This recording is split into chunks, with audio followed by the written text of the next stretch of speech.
Hey guys, this is God Harry. How are you all? Please support to subscribe this channel for watching new interesting stories. This video includes a self-recorded human introduction in the first 30 seconds, followed by AI generation for creative storytelling purposes. So in this video, you're gonna see what if Harry Potter learned to manipulate the wizarding world at age 7.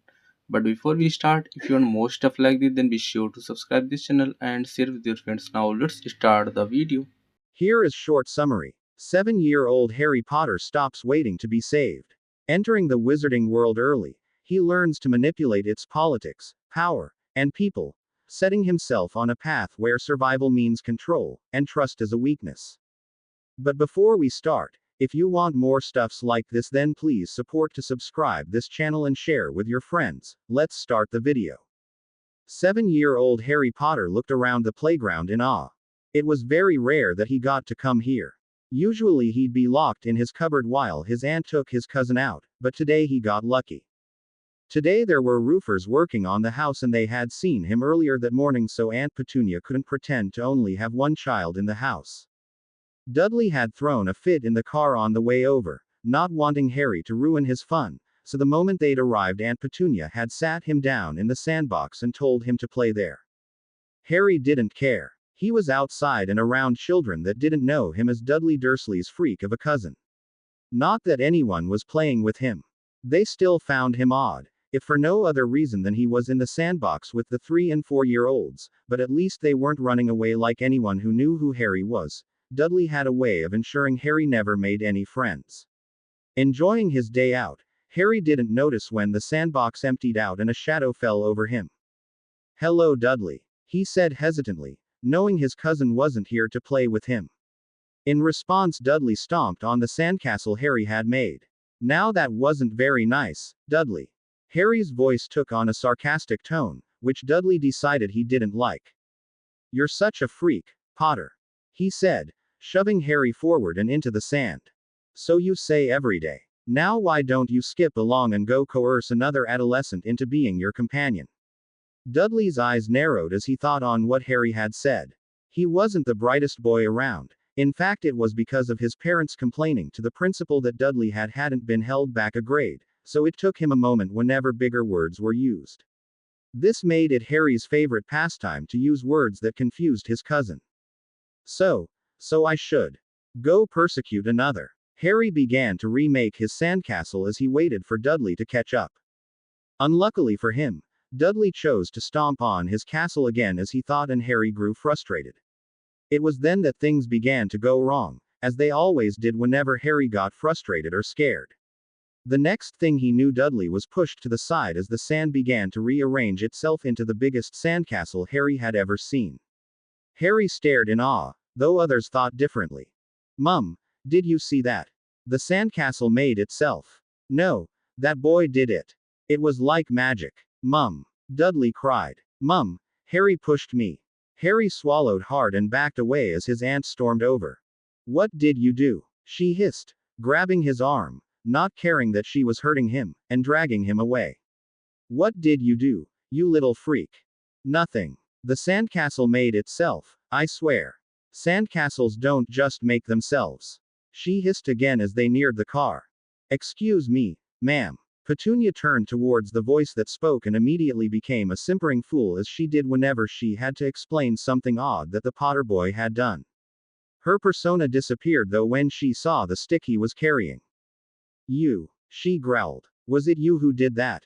How dare you use that unnaturalness around normal folks?" "I beg your pardon." The man was confused. "We have no use for your kind here," she nodded to the stick. "Leave us alone." "Ah, so you are aware." The man became all business. "In that case, my name is Kingsley Shacklebolt and I am an obliviator for the Ministry of Magic." I said go away. He seemed unperturbed by Petunia's growing anger. "We detected underage magic at this location exactly 4.5 minutes ago, and in accordance with the International Statute of Secrecy I was dispatched here to ensure the statute remains intact. Are you, a muggle, aware of magic under Clause 73, subsection 3? In other words, do you have a witch or wizard in your immediate family?" "Witch or wizard? Mum, what's he walking about?" "Quiet, Dudley." Petunia hissed, and it was the shock that he was actually told to shut up that had Dudley doing as he was told. Petunia then turned back to the man and seemed to think on what he'd said, eventually deciding that cooperating with him would get them out of there the fastest. Yes, my sister. Harry's head shot up. He knew of only one sister of his aunt's. You mean my mum was a witch? He cried loudly, forgetting the golden rule of staying quiet given the situation. Kingsley turned his attention towards Harry then and he seemed a bit surprised. Your mother was a witch. Harry looked confused. I dunno. Aunt Petunia never talks about my mum and dad. They died in a car crash you see when I was a baby. But she's only got the one sister that I know of, so mum must be a witch, mustn't she? Harry so clearly wanted to believe it, to believe that there was something special about his mum, about him. Kingsley looked even more surprised. A car crash kill a witch and wizard? He grew suspicious and looked to Petunia. Just what is going on here, ma'am? Petunia stayed quiet a little too long for Kingsley's taste, and so he raised his stick and pointed it at Harry, muttering under his breath. A bright light shot out and hit Harry in the chest, though it didn't hurt him. A second later, Kingsley's eyes turned furious as he again looked to Petunia. This young man's magical core is severely underdeveloped. He growled. With another muttered word and wave of the stick, a liver lynx appeared, stared at Kingsley for a moment and took off into the air. My boss is on his way and will handle this. Until then you must remain here. Absolutely not, Petunia said, doing her best to keep her voice low. I am not going to stand here and waste my time answering your stupid questions. You want him, take him. We never wanted him to begin with. Releasing Harry, she stormed off, taking Dudley with her. Harry was at a loss for words, torn between running after her and knowing that whatever was to happen now couldn't be any worse than living with his aunt and uncle. Wanting to learn more about his parents, Harry made the decision to stay with the man who suddenly seemed at a loss of what to do. With an unconformable cough, Kingsley bent down to Harry's level. What's your name, son? Harry, sir. Harry Potter. The look on Kingsley's face would have been comical were the situation clearly not so serious. It took several moments of staring and stuttering for Kingsley to form a coherent word. Harry Potter, you said. He all but whispered. Harry nodded. May I? He reached forward, towards Harry's forehead, and it was all Harry needed to pull his bangs back and reveal the only interesting thing about himself, the lightning-shaped scar on his forehead. Dear Merlin. It was at that moment that a pop sounded next to them and a man who hadn't been there a second ago appeared. Director Fudge. Kingsley cried, jumping up at the sight of him. Shacklebolt. The man greeted. What seems to be the problem? I didn't know it would be you who came, sir, my apologies. He waved him off. The entire department is out dealing with an airborne potion gone wrong. It's seen 63 muggles grow extra limbs, I was the only one left. Now, it's not like you to call unless necessary, so what is the matter, Shacklebolt? Accidental underage magic, sir. He reported. Routine obliviation until I discovered that the young lad's magical core is severely underdeveloped. He also had no idea that he was a wizard, sir. Fudge looked angry, but didn't even spare Harry a glance. How muggles can abuse their own I'll never know. He muttered. Take the boy to St. Mungo's and I'll have the Department of Magical Law Enforcement come by to speak with his parents. He looked about ready to leave, but Kingsley stopped him. Sir, I'm not sure that wise given who this young man is. Fudge looked intrigued and now turned his attention to Harry. And who is this young man? My name is Harry Potter, sir. For the second time that day Harry watched as a near comical expression grew on a grown man's face. Harry Potter, you say? Harry nodded. It took a few moments longer for Fudge to regain his composure than it had for Kingsley, but when he did the man bent down to his level and smiled. Well, Harry, we're going to get you taken care of, all right, my boy. Harry nodded, unsure what to say, and allowed the man to take his hand. Shacklebolt, contact the DMLE and have Madam Bones meet me at St. Mungo's. I take it you have never apparated, have you, Harry? No, sir. Well, it can be quite disorienting at first, but I promise it is safe. Hold on tight now. Harry did as instructed, and the next thing he knew he felt as if he was being squeezed through a tiny tube. The sensation was the most uncomfortable he had ever felt, and when it stopped he thought he would be sick, though thankfully he held on to his meager breakfast. Looking around, Harry saw that they were no longer at the park but in a building with people running every which way, most of them holding sticks like Kingsley's. Fudge led him past a line and towards a desk, cutting in front of everyone and ignoring their grumbles as she spoke to the woman behind the counter. He heard his name mentioned and the woman's reaction was the same at Fudge and Kingsley's. The next moment another man appeared and led him and Fudge through the hallways to a private room where they were told the healer would be by shortly. Fudge took a seat next to the bed Harry found himself in and looked to the young boy with pity. You must be quite confused, Harry. If what Kingsley had said about him not even knowing he was a wizard was true, then this would all be more than just confusing to him. Yes, sir. Harry nodded. Well, let me see if I can help a little bit. My name is Cornelius Fudge, Harry, and I am the director of the Department of Magical Accidents and Catastrophes at the Ministry of Magic. Harry looked even more confused, but Fudge plowed on. There is magic in the world, Harry. Magic that can do just about anything, and there are certain people, such as myself, and yourself, who can use this magic. Fudge took out a stick similar to Kingsley's. This is a wand and it helps me to do magic. When you are 11, you'll get your own wand, Harry, and will then be able to do magic as well. So my mum is a witch then. He confirmed the thing that was most important to him. Aunt Petunia lied. She and my dad didn't die in a car crash. They were a witch and wizard. Fudge's lips thinned at the mention of the Potters dying in a car crash. No, Harry, your parents didn't die in a car crash, but I'm not sure I am the one to tell you this. He forestalled any further questions, and thankfully so, as the healer arrived at that moment. Healer Travers took one look at Harry and handed him a vial that she said was filled with a restorative draft, whatever that was. Harry drank it as instructed, and within minutes he could feel himself growing stronger than he ever had been before. Whoa. He'll need several more potions before he catches up to a boy his age, said Healer Travers as she waved her own wand around, casting what Harry assumed to be magic. Luckily though, it appears that no damage was done to his magical core. He'll be fine once he's caught up. I'm glad to hear it.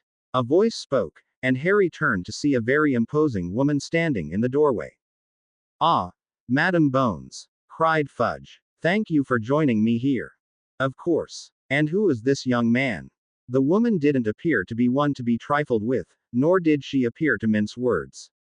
This is Harry Potter. The shock that Harry was beginning to associate with his name returned, though this time it didn't last very long. Well, can't say I expected this when I woke up this morning. Neither did I. Fudge and Madam Bones began talking in quiet tones that Harry had trouble hearing. Whatever it was about his name that made people react this way, Harry wasn't sure if it was good or bad. Clearly these people knew him, or at least knew of him, though why he had no idea. It was a few minutes before they turned back to him. Well, Mr. Potter, said Madam Bones. How would you like to spend the night with Director Fudge here, until we get things sorted? Or you can remain here in hospital if you prefer. The choice was easy. I'd rather stay with Director Fudge, ma'am. Splendid, said Fudge. Aldora, my wife, and I will be thrilled to have you. Harry didn't know much of what was going on, but he had no doubt that that was absolutely true. Aldora Fudge was indeed thrilled to welcome the Harry Potter into her home, and it was she who informed Harry why people knew his name. He was the boy who lived. That merely confused him more, but Aldora happily explained what that meant, though Harry noted that she looked appropriately saddened when speaking about the deaths of Harry's parents. Throughout the night Harry observed the Fudges and quickly came to the conclusion that they were what his Aunt Petunia would call social climbers, while his Uncle Vernon would call them bloody dirty politicians. They were the kind of people who were being nice to him, not so much out of a genuine like of him, but because he was famous and what that fame could do for them. Not that he thought them to be bad people, per se, but they certainly wanted to use him. And Harry saw no reason why he couldn't use them back. Mr. Fudge, he asked in what he hoped to be his most innocent voice. Yes, Harry, what's going to happen to me now? The Fudges looked to him and he plastered a scared look on his face. He knew well how to manipulate adults, he'd seen his cousin do it too often not to, but he'd never tried it before himself. Well, I assume that we will find a good family to take care of you, he said. You won't be going back to those muggles. Harry didn't have to pretend to look relieved. Thank you. Both of you. For everything. This is the best meal I've ever had. That also wasn't a lie. It was better than any of the scraps that his aunt and uncle gave him. I wish I could stay here with you. Harry bent his head and continued eating as the two looked to each other. The seeds were there, and he had a feeling he'd get what he wanted. Today had opened Harry's eyes to the fact that the best person to take care of him was himself. His aunt and uncle were never among those who were good to care for him, nor were any of the adults in his school, none of them having believed him when he told them of the abuse he endured at the Dursleys. Learning he was a wizard and that there was a whole other world he belonged to was an eye-opener all on its own, but it appeared that no matter which world he lived in, no one would put him first, as he had heard parents and caregivers were supposed to do. So it was up to Harry to put himself first now, and if staying with these people would let him do so, then that is what he would do. Harry dutifully held Aldora's hand as they made their way into the next shop. It was his first year at Hogwarts in September, and they were currently in Diagon Alley getting his things. Robes were next, so to Madame Malkin's they went. I know it says 2 sets of regular work robes are enough, Harry dear, but I shudder at the thought of sending you without at least 1 set of dress robes, said Aldora. But what for? Harry complained. I'll be home by the time the Ministry's Christmas ball comes around, and it's not like there'll be a ball at school. Aldora's lips thinned, though she couldn't disagree with him. She had gone to Hogwarts herself after all. Well, all right, she relented finally, looking fondly down at the boy she'd practically called her own for the last 4 years. Harry's comment that he wished he could stay with them had the desired effect, and it wasn't long before the Fudges had officially become Harry's new guardians. Afterwards, it took even less time for them to announce their new ward was the Harry Potter. Harry had been right about the kind of people the Fudges were. They were the self-serving social climbers he'd pegged them as, though were far from evil like his aunt and uncle had been. Harry believed that they'd truly come to care for him and not just his fame in the 4 years he'd been with them. However, he also believed that they wouldn't have come to care for him if he wasn't famous. This served Harry just fine though. He too cared for the Fudges in his own way, but ultimately they were a means to an end for him, the end in his case being a better life. Harry swore that day 4 years ago that he would not ever be under another's thumb again. While still a child, he knew that would prove to be difficult, as he was required, no matter which world he lived in, to have a guardian. Thankfully, 2 easily manipulated people, who would never think to abuse him, had fallen into his lap and he'd latched onto them. Ever since, he'd essentially done what he'd wanted. Luckily, Harry was not power hungry, nor a spoiled brat, or the power he held could easily go to his head, but Harry figured that so long as he was following the law, which he had no desire to get around, and didn't hurt anyone, then he was all right. Or, at least didn't permanently hurt anyone. He amended as they entered Madame Malkin's and he saw who was inside. Narcissa. Aldora greeted her old friend. And Draco. Getting your Hogwarts robes, I see. Hello, Madame Fudge. Draco greeted pleasantly. Mrs. Malfoy. Harry greeted just as agreeably. Mr. Potter. Always a pleasure. Her greeting was somewhat more cool than his, but Aldora didn't notice. Now, Narcissa, are you sending a set of dress robes with Draco? I know it's unlikely Harry will need them, but Harry tuned out the adults' conversation as he was ushered up onto a stool next to Draco.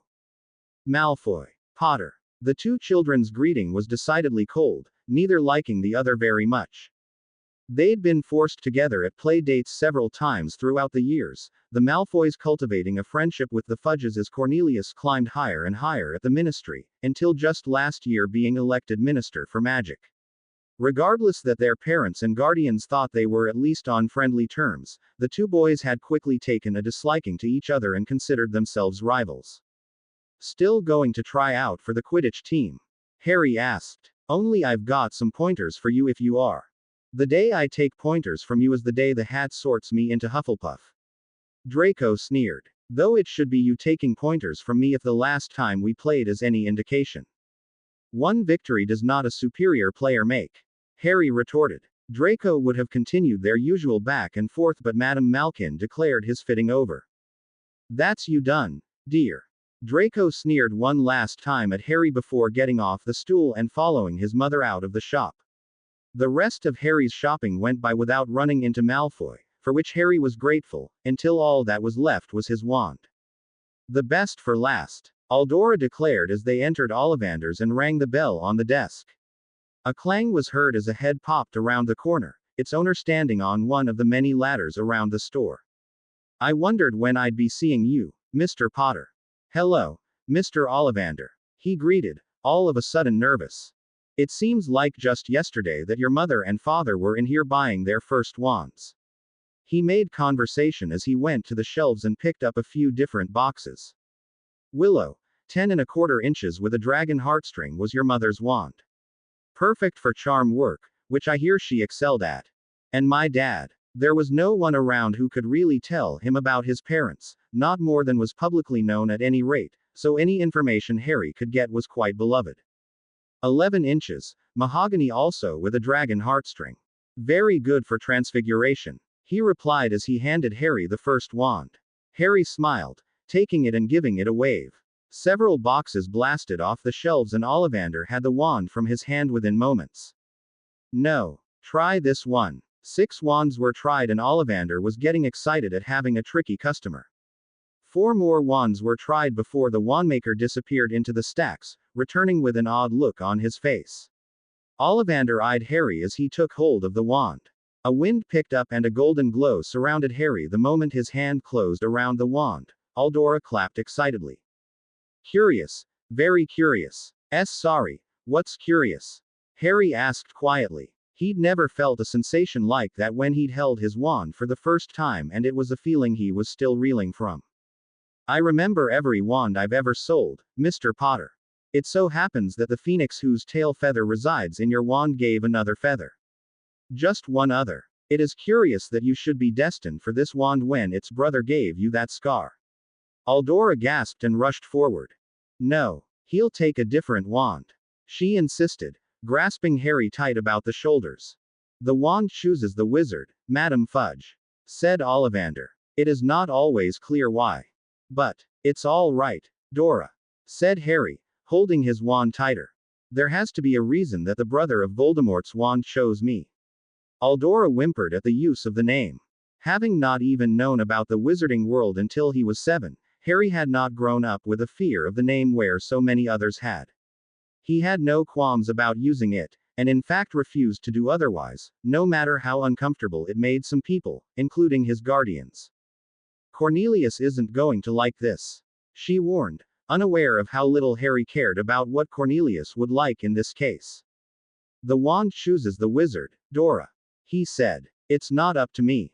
Just under a month later, Harry stood on platform 9¾ looking up at the Arlette Hogwarts Express that would take him to school. Are you sure you have everything, dear? Aldora asked for the 5th time.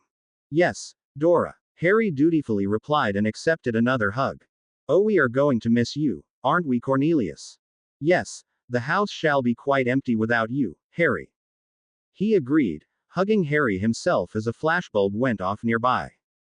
Cornelius loved being in public with Harry, for inevitably the Daily Prophet would get wind of the new Minister for Magic and the Harry Potter being out together.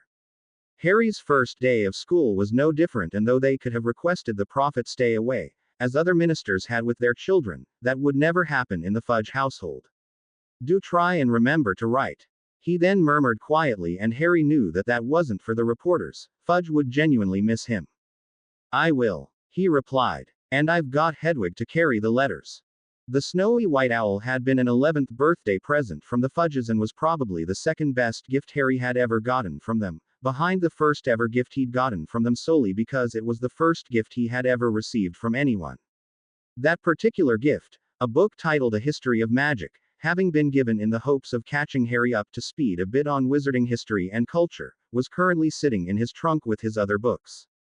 All right, off you go, said Aldora. With a nod and a final goodbye, Harry took his trunk and boarded the Hogwarts Express. He found a compartment easy enough and managed to get it to himself as the train started to leave the station, anyone who would have joined him deciding not to when they realized whom he was. Finally, though, the almost empty compartment on the crowded train forced someone to join him. Sorry, Mr. Potter, but do you mind? Everywhere else is full. Not at all, Harry was genuinely glad someone had joined him. Until now, the Fudges had dictated whom he was friends with, and given their friend of choice for Harry was Draco Malfoy, he was quite looking forward to meeting new people. The red-headed boy seemed to be surprised that he was not only allowed to sit here but was actually welcomed. I'm Ron, by the way, Ron Weasley. I'm Harry Potter. It's nice to meet you, Ron. The two began to chat and found that, so far at least, they got along quite well, least of all because they both loved sweets. This is Scabbers, by the way. Ron introduced the rat that currently had his head stuck in a box of Bertie Bott's every flavor beans. Pathetic, isn't he? Just a little bit. Harry agreed and was happy to see that Ron didn't hold that against him. Fred gave me a spell to turn him yellow. Want to see? Yeah. Pulling out his wand, Ron chewed the sweets in his mouth as quickly as possible and cleared his throat. Sunshine. Has anyone seen a toad?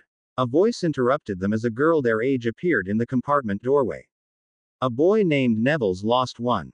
No, Ron said rather rudely, but the girl's attention was no longer on the toad she was apparently looking for. Oh, are you doing magic? Let's see then. Without invitation, she took a seat across from Ron. Sunshine, daisies, buttermellow, turn this stupid fat rat yellow. Something happened at least, though it wasn't what Ron had intended. Instead, Scabbers gave a scared little squeak and scurried away to hide in Ron's pocket. Are you sure that's a real spell? The girl asked. Well, it's not very good, is it? Of course, I've only tried a few simple ones myself, but they've all worked for me. She took out her wand and moved to sit in front of Harry with her wand pointed at his glasses. For example, Scourgify. Harry could see as the lenses of his glasses cleaned themselves better than he had ever cleaned them himself. Holly Cricket, you're Harry Potter. Harry inwardly groaned at another person fawning over him. I'm Hermione Granger. And you are. She turned a disdainful look on Ron. Ron Weasley. Pleasure. You two better change into your robes, I expect we'll be arriving soon. Standing back up, the girl moved towards the door, but stopped and turned back to Ron. You've got dirt on your nose, by the way, did you know? Just there. Ron rubbed his nose and with a satisfied little smile Hermione left. Bloody hell. Ron muttered. Harry had to agree. She's right though, we probably will be arriving soon. Ron nodded and the two brought down their trunks and changed into their robes. It was another hour and a half before they finally did arrive, the sun having set along the way. Disembarking from the train, they were instructed by older students to leave their trunks on the train and they would be brought up to them later. For now, they were told to follow the loud call for first years to head down to the boats. All first years crossed the Black Lake in boats, getting their first look at Hogwarts Castle as it glowed in the distance. Harry had to admit the sight was indeed quite impressive. Hogwarts was not a place one visited as a child, so Wizarding and Muggle-born children alike were tonight getting their first glimpse of the school. Exiting the boats, the first years were led inside and were met by a rather stern-looking woman. Welcome to Hogwarts. My name is Professor McGonagall and I am the Deputy Headmistress here at Hogwarts. I also teach Transfiguration and am head of Gryffindor House. Now in a few moments you will pass through these doors and join your classmates, but before you can take your seats you must be sorted into your houses. They are Gryffindor, Hufflepuff, Ravenclaw, and Slytherin. Now while you are here, your house will be like your family. Your triumphs will earn you points. Any rule breaking and you will lose points. At the end of the year, the house with the most points is awarded the House Cup. Trevor, a somewhat chubby boy with black hair, dashed forwards and grasped a fat toad that was sitting at McGonagall's feet. The boy looked up scared at the unamused teacher and muttered an apology before going back into place.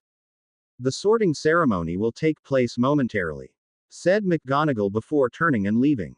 That's what you were looking all over the train for.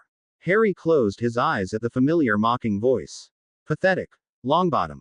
Shut up, Malfoy. Harry turned to face him. Draco merely smiled. We're not at home with the minister anymore, Potter. Better watch your back. Is that a threat? He growled. Draco smirked, though it faded quickly and he backed down. Harry knew what that meant. Are you threatening me? He asked louder and Draco shot him furious eyes. There had better be no threatening at all. Same McGonagall's voice and Harry stepped down, not making it clear whom he was talking to. Sorry, Professor, he murmured. McGonagall stared at him a moment, but when no one voiced any further complaints, she let it go. We're ready for you now. Harry had been sorted into Gryffindor, alongside Ron, and he couldn't have been happier to have not been in Slytherin with Draco. Aldora and Cornelius were initially disappointed that he wouldn't be sharing a dorm with the Malfoy heir, but their tune changed the moment Harry mentioned he was happy because it was the house his parents had been in. Such little manipulations were only too easy for Harry. The first week of classes began and Harry found that he rather enjoyed his classes, at least all except one. There will be no foolish wand waving or silly incantations in this class, Snape said as he entered the classroom, black robes billowing behind him. As such, I don't expect many of you to appreciate the subtle science and exact art that is potion making. However, for those select few who possess the predisposition, I can teach you how to bewitch the mind and ensnare the senses. I can tell you how to bottle fame, brew glory, and even put a stopper in death. Then again, maybe some of you have come to Hogwarts in possession of abilities so formidable that you feel confident enough to not pay attention. Harry felt Hermione's elbow hit him in the gut and he put his quill down. Mr. Potter, our new celebrity. Harry felt his heckles rise at the look Snape was giving him. Tell me, what would I get if I added powdered root of asphodel to an infusion of wormwood? Hermione's hand shot up next to Harry. I don't know, sir, he replied. He'd read his potions text over the summer, but he couldn't be expected to remember everything that had been in it, could he? Where, Mr. Potter, would you look if I asked you to find me a bezoar? Again Hermione's hand shot up. The stomach of a goat, sir. That one Harry knew. And what is the difference between monkswood and wolfsbane? Hermione nearly jumped out of her seat as she raised her hand this time, desperate to be called on, though Harry knew this answer too.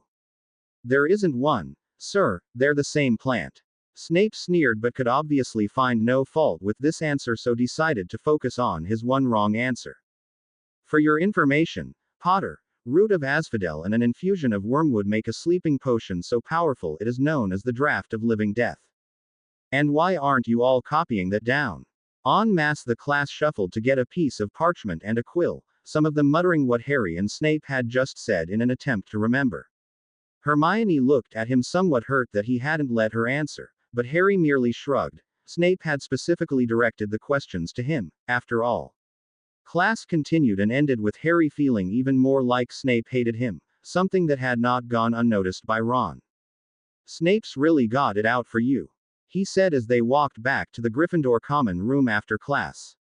I know. But why? Fred and George say he's a nasty teacher and doesn't like anyone, but they've never mentioned him singling anyone out like this before. Guess I'm just lucky then, aren't I? Harry muttered. He was debating writing home about Snape, but thought better of it for now at least.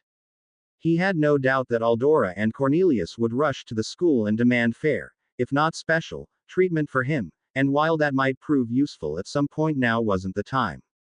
Still, Harry refused to let himself be treated this way, so knew he'd have to find Snape's weakness. That took a back seat though as Quidditch tryouts were approaching. First years almost never made their house teams, both their small size and lack of experience tending to make them inferior players to the older students. Harry knew he was a good player. Supposedly it was in his blood, his dad having been a Gryffindor seeker during his time at Hogwarts. And after having quizzed Ron's brothers, the team's beaters, on this year's prospects, he knew he stood a good shot. Before he could attend tryouts, however, Harry first had to pass a flying test mandatory for all first years who did not want to take flying lessons. The second Wednesday of the school year, and 3 days before Quidditch tryouts, found Harry alongside Ron, Draco and several other first years who came from wizarding families. Hermione had been quite put out that it was only those from wizarding families that were able to take the test, but Ron was quick to note that that was because only children from wizarding families would have grown up flying a broom.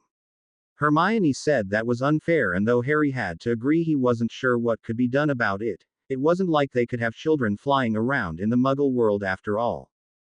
Good morning, everyone, greeted Madam Hooch, the flying instructor and Quidditch official at the school. Good morning, Madam Hooch. You know what to do. was all she said, and the first years present stepped up to the left side of their broomsticks. Up, Harry said alongside his classmates, his broom flying into his hand. Mounting his broom, Harry waited for Madame Hooch's whistle before kicking off hard, hovering for a moment, leaning forward slightly and touching back down. It was the first lesson anyone was taught, to keep their broom steady, and all those present passed that particular test. Madame Hooch then ran them through several drills testing how well they handled their broom before declaring the test at an end. Having passed this test, said Madame Hooch to all but 2 of the students, allows you the privilege of using the school's brooms on weekends for flights around the castle grounds. This does not mean that you are allowed your own broomstick, and there are certain restrictions, such as in inclement weather. If you are ever in doubt about whether or not you would be allowed to ride a broom on any particular day, then you probably already know the answer, but do come and seek me out to ask if needed. Know also that this is a privilege, and one that can be taken from you. She stared all of them down, daring them to disagree with or disobey her. Dismissed, she said finally. I knew we'd both pass, said Ron as he and Harry went and put their brooms back alongside the others. He sounded somewhat relieved though, and Harry had to wonder if Ron truly thought he'd pass. Apparently Harry wasn't the only one either. Well done, Ronikins. Fred and George came up beside them. Yeah, we didn't think you'd pass, George said plainly. Ron glared at his brothers. So, Harry, you ready for tryouts on Saturday? Going to finally show us all how good you are? Yeah, he replied confidently. Don't be so sure, Potter.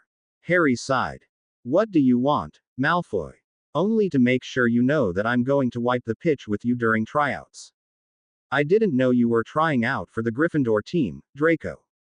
It was said as condescendingly as could be, but Draco only smirked. Oh, so they haven't told you? He said with a superior air. Told me what? Harry was getting angry. He didn't like it when there were things going on that he didn't know about. Slytherin and Gryffindor try out together, have for years. He smirked again. I'll see you on the pitch, Potter.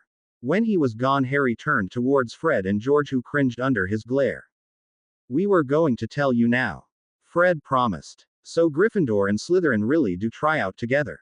Asked Ron, this being the first he'd heard about it as well. Yeah, Slytherin kept trying to sneak into our tryouts to find out if we had anyone good, said George. A few years ago wands were drawn finally, and ever since Madame Hooch has made both houses try out together, so there's nothing to spy on either side. Not that we'd ever spy on them, Fred added, shooting a sideways glance at his twin. So how does it work? Harry wanted to know. Well, Oliver Wood, our captain, and Marcus Flint, the Slytherin captain, will run everyone through a few drills to weed out the weak, Fred explained. Once that's done, it's basically a game of Quidditch. Though each captain can stop the match to cut or replace people whenever they want, George concluded. And Madame Hooch oversees it all. The twins nodded. Snape and McGonagall usually do as well, they admitted. That made sense to Harry. Keep people from getting hurt before the first Quidditch game even begins. In the almost 2 weeks Harry had been at Hogwarts, he'd seen that the ancient rivalry between Slytherin and Gryffindor was greatly downplayed, and that in reality both houses were often at each other's throats, especially when it came to Quidditch. Purposefully injuring one of the Gryffindor recruits would be exactly something that Slytherin would do. 3 days later Harry found out exactly how right he had been as he dodged yet another bludger.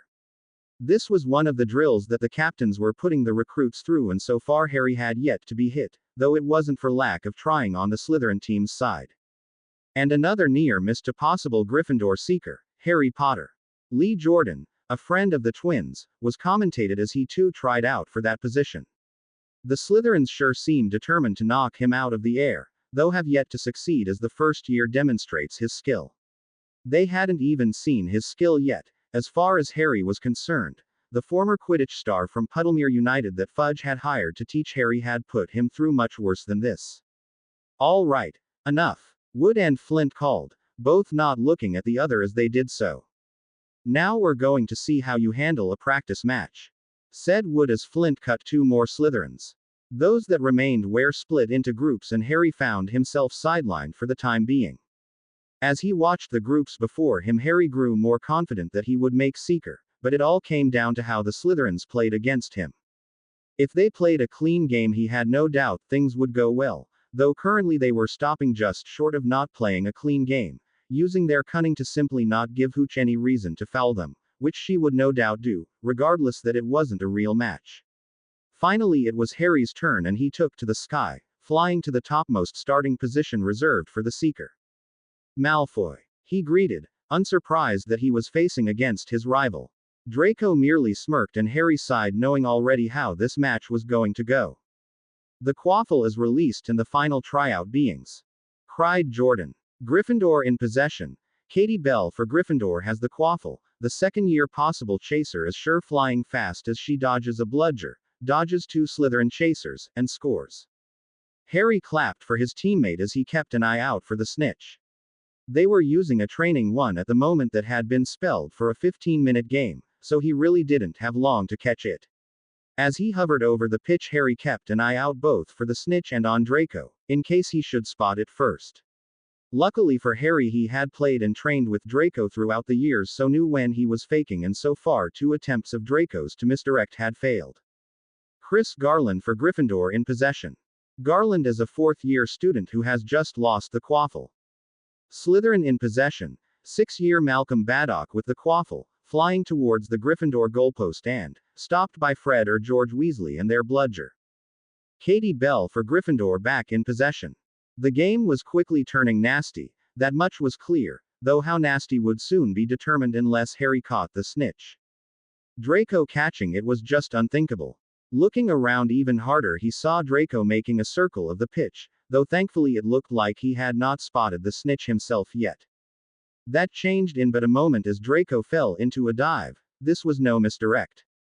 Taking off as quickly as his school brook would go, Harry caught up to Draco and saw that the snitch had indeed finally been spotted.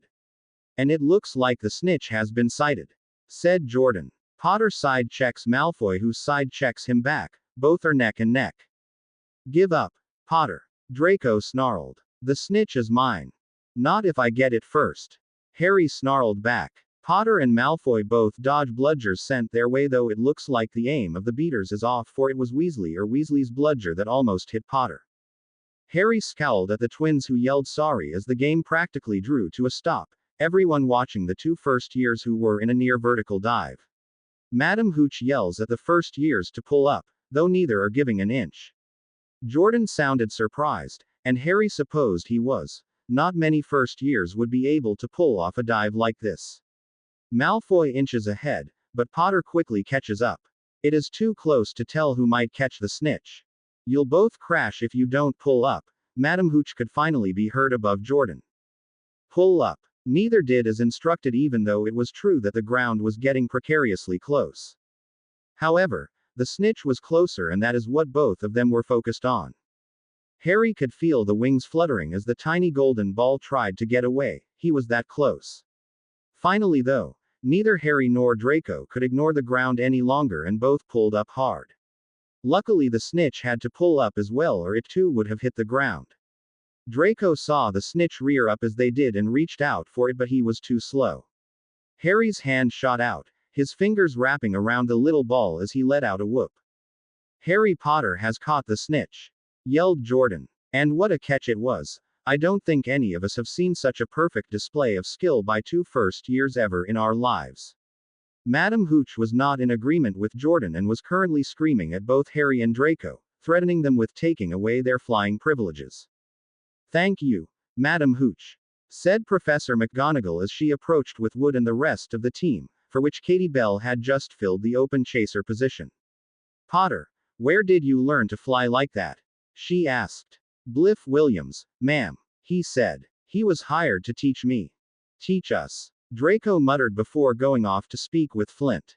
All right, to teach Malfoy and I, Harry amended. B. Bliff Williams. Wood looked like he was about to have a stroke. The famous Seeker from Puddlemere United.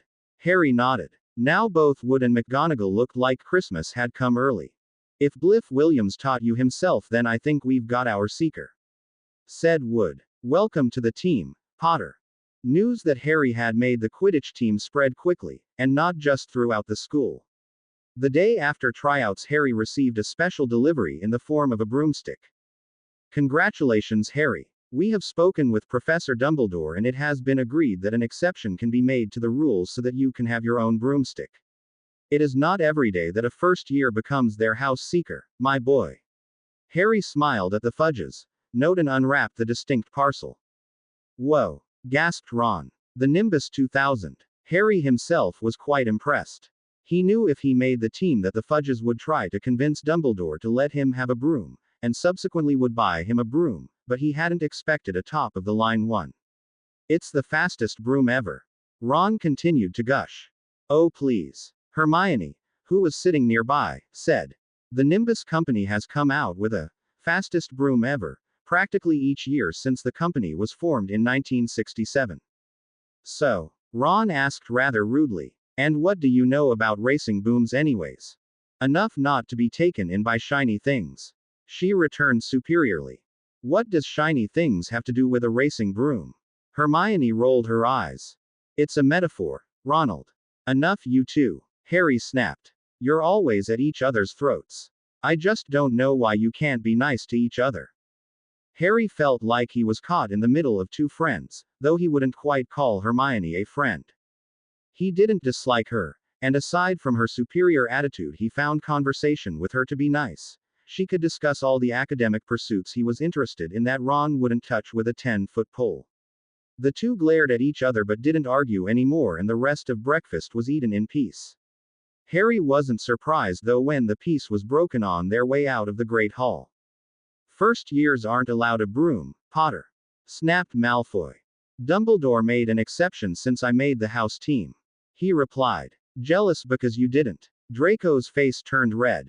You think you're so special, don't you, Potter?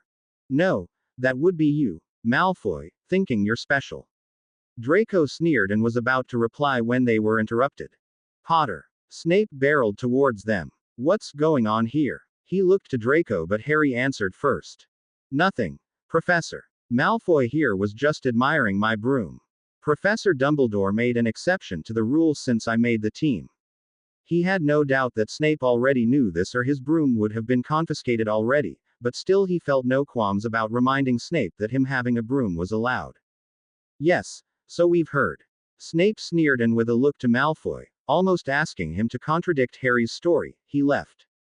With a little wave at Malfoy, Harry and Ron followed suit. That was bloody brilliant, said Ron. I'm just learning how to neutralize Snape. He shrugged. Still brilliant. Though a little Slytherin of you, my dear Harry. The twins had come up behind them. The hat did want to put me in Slytherin, Harry admitted, and the Weasley brothers stopped in their tracks. I told it not to put me into the same house as Malfoy. They started walking again. It would take a lot of courage to demand something of the Sorting Hat. Fred reasoned and his brothers quickly agreed. Anyways, Harry, we couldn't help but notice the shiny new broom you've got. They'd obviously heard Hermione's comment. And we thought that because it's the fastest broom at Hogwarts it would be good to practice our beater skills while flying at such high speeds. Said George. Oliver would want us to. Fred agreed, and Harry rolled his eyes. If you want to go, just ask. Can we try your new broom? They asked without hesitation. Not before me, you can't. He replied, but considering Harry had been leading them outside so that he could try his new broom, they were okay with that. Harry's first ride on his Nimbus was like nothing he had ever felt before. The Nimbus handled like a dream, and no matter what Hermione said, he could see why it was considered the best broom around. Feeling elated, Harry thought that they would trounce Slytherin during their first match in a few weeks. And Slytherin led 40-20. Lee Jordan announced when Slytherin scored again. Harry had been wrong that they would trounce the House of Snakes, the team's newest player not having known exactly how dirty Slytherin played. As they scored again, Harry looked frantically around for the snitch, catching it quickly, now being their best bet. Captain Marcus Flint with the quaffle. Flint passes to Bletchley and back to Flint as they approach the goalposts. Can Wood stop them? Harry took his eyes away from his search for the snitch and looked towards the Gryffindor goalposts. Flint shoots, and Wood blocks the shot. Harry cheered along with those in the Gryffindor stands. Yes, he shouted. And Gryffindor in possession. Katie Bell with the quaffle. Bell passes to Johnson, who passes to Spinnet and back to Bell. These ladies sure can fly. They approach the Slytherin goalposts, and are met by Flint, who underhandedly shoots towards them, the bastard. Jordan! Screamed Professor McGonagall, not for the first time this game. Lee found himself unable to hold back when Slytherin did anything not strictly by the book. Sorry, Professor. He sounded very insincere. Flint with the quaffle and oh. Nice bludger there by Fred or George Weasley. Gryffindor with the quaffle making another go at the Slytherin goalposts, yes. Angelina Johnson scores 10 points to Gryffindor. Harry cheered along with his housemates but still kept his eyes out for the snitch. The game continued and Slytherin scored 3 more times to Gryffindor's 1, making Harry's job that much more important. Finally, after nearly 2 hours of gameplay, Harry spotted the snitch. Problem was, it was hovering near the Slytherin goalposts and their seeker, Terrence Higgs, was in between him and the snitch. Higgs wasn't a half-bad seeker and Harry knew there was no chance of him reaching the snitch without Higgs noticing and using his closer proximity to his advantage. Doing his best to fly casually, as if he was just doing a lap of the pitch, Harry began making his way towards the Slytherin goalposts. Unsurprisingly though, he made it only halfway before Higgs noticed the snitch and the race was on. Harry took off as fast as he could and luckily he had the faster broom. Harry side-checked Higgs as he approached the quickly dodged a return check from the larger boy. Potter and Higgs aren't giving an inch, Lee said as the two continued to weave in and out as the snitch darted in every direction. The snitch seems determined to lose them but neither seeker will let it. Higgs side-checks Potter, which pushes him off course, but that Nimbus 2000 has him back on track in seconds. Both seekers are flying their hardest as the snitch puts them through their paces. The snitch darts right, then up and to the right again before diving. Potter and Higgs follow in a near vertical dive climb. The snitch changes directions again, zooming past the seekers who nearly crash into each other as they try to turn around. Potter manages it first and off he goes with Higgs barely a second behind him. They're closing in on the snitch. Higgs is struggling to keep up with that Nimbus and Potter has caught the snitch. Harry Potter earns 150 points and ends the game. Gryffindor wins. The sound of the crowd was near deafening as all but the Slytherins cheered Gryffindor's victory. Harry smiled brightly as he did a victory lap around the pitch before being tackled by his teammates. Yeah, Harry. Fred and George cheered while Oliver couldn't look more proud of his team. The cheering continued as the teams made their way back to the change rooms, though they could hear it die down as people began returning to the castle. Not everyone did, though, and a group awaited Harry when he'd finished changing. Dora. Harry greeted happily. Harry, dear. She pulled him into a hug before releasing him to Cornelius, who hugged him as well. Congratulations, Harry, he said. Quite the game, wasn't it, Lucius? Indeed, said the school governor. Congratulations, Mr. Potter. Thank you, Mr. Malfoy. Harry replied politely, though noted how Lucius appeared not at all sincere in his congratulations. The new broom is wonderful, thank you both. He turned back to his guardians. Not at all, Harry, not at all, said Cornelius. We are happy to see it put to good use. They began making their way back to the castle. That was quite the spectacular game. He is the youngest seeker in a century. Aldora gushed. Lucius looked less than impressed. They made it back to the castle without any further comments and Harry bid farewell to his guardians and Lucius before heading up to the Gryffindor common room. The party had already started and the noise got louder when he arrived. The twins quickly hoisted him up on their shoulders and paraded him around the room amid much protest, though they ignored him entirely. When he was finally set down, there was just enough time to make it to the Great Hall for dinner, though the celebrations didn't end. The entire hall was decorated in gold and crimson with Gryffindor banners flying from the enchanted ceiling. Such decorations, Harry was told, were reserved for days with a Quidditch match, the hall flying the colors of the winning team, and for the end-of-year feast when the winner of the House Cup was announced. Looking up to the head table, Harry saw McGonagall smiling down at her cubs with pride, though she seemed to reserve a special smile for Harry. Returning the smile, Harry tucked in. The next few weeks passed quickly though with a sea of homework. The teachers seemed to have all agreed that the first years were now competent enough to truly dive into the subject matter, which meant that the slower pace of the first few weeks of school were over. Harry didn't mind as he truly enjoyed most of his subjects, even potions, though Snape was his usual cantankerous self. However, not everyone felt as he did. 2 rolls of parchment. Ned Ron as they left Transfiguration one day. McGonagall's gone barmy. How are we supposed to write 2 rolls of parchment on turning a matchstick into a needle? Harry didn't answer. He'd found it easier to just let Ron get it out when he started complaining, but not everyone shared his philosophy. A scoff came from behind them and both boys turned to see Hermione. You got something to say? Ron asked in the rude manner he reserved just for Hermione. Yes, actually. Hermione was never one to back down from a fight. Professor McGonagall has not gone barmy. She's trying to make sure we fully understand the theory of basic transfiguration before moving on to more difficult magic. What theory? It's a matchstick into a needle. Perhaps if you paid more attention in class, Ronald, then you'd know that she's obviously referring to the theory of transfiguring objects of a similar size and shape. Obviously. Ron sneered. Did you even read your textbook? I looked at it. That was a lie. Harry knew. Ron had not once opened his textbook outside of class.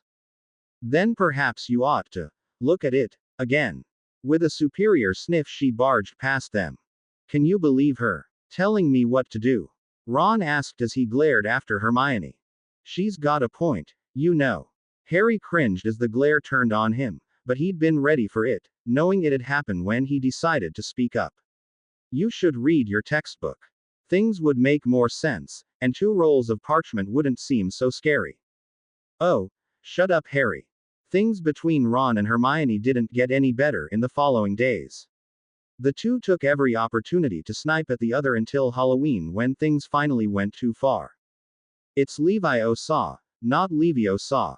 Ron imitated in a snobbish voice to the laughter of Dean, Seamus and Neville. Harry, who knew Hermione was behind them, shot her a look and saw the telltale signs that she was about to retaliate, except, Ron wasn't done. And it's not just classes. Have you seen that hair of hers? And those buck teeth? She's a nightmare, honestly. Harry stopped walking and opened his mouth to start yelling at Ron, but it was too late. Hermione shoved past them, knocking into Ron as she went and sped off down the corridor, but not before Harry saw her eyes filled with tears. You know, you're a right prat sometimes, Ron. Harry snapped before running after her. Hermione. He called. Hermione. Wait. Though Harry was sure she heard him, she didn't slow, and just when he was catching up, she made a mad dash into the girls' lavatory. Harry sighed and knocked on the door. Hermione. Please come out. I'm sorry about what Ron said. Just go away, Harry. Came the reply from inside, and Harry sighed again, deciding to give it some time before he did something drastic, like go into the girls' lavatory after her. Turning to go, Harry was surprised to see Ron standing nearby, a sheepish look on his face. Is she all right? He asked. So now you care about her feelings. Harry was still angry with Ron. I didn't mean to hurt her, really. He insisted. We've been having a go at each other since we met. I expected her to start yelling at me with that fierce, scary look she gets, not to run off in tears. Until now you've always stuck to academics and her being studious and you lazy. Said Harry. But today you got personal. It just came out. I didn't know it would hurt her, honest. I'm sorry I said it.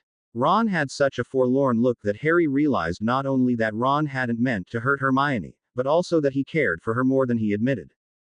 You need to tell her that, Ron. The redhead nodded and went up to the lavatory door. Hermione, I said go away. Ron and Harry both jumped back with terrified eyes at the screech that had come from inside.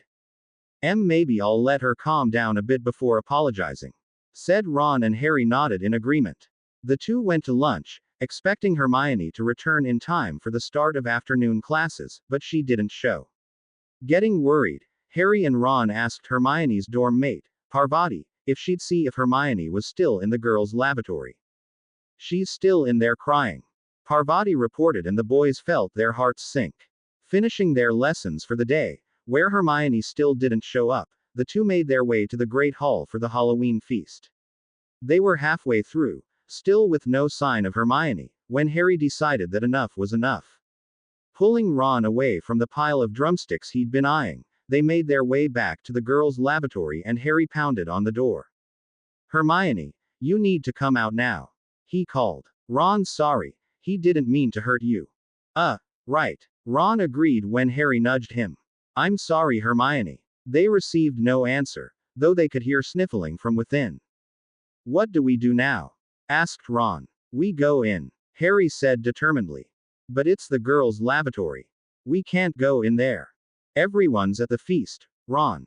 And what other choice do we have? Although still clearly hesitant, Ron nodded his agreement and the two went in. The girls' lavatory looked quite similar to theirs, they noted, though there were more stalls, one of which was closed. Hermione, please come out, said Harry. The stall door flew open. What in Merlin's name are you doing in here? It's the girls' lavatory, she yelled. We know, but we're not leaving without you. Ron nodded his agreement. What are you doing here?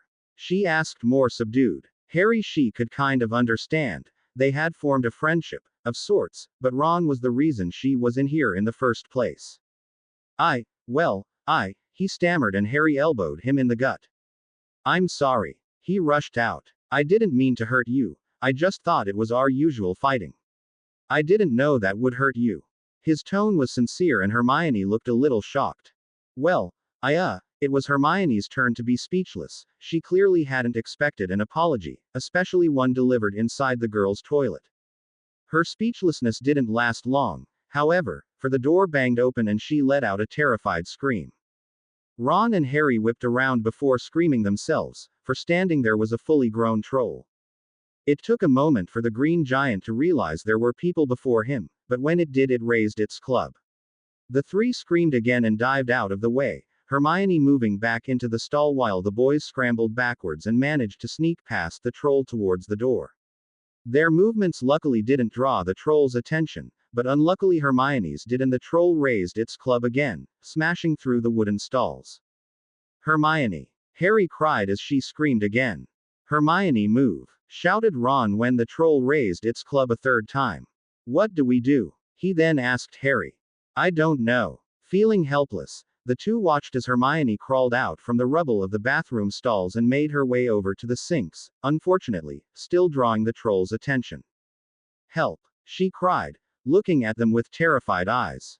The boys looked at each other and silently agreed that the best thing they could do was to throw bits of broken wood at the troll. Oi!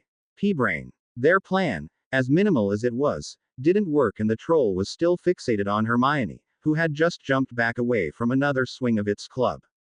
Now what? Asked Harry. Do something. Hermione cried. But what? Anything. The two thought hard, and as the troll raised its club again, Harry was ready to run at it, but Ron had a better idea and had pulled out his wand. Swish and flick. Hermione reminded him and he nodded. Wingardium Leviosa. Having been unable to do the spell in class earlier that day, Ron didn't hold out much hope that it would work, and so watched in awe as the club was pulled from the troll's grasp as it raised it above its head to strike, the levitating charm holding it in place. The troll looked up confused and Ron cancelled the spell, the three first years watching as it fell hard on the troll's head. It gave a grunt before falling to the floor with a loud thump. No one moved for several moments, seeming to be waiting for the troll to get back up, but when it didn't, Hermione made her way over to the boys. Is it dead? She asked. I don't think so, just knocked out, replied Harry. That was well done, Ronald. Ron smiled a bit sheepishly. Thanks. He was cut off as footsteps were heard racing towards them, and not a moment later did McGonagall, Snape and several other teachers burst in. My goodness! McGonagall exclaimed, seeing the destruction and the unconscious troll, before turning her sights on her students. Explain yourselves, all of you. The three began stammering, trying to come up with an explanation, until one decided on the truth. It's my fault, Professor. Ron said clearly, holding himself straighter and more serious than Harry had ever seen him.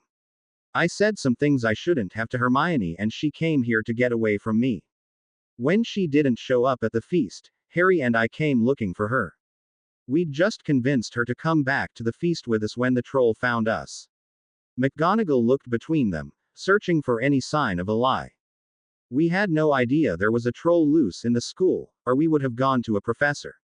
Harry corroborated, and Hermione merely nodded. Well then, McGonagall said finally. I just hope you realize how fortunate you are. Not many first-year students could take on a fully grown mountain troll and live to tell the tale. 5 points will be awarded to each of you. The three broke out into smiles, but McGonagall didn't reciprocate. For sheer dumb luck. They couldn't deny that that is exactly what had happened, and so took their victory and went quite willingly back to the Gryffindor common room when McGonagall ushered them out. The walk to the common room was silent for the most part, none of them exactly sure what to say, but Hermione was the first to figure it out. Did you really mean what you said back there, Ron? That you hadn't meant to hurt me? Ron blushed, his face turning as red as his hair, and Harry held back a snigger. Why yeah, he stuttered. Arguing and teasing like we do is one thing, saying something like I did is quite another. Hermione smiled and said no more, spending the rest of the walk in silence. After the incident with the troll, Ron and Hermione stopped fighting and actually gave being friends a chance.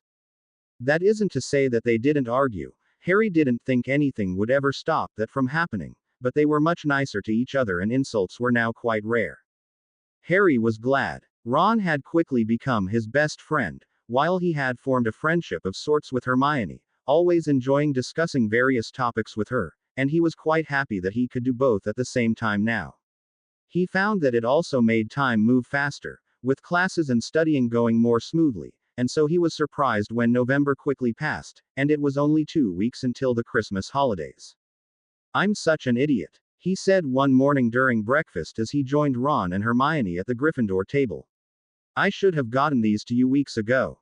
Here. He handed them each a rather fancy-looking envelope, and their confusion turned to shock when they saw the seal.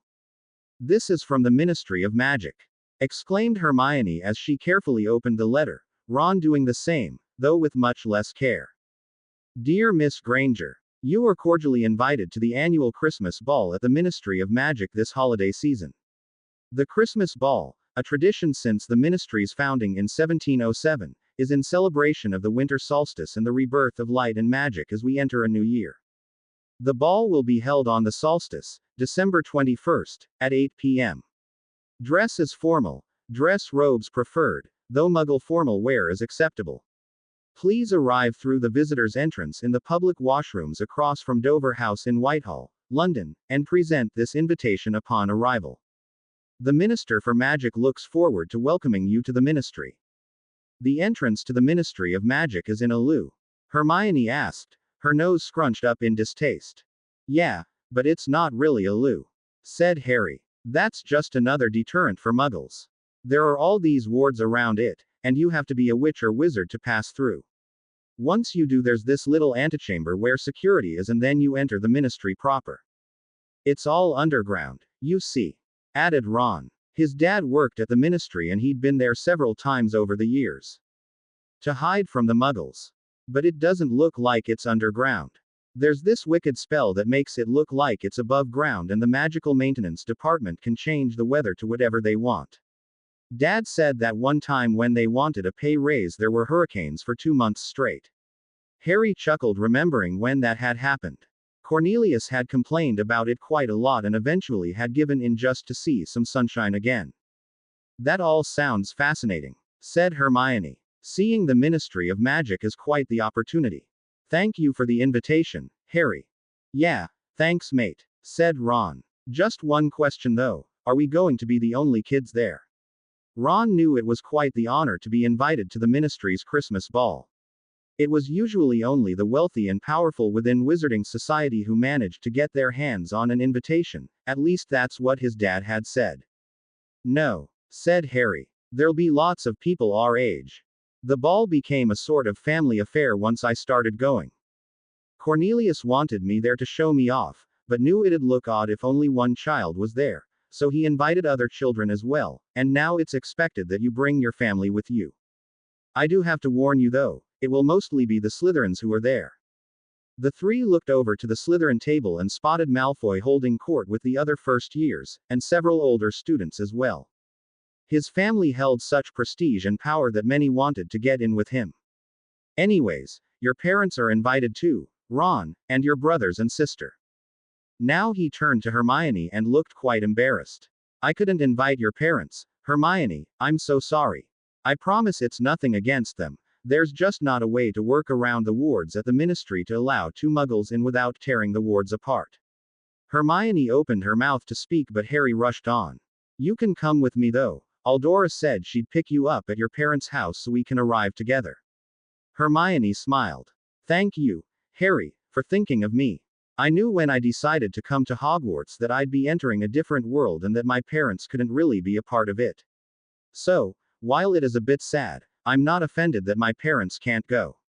Harry looked relieved and finally dug into his breakfast.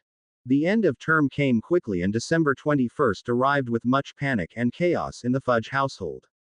Harry had just arrived home last night, term only ending on Friday, December 20th, and Eldora was in a right state as she tried to welcome him home, ensure they were all properly kitted out for the ball that night, and deal with several other issues that always arose beforehand. By 5 o'clock, as she finally retired to her room to get ready, she was run ragged, but still managed to look refreshed when she emerged almost 3 hours later. A vision, my dear, as always, said Cornelius, giving his wife a key. Are we all set then? Yes, I'll go pick up Harry's little friend and we'll meet you in the atrium at 10 to 8, sharp. She confirmed. Harry, stop pulling at your bow tie, you'll undo it. That's what I'm trying to do, it's too tight. He complained. Eldora tsked but dutifully waved her wand and the bow tie untied and retied itself. Better. Much. Thank you. Eldora nodded and bid them goodbye before apparating away to get Hermione, while Cornelius took Harry by the hand and apparated them to the ministry. The ladies joined them only a couple minutes later and Eldora took her place next to Cornelius, while Harry took Hermione's hand and led her to stand next to them. Receiving line. He explained. We have to welcome all the guests as they arrive. Oh, Hermione gasped. Well, I should not be here then, it's your family. No, you're staying with me. He interrupted firmly. You're not leaving my side until Ron gets here. There'll be too many people who hate muggles and I'm not leaving you to their mercy. Hermione nodded timidly. She'd read, of course, that there were those in Wizarding Society who disliked muggles and muggleborns, believing they were beneath them, but she'd yet to really meet any. Guests started arriving then and Hermione could see that Harry was very comfortable with the role he had to play and was very charming, dazzling many he talked to. Each time he introduced Hermione as his good friend, and top student in their year at Hogwarts, and by the 12th or 13th person she greeted, Hermione began to relax a little. She was put on high alert though when Harry tensed beside her, and she could see why. Lucius, Narcissa, and young Draco, of course, welcome. Cornelius greeted the Malfoys warmly, as did Eldora, though Harry was much more reserved. Mr. Malfoy. He was the picture of perfect etiquette and manners, smiling as he had for each guest, but he was not trying to charm them as he had the others, and Hermione heard the coldness in his tone. She'd known, of course, of his rivalry with Draco, but aside from an insult here and there, the two ignored each other at school, and she knew nothing about his relationship with Draco's parents. Mrs. Malfoy, welcome. He took her hand and key. At the back of it, as he had several of the ladies that night, though it was clear he was choosing about whom he greeted in such a manner. May I introduce my good friend Hermione Granger? She is also top of our year at Hogwarts. It's a pleasure to meet you, Mr. and Mrs. Malfoy. She decided to copy Harry and greeted them formally with a smile. Likewise, I'm sure. Lucius' drawl was anything but sincere, but Hermione ignored it. Mrs. Malfoy didn't even deign to speak to Hermione and the two turned back to converse with Cornelius and Eldora, leaving them with the youngest Malfoy. Potter. Draco sneered. Malfoy. The two didn't even pretend to be cordial with each other, knowing from experience that the adults were sufficiently distracted. Granger. Draco's sneer deepened. Malfoy. She greeted rather dismissively, and heard Harry snigger beside her. Can't believe they even let you in, given your heritage. Harry stiffened again, but Hermione didn't let it bother her. And I'm shocked that your ego even fit through the door. Draco snarled and was about to retort, but the adults' attention was back on them. He would be delighted, Minister. They heard Mrs. Malfoy say as they turned towards them. Excellent. Hermione, dear, I know how dull and tedious standing here must be for you, so Draco has kindly agreed to escort you inside until Harry can rejoin you. I'd much rather Hermione stayed with me, Harry said at once. Nonsense, Harry, you are all friends here. It will be much more fun for Hermione to be with her classmate. Harry gritted his teeth and knew Malfoy was doing the same. Of course. He ground out, turning to Hermione. I'm so sorry, he whispered. It's all right, she replied. Seeing that the adults' attention was once again not on them as they bid their goodbyes, Harry turned to Draco. You better be on your best behavior, Malfoy. If you hurt Hermione in any way, I swear to Merlin you'll regret it. Draco smirked, seeing that his rival was clearly upset. We'll see, Potter. He held out his arm for Hermione, who reluctantly took it. We will both be cordial to each other, Draco, Hermione declared. Or it is not Harry you'll have to worry about. I have no qualms about sticking my foot where it will hurt the most if you're anything but a gentleman. Draco's smirk disappeared and the two followed the Malfoy parents into the ballroom proper. Harry spent another 45 minutes greeting what must be every person in the wizarding world who held even a modicum of influence. There were several other Slytherins and their parents, as well as Ernie Macmillan from Hufflepuff and his fellow Gryffindor, Neville Longbottom, who arrived with his formidable grandmother. Finally, though, the people he had been waiting for arrived. Arthur, welcome, welcome, we're so glad you could come. Cornelius greeted a red-headed man and his wife before moving on to the 3 children they'd brought with them. Eventually they made it down the line to Harry, and Ron smiled brightly at him. Hiya, Harry. Hey, Ron. These are my parents, by the way, Arthur and Molly. Mr. Weasley, Mrs. Weasley, it's a pleasure to finally meet you. He greeted. Dotting Mrs. Weasley's hand. You as well, Mr. Potter. Harry, please. He waved off the formality and turned to the other 2 Weasley siblings. One was Percy, a 5th-year Gryffindor prefect, whom he greeted happily, though the other he'd never met. She seemed quite shy, sticking to Percy's side like glue. This is my sister, Ginny. Ron introduced a bit dismissively, as an 11-year-old boy would of their little sister. Miss Weasley. He greeted. Ing the back of her hand as well. Her face flushed a deep red and Harry wasn't sure what to do now, so he settled for smiling and turned back to Ron. You have to go rescue Hermione. She's with Malfoy as an escort. Ron's face twisted into a look of anger and disgust and he nodded, practically pulling his parents away from the receiving line so he could go find Hermione. Harry was stuck standing there for another 15 minutes before Cornelius decided it was acceptable to disperse. He rushed off then, looking for Ron and Hermione in the sea of people, barely remembering his manners as people greeted him again, as if they hadn't just talked with him in the receiving line. He knew they wanted more time with him, or rather with the boy who lived, for they always did, but he wasn't about to indulge them this time. Finally he located his friends and was glad to see that Ron had successfully rescued Hermione. They were standing with Neville off to the side of the dance floor and Harry quickly joined them. Was Malfoy all right? Was the first thing he asked. Yes. He did as the minister asked and stayed with me until Ron found us. We didn't really talk or do anything but kind of just stood behind his parents as they talked with people. Harry breathed a sigh of relief. Good. I was worried he'd be his usual self. You should have told me Hermione was with Malfoy, Harry. Neville spoke up. I would have rescued her too. He seemed a little put out, but not overly so. Harry had known Neville for years.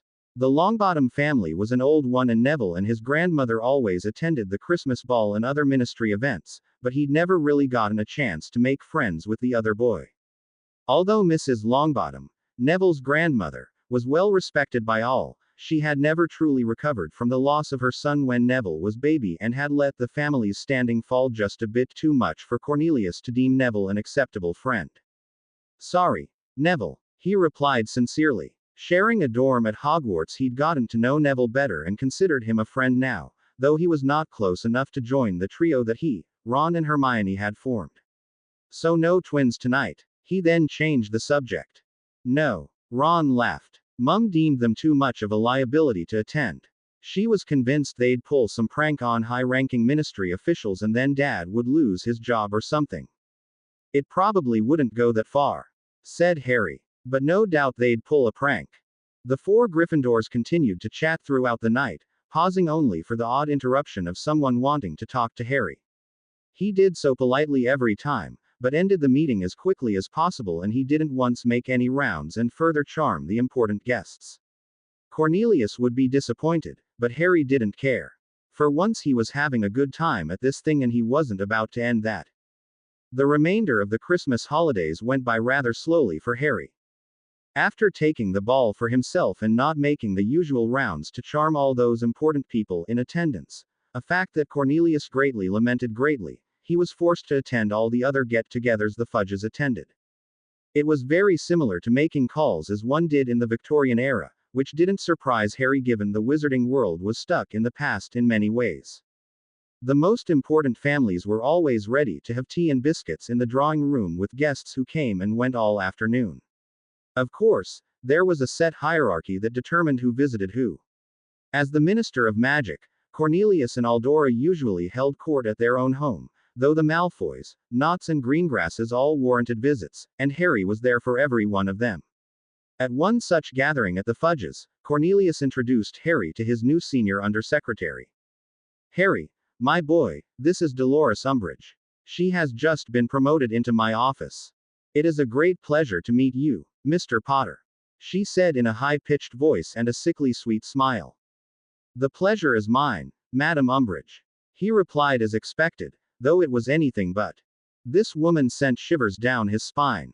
She was dressed from head to toe in pink with a bow in her hair, though it did nothing to hide the fact she resembled a toad. Clearly her girlish voice and manner of dress were an attempt to make herself more approachable, though they did anything but, and Harry left her side as quickly as possible, vowing to spend as little time with her as he could in future. The only other moment of note that holiday was on Christmas Day, when Harry returned to his room after opening presents with the Fudges to find another present there on his bed. Harry wondered why this present had been left here for him instead of under the tree, but it quickly became clear that this was not a present for anyone else to see. Your father left this in my possession before he died. It is time it was returned to you.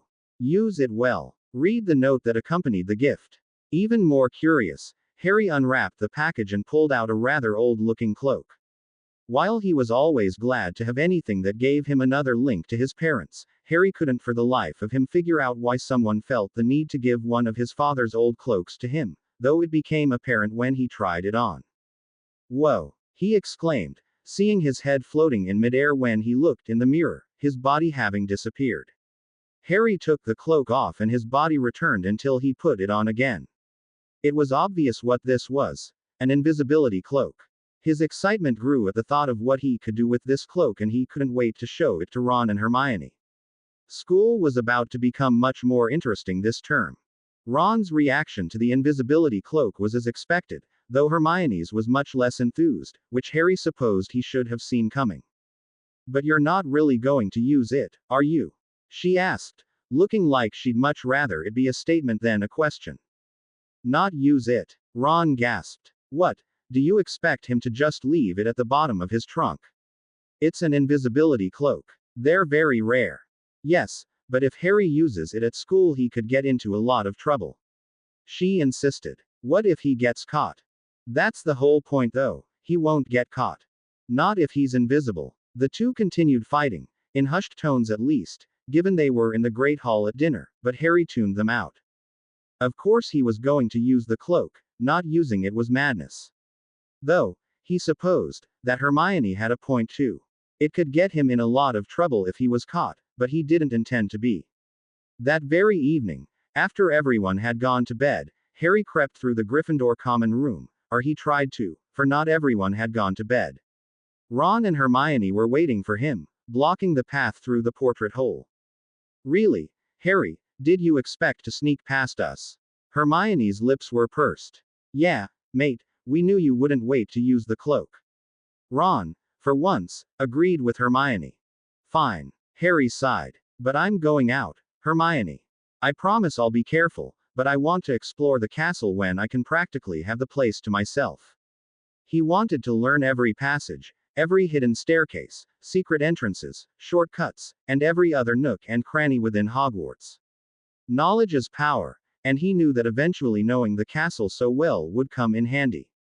I know I can't stop you from going, Harry, she said. But I can stop you going alone. We're going with you. What? Both he and Ron gasped, shocked at what she was suggesting. Hermione sneaking out after curfew. They never thought they'd see the day. Oh please, even with the invisibility cloak you won't get very far without me. How did you plan to fool the fat lady?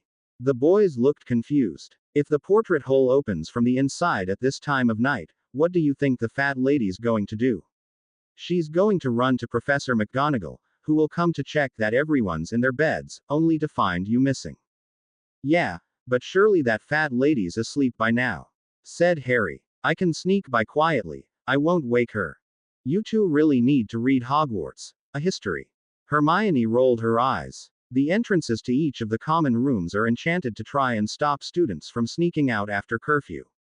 Even if she is asleep now, the moment her portrait opens, the enchantment will wake the fat lady up. Harry hadn't thought of that. Then how do you plan to get by her? Ron demanded. The Confundus charm. It will only confuse her for a few moments, but if we move fast enough, we can have the portrait hole closed again before she recovers. She won't remember why she woke up. It sounded like a good plan, certainly better than the nothing Harry was coming up with, so he quickly agreed and the three of them put the invisibility cloak on, glad it covered all three of them perfectly. Confundo. Hermione whispered at the exact moment they opened the portrait hole. Huh, what? They heard from the fat lady and knew it had worked. Dashing out quickly, they closed the portrait hole and stepped back, waiting a few moments as the fat lady looked around in a daze before going back to sleep.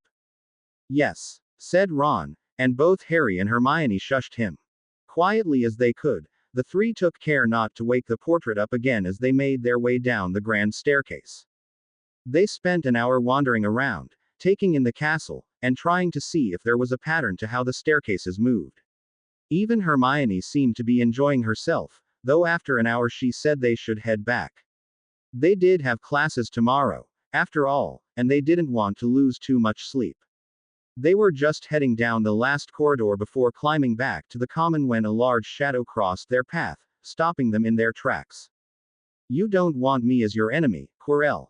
It was Professor Snape. His voice was unmistakable, and he seemed to have Professor Quirrell pushed up against the wall. SS Severus, I know it was you who let the troll in on Halloween. No. Don't lie to me. Snape had always been scary, but none of them had seen him like this. They could understand why Quirrell was shaking so badly. You have not been the same since your sabbatical last year, and I will find out why. IDD don't know what YUMM mean, S. Severus. Snape just stood there for a moment, looking at Quirrell. We will have another little chat soon, when you have had time to decide where your loyalties lie. With another withering look, Snape left. Quirrell stood there a moment before regaining his composure and leaving the same way. Harry, Ron and Hermione looked to each other, wondering what they had just witnessed.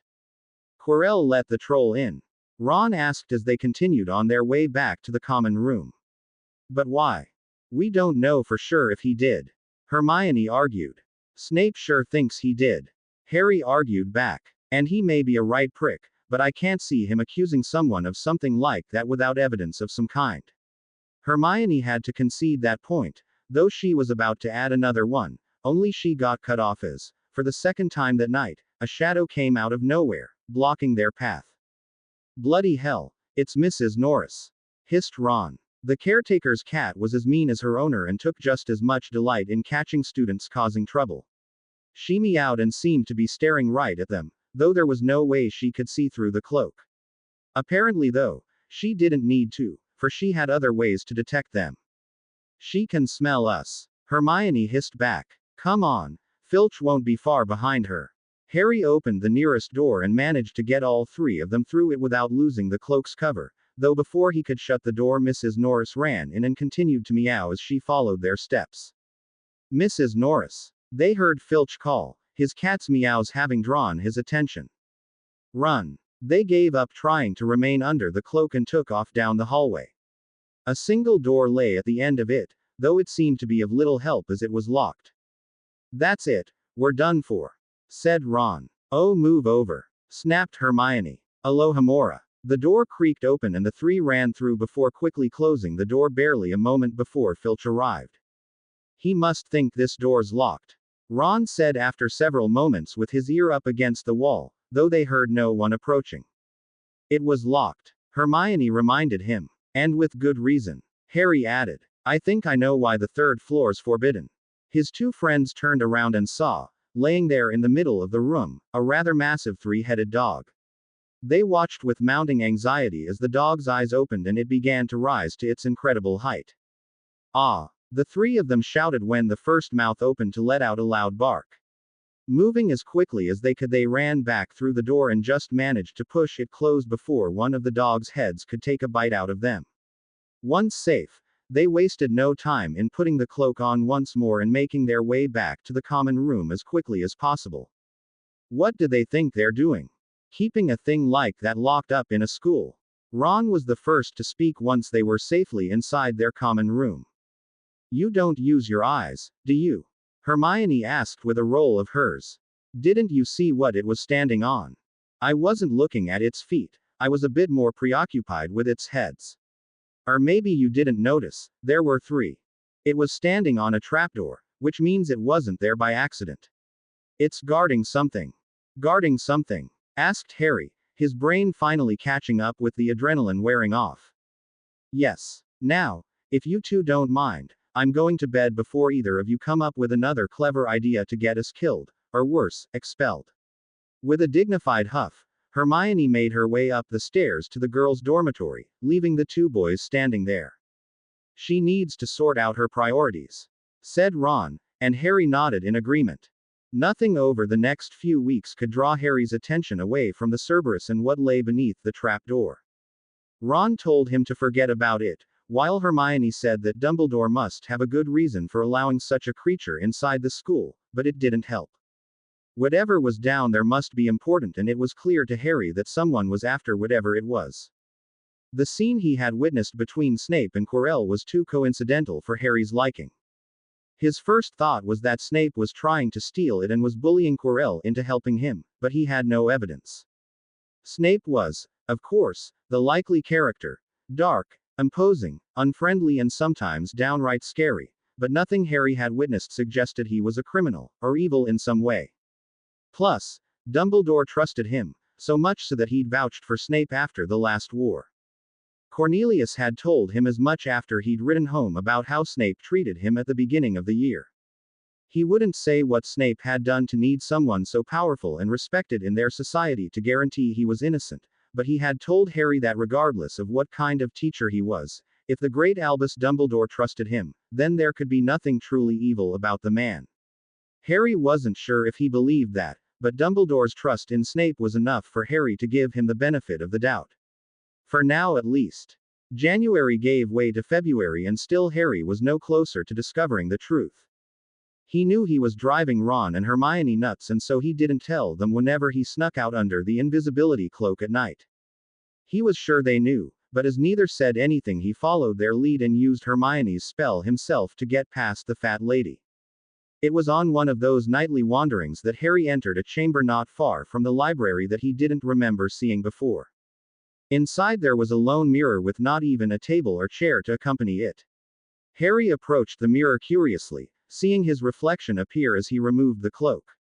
He stared at himself for a moment, wondering why a large ornate mirror such as this was in an empty room in a far corner of the castle. He wasn't alone for long, however, at least not in the mirror. Two shapes materialized on either side of him and Harry recognized them instantly. "Mum," he breathed, staring at the women with eyes so like his own. "Dad." The man smiled. Cornelius and Aldora had managed to put together a book of photos of his parents from people who had known them, which they had given to him only a month into his living with them, when they realized he had never seen a photo of his parents before. He'd stared at those photos so many times that he probably could recognize them better than himself. But what? Harry looked around the room, searching for the source of these images, but found nothing. He realized then that some magic was at work here, though he had no idea what. Harry sat and stared at his parents for some time after he had tried talking to them and had quickly realized they couldn't talk back. He spent the rest of the night just sitting there with his parents, only returning to the dormitory an hour before sunrise. He hadn't told Ron and Hermione what he'd found, though a part of him had wanted to introduce them to his parents. He was clever enough to know that whatever magic was at work here was simply an illusion and was in no way real. However, that didn't stop him from returning there every night that week. Back again, Harry. Harry jumped at the voice and turned around to face the headmaster. He hadn't heard the door open or been at all aware that he wasn't alone, so engrossed was he with the mirror. I see that you, like so many before you, have discovered the delights of the mirror of Arised. I trust by now you realize what it does. It shows us an illusion of something important to us. He'd been so happy at seeing his parents that he hadn't thought too much about the mirror or the magic behind it, though he'd worked out that much. Yes, and no. Harry was confused. It shows us nothing more or less than the deepest and most desperate desires of our hearts. That made sense. Although he'd been taken from his abusive aunt and uncle's home some years ago and shown kindness, and even love to a certain extent, he still longed for his parents and the home they were supposed to have had together, if not for that fateful night. That was the one thing he realized that he'd never have, and it made his heart ache for it even more because of it. I guess that makes sense. He replied to Dumbledore. Yes, but remember this, Harry, this mirror gives us neither knowledge nor truth. Men have wasted away in front of it, and even gone mad. Kind of like he had, Harry realized. This was the fourth night in a row that he was losing sleep just for the chance to look at his parents again. Which is why tomorrow it will be moved to a new home. And I must ask you, not to go looking for it again. Harry looked up at Dumbledore. There was something in his voice that spoke of more than just wanting to save Harry, and other students, from looking in the mirror too often. Harry thought immediately of his other obsession and decided to test that waters. Dumbledore would no doubt know all about the Cerberus and the trapdoor. Even if Harry got detention, it would be worth it for any bit of information the headmaster might let slip.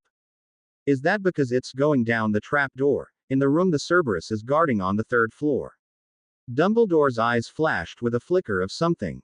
Anger, fear, Harry couldn't tell, as they bore into him from above the half-moon spectacles. You visited the third floor.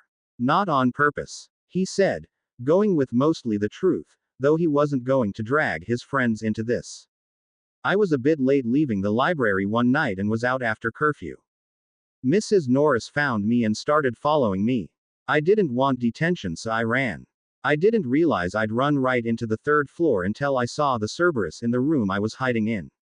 Dumbledore continued to stare at him, and Harry wondered if he could tell that he was lying, even though the important bit about how he found the three-headed dog was the same. It had been an accident. After all, Ron and Hermione hadn't meant to go on the third floor. I trust you will be discreet about what you have found, Harry. Dumbledore said with a sigh. There is a reason the third floor is forbidden this year, and it would not do for certain people to get wind of what is down there. Harry knew that was all Dumbledore would say without further prompting. He had been present for several visits that Cornelius had paid to Dumbledore over the years.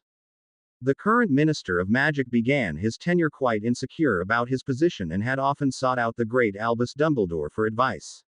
He still did, though to a lesser extent since Lucius Malfoy had gotten hold of him. And so Harry had met the headmaster before coming to Hogwarts and knew that if there was one thing Dumbledore was good at, it was not sharing information. Of course, Harry had gotten good at pressing the right buttons to get more information out of him. Of course, Headmaster, he said. Though I must ask, does the minister know about whatever is hidden in the castle? Only I can't imagine that he does, you see. Hiding a dangerous creature in a room that a first year can get into. And as you said, there are certain people that shouldn't get their hands on what's hidden down there. How hard would it be for those people to track it to Hogwarts? Wouldn't they then try and get at it, which could put every student in the school in danger? He was laying it on a bit thick, he knew, but he needed to know what was down there. All of the points he'd just made were valid ones, and after Dumbledore confirmed that something was down the trapdoor that dangerous people might want, his own safety, and that of his friends, was at risk. Harry had sworn 4 years ago that he would never allow anyone else control his life, and until he knew what Dumbledore was hiding, he couldn't decide if he could leave it protected as is, or if he needed to do something about it. Dumbledore sighed once more, and Harry knew that he hadn't told the minister. All I will say, Harry, is that no one knows it is here and it will be gone soon. I am merely holding it temporarily for an old friend of mine. An answer without really giving an answer. It was what Dumbledore was good at. On the other hand, manipulating adults was something Harry was good at, and it was clear that Dumbledore didn't want the Ministry to know about whatever it was he was hiding. Harry thought for a moment about how hard he should push Dumbledore, knowing that he could follow through and Cornelius would rush to the school demanding answers, but now might not be the best time to play that card. What friend, Professor? Dumbledore stared at him a moment, deciding if he should give away that bit of information. Nicholas Flamel, he said finally, clearly deciding that giving Harry this much couldn't hurt anything.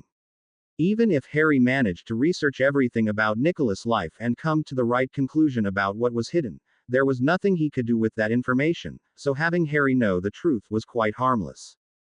Nicholas Flamel. Harry apparently didn't know that name, and Dumbledore relaxed a bit more. Now off to bed, Harry. He ended the conversation. Don't dawdle. Harry nodded, slipped out of the door before putting his cloak back on and returning to his dormitory, his head full of thoughts of Nicholas Flamel. Nicholas Flamel. Who's Nicholas Flamel? Ron asked the next morning. Harry had finally told his friends about his late-night wanderings and of course about his encounter with Dumbledore. You do realize that you practically threatened a teacher. Hermione was much more upset about that fact than she was curious about who Nicholas Flamel was. And not just any teacher, but the headmaster. It seemed incomprehensible to Hermione that anyone would threaten a teacher. I know, and I promise not to do it again. Harry waved off her concern. This week. Hermione glared at him, but he could see a twitch of her mouth that belied her desire to smile. He may threaten teachers, but he wouldn't lie to her. So how do we find out who Nicholas Flamel is? It was research they needed to do, so of course he needed Hermione for that. I've heard the name before, but I can't remember where. She said. We'd probably be best to look up everything we can on Professor Dumbledore. If I've heard the name before, then he's probably well known somehow, and if he and Professor Dumbledore are friends, then they'll probably be mentioned together somewhere. Beats starting a search for someone we know nothing about. Shrugged Ron in agreement, and Harry nodded as well. Good. Then let's go to the library. Hermione glared, but the two boys merely chuckled as they made their way out of the Great Hall. They searched all day and found nothing of use. Since they were doing something they didn't want anyone else to know about, or for word to reach Dumbledore that they were looking for information on his friend, they couldn't exactly ask Madame Pants for help, so it was up to Hermione to find books for them to look through. A week passed with no results and they were starting to get despondent. Hermione only had 2 more books for them to look through. They were in the common room late one evening when they ran out of texts, emphasized by Hermione slamming the book shut. We've gone through every book I can think of that might have any mention of Dumbledore, and nothing. She said frustratedly. Maybe he's not famous like you thought, said Harry. But I know I've read that name somewhere. Let's just go to bed. Ron grumbled. His stomach hurt from all the sweets he'd eaten while Harry and Hermione went through the last 2 books. With nothing else to do right now, the two agreed and they began to clean up. Harry was gathering all the chocolate frog cards Ron didn't want when one of them caught his eye. Dumbledore had just walked back into the picture on his frog card. Thinking it a lark that a chocolate frog card, of all things, was the only thing about the headmaster that they hadn't read in the last week, Harry turned the card over and read the bit on the back, only he wasn't thinking it a lark anymore. Guys, here, he called, and Ron and Hermione rushed over. Considered by many the greatest wizard of modern times, Dumbledore is particularly famous for his defeat of the dark wizard Grindelwald in 1945, for the discovery of the 12 uses of dragon's blood, and his work on alchemy with his partner, Nicholas Flamel. He read. Hermione gasped and ran up to the girls' dormitory without any explanation, though she returned moments later with a rather large book. I knew I'd read that name before. I checked this out weeks ago for a bit of light reading. This is light? Ron asked as she slammed the book down on the table and opened it, beginning to search through the pages until she found the one she wanted. Of course, here it is. Nicholas Flamel is the only known maker of the Philosopher's Stone. Quote. The what? Neither boy knew what she was talking about. Hermione shot them a withering look before continuing. The Philosopher's Stone is a legendary substance with astonishing powers. It can turn any metal into pure gold, and produces the elixir of life, which will make the drinker immortal. The only stone currently in existence belongs to Mr. Nicholas Flamel, the noted alchemist, who last year celebrated his 665th birthday. That's one powerful stone, Ron muttered. You think that's what's through the trap door? Maybe. What else is he known for, Hermione? She skimmed the paragraph before shaking her head. Only as an alchemist. A very talented alchemist, famous in alchemy circles, but the Philosopher's Stone is the only thing he's done that might warrant such protection. Then that must be it, said Harry. Dumbledore must be hiding the Philosopher's Stone for his old friend. But why? And who would want it? And what for? Ron asked the pertinent questions. Riches, Hermione suggested. It can turn any metal into gold, after all, and history is riddled with stories of people who have gone to great lengths to find, or protect, treasure. The elixir of life could be it too, said Harry. Some people would love to live forever. But who? Harry shook his head. I don't know. It could be anyone, but I doubt Dumbledore's protecting the stone just from the general public. He must know who's after it, and the kind of trouble they'd cause if they got their hands on it. Then that's what we have to do next. Hermione was resolute. We have to find out who is after the stone and why. But how? Asked Ron, posing the question that was likely to give them the most trouble. The trio had no luck in discovering who might want to steal the stone in the weeks following, and Easter arrived with little fanfare, all three returning home for the holiday. The final term began in early April, and with it came a new resolve from Hermione. I've been thinking, she said one morning as she took her seat across from the boys at breakfast. Why are we trying to find out who might steal the stone? Harry and Ron's attention snapped up from their food. Because someone's trying to steal it. To Harry the answer was obvious. Ron nodded his agreement. Yes, she replied with a roll of her eyes. But I mean, why are we trying to find out? Professor Dumbledore is protecting the stone, so is that three-headed dog, and there are probably other spells and enchantments protecting it as well. So why are we, three children, trying to stop someone stealing the stone when the greatest wizard of modern times already is? What do we think we'll accomplish by continuing this search? That we might somehow offer something that Dumbledore already hasn't. Harry and Ron looked at each other and had to concede she had a point. They'd continued the search because it was the right thing to do, and it was a mystery to be solved. And for Harry, something in his gut told him this was important. There was also his hesitation to trust Dumbledore completely. He knew, thanks to Hagrid, the gamekeeper, that Dumbledore had been the reason that he'd ended up at his aunt and uncle's house as a baby. Dumbledore had left him in that abusive environment and had never once checked in on him. That the man could do that to a baby lost him a lot of faith where Harry was concerned. However, Hermione made a good point as well. What could 3 first years do that Dumbledore couldn't? While Harry might not really trust the headmaster, he couldn't deny that he was a powerful and brilliant wizard. So you think we should just let it go? Harry asked, not sounding convinced that they should. Not entirely. I mean, if we hear something, I'm not saying we should just ignore it, but I don't think we should continue to spend all this time going through the library yet again to try and find out who it is. Ron looked scandalized. You don't think we should do research in the library? Hermione glared at him. Not on this. We have final exams coming up and we should be studying for them. Plus, your midnight wanderings, Harry, could really get you in trouble, and it's a miracle you haven't been caught yet. Harry couldn't disagree with her on that point either. He'd had several close calls in recent weeks, for while the cloak made him invisible, it didn't give him the sight to see what was ahead. He'd almost crashed into Snape the week before the holiday as they both rounded a corner. All right, Harry finally agreed. No more midnight wanderings, and no more research into who might be trying to steal the stone. But we should still keep our eyes out for anything suspicious. Ron and Hermione agreed. Excellent. Now, with exams only 10 weeks away, I've drawn up a study schedule. Hermione got right down to business and pulled out 3 pieces of paper, handing 2 of them to Ron and Harry. The boys looked down and saw it was indeed a weekly schedule that was color-coded and looked much worse than their actual class schedule. We really should have started studying before the Easter holiday, but we were otherwise preoccupied, so we'll have to really double down and start right away. I've given each of us the same schedule so we can study together, though the subjects in each time slot are dependent on which subjects you're both struggling with. As Hermione continued to prattle on, Ron and Harry looked at each other in horror. Hermione's study schedule proved as brutal as they thought it would be, but the boys adhered to it as much as possible to keep the peace. However, that didn't mean that when an opportunity presented itself to take some time off that they wouldn't take it.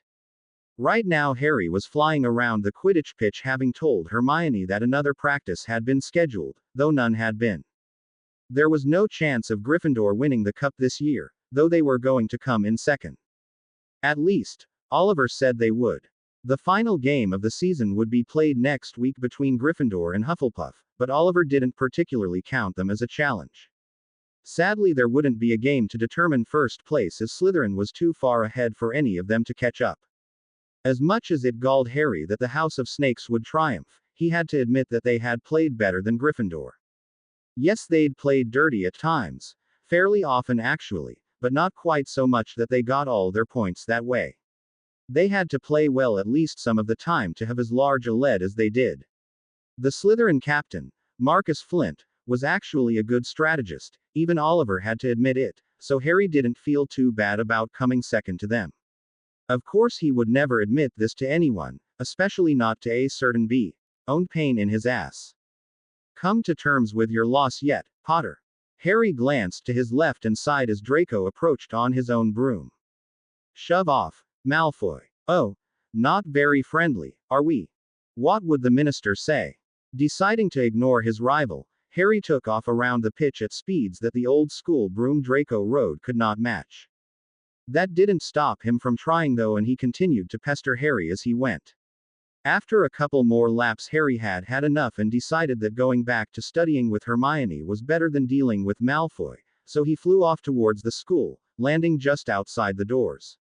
Unfortunately, Draco was in one of his moods where he was determined to drive Harry nuts, and so he followed him into the castle. Perhaps we can offer the Gryffindor team some pointers next year. You're not even on the team, Malfoy. Next year I will be, you'll see. Harry rolled his eyes. What, is Daddy going to buy you a spot on the team? You're pathetic, Malfoy. Well used to Draco's tactics after years of learning together, Harry knew that he was going for his wand. Luckily, Harry was faster. Rictusempra. He cast the tickling charm before Draco's spell had had a chance to pass his lips. The Slytherin fell to the floor laughing and Harry shook his head. Draco had never been good at the quick draw and Harry didn't know why he insisted on trying it still. Potter. Harry turned and saw Snape bearing down on him, his cloak billowing out behind him. You know magic isn't allowed in the corridors, let alone to attack another student. The professor pulled out his own wand and cancelled the spell on Malfoy before helping him up, the own turning a smug smirk on his rival.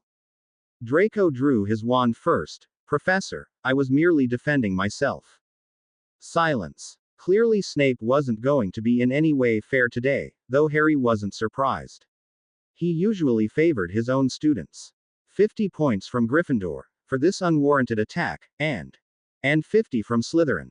Harry hid his own smug smirk at the Scottish brogue that announced Professor McGonagall's arrival. Snape stood a bit straighter in the presence of the deputy headmistress, though he was prepared to argue about his house losing points. I saw what happened too, Severus, and Mr. Potter is indeed correct. Mr. Malfoy here drew his wand first, Mr. Potter was merely faster in defending himself.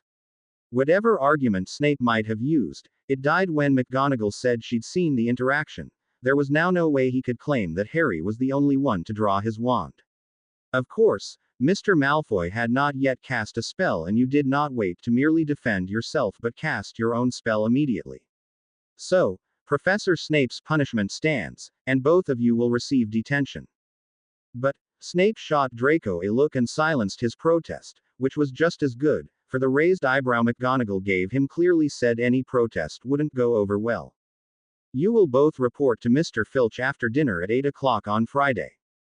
Yes, Professor. They said obediently, and with one more withering look, McGonagall took her leave.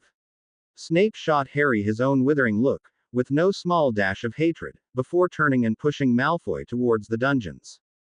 The lecture Hermione gave him on finding out he had detention was almost as bad as serving the detention itself, so it was with some relief that he had to leave her on Friday before she could begin her lecture all over again. At exactly 8 o'clock he and Draco met Filch at his office expecting to be given some part of the castle clean. However, instead Filch led them outside. You'll be serving detention with Hagrid tonight, he told them. He's got a little job to do, inside the dark forest. Harry wondered what detention would really be, as Filch was no doubt just trying to scare them. Students weren't allowed inside the forest, let alone 2 first years, as it was far too dangerous. That danger didn't diminish just because it was detention, so they couldn't possibly be going into the forest for real.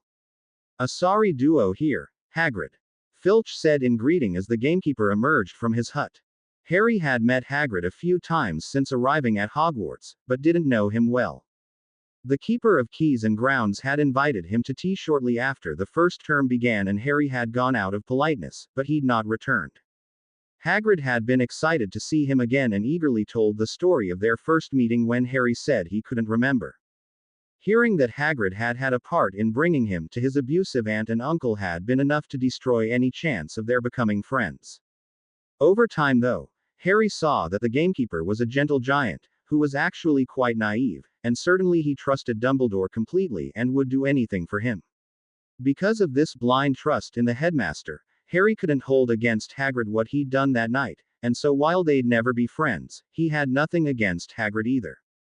Filch. Hagrid returned the greeting and began gathering supplies, including a crossbow and several arrows. Hang on. Draco spoke up, seeing the arrows. We're not really going into the forest, are we? Students aren't allowed. And there are werewolves. There's more than werewolves in those trees, lad. You can be sure of that. Filch said quite gleefully. Perhaps, but as he said, students aren't allowed in the forest. Harry reiterated. I can't believe that Dumbledore would allow this.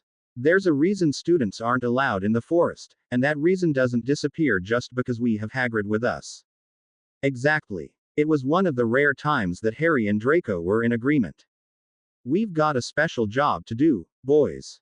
Hagrid spoke up. I found a unicorn dead a few weeks ago in the forest, and now another's been hurt bad. It's our job to go and find the poor beast. So, I'm sure animals get attacked in the forest all the time. And what if whatever attacked it, attacks us as well? Draco exclaimed. Unicorns are pure creatures. To attack one, let alone kill one, is a terrible thing. Harry remembered from one of the books on magical creatures that he'd read over the years. I can't believe that many get hurt. Most other creatures can sense their purity and would leave them alone, knowing bad things would happen if they didn't. Hagrid nodded. Right you are, Harry. But that means that whatever is attacking and killing them is that much more dangerous. Harry continued. No one should be going into the forest looking for it. Especially not 2 first years. Got no choice though, do you, lad? Filch said. Though perhaps if you refuse to do your detention they'll bring back the old punishments just for you. Used to be detention would find you hanging by your thumbs in the dungeons. God, I miss the screaming. He sounded so wishful that Harry wondered if such punishments had actually existed. I'm sure the minister would not be happy about this. He replied. My father will hear about this too. And he's a school governor. Filch looked like he couldn't care less about who Draco's father was and so merely waved goodbye and left them with Hagrid. Come on. Even with all their protests, which were far from 2 students just not wanting to have detention, it seemed like Hagrid was still going to take them into the forest. Harry and Draco looked to each other, deciding if they should just walk away, but ultimately decided against it. Harry didn't want Cornelius rushing to the school tonight and making a scene. Better Harry owl him tomorrow, and he approached Dumbledore as an indignant guardian concerned for the safety of his ward, and the other students. He could tell that Draco thought the same way, though knowing Lucius as he did, Harry knew that Draco also wanted to make his father proud, and cowardly refusing to go into the forest, no matter how legitimate the reason, wasn't the way to do that. So, with trepidation the two followed Hagrid, and his hound, Fang, into the forest, holding their wands aloft. They knew that nothing they could do would actually stop any of the dark creatures they may come upon, but they might be able to distract the creature long enough for Hagrid to shot it with his crossbow. They walked for almost an hour before Hagrid spotted something shining on the forest floor. Looking closely, Harry could see that it was a liquid of some kind. Hagrid dipped his fingers into and held it up for them to see. "This is unicorn blood," he said. "Fresh too. We're getting close." Even more on alert, they continued forward, Fang trotting alongside them. Harry wasn't sure how far they were into the forest, but he thought it a miracle that they hadn't run into any dangerous creatures. Several minutes later, he was cursing himself for jinxing it. Hagrid raised his crossbow, ready to fire, for before them lay a pure white unicorn, dead on the ground, though it was not alone. A dark hooded figure appeared to be drinking the unicorn's blood. "Ah! Vampire!" Draco screamed and took off at a run. Fang barked loudly and followed him. "Oi! Get back here!" Hagrid deemed catching up with Draco and making sure he didn't get lost in the forest to be more important than dealing with whatever the dark figure was, and so went off after him. "Harry, come on!" He didn't wait for Harry to follow him though, and Harry was quite incapable of moving at the moment. With the noise of Draco's retreat, the creature had looked up, silver blood dripping down his chin, and Harry stood transfixed as his scar burst into pain. The creature stood and began to move towards him. Harry managed to raise his wand, but couldn't think of any spells. The creature was getting closer and still Harry did not move. Then, suddenly, a whoosh was heard and Harry's head snapped upwards as a centaur leapt into the clearing. It stood between Harry and the creature, rearing up and kicking its legs at it until finally the creature turned and ran. Harry sat down on the ground, his heart pounding, as he reached up to rub his forehead, the pain in his scar receding as the creature did. Harry Potter. The centaur that had saved him approached. "You must leave. You are known to many creatures here, and the forest is not safe at this time. Especially not for you." What do you mean, especially for me?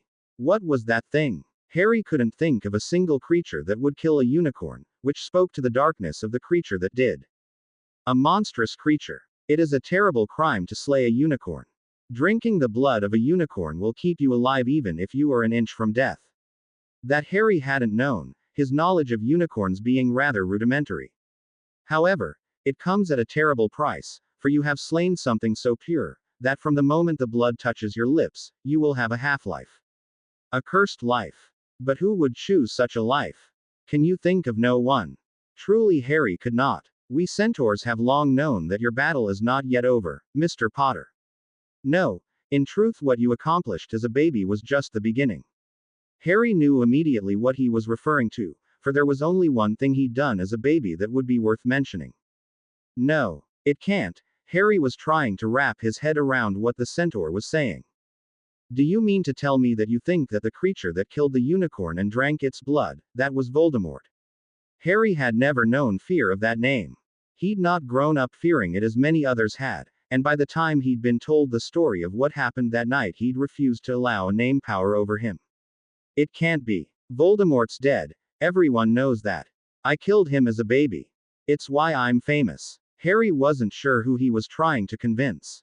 It is true that something in you stopped him that night, but a creature as he, who has delved so deep into dark magic, he cannot be gone for good. The stars foretell of his struggle to return. Harry didn't know what to make of that. He was pretty good in astronomy class, but Professor Sinistra hadn't said a thing about the stars foretelling of Voldemort's return. Shaking that thought away, for it was unimportant, Harry looked back up at the centaur. He can't be back. It was both a plea and an argument. Do you know what is hidden in the school at this very moment, Mr. Potter? Harry's heart dropped. The Philosopher's Stone. Anything else the centaur may have told him was interrupted as Hagrid and Malfoy returned. Hello there, Firenze. Hagrid greeted the centaur. I see you've met our young Mr. Potter. All right there, Harry. He asked, as if an almost attack from an unknown dark creature drinking unicorn's blood was a common occurrence. Firenze bid farewell to Harry and Hagrid decided it was time to return to the castle. Now that he knew where the unicorn was, he could return in the morning and bury it properly. Harry said not a word as they walked back through the forest, the trees getting thinner as they went. He was vaguely aware of Draco sending him looks every few minutes, his old rival being able to tell that something was seriously wrong. Finally, they made it back to the castle and Harry returned to the Gryffindor common room without saying goodnight. Unsurprisingly, Ron and Hermione were waiting up for him and they both jumped up upon seeing his face. Harry merely shook his head and nodded towards a group of 7th years, the only other students still awake. He went up to the boys' dormitory and was closely followed by Ron, while Hermione went to her own dormitory. Harry, Ron began, but again Harry shook his head. Later, he muttered, looking pointedly at the 3 other boys they shared the dormitory with. He and Ron got into their pajamas and made like they were going to bed, only neither slept. When the bell tower rang out 1 o'clock, Harry got up and nodded to Ron, both going back down into the common room. Hermione was already there. I kept checking if you were down here every few minutes. When the last 7th year went to bed, I decided to just come wait for you. Now what's happened? Harry told them about the detention, how they went into the forest and why. When he got to the part of the hooded figure, Hermione gasped and grabbed Ron's hand. The two glanced at each other before quickly letting go, their faces flushing red. He then told them what Firenze had said, and couldn't blame the whimper Ron let out. You mean, you know who's out there right now in the forest? Hermione asked with no small amount of fear. Firenze sure seems to think so. Harry was still processing everything he'd heard tonight. Most of it went against everything he'd been told since he was 7 years old, and he was trying to reconcile them and discover the truth. But, you defeated you know who, said Ron. Everyone knows it. Harry had thought the same thing, had never questioned it, until tonight. No one knows how you defeated him, Harry, said Hermione. And there was no body. Being the only one of the 3 who hadn't been told for their whole lives, or at least several years of their life, that Voldemort was gone, it was easier for Hermione to believe he was still alive. It was assumed he was dead when he disappeared and never came back, but the only things about that night that are certain is that he tried to kill you, and you somehow stopped him. So he could have just been hiding away this whole time. Ron didn't like the sound of that, though neither did Harry or Hermione for that matter. And now he's back and trying to regain his power. He's living off the unicorns right now, until he can find a better solution. He said pointedly. Of course. The Philosopher's Stone, exclaimed Hermione. If Voldemort gets his hands on the Philosopher's Stone, there's nothing stopping him from coming back. So you really believe he's not dead? Ron asked. Even though the Ministry says he's gone. You live with the bloody Minister of Magic, Harry, surely he'd know if you know who was still alive. Harry shook his head. When he and Dora first told me about Voldemort, I asked how they knew for sure that he was gone, and all Cornelius said was that the Ministry was certain, and then repeated that he was gone and could never come back. He's been very clear on his stance about Voldemort's demise, and honestly, Voldemort could prance around in front of him in a flower bonnet and Cornelius would probably still try to deny he'd returned. That's just stupid, said Hermione. How can he say he's certain he who must not be named is gone without any evidence? Without even an investigation.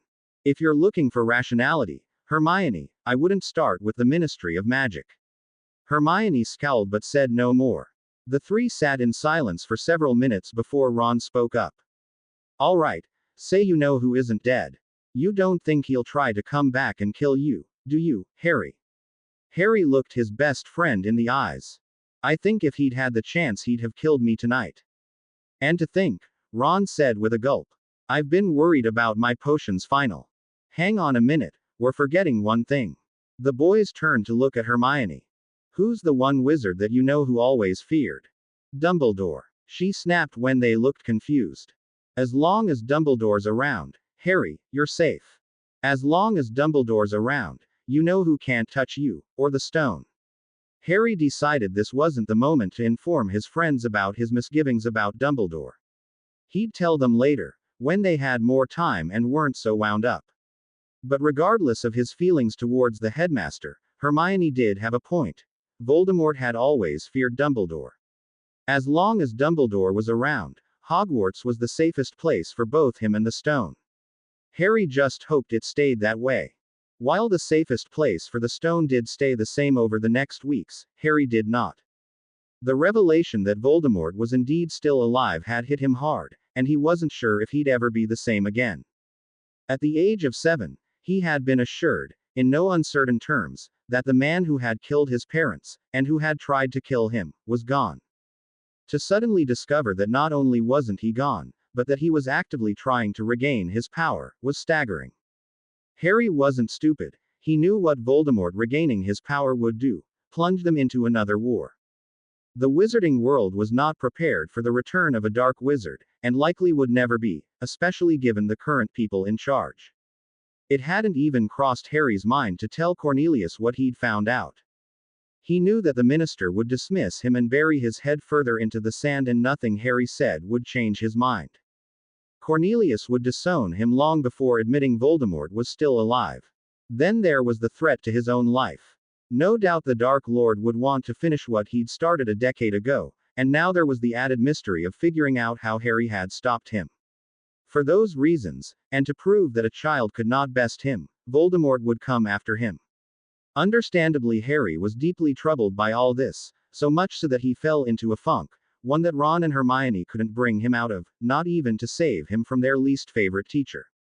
Potter! Snape roared from across the room, his volume being enough to snap Harry's attention back to the present, and not a moment too soon. They'd been making a simple boil-curing potion, and Harry had been adding the flobberworm mucus, but in his distracted state had added the whole vial, with the result that his cauldron was melting. Again. Harry jumped back before the potion seeping onto the floor could melt his shoes, as Snape waved his wand, vanishing the mess. This is the third time in as many weeks that you have melted a cauldron, Potter. One would think that you were trying to take the title of most incompetent student from Longbottom. Sorry, Professor, he murmured, barely aware of the sniggers from the Slytherin side of the room. Sorry does not replace yet another cauldron, nor an entire vial of flobberworm mucus. Snape snapped. 10 points from Gryffindor, and you will report to me after dinner for detention. Harry couldn't find it in himself to care and merely nodded before packing his things and leaving with the rest of the class. Ron and Hermione stood on either side of him as they walked, chatting animatedly and trying to draw him into conversation. This had been their tactic for the last 3 weeks, though it had yet to work. Harry was vaguely aware that he should be grateful that they continued to try instead of abandoning him to his thoughts. Still, he couldn't find the strength to respond, and so went through the rest of the day as quiet as the last few weeks before making his way down to the dungeons for his detention. Snape assigned him to scrubbing out the more nasty cauldrons, as well as gathering the mucus he'd wasted from a group of flobberworms that Hagrid had provided. Harry set to his tasks without complaint, or any emotion for that matter, and was on his third cauldron when something snapped him out of his stupor. His head shot up and immediately turned to Snape, who was staring at him intently. You know it's illegal to use legilimency on a person without their consent. He all but shouted, anger actually filtering in through his numbness. Snape merely raised an eyebrow. Don't try and deny it, Professor, you're the only one here. Very well, I won't. Snape sat back in his chair and continued to stare at Harry, though the pressure on his mind disappeared. I am surprised you recognized my intrusion. I live with the Minister of Magic and am often around other high-ranking ministry officials. Cornelius knows that some people might try and spy on my mind to gather information, so he had me trained to recognize even the most subtle intrusions. But not to stop the intruder. He figured anytime someone would try to enter my mind, I'd be with him or Aldora, so I could tell them and they'd deal with it.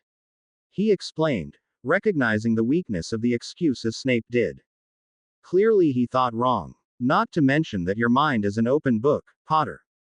It would take a skilled legilimens mere moments to sift through it to find what they're looking for. They'd be in and out long before your guardians could mount any kind of counterattack. Harry's anger receded as he realized what that meant. Then, you saw what happened in the forest. While trained only to recognize an intrusion on his mind, Harry had read enough to know that the thoughts a person was currently thinking would be the very first thing a legilimens saw, and for the last 3 weeks he'd only been thinking about one thing. Yes. And Snape was now the only person aside from Ron and Hermione to know what he was thinking, and Harry was desperate enough for another opinion.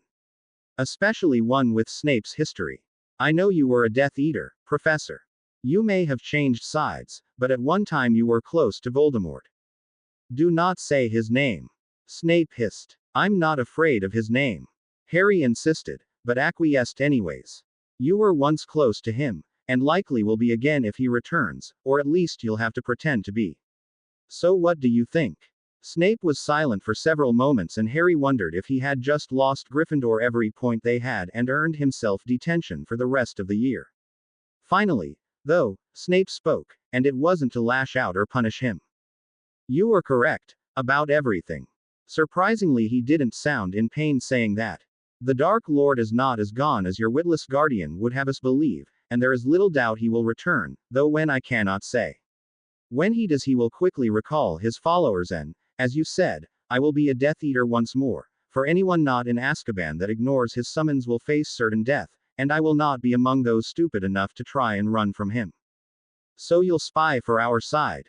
Like before. Snape ignored that question.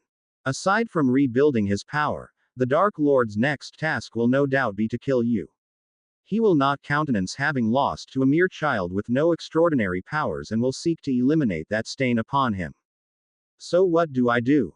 Harry exclaimed, getting to the root of what had been upsetting him so much. I can't tell Cornelius. At best he'll ignore me and do nothing, at worst he'll disown me and vilify me to the public. Yes, Voldemort's afraid of Dumbledore, and he never attacked Hogwarts last time, but if I'm here that might change, and I can't stay near Dumbledore my whole life. My friends are in danger because of me. Tears formed in Harry's eyes and he broke off, not sure where to go from here. I never took you for an idiot, Potter. Yes, all of what you have said is true, but it is true for many more people than just yourself. What do? You do what anyone with half a brain is doing. You fight and you survive. That is all any of us can do. But how? There's no class on how to survive a dark wizard. Yes, we have defense against the dark arts, but Quirrell's hardly up to the task of training us to fight Voldemort, and while you may be right that others will have to fight, he's coming after me, because for some reason I stopped him that night. You think you possess some extraordinary power that can defeat the Dark Lord? Snape sneered. I don't know. No one knows how I survived. What I do know is that I did survive, and because I did, I have a target on my head. Because I survived, people started calling me the boy who lived, and when he finally does return, I have little doubt they'll look to me to defeat him again. Now granted, disappointing the public isn't exactly something I care about, but Voldemort will, and he'll want to make an example of me because so many people believe I can defeat him. So how do I stop him? Training is the obvious answer. Learning magic beyond the curriculum, dueling, finally learning occlumency, none of which is taught here at Hogwarts, I might add. And I can't ask Cornelius for extra tutors, he'll want to know why, and it's probably best if Voldemort doesn't find out about my training, which means I need to do it in secret, which isn't going to be easy to do even if I could find people to teach me. I'd be best with one teacher, but there's no one that. He broke off and looked up at Snape. The potions master had stayed silent during Harry's rant, letting him get it out of his system, but now he didn't like the way Harry was looking at him. No, he said, though he was ignored. One person who can teach me everything, who knows how Voldemort thinks, what his actions are likely to be. One person who would have as much to lose as I did if our training ever became public. Snape was now frozen in place. Even Longbottom would be able to figure out who Harry was referring to, though the mere thought of it was so preposterous, so rash, so foolish and so repulsive that the fact Harry was actually suggesting it had shocked him to his core. Will you help me? He met Snape's eye, and Snape stared at him for a long moment, long enough that Harry began questioning if what he was doing would get him killed before Voldemort even returned. Several more moments passed in which Snape stared so deeply into Harry's eyes it was as if he could see his every thought and feeling, though no legilimency was being used. Finally, Snape moved and, taking in the boy's tear-filled, emerald green eyes, one last time, he sighed. Yes. Harry hadn't really expected Snape to say yes to training him, and neither of them appeared to know where to go from there, as the following days proved. Finally, However, Snape deemed the dawdling beneath him and sent Harry an owl commanding him to meet him in an abandoned classroom in a far corner on the 5th floor that Friday night. Harry read the letter again before setting it down and looking to Ron and Hermione.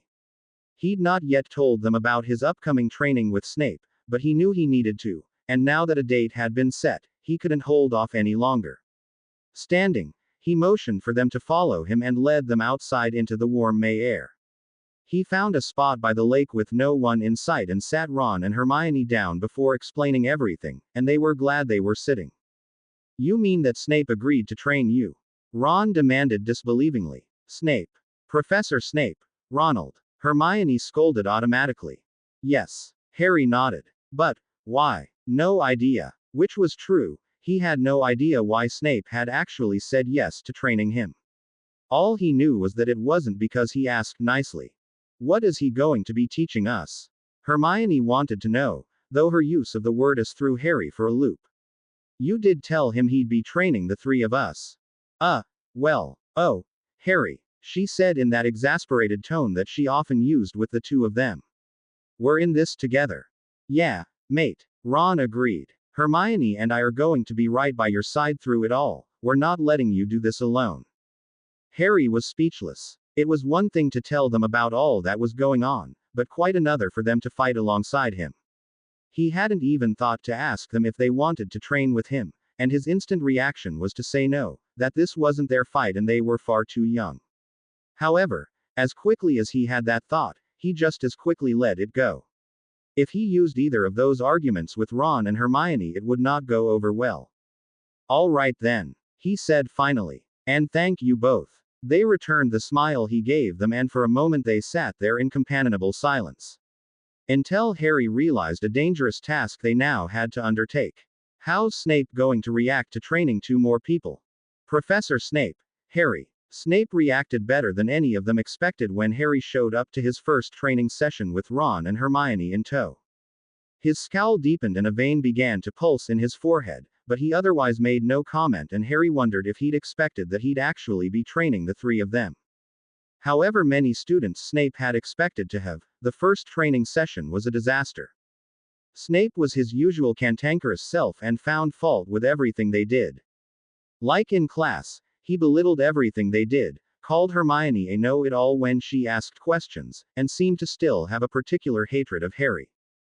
This did not abate in the sessions to follow, and the trio were getting quite frustrated that they'd added more class time with Snape. However, they could not deny that they were learning. Without the rest of the class present, especially the Slytherins for whom they now saw Snape had to put on a show for, he was able to focus on them, and as time passed they saw how he geared the lessons towards their strengths and weaknesses. Oh, he certainly still had little patience with them, and constantly had a stockpile of barbed remarks at the ready, but they could see that he was genuinely trying to teach them, and wasn't half bad at it. So far they had learned how to cast a shield charm, something usually not taught until third year, but that Snape deemed the most important, and he had begun them all on occlumency. At first he had penetrated their minds and simply told them to try and block him, but had quickly seen that that strategy wouldn't work. They were too young, their minds completely open as children's were. As a person grew, their minds became naturally more controlled and closed off, and it was easier to learn to discipline the mind and expel intruders. Even a teenager would have some rudimentary occlumency, not enough to guard against a skilled legilimens, but enough to have a basis to start training with, but children did not have that. So Snape had them begin some daily exercises to try and strengthen their minds and the control they had over them. Continuing occlumency lessons would be pointless until they had at least some control over their minds. As the end of June neared, their training with Snape did not abate even with final exams looming over them. It stressed Hermione out greatly, but even she could not deny Snape's logic. The Dark Lord would not put his plans on hold just because they had exams. The reminder of Voldemort's plans brought the trio's attention back to the Philosopher's Stone. They'd not forgotten about it completely and had been keeping an eye out, but with the school year nearing its end they were on high alert once more. It was likely the stone would be moved shortly after the students left for the summer break, so if a bid to steal it was being made, it would likely be in the next couple weeks. Thanks to his foray into Harry's mind the night he'd agreed to train him, Snape knew about their activities surrounding the stone, but had not brought it up, and so neither did they. None of them wanted detention after all, and thought it best not to remind Snape about the nightly wanderings. That all changed 3 days before the end of term, shortly after they'd sat their last exam. I always thought Hogwarts end-of-year exams were frightful, but I found they're rather enjoyable, said Hermione as the three walked across the grounds from the greenhouses, their last exam having been herbology. Of course you did, Ron muttered under his breath, and Harry tried not to laugh. As Hermione continued to talk about the exam, going over each question and how well she thought she did on them, Harry's attention was drawn towards Hagrid, who was standing a short ways off with a third-year Hufflepuff. There now, I'm sure Professor Kettleburn will let you retake the practical, Hagrid said, handing a creature Harry didn't recognize back to the boy. Just remember, the trick with any creature is to know how to calm him. Why, I know a Cerberus that falls right to sleep if you just play it a bit of music. Harry stopped walking and stared at Hagrid. It couldn't be, could it? As he sent the Hufflepuff on his way, Harry approached, followed by a perplexed Ron and Hermione. Hagrid. Hello there, Harry. He beamed. What you just said about the Cerberus. Ron and Hermione's attention was now firmly on the conversation. Have you told anyone else? Oh, well, I suppose I might have. He seemed taken aback, but was at least really trying to think back. There was a tradesman I met at the pub last week. He said he could get a dragon's egg, you know. Blimey, I'd love a dragon. He trailed off, but Harry kept him focused. And what did he ask? Well, he asked what kind of creatures I look after, wanted to see if I'd be able to handle a dragon. I told him all about Fluffy, said a dragon would be no problem. Fluffy? Ron asked. The Cerberus has a name. Hagrid didn't seem to catch on that they somehow knew about the three-headed dog. Of course he's got a name, he's mine. He sounded affronted, as if all dangerous creatures should have names. I got him off an Irishman I met in the pub last year. Ignoring the fact that Hagrid seemed capable of getting any dangerous creature from someone in a pub, Harry asked the question they needed an answer to. And you told him that to get Fluffy to go to sleep you just had to play it some music. Well, of course. Like I told Ben, I told him the key with any beast is to know how to calm it. The trio looked to each other with mounting dread. Without another thought about Hagrid, they took off at a run heading back to the castle. What do we do? Ron asked as they went. We have to tell Dumbledore, he's the only one who can stop Voldemort. However, as they only saw the headmaster at meals, none of them knew where his office was, and so they ran down to the dungeon, intent on telling Snape. They banged on the potions master's door for a few minutes, and when he didn't answer they changed course. Professor McGonagall will know, said Hermione. She's deputy headmistress, after all. They ran back up the stairs and headed towards the Transfiguration classroom, thankful to find the professor there at her desk. We have to see Professor Dumbledore, immediately, Harry said when the professor looked up, startled as they barreled into her classroom. I'm afraid Professor Dumbledore is not here. He received an urgent owl from the Ministry of Magic and left immediately for London. He's gone. Harry's fear grew. But this is important. This is about the Philosopher's Stone. If McGonagall was startled before, it was nothing to how she looked now. How do you know? Someone's going to try and steal it. McGonagall looked at them for a moment before her mouth formed into a thin line and she turned her sternest look on them. I don't know how you three found out about the stone, but I assure you it is perfectly well protected. Now would you go back to your dormitories?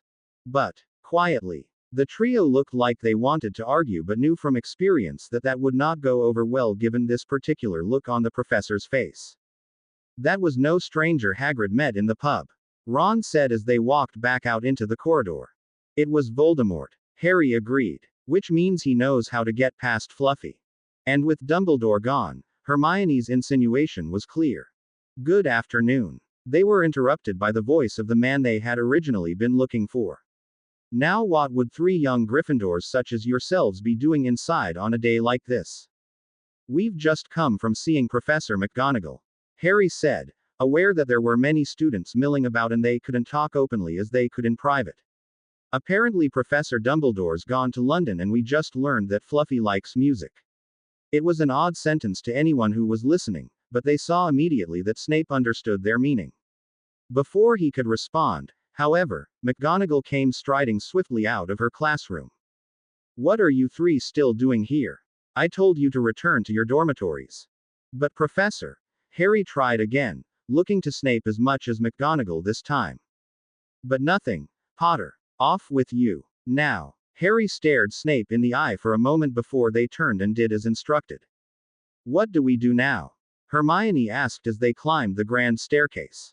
"Let's return to the common room in case McGonagall asks the fat lady if we went back or not," said Harry. "We'll sneak out afterwards and wait for Snape in the training classroom. He should come and talk to us once it's safe." "And if he doesn't?" Ron asked and Harry sighed. "Then we go through the trapdoor ourselves.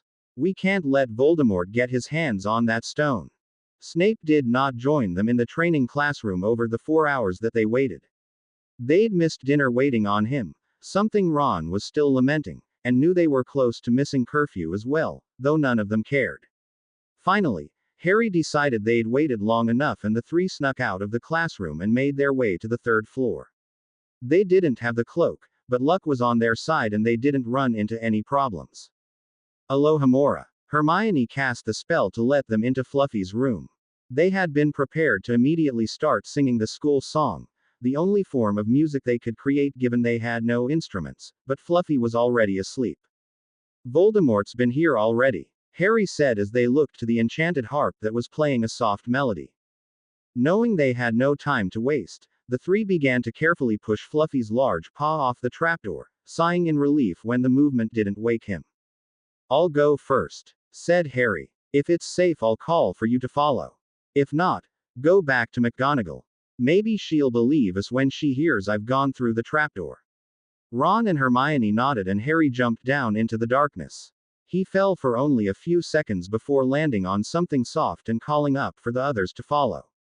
It was not a moment too soon, he realized, for Fluffy started barking, obviously having woken from his nap. Ron and Hermione landed beside him.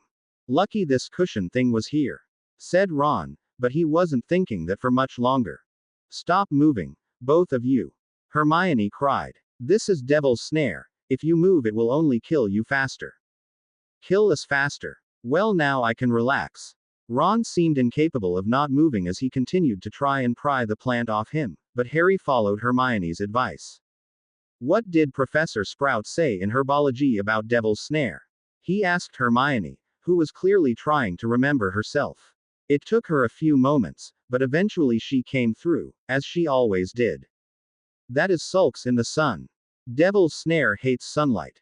Both she and Harry began to carefully try and pry their wands out from under the plant enough to cast a spell. Finally succeeding, they cried together, "Lumos Solum." Blinding sunlight shot out of their wands and the Devil's Snare immediately began retreating, almost letting out a cry of pain as it went. As the vines released them to move toward the darkness, a hole was created that the three fell through, hitting the cold stone floor hard. "Thanks," muttered Ron as they caught their breath. Harry and Hermione nodded and they began to make their way down the corridor they found themselves in. A buzzing noise could be heard from the end, getting louder as they drew closer. Entering a room, they discovered it wasn't a buzzing at all, but the flapping of wings. "Keys?" Harry asked, confused, having expected some kind of bird. A door slammed suddenly and the three turned to see another door across the room. "We're not too late. He's not that far ahead." Harry sounded relieved. "The door's locked," said Ron, having run over and trying the unlocking charm, but to no effect. "I bet one of the keys unlocks it, and if the lock is anything to go by, we're looking for an old rusted-looking one." Harry nodded and began scanning, his seeker skills being put to good use. "There," he pointed. "It's got a broken wing. And we've got a way to catch it." Hermione nodded towards a broom standing alone off to the side. By the tone of her voice, she didn't like the looks of this, and neither did Harry. "It's too easy," he agreed. Still, with no other alternative, he climbed on the broom and took to the air. As soon as he did, the keys stopped floating about lazily and began to attack him. While not quite as easy as he'd originally thought, Harry still made quick work of catching the key and throwing it to Hermione. She unlocked the door and held it open for Harry, who flew through, followed quickly by the slamming of the door to stop the keys. Their entrance into the next room was neither subtle nor quiet, and they realized immediately that they should have been more careful when they saw a figure standing several feet away. They had thought that it was Voldemort who was just ahead of them, and their noisy entrance would give him a chance to attack, but they couldn't have been more wrong. What? Explain yourselves, all of you. McGonagall shouted, looking angrier than they'd ever seen her. Another figure, Snape, came to stand beside her, and the trio wondered if they were in more trouble now than they would have been had it been Voldemort. Both professors looked apoplectic. Professors. Harry gasped, having not expected this turn of events. What are you doing here? That is not the question needing an answer, Potter. His head of house growled. What were the three of you thinking coming down here? I cannot think of any reason why beyond a desire to die, or at best to break every school rule imaginable. We were trying to keep the stone from Voldemort. Harry retorted, getting angry. We came to you, told you we thought the stone was in danger and you sent us away like errant children. What else were we supposed to do when you wouldn't believe us? As always, your assumption is entirely inaccurate, Potter. Sneered Snape. Professor McGonagall did take your warning seriously, enough so that we came down here ourselves to make sure that the stone was secure. And you couldn't have just said that. This was exactly the type of thing Harry hated, and what he'd been working towards never having done to him again since he was 7 years old. Adults often dismissed children and discounted their thoughts and opinions, but Harry would not be dismissed. We are not required to inform you of every movement we make, Mr. Potter, said McGonagall. No, but it didn't occur to you that in this you might have wanted to. If you had just told us you'd take care of it instead of dismissing us completely, we wouldn't be here. McGonagall's lips pursed, but she said nothing to that remark, and Harry knew that if nothing else came of this evening, he had made McGonagall think twice about dismissing people. Be that as it may, you should never have come down here, she said finally. No, but we did, so what now? Ron spoke up. He and Hermione had remained silent in the face of their teacher's anger, but Harry's bravery was rubbing off on him. Hermione too. Though she was unable to verbally question the professors, she stood up alongside Ron and Harry. We will deal with your punishment later, McGonagall decided. For now you will remain with us. I am not sending you back alone. Merlin knows how you made it through the first time. It really wasn't that hard, said Harry. Honestly, I'm surprised you consider the stone secure when 3 first years can get through the traps. McGonagall glared at him and Harry went silent. Their attention now turned to the new room they were in, and more specifically what trap they faced now. As they followed the professors further into the room, Ron gasped. Whoa, a chess board. Ron, who loved chess, was quite in awe. They had made it almost across the board when the pawns moved, blocking their path. Do we have to play to get across? Ron actually sounded excited. Not today, Mr. Weasley. McGonagall waved her wand and the pawns returned to their original position, allowing them to continue to the door behind them. Of course, gasped Hermione, seeing her teacher dismantle the trap so easily. You transfigured the chess set, didn't you, Professor? And Professor Sprout gave the devil's snare. Professor Flitwick probably charmed the keys. Are all the professors guarding the stone? Although still mad, McGonagall couldn't stop the twitch at the corner of her mouth at her brightest pupil's quick deduction, though she said nothing. The next room they entered was empty save for several bottles lined up on a table. At least, that's all there was until they closed the door and fire sprang up, blocking their way forwards and backwards. Snape strode forward with purpose and picked up one of the bottles, examining it closely. This was clearly the trap he had set. Someone has been here, he said after a moment, turning to his colleague. The potion is not all there. Someone has drunk it. McGonagall's face went from angry to worried. She turned to face her students and they could see the apology in her eyes. Clearly they'd been right about someone trying to steal the stone. Is there enough for us all? She directed to Snape, who shook his head. Not even with the extra vial I brought. He produced another bottle from within his robes. Then we send them back and go on ourselves, she decided, but again Snape shook his head. There is not enough of the potion that will allow them to go back for all 3. He explained. This was not designed for multiple people, which is why I brought the extra vial for us. There should only be enough of each potion for one person. However, as they are not full grown, two of them should be able to return. And there's enough for three to continue. Just. And again, only because one is not full grown. McGonagall nodded and turned to her students once more, trying to decide which two would return, but Harry beat her to it. You two go back, he said to Ron and Hermione. Send an owl to Dumbledore and stay safe. They nodded, albeit reluctantly, clearly not wanting to leave their friend. Snape handed them a vial off the table and Hermione drank half before giving the rest to Ron. They turned towards the door they'd come through and walked through the fire blocking their path as if it were nothing. Snape then handed Harry the vial off the table, while he and McGonagall shared the one he'd brought.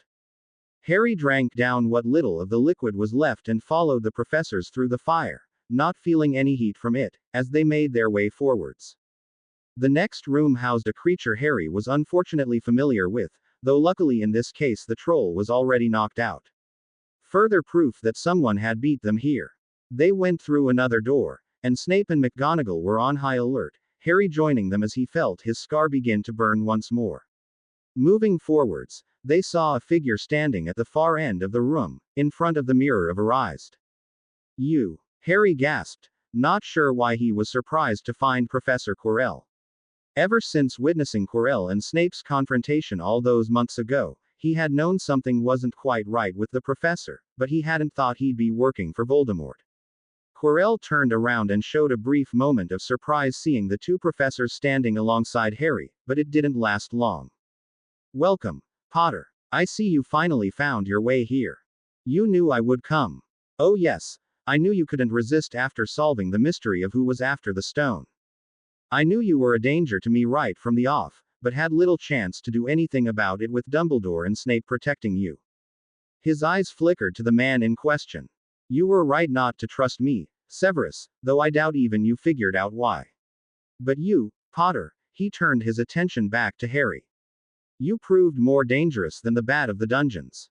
I thought luck was on my side that night in the forest. You were there, finally unguarded, but then that centaur had to intervene. Then it was you drinking the unicorn blood. Harry was confused. But I thought, Quirrell's lip curved up. Perhaps I overestimated your intellect, after all. That was all he said as he turned back to the mirror.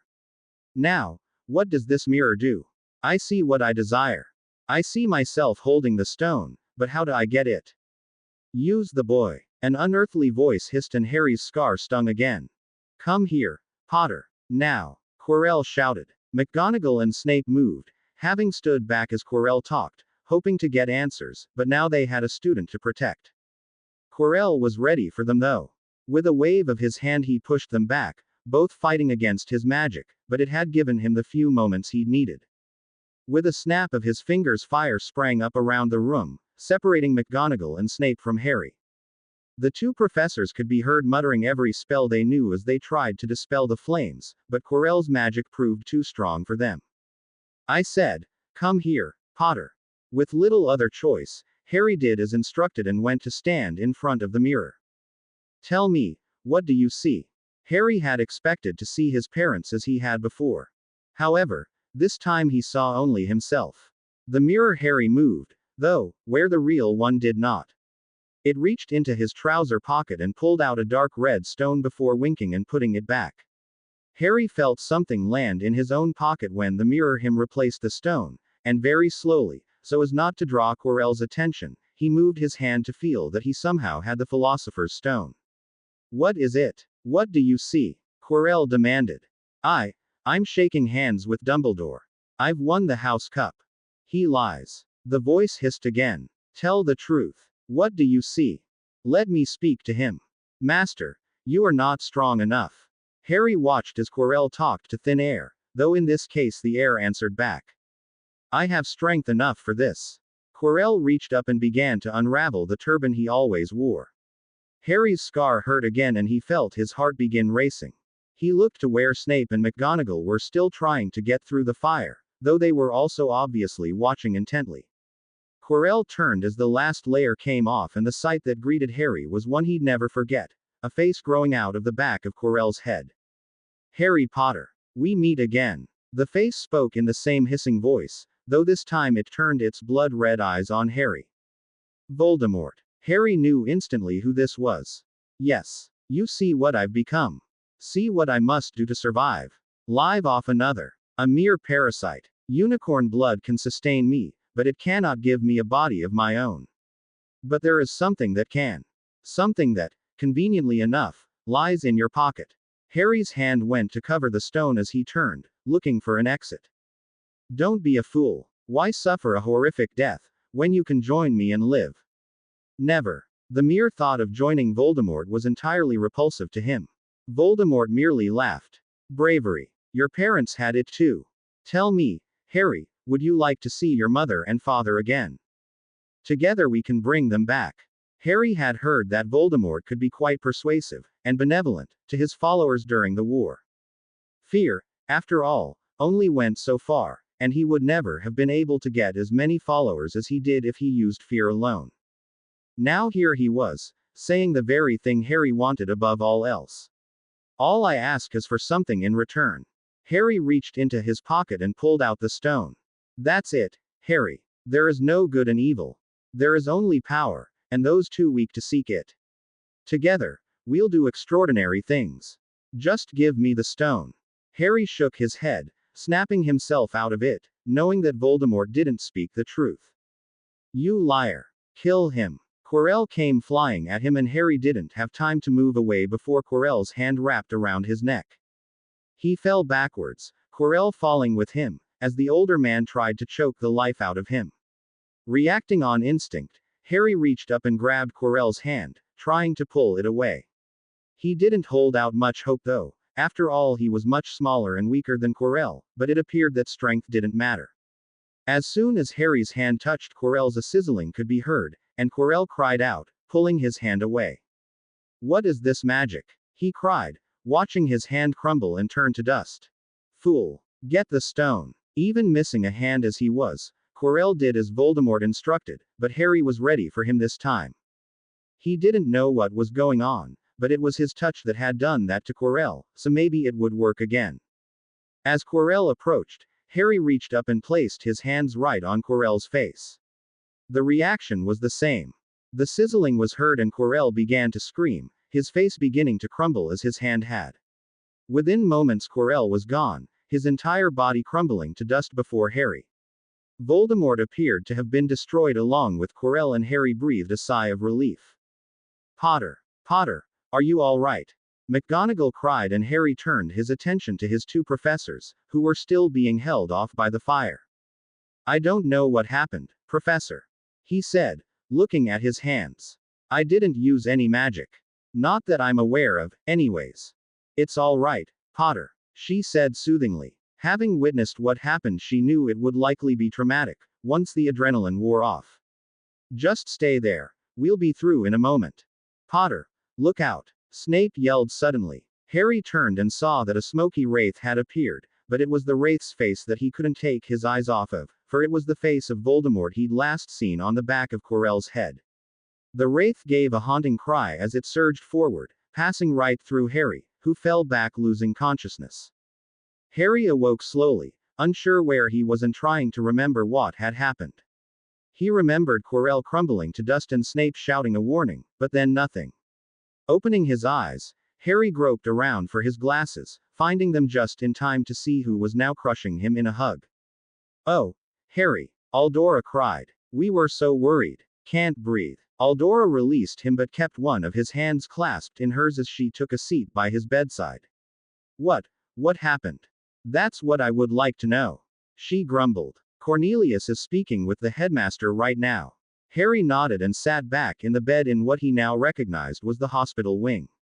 They sat there for no more than 2 minutes before it became clear that Cornelius was doing more than just speaking with Dumbledore. It is not possible, Dumbledore. They heard him shout. Clearly Professor Quirrell was secretly one of his followers with delusions that the Philosopher's Stone could bring him back, but he is dead, I tell you. Whatever Dumbledore's response they couldn't hear, the headmaster no doubt remaining in control of himself and speaking at a normal volume. They waited for Cornelius to respond, but instead the doors opened and both he and the headmaster entered. Harry, my boy. Cornelius. previously peeved expression cleared when he saw Harry was awake. You gave us quite the scare. He came over and embraced Harry, which surprised the 11-year-old. While Aldora was quite open with her affection, both real and feigned, Cornelius usually wasn't, and the most Harry would normally get was a smile and pat on the back. That Cornelius was actually hugging him, and in front of someone else no less, showed Harry that this time Cornelius' affection was real, not just for the cameras, and that he truly had been scared. Harry returned the hug, letting down his guard just a little. He had never thought of Cornelius as a father, and still didn't, but he was the closest thing to a father figure that Harry had ever known, and he couldn't deny that the parental worry and affection was nice. How are you feeling, Harry? Dumbledore asked. Fine, he answered, pulling away from Cornelius and turning his full attention to the headmaster. Sir, what happened? Are Ron and Hermione okay? What about Voldemort? Come now, Harry. Cornelius interrupted, as Harry knew he would. You know full well that you know who is dead. It was merely one of his followers wrongly thinking that the stone could bring him back. Harry turned inward, outwardly giving the appearance of being deep in thought. He had decided, upon seeing Cornelius' genuine affection for him, to see how far the minister could be pushed. I don't think so, he said after several moments. Cornelius looked ready to argue, but Harry continued. I don't think it was Voldemort, exactly. As you said, he's dead. Harry knew that no matter how far Cornelius could be pushed, he would never admit Voldemort wasn't dead, so there still had to be some level of lying. Cornelius looked pleased at Harry's admission and was now at least willing to listen. Quirrell seemed possessed, not just convinced he could bring Voldemort back. I think he was possessed. I think he found something of Voldemort's that he left behind, and it was strong enough to take control of Quirrell. Cornelius seemed to be contemplating what Harry said, but he wasn't finished. We know that Voldemort was a very dark wizard, and he certainly wasn't planning to die the night he tried to kill me. Who knows what dark magic he left behind, or what else is out there. Harry knew that if he could get Cornelius to at least agree that Voldemort's magic was still alive, it would go a long way when the time came that the dark wizard actually did return. Luckily, Cornelius didn't seem entirely opposed to the idea. Well, I suppose it's possible he left something behind, the minister admitted. But for it to possess a person, and for someone to find it after all these years, is highly unlikely. This whole thing is highly unlikely, Cornelius. You have me there, Harry. He smiled ruefully. Let us hope that this was the only such magic in existence. Harry nodded his agreement, glad at least that Cornelius was sold, albeit most unwillingly, to the idea that Voldemort had left dark magic behind. Well, that is that then, Dumbledore said, joining the conversation. Cornelius, Aldora, I insist you join us for dinner. Why don't you go along? I know Minerva wished to speak with you. I am going to speak with Madame Pomfrey about releasing Harry, and then the two of us will join you. Cornelius and Aldora nodded, and with a fond smile at Harry they took their leave. Dumbledore, however, made no move to go speak with the matron. That was quite clever, Harry. Dumbledore said with a twinkle in his eye. Cornelius will never accept that Voldemort isn't dead. But perhaps I can convince him that a piece of dark magic that Voldemort left behind has given him a new body. Harry saw no reason to keep his true thoughts about Voldemort's return hidden from the headmaster. You do not believe he is gone? He asked with a raised eyebrow. I did. For a long time I believed what my guardians told me. But then I had that detention in the forest. He thought back to that fateful night. A night that had gone unreported given what had happened. At least on Harry's part, he had little doubt that Draco had told his father, though what, if anything, Lucius had done he didn't know. And then there was the face growing out of Quirrell's head. No, I know now he's not really gone. And I think you know that too, Professor. Dumbledore merely smiled and Harry saw that he wasn't going to say more. Sir, are Ron and Hermione okay? What happened to the stone? Relax, dear boy. They are both just fine, he said. As for the stone, it has been destroyed. My friend Nicholas and I have had a little chat and agreed it was best all around. But then, Flammel, he'll die, won't he? He has enough elixir to set his affairs in order. But yes, he will die. How is it I got the stone, sir? Ah, Dumbledore smiled. You see, only a person who wanted to find the stone, find it, but not use it, would be able to get it. That is one of my more brilliant ideas, and between you and me, that is saying something. Harry couldn't help but chuckle. Now, I really must see Madame Pomfrey about releasing you. Even I dare not excuse one of her patients without her approval. The twinkle in his eye was at its full brilliance as he left to find the matron. Harry was released later that day and immediately sought out Ron and Hermione. He was immensely relieved to see that they were all right, as they were to see him all right. The remainder of the year, the whole 2 days that were left, went by in a flash, and before the trio knew it they were on the Hogwarts Express back home. The Weasleys and the Fudges greeted them on the platform, and Harry walked Hermione through the barrier to her parents before returning home. This summer was a slow one for Harry. After the events of the Philosopher's Stone, Eldora and Cornelius kept an annoyingly close eye on him, both seeming to think that he was going to run off and do something stupid. He was forced to spend lots of time with Draco Malfoy as the Fudges now all but forced them together, determined they would become the best of friends. Not likely, thought Harry. Thankfully the Fudges didn't seem to dislike Ron and Hermione, nor did they disapprove of his friendship with them. The push towards the Malfoy heir was merely a political one. The Malfoys were one of the richest and most influential families in their world. They could, and did, donate a lot of money and use their influence on Cornelius' behalf, whereas 2 Muggle dentists and the head of the misuse of Muggle artifacts office could not. Harry was glad for every chance he got to spend with his friends, though in reality it was only once that he'd seen them. Every time he mentioned going to visit Ron and Hermione, Cornelius or Eldora remembered other plans that they had already made for him.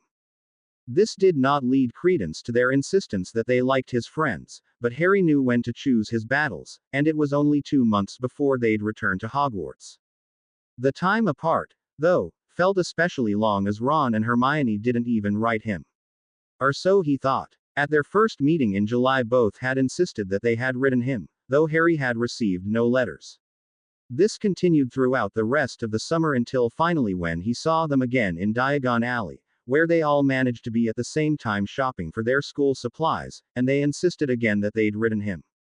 But how could you have not gotten any of our letters? Ron asked as they walked down the alley towards Flourish and Blots. Not by accident, that's for certain, said Hermione. Owls almost never get lost, it's why wizards chose them as letter carriers instead of another type of bird. Which means something, or someone, is stopping Harry's letters from reaching him. Yeah, but who? And why? Harry wasn't happy that they already had another mystery to solve, and one that probably didn't bode well for any of them. Thankfully his thoughts were interrupted as they reached the bookstore, where they were to meet with their families. The shop was more crowded than they'd ever seen, the crowd even spilling out onto the street. They managed to push their way through until they found the Weasleys and Fudges, who were unsurprisingly at the front. Cornelius thought it good for the public, on occasion, to see him doing such mundane things as taking his ward shopping for his school supplies, or waiting in a crowd like a normal person, though Harry had no doubt that Cornelius had used his position as minister to ensure they were at the front of the crowd. Hermione's parents were off to the side where they were being interrogated by Mr. Weasley, his fascination with Muggles apparent. After saying hello to the Weasleys, Harry turned to the table and posters in front of them, and the reason for the crowd, and groaned. Not him, he muttered. Ron wholeheartedly agreed, but it was clear by her scandalized expression that Hermione did not. Ladies and gentlemen, Mr. Gilderoy Lockhart. A man in rich and highly ostentatious robes entered from a back room to resounding applause. He smiled most charmingly at the crowd, especially the simpering women, one of whom was Hermione. Harry tried to make himself less conspicuous and shoved Ron forward to stand behind him. He had met Gilderoy Lockhart on several occasions, the Order of Merlin, 3rd class, winner being a staple at ministry events. He was supposed to be a very courageous, smart and powerful wizard, who had dedicated his life to helping people, traveling around the world to do so and saving many from various dark creatures or wizards. He had written several books about his journeys, which is what earned him the Order of Merlin. Harry believed none of it. Gilderoy Lockhart was a vain man whose favorite subject was himself. He was also as much of a social climber as Cornelius and hated it when there was someone more famous than him in the room. That saw him often demand Harry's company at ministry functions, for who could be more famous than the boy who lived, who also just happened to have the Minister of Magic as his guardian. Lockhart would attach himself to Harry's side and ensure that anytime someone tried to speak with Harry he could turn the direction of conversation onto himself, often by saying that he had taught Harry everything he knew. Harry was not looking forward to seeing the man again, and tried his hardest not to be singled out. Make way there please. Excuse me madam, this is for the Daily Prophet. A photographer had showed up and Lockhart turned his charming smile up a notch. Unfortunately for Harry, the photographer had stopped just in front of Cornelius, drawing Lockhart's attention in their direction. Minister, how lovely of you to come. He came around the table and shook Cornelius and Aldora's hands. And you've brought Mrs. Fudge, how delightful. Harry wondered if he could escape, knowing that Lockhart would now be looking for him, but with the size of the crowd all trying to get a glimpse of the famous author, he wasn't that lucky. And Harry, how wonderful. Harry found himself pulled out of the crowd, Lockhart's vice-like grip holding him in place as he posed for another photograph. Nice big smile, Harry. Together you and I rate the front page. Harry most certainly didn't smile, but he tried not to look as miserable as he was. Cornelius wouldn't like it if a photo of him looking anything but perfect did indeed make it onto the front page of the Prophet. Let go. Harry growled once the photo was taken, but Lockhart didn't release his grip. Ladies and gentlemen, what an extraordinary moment this is. He began. When young Harry stepped into Flourish and Blots this morning to purchase my autobiography, Magical Me, he stopped for applause, which the crowd was only too eager to give him. Which incidentally, is currently celebrating its 27th week atop the Daily Prophet bestseller list. Again he paused for applause, and again the crowd gave it to him. He had no idea that he would, in fact, be receiving the best of news. I can now officially announce that young Harry and his school chums will be getting the real Magical Me this coming school year as their new defense against the dark arts teacher. Harry tried not to look devastated by the news, though he couldn't hide the shock. Lockhart at Hogwarts. The year was already off to a bad start and term hadn't even begun yet. With his announcement over with, Harry was able to escape Lockhart's grasp and immediately made his way outside, along with Hermione and the Weasley children. Bet you loved that, didn't you, Potter? A voice sneered, and Harry's least favorite, or perhaps now second least favorite, person blocked their path. Famous Harry Potter. Can't even go into a bookshop without making the front page. Leave him alone. Little Ginny Weasley stepped forward, glaring menacingly at Draco, though he seemed far from concerned. Oh, look, Potter. You got yourself a girlfriend. Now Draco, play nicely. Hello Mr. Malfoy. Harry greeted, wondering if this day could get any worse. Mr. Potter. He greeted in return. They were in public after all and the niceties must be observed. Thankfully Harry was saved from any further conversation by the arrival of Mr. Weasley, who had come over upon seeing Lucius Malfoy talking to his children. Come on everyone, it's mad in here, let's get outside. Well, Weasley Sr. Lucius. Busy time at the ministry, Arthur, all those extra raids. I do hope they're paying you overtime, but judging by the state of this, I'd say not. The elder Malfoy, reaching into the cauldron Ginny was carrying, and pulled out a second-hand book, looking at its worn cover with derision. What's the use of being a disgrace to the name of wizard, if they don't even pay you well for it? While Lucius and Draco both had to toe the line with Harry, they did not have to with the Weasleys, and Lucius' opinion of Mr. Weasley was clear. We have a very different idea of what disgraces the name of wizard, Malfoy. Clearly. He looked back to the two people in the shop who were obviously out of place. Hermione's parents wearing distinctly Muggle attire. Associating with Muggles. And I thought your family could sink no lower. He returned the book to Ginny's cauldron and sneered at them one last time before leaving without even so much as a goodbye. Draco trotted after his father and Harry breathed easier when they were gone. The rest of the day went better than the trip to the bookstore had, for which Harry was very grateful. He told Ron and Hermione about his opinions on Lockhart and that he was sure to be a horrible teacher, but while Ron readily agreed with him, Hermione did not. They don't award Order of Merlins to just anyone. She insisted. Perhaps he's a little vain and enjoys the spotlight, but I'm sure he'll be a great teacher, and he has all that experience to share with us. Harry disagreed, but knew that Hermione wouldn't change her mind until proven wrong, which Harry was sure would happen in their very first lesson with Lockhart. After a tiring day, Harry and the Fudges returned home, all of them looking to relax. Harry went up to his bedroom hoping for a nap before dinner, but his plans were cut short by a house elf he didn't recognize jumping on his bed. The elf turned when he heard the door open and gazed at Harry with reverence. Harry Potter. Such an honor it is. Who are you? Dobby, sir. And what are you doing here, Dobby? Harry was used to house elves. The Fudges had two, Misty and Donnie, who had become a 7-year-old Harry's first friends upon his arrival at the Fudge household. He had also met several of the Malfoy house elves over the years, though he knew from Draco's boasting that they practically had an army of them. This elf reminded Harry of the Malfoy elves. He had a look of fear about him and was dressed in a dirty old pillowcase with scars and bandages covering every visible part of his body, no doubt from punishing himself at his master's command. It boiled Harry's blood to see a living creature treated this way.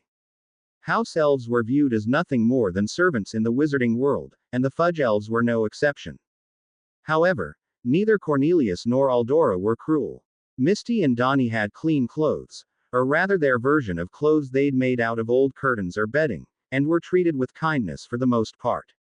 The Fudges still expected the elves to do all the work and obey their commands without question, but in the odd case of one of the elves making a mistake they were at most yelled at, and never corporally punished, though usually Aldora just gave them a stern talking to, letting them feel their master's disappointment could be just as bad a punishment for a house elf.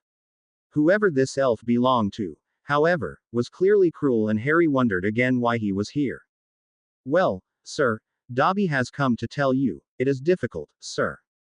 Dobby wonders where to begin. The elf was wringing his hands nervously. Why don't you sit down? Harry offered, hoping putting the elf at ease would get an explanation out of him sooner. However, his offer received the exact opposite reaction. Sit down. The tennis ball-sized eyes began to fill with tears, and it wasn't long before Dobby was sobbing. Dobby, I'm sorry. I didn't mean to offend you or anything. Offend Dobby. The tears disappeared and he looked scandalized at the thought. Dobby has heard of your greatness, sir, but never has he been asked to sit down by a wizard, like an equal. You can't have met many decent wizards, then. Dobby was confirming what Harry already knew, that the family he served were not good people, and given that house elves usually stayed with their family for generations, instead of being help for hire, it narrowed down the list of possibilities to the older pure-blood families. No, I haven't, he said with a laugh, though his mood changed immediately. That was an awful thing to say. With no warning, Dobby threw himself against Harry's dresser and began to bang his head against it, all the while calling himself a bad elf. Harry wouldn't stand for it though and picked Dobby up with ease, sitting him on the bed and taking a place beside him so he couldn't try to punish himself again. Dobby had to punish himself, sir. Dobby almost spoke ill of his family, sir. And if they ever knew Dobby was here, he trailed off, looking more frightened than before, and Harry tightened his grip on Dobby's pillowcase. It took a moment, but he recovered quickly and finally got down to business. But Dobby had to come. Dobby has to protect Harry Potter. To warn him. He looked around, as if his family might jump out of the wardrobe, before leaning into Harry and speaking in almost a whisper. Harry Potter must not go back to Hogwarts School of Witchcraft and Wizardry this year. There is a plot to make most terrible things happen. Harry was shocked. Of all the possibilities of why Dobby was here, a plot to no doubt kill him while he was at school had not crossed his mind. What terrible things? Who's plotting them? Dobby started to speak, but he barely got one word out before he stopped and grabbed his head. Can't. Say. He repeated as he reached for a nearby inkwell, though Harry took it from him just as quickly. Okay, I understand you can't say. But what can you tell me? I'm not staying away from Hogwarts without good reason. I won't leave my education, my friends. Friends who don't even write to Harry Potter. The elf cut in, and it suddenly made sense why he hadn't gotten any of Ron and Hermione's letters.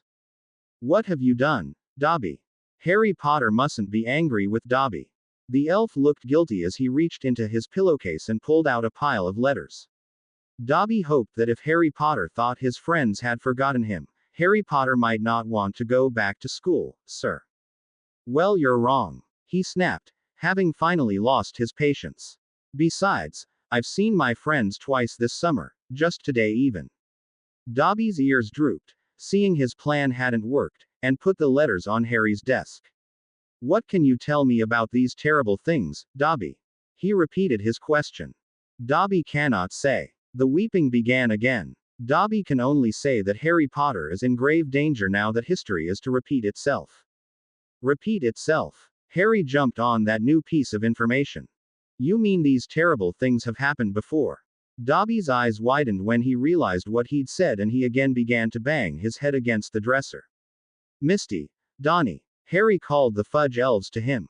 They popped in immediately and looked quite surprised to see another elf punishing himself in Harry's room. Donnie, take Dobby down to the kitchen and fix him a cup of tea and something to eat. Calm him down before he returns to his family. Of course, Master Harry. Grabbing a hold of the other elf's arm, Donnie popped back out, leaving just Harry and Misty. Misty, I need you to try and find out who Dobby's family is, and see if you can get more information out of him. He says terrible things are going to happen at Hogwarts this year, but can't say what. Misty's eyes widened. Will Master Harry be in danger at school this year? Harry smiled at the elf and placed a comforting hand on her head. I'm sure I won't be, but I can't know for certain until we find out more about what Dobby is talking about. Then Misty will find out for Master Harry. She looked determined. Just don't put yourself in danger. It's not worth it. While the Fudges thought of the elves as mere servants, Harry viewed them more as family, perhaps even more as family than he viewed the Fudges. With a nod, Misty popped out to join Dobby and Donnie, and Harry sat down to write a letter. To say Ron and Hermione were as shocked as Harry that someone was planning for terrible things to happen at Hogwarts this year, and that it was a house elf, of all beings, that gave the warning, was an understatement. But what terrible things? Ron asked for the third time as the Hogwarts Express pulled out of the station. The three had claimed a compartment to themselves near the back of the train. I don't know, Ron. Harry ground out, having explained this twice already. It must be something really bad though. Hermione said. For a house elf to go against their family is no small thing. They are usually extremely loyal to their masters. I worry about him. What if they find out he betrayed them? Hermione was almost more concerned about the house elf than she was about the potential danger awaiting them. She had not taken the existence of house elves well when she found out about them on a visit to Harry's over the summer. It was S. Avery, she said, plain and simple, and she had been incensed ever since. Harry tried to explain that house elves needed to be bonded to a family or they would die. Their magic was different than that of most other magical creatures.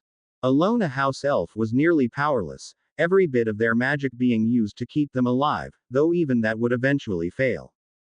Being bonded to a witch or wizard, however, allowed the elf's magic to draw power from their master. This not only kept them alive, but gave them the power to circumvent most spells, including apparating in and out of heavily warded areas, such as Hogwarts. Hermione said she understood all this, and she had no issue with house elves needing to bond with wizards. Her problem arose from the mentality that because the elves were dependent on wizards, it somehow translated to house elves being required to serve wizards, many of whom abused that power, as was clearly the case with Dobby. Harry had no response to that. I'm sure he'll be okay, Hermione. He tried to reassure her. He seemed like a resourceful elf, and I've got Misty keeping an eye on him. That didn't do much to reassure Hermione, but she let the matter drop. For now, anyways. The train picked up speed as they left London, and the trio turned their attention to other matters, knowing that continuing to speculate on the potential terrible things wasn't a good idea. They had been left alone for the most part, a few heads checking to see if the compartment was empty, but no one tried to join them until they were nearly 30 minutes into the journey. The compartment door opened to reveal Ginny, who was lugging her trunk with her and looked quite sheepish, as if sorry to have interrupted them. Do you mind if I join you? She asked quietly. Yeah, we do. Ron replied rudely. Go away, Ginny. The 12-year-old boy clearly didn't want his annoying little sister hanging around, a fact neither Harry nor Hermione understood, having no siblings themselves. Ronald. Hermione hissed, smacking him with the book she'd taken out when they'd stopped talking about Dobby's warning. I mean, can't you go sit with your friends? He tried again while rubbing his arm where Hermione had hit him, even though she hadn't hit him hard enough to actually hurt him. What about Luna? She's in a compartment that's already full, with her head stuck in the quibbler. And before you ask, Percy's at a prefect's meeting and Fred and George don't want me around either. She'd gained some annoyance, and even anger, to her voice when talking to her brother, but by the end the shyness had returned. Of course you can join us, Ginny. Harry stepped in before Ron could say something else mean. Ginny smiled and thanked him when he came forward to help with her trunk, placing it in the rack above the seats beside his own.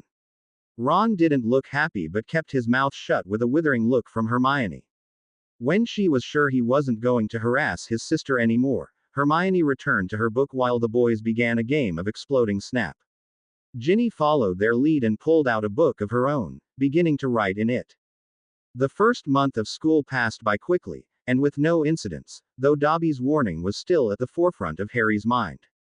The most dread Harry could complain about having came from Lockhart, who had proven himself just as incompetent as Harry predicted.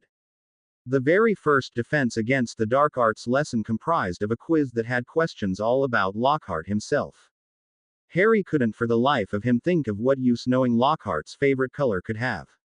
Each class after that had Lockhart reading passages from his books and then getting the students to help him act out the most heroic scenes.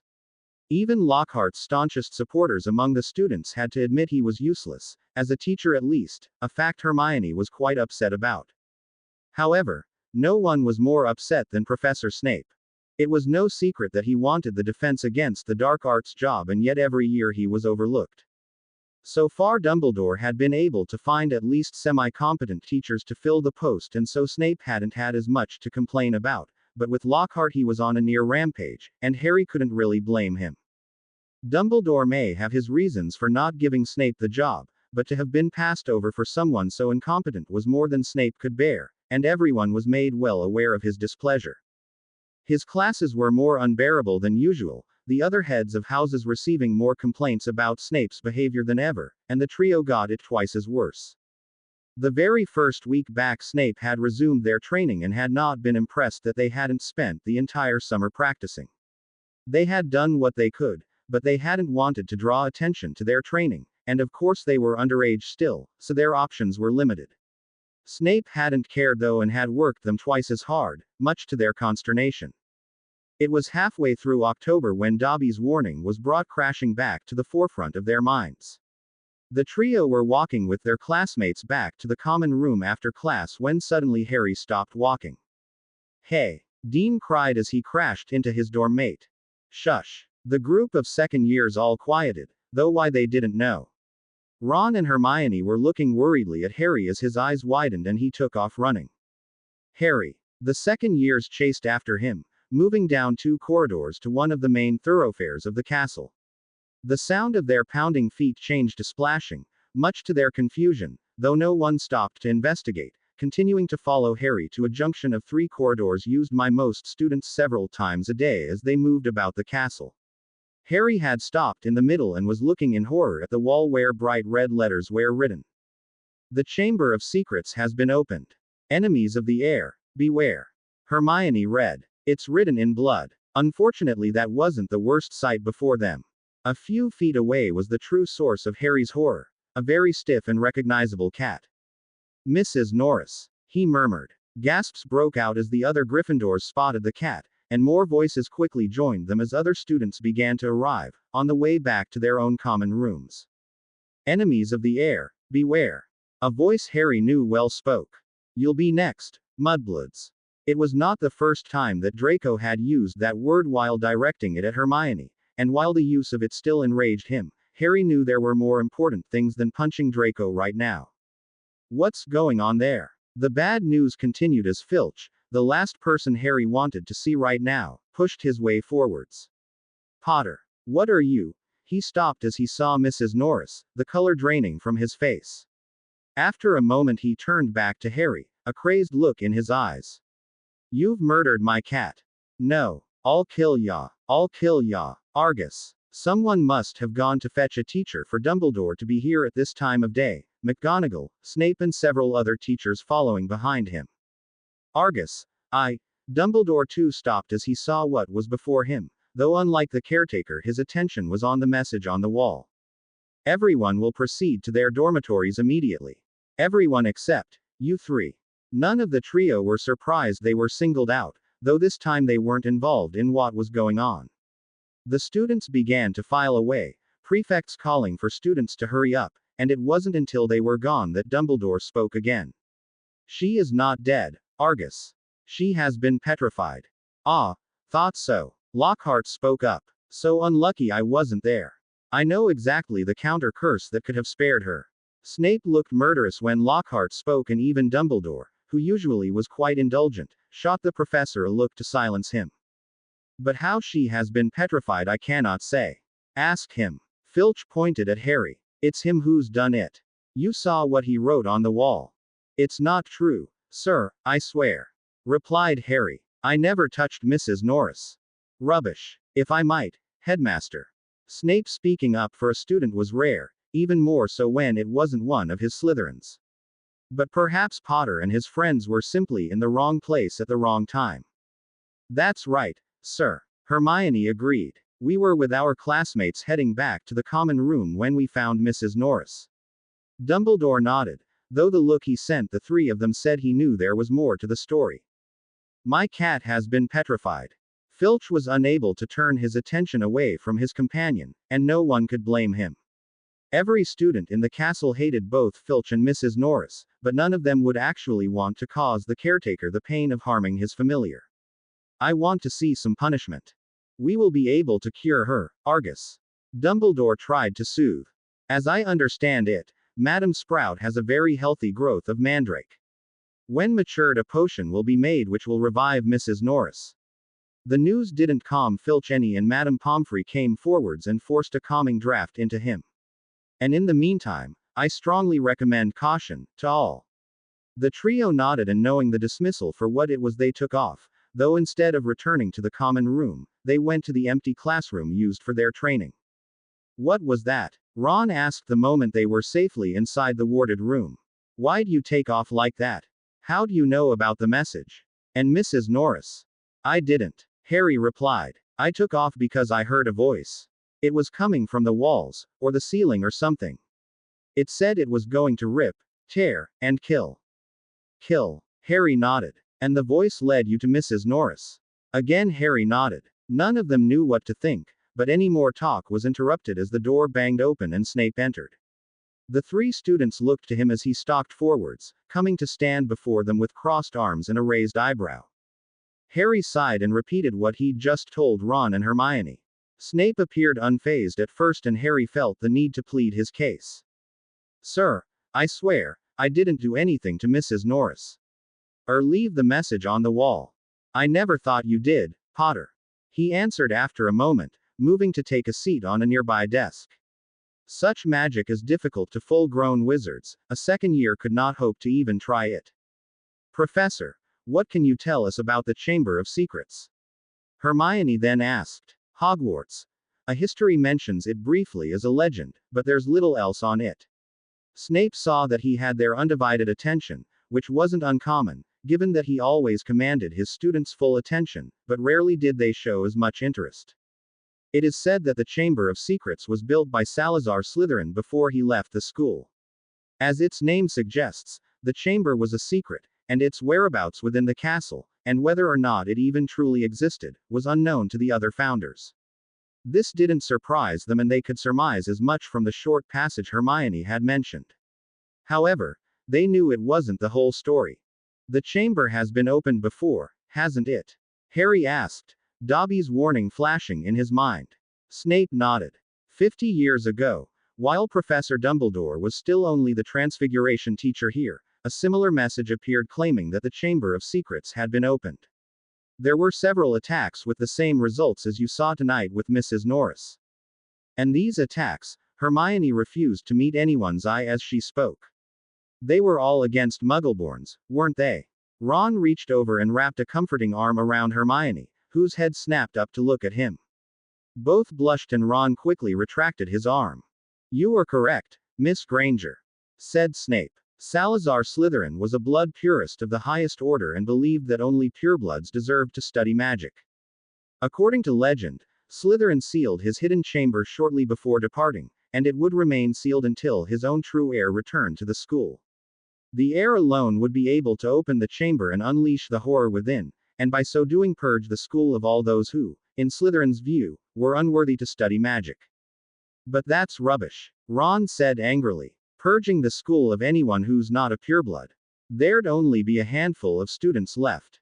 Indeed, Mr. Weasley. Snape was unimpressed with his outburst.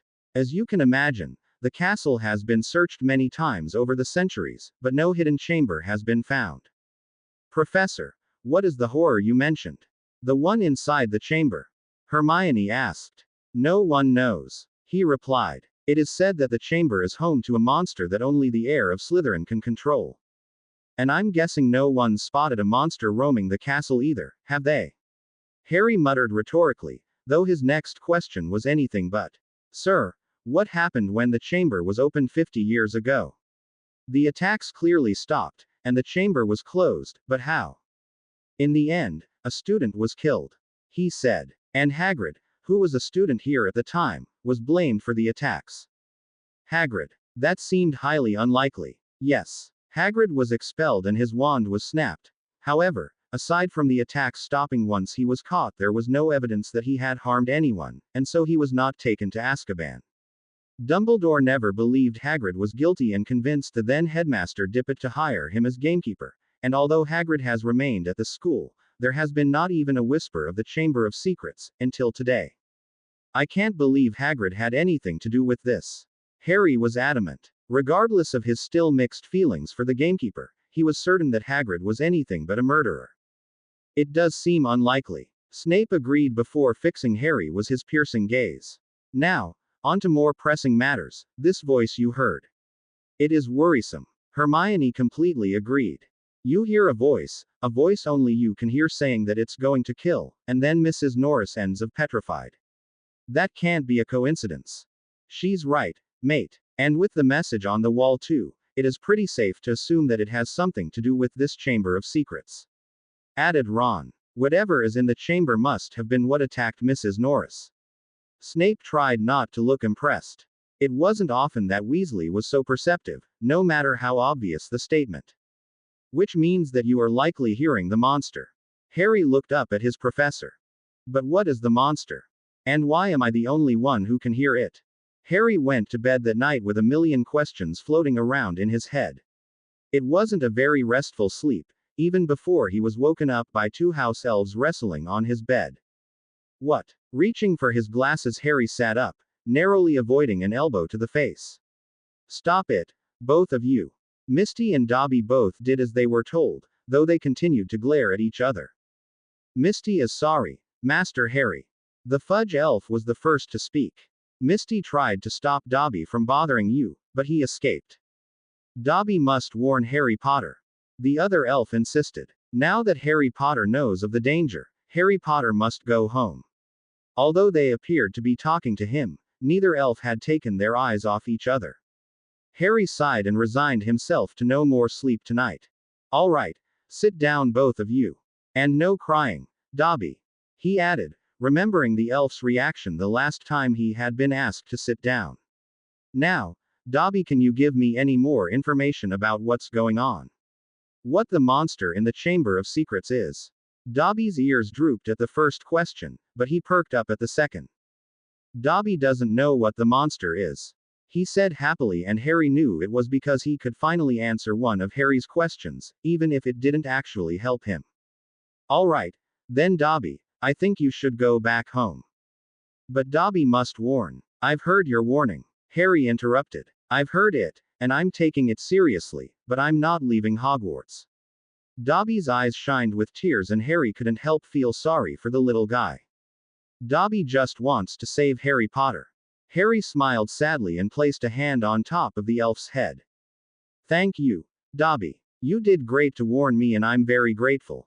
But now you've told me all you can and I don't want you to get in trouble for being here. Harry Potter is indeed a great wizard to care for Dobby. It was said with such awe that it made Harry quite uncomfortable, though he tried not to show it. Take care of yourself, Dobby. Maybe one day we'll see each other again. The elf smiled eagerly and with a snap of his fingers he disappeared. Harry then turned to the remaining elf. Did you find out anything? Misty nodded. Master Harry isn't going to like it. She warned, and Harry steeled himself. Dobby's family is the Malfoys. Harry wasn't sure why that surprised him. He knew that the Malfoys were followers of Voldemort, but given how deep Lucius Malfoy was into his act of being a paragon of the wizarding world, he hadn't thought they'd become a problem until Voldemort returned. And did you find out anything else? Misty's ears drooped and she shook her head.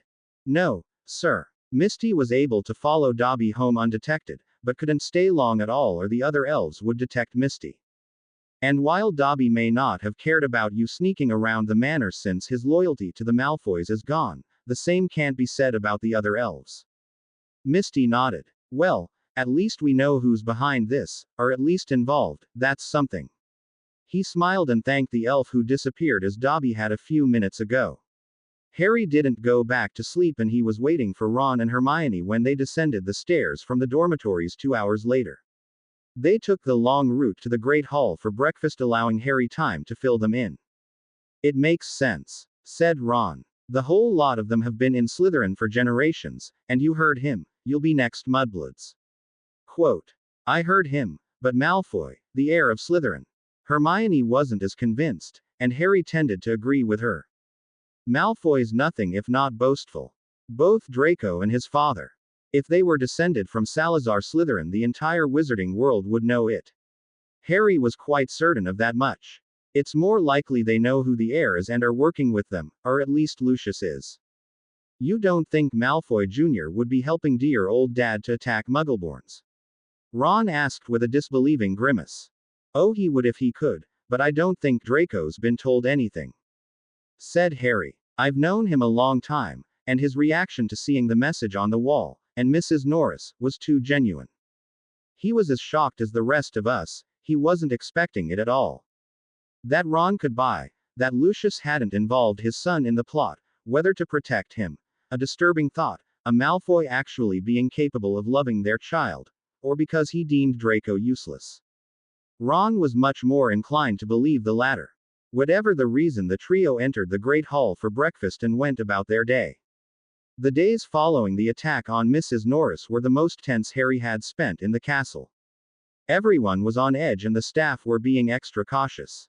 There were more teachers present in the hallways as students moved from class to class. If one of them had to leave class for any reason, they were no longer allowed to go alone, and curfew breakers were dealt with much more harshly, as Fred and George discovered when, instead of being docked 10 points and getting a stern talking to, they were given a week's worth of detentions and lost Gryffindor 50 points each, by McGonagall no less, when they were caught sneaking out to set up one of their pranks. However, as the days turned into weeks and there were no more signs of any attacks, people began to forget and the sense of dread began to lift. It was then that the heir of Slytherin struck again. Harry was spending the night in the hospital wing after having had all the bones in his arm vanished. It had been a simple break, acquired during the latest Gryffindor vs. Slytherin Quidditch game, that Madame Pomfrey could have fixed in a heartbeat. However, Lockhart had gotten involved and had made everything worse. He was woken as the doors banged open, the intruders unheeding of the injured student within, but lay still when he realized the headmaster was among them, for Dumbledore would no doubt put up a silencing charm if he knew Harry was awake. What's happened? He heard Madame Pomfrey ask. There's been another attack. That was Dumbledore. I think he's been petrified, Poppy. McGonagall was there too. He was found not far from here. Perhaps he managed to take a picture of his attacker. Harry knew then who it was. Colin Creevey was a first-year Gryffindor who came from an entirely Muggle family and had brought a camera with him to Hogwarts to take pictures of everything to send back to his family. Harry was one of his favorite subjects to photograph. Having embraced the wizarding world so thoroughly upon learning all the weird stuff he could do was magic, Colin had also embraced the story of the boy who lived and was one of Harry's greatest fans. The fact that Colin had snuck out of Gryffindor Tower and was found near the hospital wing meant he was likely trying to visit Harry. Dumbledore pried the camera from Colin's stiff hands. Harry could see through the slits of his eyes that Colin had been taking a picture when he was attacked. He opened the back of the camera and a puff of smoke appeared. Whatever had attacked Colin had destroyed the film within the camera. What can this mean, Albus? McGonagall asked. It means that our students are in great danger. What should I tell the staff? The truth. Tell them Hogwarts is no longer safe. It is as we feared, Minerva.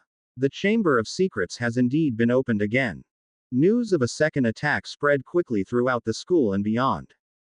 Parents of Muggleborns and half-bloods were demanding something be done to protect their children, though many pureblood parents weren't so moved. Harry himself worried for his classmates and friends, especially Hermione, and sent several letters home on the subject.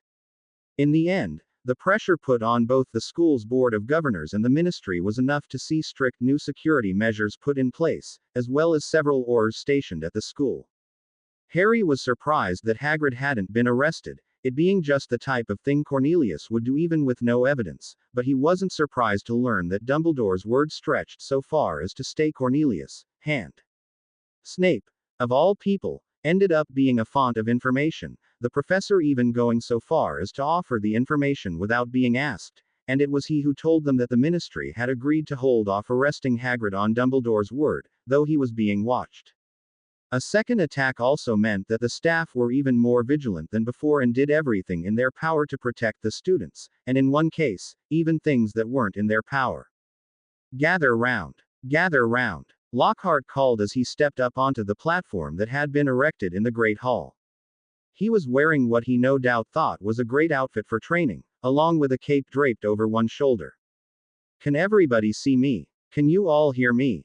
Excellent. In light of the dark events of recent weeks, Professor Dumbledore has granted me permission to start this little dueling club to train you all up, in case you ever need to defend yourselves, as I myself have done on countless occasions.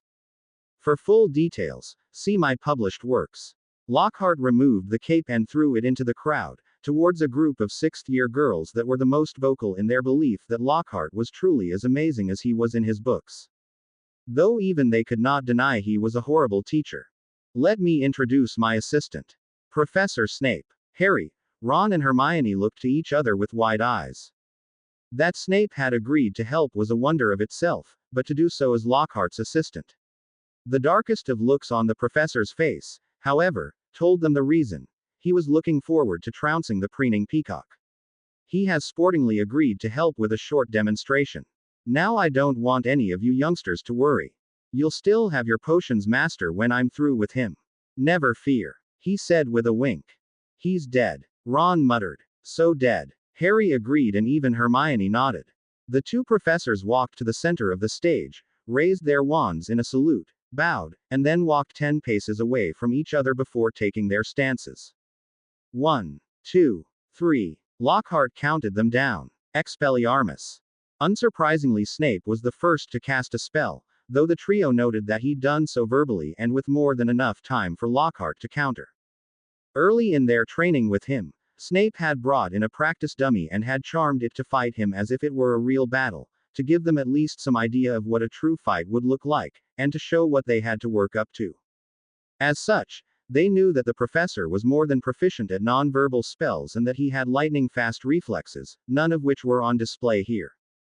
Still, even though he was giving Lockhart a fighting chance, the simple disarming spell, which should have merely relieved Lockhart of his wand, was powerful enough to knock the other man off his feet. The hall gasped, and there were several snickers to be heard, Ron and Harry, as well as a couple of the Aurors guarding the large group of students, among them. Do you think he's all right? Hermione asked. Who cares? Ron enjoyed seeing Lockhart knocked down almost as much as Snape.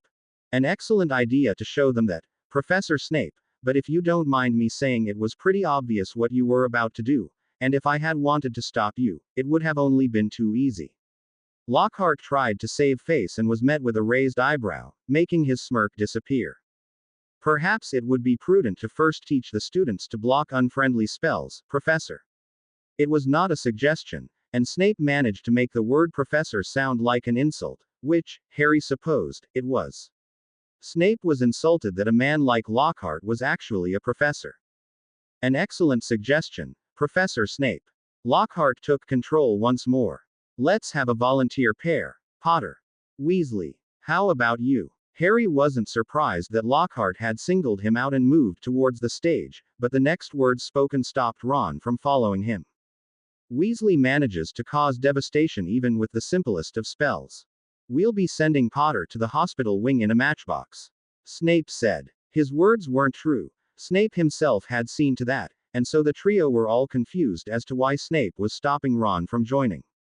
Might I suggest someone from my own house?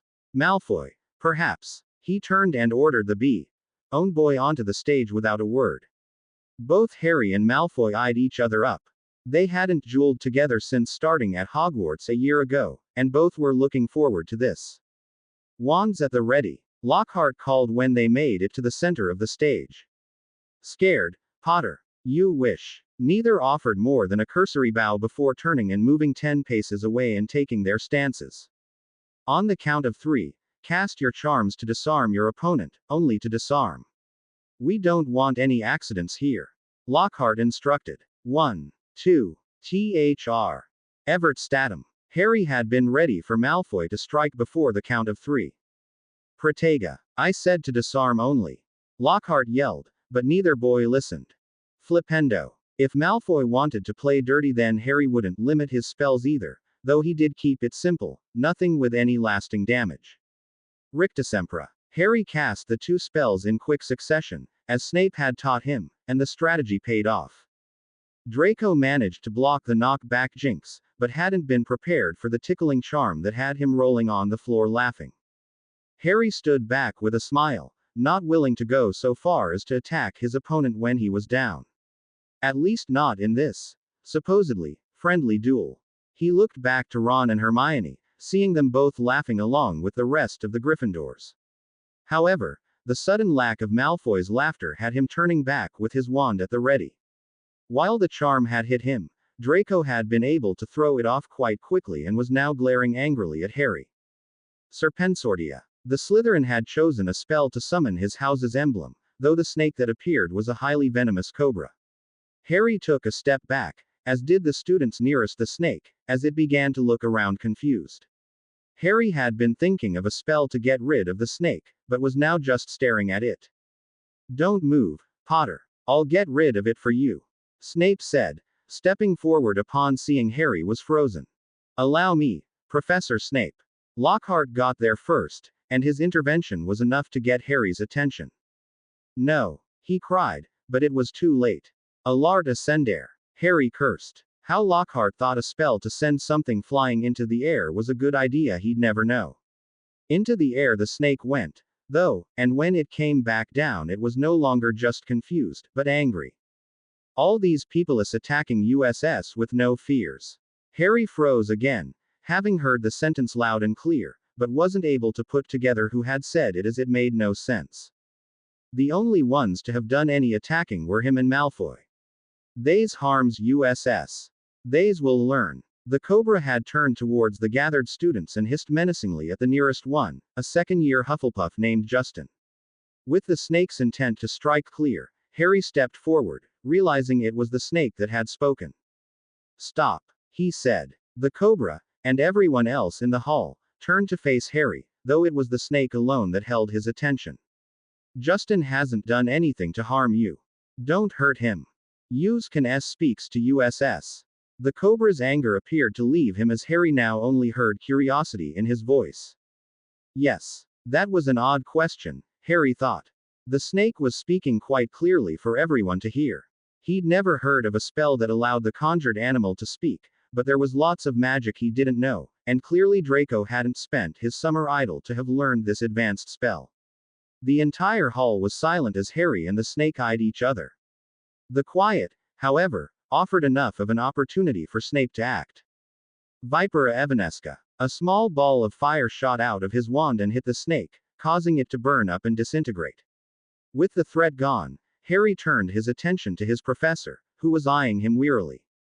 Harry's brows knit together, even more so as Snape's look was mirrored by everyone else in the hall. Even Ron and Hermione looked shocked. What are you playing at? Justin asked, sounding both scared and angry all at once. What? He asked, confused, but didn't have a chance to ask anything else. This club is at an end. Snape's voice was barely above a whisper, but it was heard by every student, all of them used to the potions master speaking in such a tone. You will all return to your dormitories at once. Nobody moved, all of them, including Lockhart and the Aurors, all still staring at Harry. Now, the barked order did get results, the students also being used to that tone from Snape, the one that promised pain if they disobeyed. Potter, come with me. Harry had gone from confused to completely bewildered, but did as his professor instructed. Luckily, Snape led him to their training room, though he took the long way so as not to be followed, and Ron and Hermione were already there waiting for him. You're a Parselmouth, Ron shouted the moment they entered the classroom. Why didn't you tell us? I'm a what? You can talk to snakes. Hermione filled in the gap. Yeah, but so what? I bet loads of people here can do it. No, they can't. It's not a very common gift, Harry. This is bad. Hermione's worried expression, more than her words, was starting to make Harry worried. What's bad? If I hadn't told that snake not to attack Justin. Oh, that's what you said to it. Ron exclaimed. You were there. You heard me. Harry was moving from worried to angry now. I heard you speaking Parseltongue. You know, snake language. His anger left him as quickly as it had come. I spoke a different language. Ron and Hermione nodded. But I didn't realize, how can I speak a language without knowing I can? I don't know, Harry, but it sounded like you were egging the snake on or something. Hermione admitted. Harry, listen to me. There's a reason the symbol of Slytherin House is a serpent. Salazar Slytherin was a Parselmouth. He could talk to snakes too. Exactly. Ron agreed. Now the whole school's going to think you're his great-great-great-grandson or something. But I'm not, was Harry's initial response, though his certainty faded quickly. I can't be. He lived 1,000 years ago, said Hermione. For all we know, you could be. Possible, I suppose, though highly unlikely. Snape's voice reminded the trio that they weren't alone. The professor had let Ron and Hermione interrogate Harry since they were asking the same questions that he himself wanted answers to. However, the thought that a Potter, specifically the son of James Potter, was the heir to his house was too much for Snape. Especially as it is not you, Potter, who has opened the Chamber of Secrets and petrified Filch's cat and Mr. Creevy. Unless I am greatly mistaken. He knew he wasn't. Occlumency training continued, even though Snape couldn't properly teach them until they were older, which meant that he tested the trio's minds every now and then, so he would have seen something of that magnitude in Potter's mind, which was still an open book. He had given the 3 mind exercises last year to try and strengthen their natural shields, which would be of great help later on when the true occlumency training began, and though he knew that they continued to practice, it was only Granger who had developed some defenses. No, sir, Harry muttered. What is more important is that this little revelation may be the key to figuring out what the monster in the chamber is. He said. If he had expected the inference to be enough for them to figure it out, he was sorely disappointed. Ron and Harry looked utterly confused, though Hermione, unsurprisingly, had figured it out. Of course. It's a snake, she exclaimed. Harry and Ron turned to her still just as confused and Hermione pinched the bridge of her nose, much as her professor had done a moment ago. Honestly, the pair of you, she muttered. There was a voice you heard in the walls, Harry, a voice that only you could hear and which we are almost certain was the monster itself, and now we find out you're a Parselmouth. Do I need to spell it out any more than that? Harry had the decency to blush. No. If the monster is a snake it makes sense why only I could hear it. And it's a bit poetic, really, given that the symbol for Slytherin House is a serpent. Ron added, trying to regain some points with Hermione. It makes sense that Salazar Slytherin would pick a snake to put in his hidden chamber. But surely the staff has already thought of this. Harry turned to Snape. It seems almost too obvious, a snake for Slytherin. Snape nodded. We have thought of many different beasts that could be the monster within, including various serpents. He said. The problem is that none are capable of petrifying a person, nor is there one with powers such as to wander the castle completely undetected as they have been. Though it is possible Slytherin left some magic behind that would shield his beast from detection. So what do we do now? Harry asked, a bit let down. If the staff had indeed already looked into a snake being the monster and ruled that out, then what good did his speaking Parseltongue do? You and I, Potter, are going to see the headmaster. It is time he heard about the voice in the walls. Snape moved to the door and opened it, motioning for the students to precede him out. Weasley, Granger, return to your common room. Potter can fill you in later. Not wanting to leave their friend, but also not daring to disobey Snape, the two left. Snape strode in the opposite direction, his robes billowing out around him as per usual, and Harry tried to keep up. They approached a gargoyle Harry remembered passing a number of times, though had paid no attention to, and Snape didn't even slow his stride as he approached. Sherbet Lemo. The gargoyle began to rotate and a staircase rose upwards, which Snape, followed by Harry, stepped onto, Snape muttering about Dumbledore's choice of passwords. When they reached the top, there was a heavy wooden door that opened before Snape could knock. They entered a circular room with many trinkets filling every available surface, all of them emitting some whirling noise or puff of smoke. In the center of the room was a great claw-footed desk, behind which sat Dumbledore, though he was not the only occupant. Cornelius, Harry said, surprised to see him here. Ah, Harry. His guardian looked happy to see him, though Harry noted that there was a bit of hesitation in his eyes that hadn't previously been there. It became obvious then why Cornelius was here. That was quick, for word to have reached you already. He muttered, not beating around the bush. Madame Bones received an urgent message from her niece about the heir of Slytherin having been found. He admitted. She came to me when it was you Susan named, and I said I'd handle it. Harry nodded. I am, apparently, a Parselmouth. He said. I didn't know until today, though. But I'm not the one who opened the Chamber of Secrets. Besides, even if the Potters were descended from Salazar Slytherin, there were no Potters at Hogwarts when the chamber was first opened 50 years ago. Harry had looked into that time period as much as he could once he'd heard the chamber had been opened before. One thought he'd had was to go through his family's old belongings, hoping for some first-hand account, but his grandfather had graduated long beforehand, while his father wasn't even born yet. Very true. And I never thought you were the one responsible for all this, Harry. He could tell that Cornelius was sincere and smiled his thanks. However, the knowledge of Mr. Potter's gift does give credence that the monster we are looking for is indeed a serpent. Snape spoke up, looking to the headmaster. Oh. Dumbledore looked intrigued, and Snape looked to Harry. Well, you see, sir, that night Mrs. Norris was attacked, I was with the other Gryffindors on our way back to the common room, but we originally weren't going to go through that corridor. I heard a voice, it was coming from inside the walls, it sounded like, and it led me to Mrs. Norris. Harry looked down and appeared chastised for not having revealed the truth before. Cornelius bought it, hook, line and sinker, but the knowing look in Dumbledore's eyes said that he did not. The thing is, sir, I was the only one to hear the voice, no one else could. And knowing now that I'm a Parselmouth, it would make sense that only you heard it if the voice you heard was indeed a serpent. Dumbledore concluded with a nod. What did the voice say, exactly? Rip, tear, and kill. It kept repeating those three words. Dumbledore looked deep in thought while Cornelius looked uncomfortable. If what you say is true, Potter, it is a miracle that no one has been killed then. Harry turned and saw for the first time that McGonagall was also present, his head of house having been standing in the corner near the fireplace. So what do we do? Harry asked. You do nothing. Cornelius insisted. You are still so young, Harry, and I will not have you put in any further danger. Harry wasn't surprised with that response, in fact he'd been expecting it and so simply nodded. He'd agree with Cornelius now, but had no doubt that Hermione and Ron would have already started their own search into what the monster was, and he'd soon join them. The Hogwarts staff and the ministry shall work together to find out just what this beast is. I shall send Johnson from the Department of Regulation and Control of Magical Creatures to you, Albus.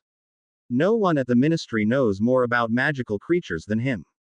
I shall also contact Newt. Dumbledore added. He is thankfully back home in Dorset currently and not on one of his expeditions. I dare say the world's leading authority on magizoology might prove helpful. Quite right, Cornelius said genially before bidding everyone goodbye and heading through the flow back to the ministry. Off you go, Potter, McGonagall said, coming to stand by Dumbledore's desk. And don't dally, head straight to the tower. Harry nodded and turned to go, but a flash of red caught his eye. Behind Dumbledore's desk, in what appeared to be a library or sitting room, of some sort, there was a brilliant red bird. Is that a phoenix? He exclaimed before he could stop himself. The three professors turned to look and Dumbledore smiled. Yes. His name is Fawkes. Harry appeared transfixed and as if sensing his interest, the phoenix gave a melodious trill and took flight, coming to rest beside Dumbledore on what Harry saw was a perch, likely meant just for him. Hello, Fawkes, Harry murmured, approaching the bird, who gave another trill, filling Harry with hope and joy. But how do you have one? He asked Dumbledore. Phoenixes are the rarest creatures in the world, there's only a handful of them left. Fawkes is not a pet, Harry, though he has been my companion for many years. Dumbledore explained. Sorry, sir, I didn't mean to imply you domesticated one, or something. Harry said abashed. To see one, and to hear the phoenix's song, even just a little, is remarkable. They're really special creatures. Though I'm sure you know that already, sir. Dumbledore smiled again and nodded, the twinkle in his eye brightening. Yes. Now, off you go, Harry. Although clearly wanting to stay and learn more about the rarest of creatures, Harry bid farewell to Fawkes and did as he was asked. The trill that followed him out warmed his heart and his thoughts were still so very much still on the brilliant red bird as he exited the stairwell, that he didn't see the person before him until they crashed into each other. Sorry, Harry said and immediately went to help the person up. Ginny. It was indeed Ron's little sister he had bumped into. She blushed as he helped her pick up her books that had been knocked out of her hands, but otherwise didn't show any of the shyness she had when they'd first met. Handing the last of her books back to her, Harry was taken aback by the gauntness in her face. Ginny, are you all right? He didn't remember her looking this tired, and even ill, though he supposed he wouldn't know. He saw Ginny almost every day, either at meals or in the common room, but it was always in passing and he couldn't remember actually speaking to her since that day on the train. Yeah, I'm fine, she muttered. You don't look fine, he insisted. Should I take you to Madame Pomfrey? No, really, Harry, I'm fine. She forced a smile, though let it drop quickly. It's just, with the attacks I haven't been getting a lot of sleep. Colin was a friend. Oh, right, I'm sorry, Ginny. He was relieved that was all it was. Dumbledore's redoubling his efforts to find out what the monster in the chamber is. We know now it's a snake of some kind, and the ministry's even getting involved more. I'm sure they'll figure it out real soon and they'll be able to stop the monster and the heir of Slytherin. He tried to reassure her, had thought this news would be welcome, but instead of relief, he saw panic in her eyes and her face lost what little color it had left. Ginny. I have to go. She took off at a run, leaving Harry completely confused. Vowing to speak to Ron and find out what was going on, he made his way back to the common room, though he never made it. There you are. Ron's voice called and Harry turned to see him and Hermione rushing towards him, their arms laden with books. I take it you didn't go back to the common room, he said unnecessarily as he took some of the books from Hermione, and Ron dumped some of his on him too. We went to the library and took out every book I could think of that even mentioned snakes. Hermione explained. The answer is bound to be in one of these. The trio made their way to the grand staircase and joined the few students still milling about on the way to the common rooms. When they reached the 5th floor, however, Harry stopped dead. Rip, tear, kill. The voice, he murmured, dropping the books, and ignoring Hermione's exclaim of indignation. Harry pressed his ear against the wall. Is it the voice again? Shish. Harry listened careful, ignorant of the weird, and cautious, looks he was getting. Pressing your ear against the wall was weird enough, but when the person who'd just been revealed to be a Parselmouth did it, the students present were scared. Kill, kill, kill. It's going to kill, Harry cried, panicked. He took off down the corridor, stopping every now and then to make sure that he was still heading in the right direction. Ron, Hermione, and several other students followed him, their group being joined by Professor Flitwick, who'd come out of his classroom to the surprise of a group of students running past him. Kill. Rip, tear, kill, the voice led them on a merry little chase, taking them down a floor before coming back up again. They had reached an intersection of two corridors when Harry lost the voice. He stood still, quieting everyone behind him as he listened intently, hoping to pick it up again. It wasn't a voice in the walls though, that alerted him to the direction they needed to take, but a scream. Taking off again at a run, Harry sped down the corridor on the right-hand side towards the scream, coming to sudden stop a minute later. There, in the middle of the corridor surrounded by a group of his friends, was a very still Justin. He was accompanied by nearly headless Nick, who floated unmoving beside him, the ghost just as still as the student. You. Harry looked up and saw Hannah Abbott, pointing at him. What did you do to him? What, was setting a venomous snake on him not enough? I didn't. Yeah, right. The other Hufflepuffs agreed with Hannah. Enough. Flitwick took charge as he came forward and examined Justin. There was a brief flash of relief in his eyes that had Harry breathing easier. He was petrified, not dead. All of you, back to your common rooms immediately. No one is to leave their dormitory until their head of house says it is safe. Aurors, please escort the students. The scream had drawn a larger crowd than just the one following Harry, and there were indeed 3 Aurors present. They began herding the students away, and at Flitwick's nod Harry also followed and finally returned to his common room.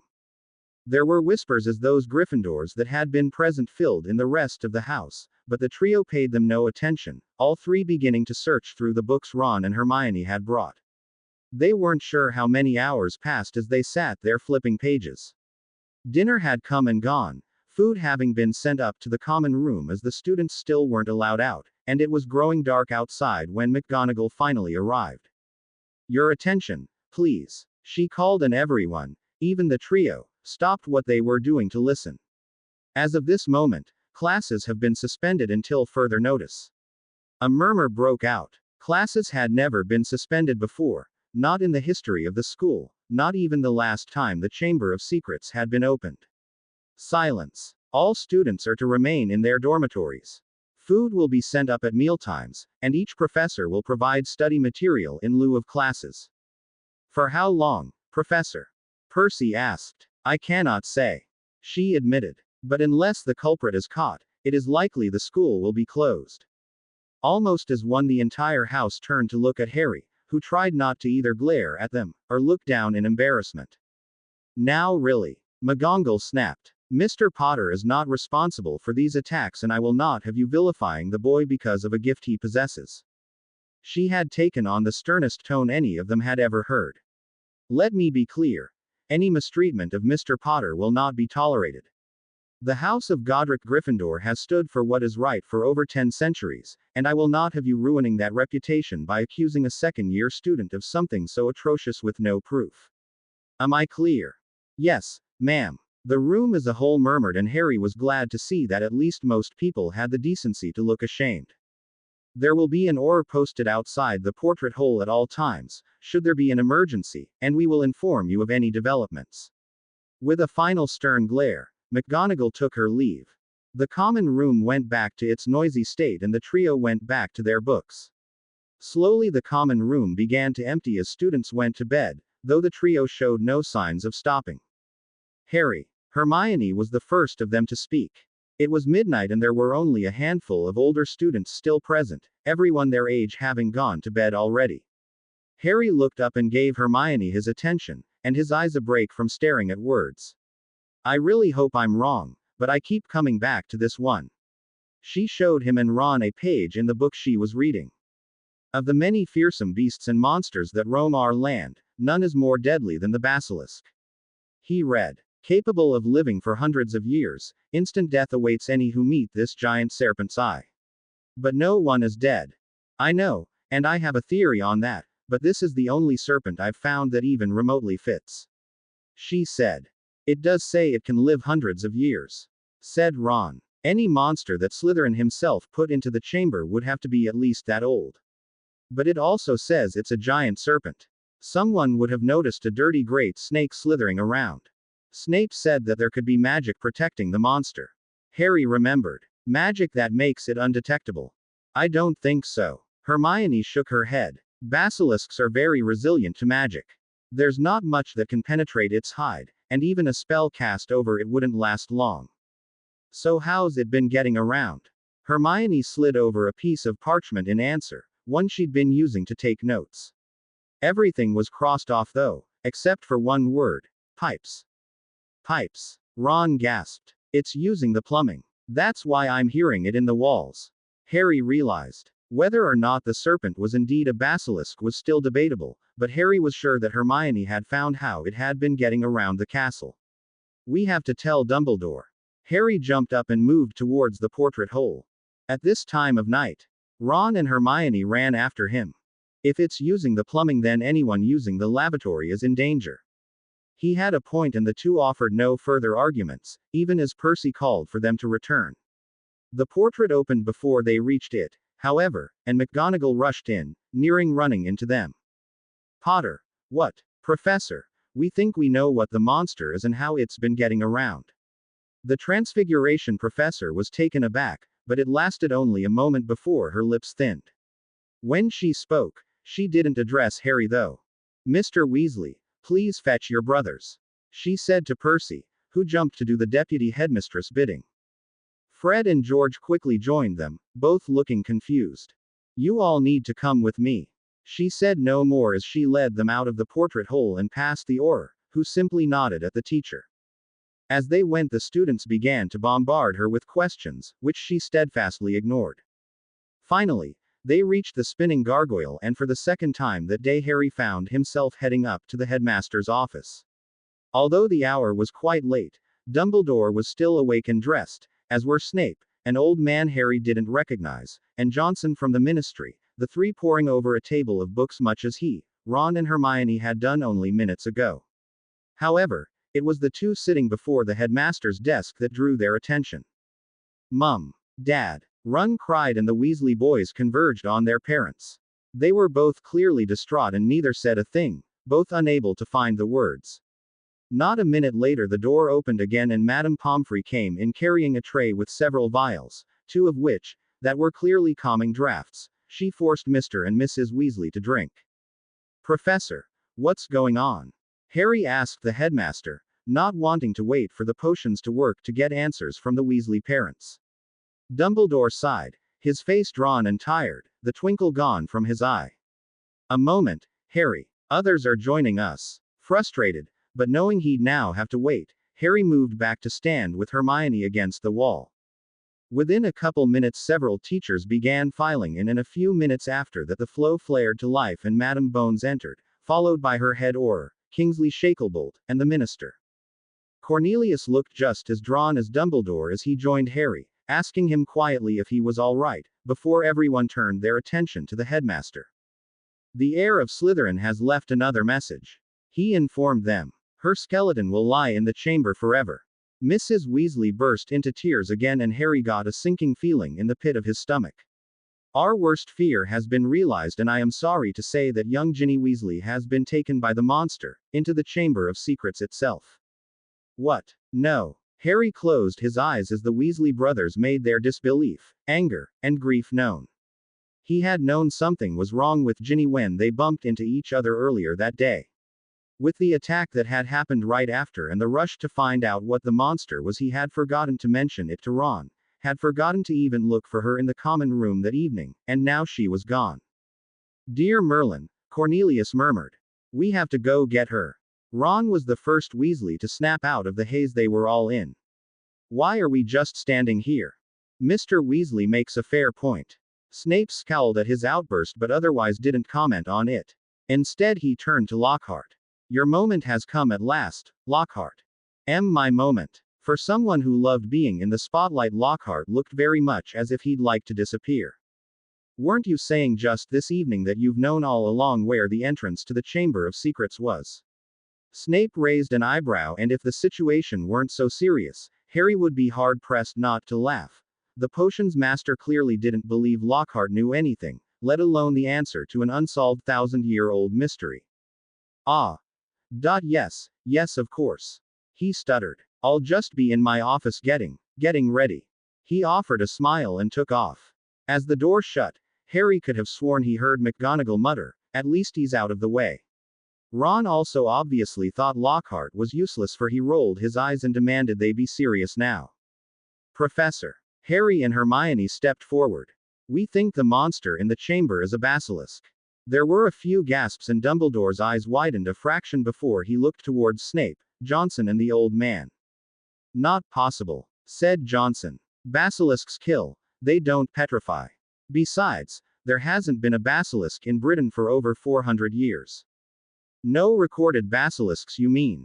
Hermione corrected. Johnson opened his mouth to argue, but the old man, whom Harry was beginning to suspect was the famed magizoologist, Newt Scamander, stopped him, motioning for Hermione to continue.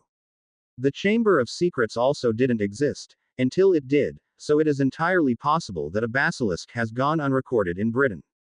Especially if it has lived in the chamber all this time. For a basilisk to have lived over 1,000 years is quite a feat," the old man said. 719 years is the age of the oldest basilisk on record. Though I suppose it is possible. You have a theory for how a basilisk can petrify, I take it. "Yes, Mr. Scamander." Hermione confirmed Harry's suspicion. "Of course she does," Johnson muttered with a roll of his eyes, and Harry glared at him.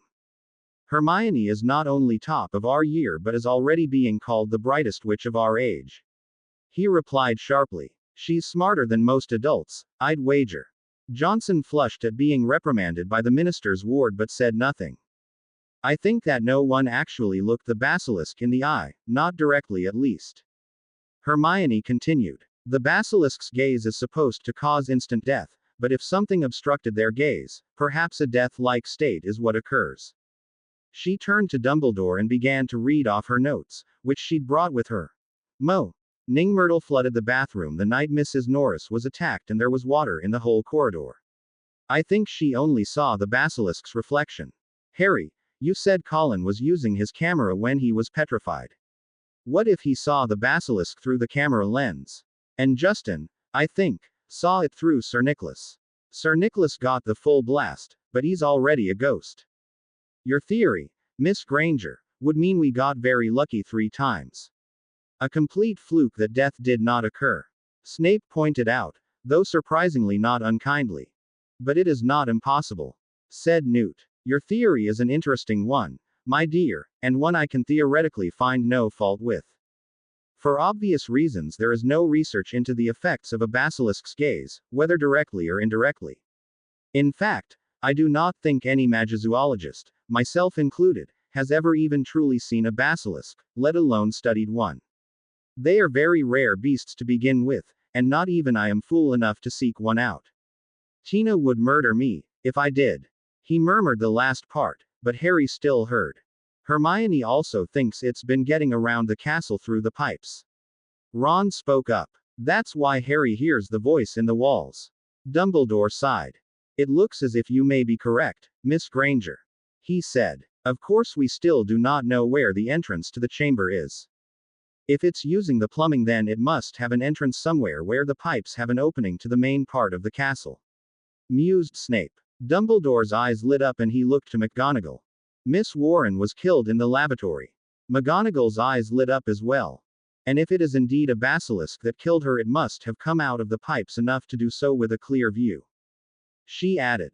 Dumbledore stood up and began to make his way out of his office, everyone following in his wake. When they reached the second-floor corridor where the second message was written below the first, Ron let out a sob before ushering his mother into the lavatory a few feet away before she could see the message herself. A moaning could be heard when they entered, and Harry saw quickly that it was coming from a ghost, floating over the stalls, though she stopped and stared quizzically at the group when they entered. Miss Warren, Dumbledore said, I am sorry, but I must ask you to tell us what exactly happened when you died. Oh, it was dreadful, she said quite gleefully. I was hiding in this very cubicle because Olive Hornby was teasing me about my glasses.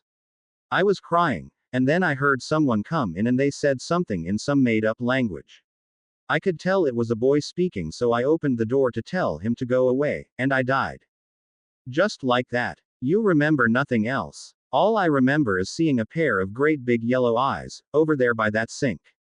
She pointed towards it and Snape began casting spells, trying to uncover something, anything, as clearly the sink's tap was a pipe far too small for a basilisk to even poke its head out of. When he deemed it safe, Dumbledore approached the sink and began inspecting it. He turned the tap, though no water came out, and ran his hands along the seams. Finally, he squinted and ran a finger along the side of the tap. There is a snake etched into the tap here, he said, and then looked to Harry. The only way to ensure only his heir would enter the chamber would be to seal it with Parseltongue. Slytherin knew it was unlikely a Parselmouth not of his line would come through Hogwarts, let alone one that knew the location of the chamber. Harry nodded and stepped forward, thinking of the snake from the dueling club. It took a moment to ensure he wouldn't speak in English, but finally he spoke. Open. A rumbling was heard, and before their eyes the sink with the snake etched on the tap began to sink into the floor, the others moving outwards slightly to create an opening that led to a deep, dark hole in the ground, one definitely large enough for a basilisk. Harry looked to Ron and Hermione, who nodded, all three pulling out their wands. Let's go, said Ron, taking a step forward. Absolutely not. Ron had barely moved before his mother grabbed him by the arm and pulled him back. I may lose one child tonight, I will not lose another. But Mum, your mother is right, Mr. Weasley, said Dumbledore. Minerva, Severus and I will go, and anyone else of age is welcome to join us. Again he turned to Harry. I'm sorry that I must ask, but there is no telling what other barriers we will face down there. No, he is too young. Cornelius immediately stepped forward, placing a hand on Harry's shoulder. Cornelius, I will not put him in more danger than necessary, but it is likely we will need Harry's gift again. The minister went to protest, but Harry spoke up. He's right. Harry looked up at his guardian, seeing, for the second time, genuine concern in his eyes. Going down there is pointless if Parseltongue is needed and I'm not there. Besides, I can hear the basilisk coming and warn everyone, and I can talk to it, maybe reason with it. The latter was highly unlikely, but Harry would certainly give it a shot if he could. With a reluctant nod, Cornelius agreed. He removed his bowler hat and coat, throwing them on the floor, before taking out his wand. If you go, I go, he said with much more bravado than he felt, and Harry was shocked that he was going. Truthfully, he was shocked that Cornelius had given in so quickly about him going, but never in a million years had he thought the minister brave enough to go down there and face a basilisk, and likely the heir of Slytherin. Harry's opinion of his guardian rose then, and he knew he'd be rethinking some of his assumptions about him when they returned.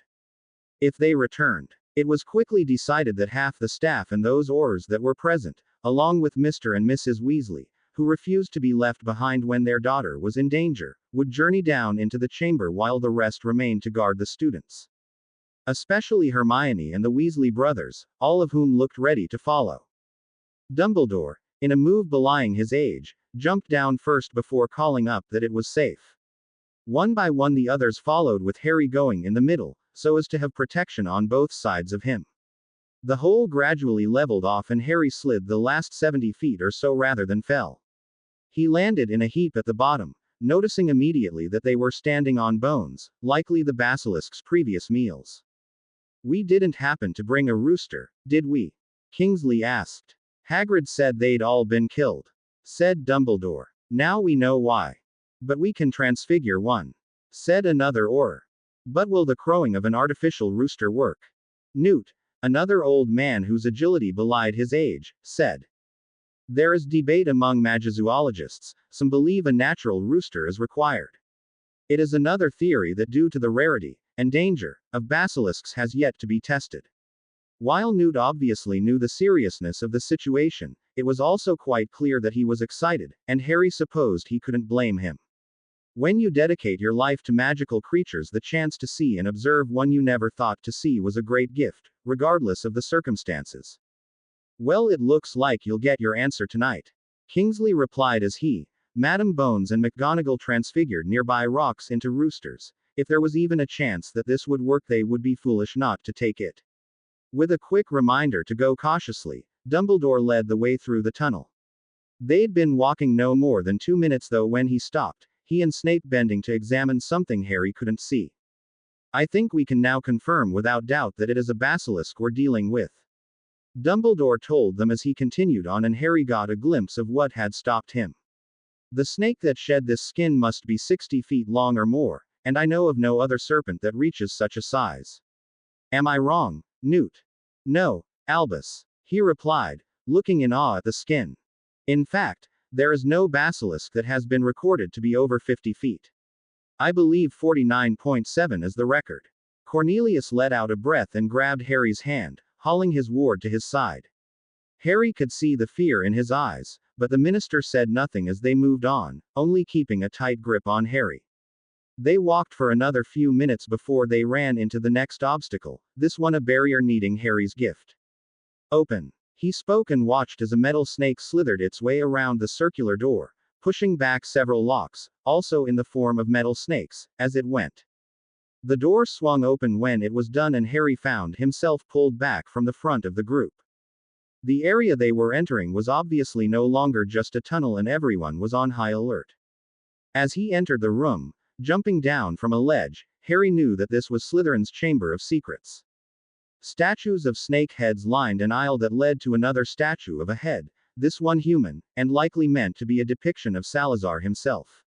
There was a pool of water at the base of the head, and other parts of the chamber appeared to be flooded, including ones leading into a few passageways that led off the chamber. All this Harry took in within the first few seconds, for afterwards all his attention was on a prone figure lying before the statue of Slytherin. Ginny! Mrs. Weasley cried, rushing forward with her husband. The rest of the group followed as quickly, not wanting to separate, and they surrounded the parents who knelt by their daughter's side, Mrs. Weasley cradling Ginny's head in her lap. She's so cold, said Mr. Weasley. Ginny! Ginny! He shook her, trying to wake her up, but to no avail, though the motion dislodged a small leather book that she'd been holding. It fell to the floor, a name printed on the back. Tom Marvolo Riddle. Harry read. The name meant nothing to him, but obviously did to Dumbledore. We must leave, he said. Bring Miss Weasley, we will have Poppy examine her. I'm afraid I can't let you do that, Professor. A voice spoke. As one the group turned to see a boy, only a few years older than Harry, and wearing a Hogwarts uniform, though his was different. He wore a blazer underneath, and the Hogwarts crest, not a house crest, was on his robe, with a head boy badge pinned above it.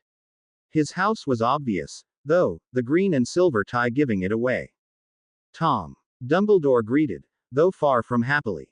Of the others gathered, only McGonagall seemed to recognize the boy, though she looked confused as well, probably as to why he was here, though Dumbledore clearly knew. What have you done to her? You should really teach your students to be more careful, Dumbledore. He mocked. Little Ginny Weasley has been writing in my diary all term. She was a little surprised when I wrote back, of course, but quickly let go of any fear she felt. I find I can be very persuasive. Tom snapped his fingers, and the two snake head statues nearest them came alive, their eyes glowing yellow, and they slithered forward to reveal the statues were not just heads, the rest of the snakes, bodies having been buried beneath the water and out of sight. Trap them. Harry's head whipped around to face Tom, recognizing that the boy had just spoken Parseltongue. Tom was staring right at him, and with a motion of his hand Harry flew towards him as if summoned. Harry! Cornelius cried as the stone snakes surrounded the group, even Mr. and Mrs. Weasley, who with another flick of his hand Tom banished towards the others, leaving only he, Harry and Ginny free. Harry could hear spells being cast as the adults tried to free themselves, but the stone snakes, now coiled in a circle around them, didn't budge, and Tom seemed undisturbed by their attempts to break free as he relieved Harry of his wand. What's going on? Harry asked. Tom, we have to leave, there's a basilisk. It won't come until it's called. He replied calmly, confirming Harry's suspicion that he was the heir of Slytherin. Are you a ghost? Was his next question. Tom had obviously separated Harry from the others for a reason, and Harry was sure that he wouldn't like it. His best bet was to stall as long as possible to give the others time to get free. A memory, preserved in a diary for 50 years. Harry looked down at the book that had fallen from Ginny's grasp. What he described sounded to Harry like the magic behind a magical portrait, which were shadows of the people they depicted. However, while magical itself, no portrait could use magic, or grow beyond what had been placed in them to act independently. Or gain a body. What did you do to her? He repeated the question Dumbledore had asked earlier. As Ginny wrote in my diary, she grew weaker, and I grew stronger. He said readily. It didn't take much for her to open the Chamber of Secrets and set the basilisk on the Mudbloods and the Squibs cat. Harry looked at Ginny in shock. Oh yes, Harry, it was Ginny who was responsible for the attacks, though I'll grant you she didn't really know what she was doing. She was in, shall we say, a kind of a trance. Still, the power of the diary began to scare her and it returned some of her strength.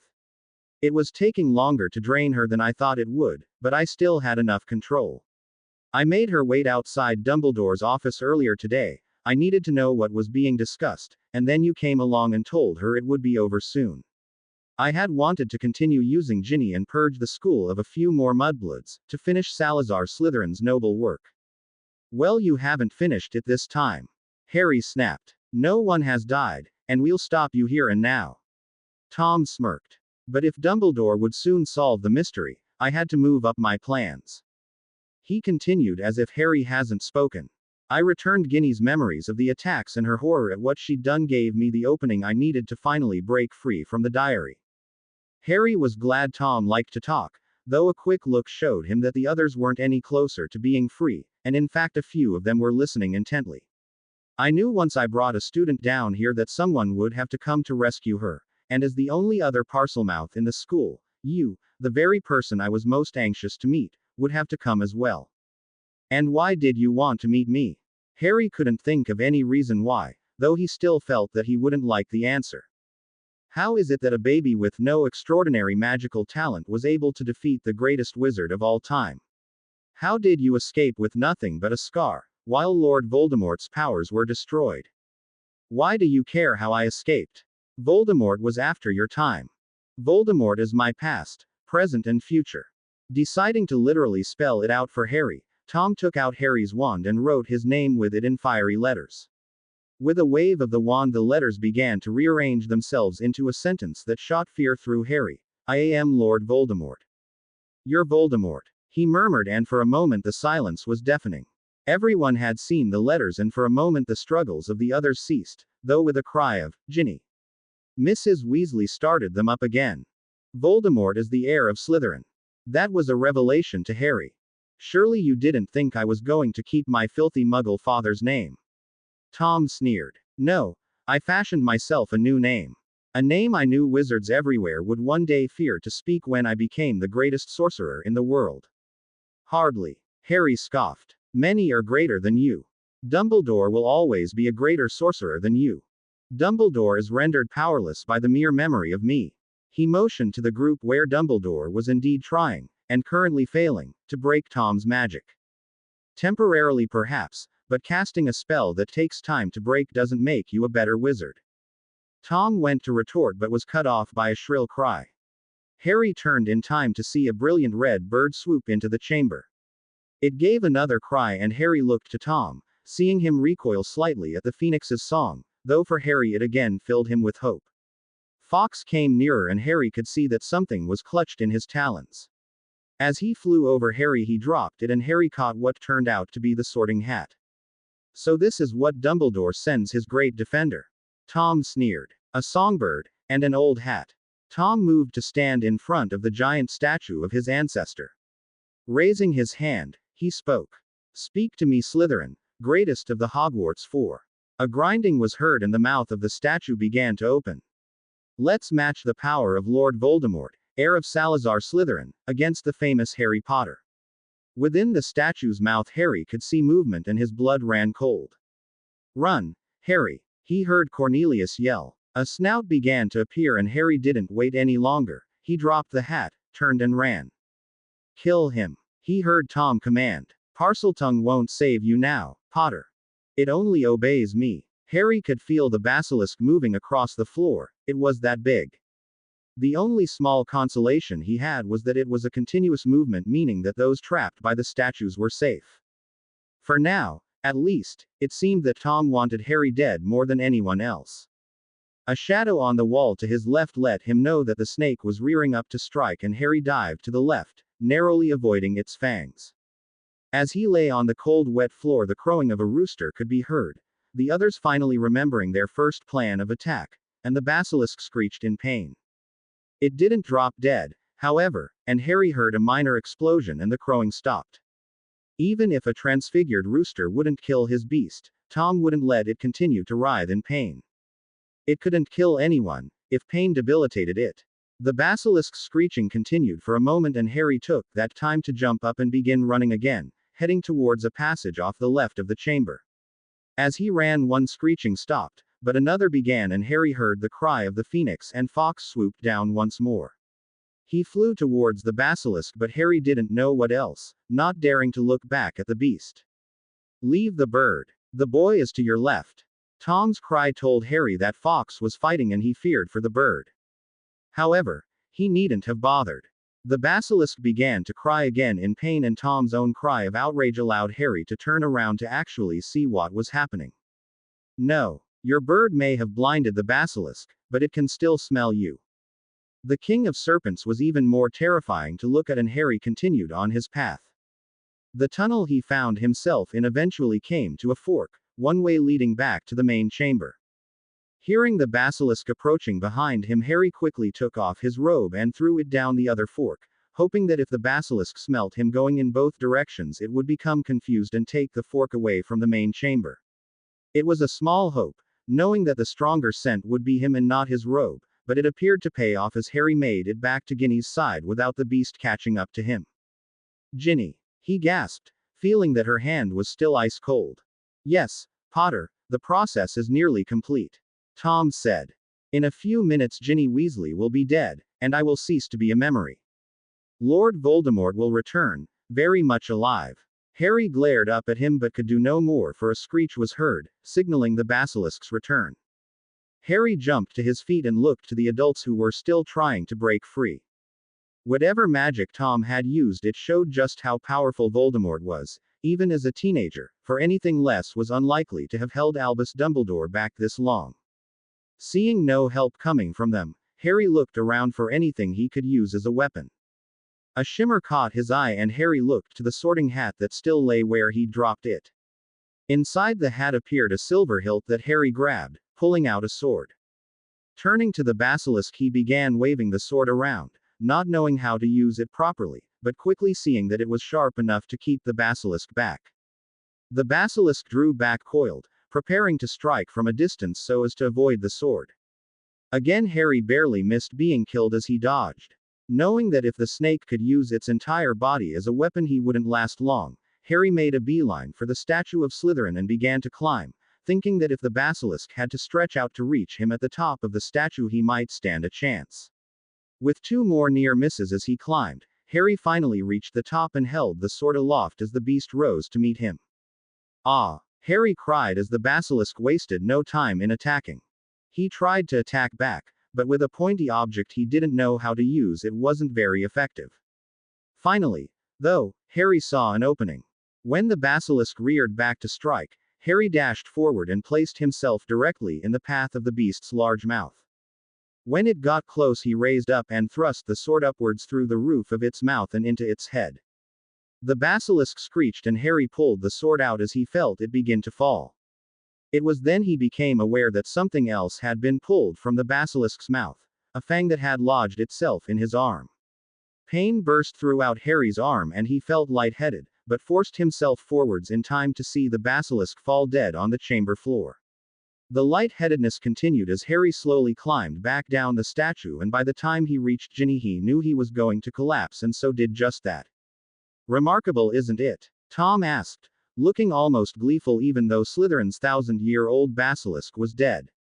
"How quickly the venom of the basilisk penetrates the body.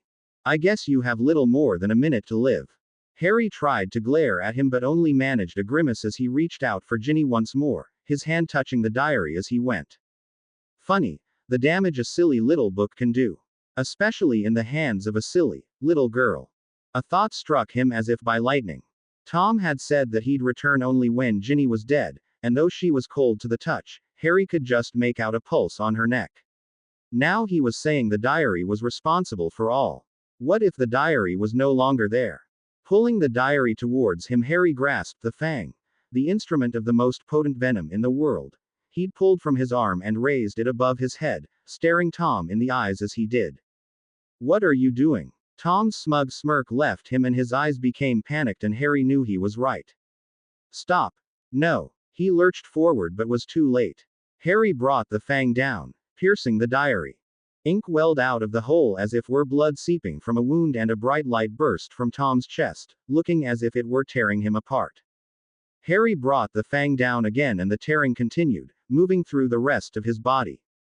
Tom cried out and reached for Harry, but a third strike of the fang finished him, the teenage Voldemort disappearing in a shower of sparks. Two things happened the moment Tom was gone. The statues trapping the adults fell apart, no longer animated by Tom's magic, and Ginny woke up. Groaning, she sat up and turned to Harry. Harry, it was me, she said, tears falling down her cheeks. But I swear I didn't mean to. Riddle made me, and, her eyes widened as she saw the gaping wound in his arm. Harry, you're hurt. Her words were enough to snap the adults out of the reverie what they had just witnessed put them in. Mr. and Mrs. Weasley rushed forward and engulfed their daughter in their arms while Dumbledore and Cornelius ran to Harry, the others standing around looking on, though many stared at the basilisk with disbelieving eyes. Harry, Cornelius gasped, seeing the wound firsthand. He looked near tears, Harry thought, though that might have just been the watering of his own eyes as he struggled to keep them open, his vision starting to go blurry. Fawkes' cry was heard once more, and for a moment Harry felt hope, though it didn't last even as the bird flew down and landed next to him. You were brilliant, Fawkes, he rasped. I just wasn't quick enough. Harry knew it must be the watering of his own eyes his time, for Fawkes couldn't be crying. Though he was proved wrong not a moment later. The bird laid its head above the wound from the basilisk's fang and allowed its tears to fall onto it. The first tear seeped into the wound, and almost instantly Harry felt his blurred vision return. A second tear had the lightheadedness retreating, while a third made him feel strong again. With a blink of his eye, Fawkes dropped a fourth tear on the wound and it closed, Harry's skin looking as if it had never been torn open. Harry looked at Fawkes in gratitude, though also confusion.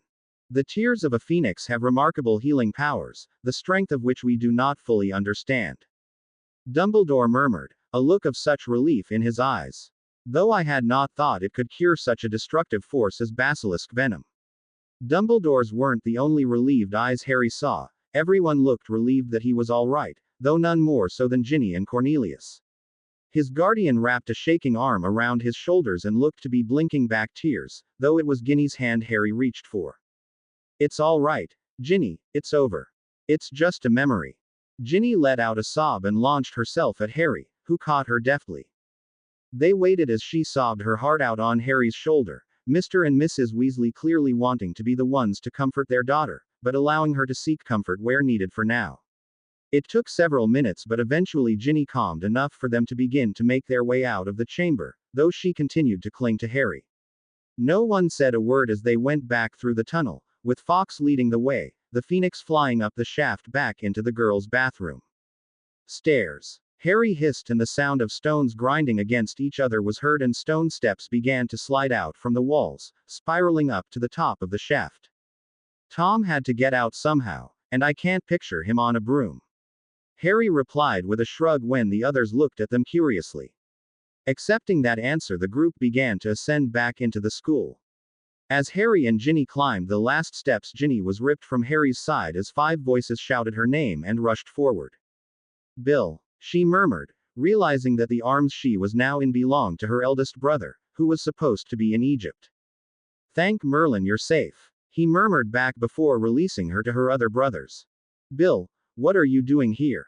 Mrs. Weasley asked. How did you? Bill held up his left arm where a watch graced his wrist.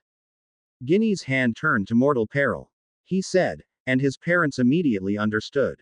Back home at the Burrow there was a clock that, instead of telling time, told the status of each family member, such as home, school, or mortal peril.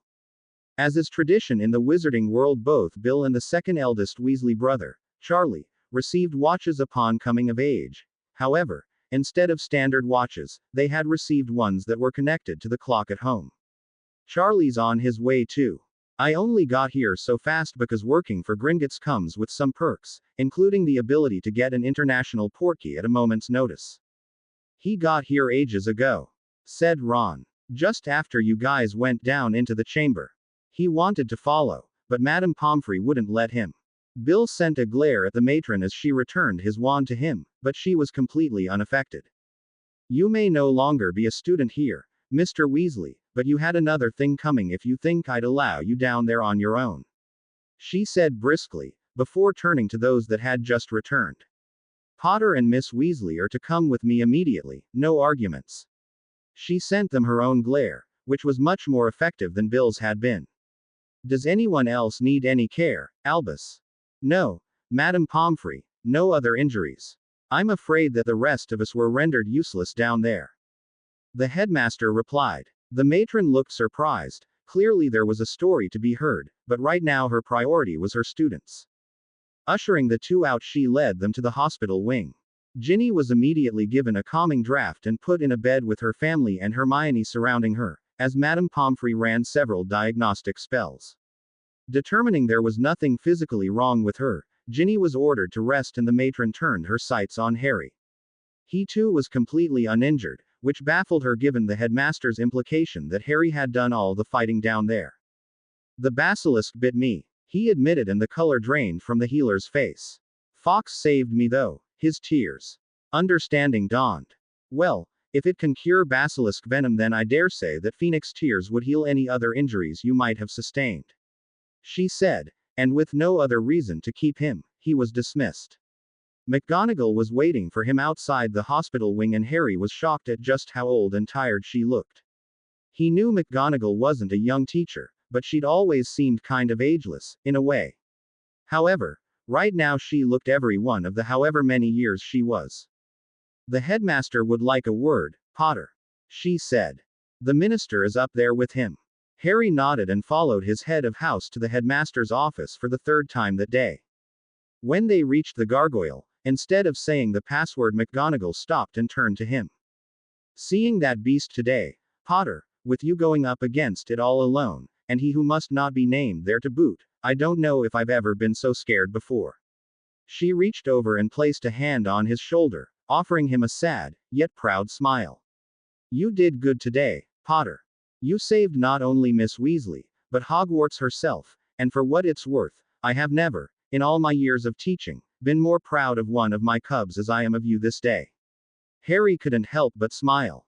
Thanks, Professor. That means a lot coming from you. McGonagall's smile tightened a bit and she removed her hand from his shoulder, clearing her throat. Yes, well, off you go then. She motioned to the gargoyle before saying the password and watching him disappear up the stairs. He could hear the arguing before the gargoyle had wound its way fully to the top, and the topic of the argument didn't surprise him one bit. He is dead, Dumbledore. Cornelius shouted. I agree that while a student here he placed some dark magic in that diary to lead another to open the Chamber of Secrets, and had this plan succeeded he may have returned as a teenage boy, but the Dark Lord as we knew him is gone. Have some sense, Cornelius. Dumbledore replied, sounding more in control of his emotions than the minister, though there was still a strain to be heard.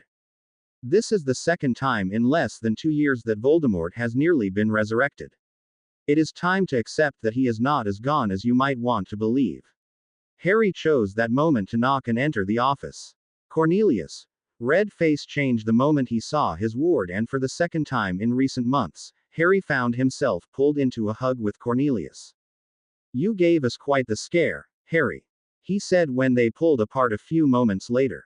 Madame Pomfrey has cleared you. Harry nodded. Good. Though I dare say you will be coming home for the Christmas holidays early once Aldora hears about all this, and you'll have to deal with her mothering. A small price to pay though, I think, to reassure her. What you accomplished today, Harry, was quite extraordinary, and we all owe you a debt for ridding us of that monster. Harry wasn't sure if he meant the basilisk, or Tom Riddle. It wasn't that extraordinary. He blushed. I didn't really have a choice, after all. Cornelius is right, Harry. Dumbledore said. Your actions today were nothing short of remarkable, and heroic. So, it is fitting, I think, that you be given a special award for services to the school. Harry blushed again, but Cornelius practically beamed. More than just to the school, Harry, you helped all of Wizarding Britain, and I shall see to it that the Ministry also recognizes your bravery. In other words, the Daily Prophet was about to get an owl, and Cornelius would do everything he could to ensure that Harry's achievement reflected well on him. The Cornelius Fudge Harry knew was back. For now, though, I must return to the Ministry, and of course inform Aldora of what has happened. He moved to a nearby chair and grabbed his cloak and hat before moving to the fireplace. I shall see you soon, Harry. Dumbledore. The flow flared to life and Cornelius was gone. Harry. He turned and faced Dumbledore, who had stood from his chair and come around to stand before Harry, leaning on his desk. First, I want to thank you, Harry. You showed this school great loyalty tonight, whether you recognize it or not. Nothing but that could have called the Sorting Hat to you. But Fawkes brought that hat. Yes, but how did he know to bring it? Dumbledore's eyes were twinkling again. Fawkes is a very intelligent creature, Harry, it is true, but he does not know the intricacies of the ancient magic that governs our school. Many believe that the Sorting Hat is merely that, a hat enchanted to sort students into their houses. However, in reality it is much more than that. The hat was filled with the magic of all four founders, and its primary purpose is to serve Hogwarts in any way it can. Harry nodded, not fully understanding, but grasping enough to know that the Sorting Hat had known he was in danger and needed help. Now, secondly, I sense there is something troubling you. Is there something you wish to tell me, Harry? Yes, sir. He signed. It's just, I couldn't help but notice certain things, certain similarities between Tom Riddle and me. It had been playing on him. Especially since learning that Voldemort was the heir of Slytherin. I see. You can speak Parseltongue, Harry, why? Harry shrugged, not having an answer. Because Lord Voldemort can speak Parseltongue. If I'm not mistaken, Harry, he transferred some of his powers to you the night he gave you that scar. That's what I was afraid of. Harry murmured. It wasn't intentional though, I take it. No, I dare say not. Dumbledore said with a chuckle and returned to his seat behind his desk. Then the Sorting Hat was right. He said I would have done well in Slytherin. Yes, it is true, Harry, that you possess many of the qualities that both Voldemort and Slytherin himself prize. Determination, resourcefulness, and, perhaps, a certain disregard for the rules. Why then, did the Sorting Hat place you in Gryffindor? Because I asked it to. Exactly, Harry, exactly. Which makes you different from Voldemort. It is not our abilities that show us what we truly are. It is our choices. If you want further proof, I suggest you take a closer look at this. He motioned to the sword, the one Harry had pulled out of the Sorting Hat in the chamber, that was currently lying on his desk. Harry lifted the sword by the hilt and, for the first time, really looked at it. The giant ruby at the tip of the handle first drew his eye, but the writing on the blade is what drew his attention. Godric Gryffindor. It would take a true Gryffindor to pull that out of the hat. Harry couldn't help but smile slightly. Suddenly the door banged open, and Lucius Malfoy came barging into the headmaster's office. But he wasn't the only one. Dobby. Harry gasped. So this is your master, the family you serve as the Malfoys. Lucius glared menacingly down at his elf, and Harry knew he'd made a big mistake by publicly recognizing Dobby. I'll deal with you later. He growled before approaching Dumbledore's desk. So, it's true then. This incident with the Chamber of Secrets has been dealt with. Yes. The culprit has been identified, I presume. Oh, yes. Dumbledore was clearly having fun drawing this out. And, Voldemort. Lucius recoiled a bit at the name. Ah. Harry's eyes narrowed. Malfoy didn't seem nearly as surprised as he should have. Only this time he chose to act through somebody else. By means of this, he held up the diary and Lucius tried to maintain his composure. I see. Dobby pulled on Harry's robe and motioned to the diary and then to Malfoy. Harry's eyes narrowed further. Fortunately, our young Mr. Potter was able to stop him, and defeat the monster in the chamber as well.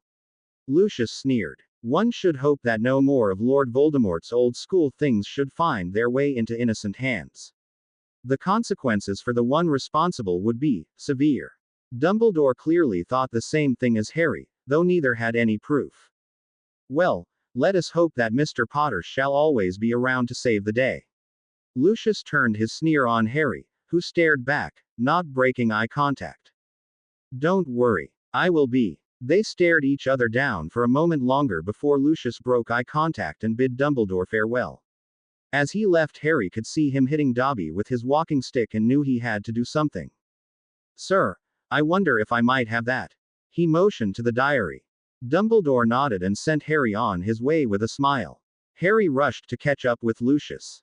Mr. Malfoy, he called when the gargoyle released him. Lucius was halfway down the corridor and Harry ran to his side. I have something of yours. He shoved the diary into Lucius' hands, giving him no choice but to take it. Mine. I don't know what you're talking about. Oh, I think you do, sir. I think you slipped the diary into Ginny's cauldron. That day in Diagon Alley. You do you?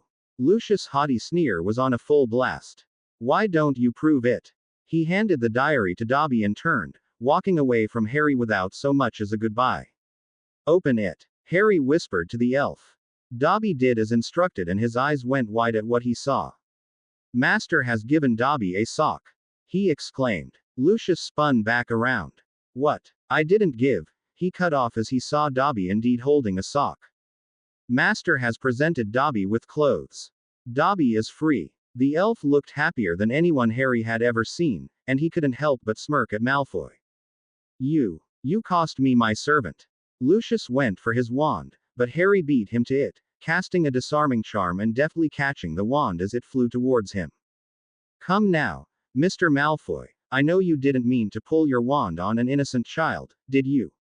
And the minister's ward at that. This is your doing, Potter. Why don't you prove it? Harry used Lucius' own words against him and with another smirk he threw the older man's wand back to him.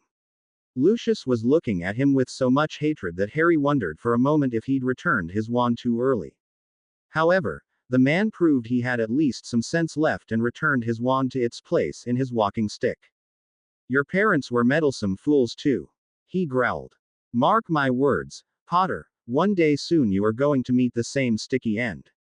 It was the first time that any of the Malfoys had been, not only openly hostile to him, but also threatened him, showing their loyalty to Voldemort. Even if it wasn't in so many words.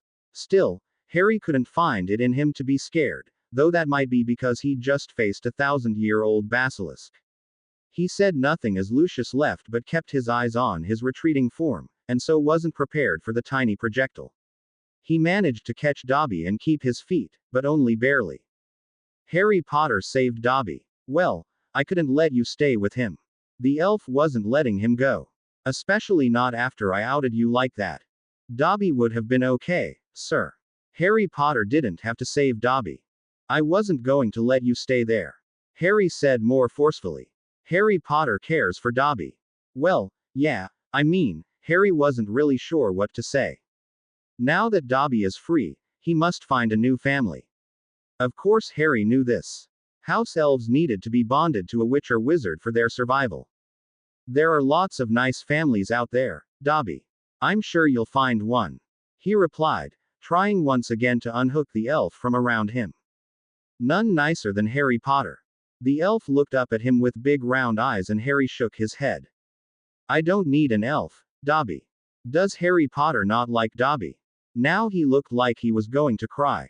Of course I like you, Dobby. Does Harry Potter not think Dobby is a good elf?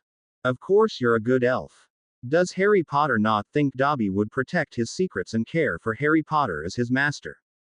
No, Dobby, I'm sure you'd be very loyal and caring, Then Harry Potter must think that Dobby is unworthy to serve the Potter family. That Harry Potter would be dishonored to have Dobby as his elf. I'm sure you are more than worthy, Dobby, and I'd be honored to have you as my elf, it's just good. Then Dobby swears to serve Harry Potter and the Potter family forever. Harry felt the magic well inside him and a connection form with the elf, who finally released him to stand triumphantly in front of him. Harry realized then what Dobby had done. To bond an elf to a new family, the witch or wizard had to swear they knew the elf was good and true and worthy to be a part of the family and that they wanted to bind the elf to them. In a roundabout way, he'd gotten Harry to say all of that, even getting him to say he'd be honored to have Dobby as his elf, which could be construed as wanting him to be his elf. "You sneaky little elf," he growled, but found that he wasn't actually mad, more upset that he hadn't realized what the elf was doing. Dobby managed to look a bit sheepish, but it was dwarfed by his giant smile. "All right, fine, nothing I can do now anyways, except give you clothes." The panicked look on Dobby's face was enough to ebb away at Harry's annoyance. "Which I won't do, unless you want me to." He found himself reassuring the elf, whose bright smile returned. "Now I've just got to find a way to break it to Hermione." In the days following the incident down in the chamber, Harry was bombarded on all sides by an incredulous school, while Cornelius had to deal with everyone else. There had been enough witnesses to his defeat of a 1,000-year-old basilisk that rumors began circulating, first throughout the school and then throughout Britain and beyond. By the end of the week, Harry had heard every variation of the tale possible, ranging from silly but somewhat truthful to absolutely absurd, and culminating in him nearly having a fit when a fourth-year Slytherin asked him if it was true that it was all a lie. The Slytherin said he'd had a letter from his cousin who attended Durmstrang, and the word at the Bulgarian school was that he was an animagus who could turn into a basilisk. But not properly given his young age, and that the adults in the chamber had seen his half-human half-basilisk form and so he'd been forced to obliviate them all. Though how he was supposed to have managed that when he was too young to be an animagus wasn't mentioned, and so he had planted the story of his heroics in their minds to save face. The fact that the tale had reached mainland Europe, twisted though it was, had Harry groaning, though had Cornelius doing much more. The minister had been swarmed first by ministry officials, then by every minister of magic in Europe, and several further abroad, until finally the International Confederation of Wizards contacted him. Cornelius had expected a lot of interest.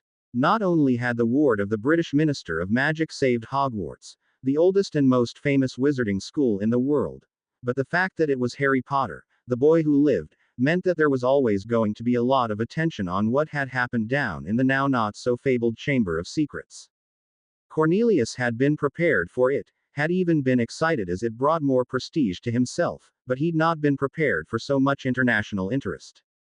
In mid-November, a month after the incident, Cornelius appeared at Hogwarts again and Harry was pulled from his class to attend a meeting in the headmaster's office. "Harry." Cornelius greeted happily and Harry returned his smile. Ever since he'd followed Harry down into the chamber, with barely any hesitation to boot, Harry had found a new respect, and even affection, for his guardian. Cornelius had put his life on the line to protect Harry, something no one, save his long-dead parents, had ever done for him before. What made it more important to Harry was that he knew, without doubt, that Cornelius had done it for him, not for his image. He knew his guardian well enough to know that not even his image was enough for Cornelius to risk his life, but he, Harry, had been. "Cornelius. Headmaster." He greeted, taking the open, magically expanded seat, and settling himself and Ginny into it. Ginny had yet to recover from being possessed by Voldemort. What had happened down in the chamber and what she'd been forced to do weighed heavily on her and she'd withdrawn inside herself.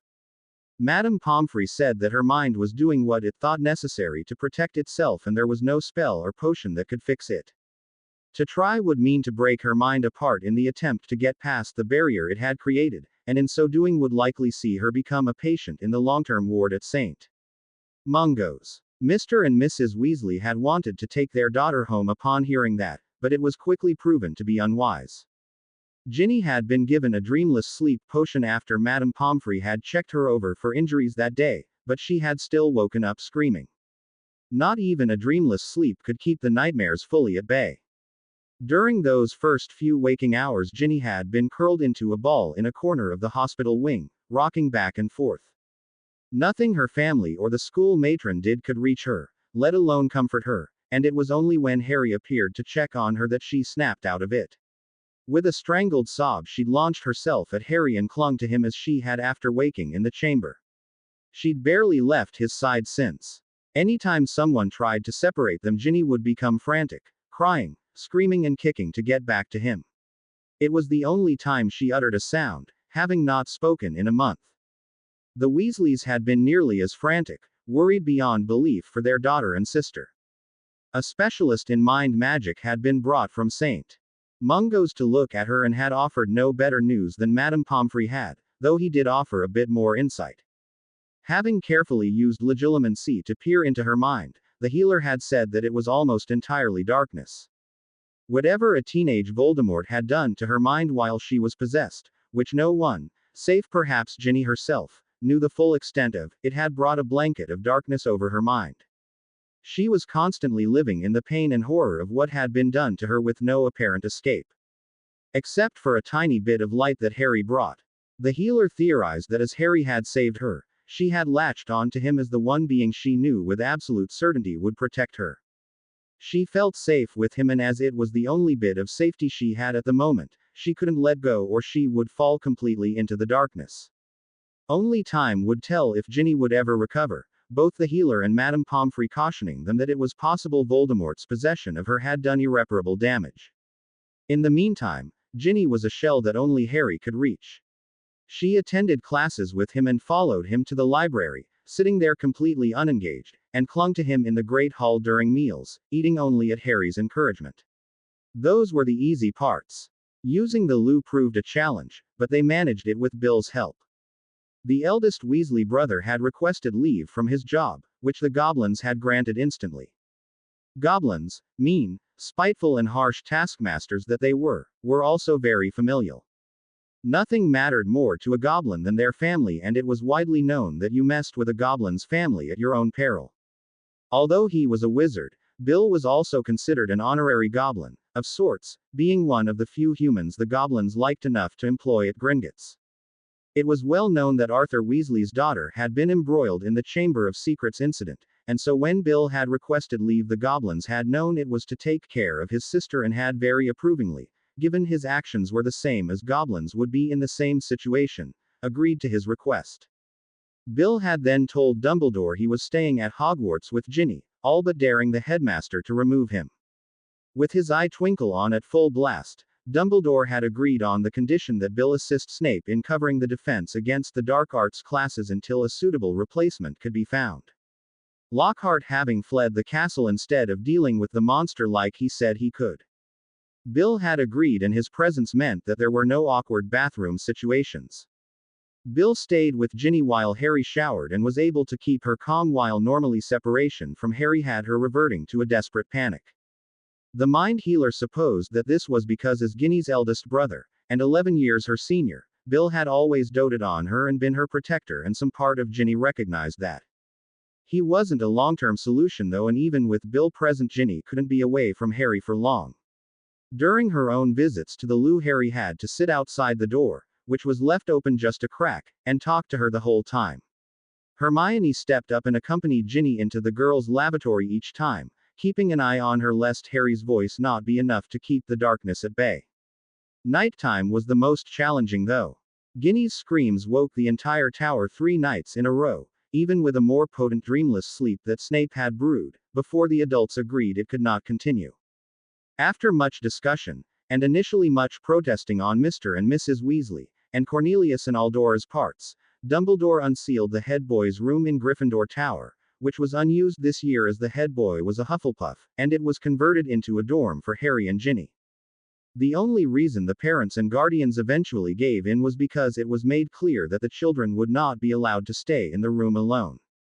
All the Weasley brothers, save Charlie who hadn't been able to get time off work, moved in with them.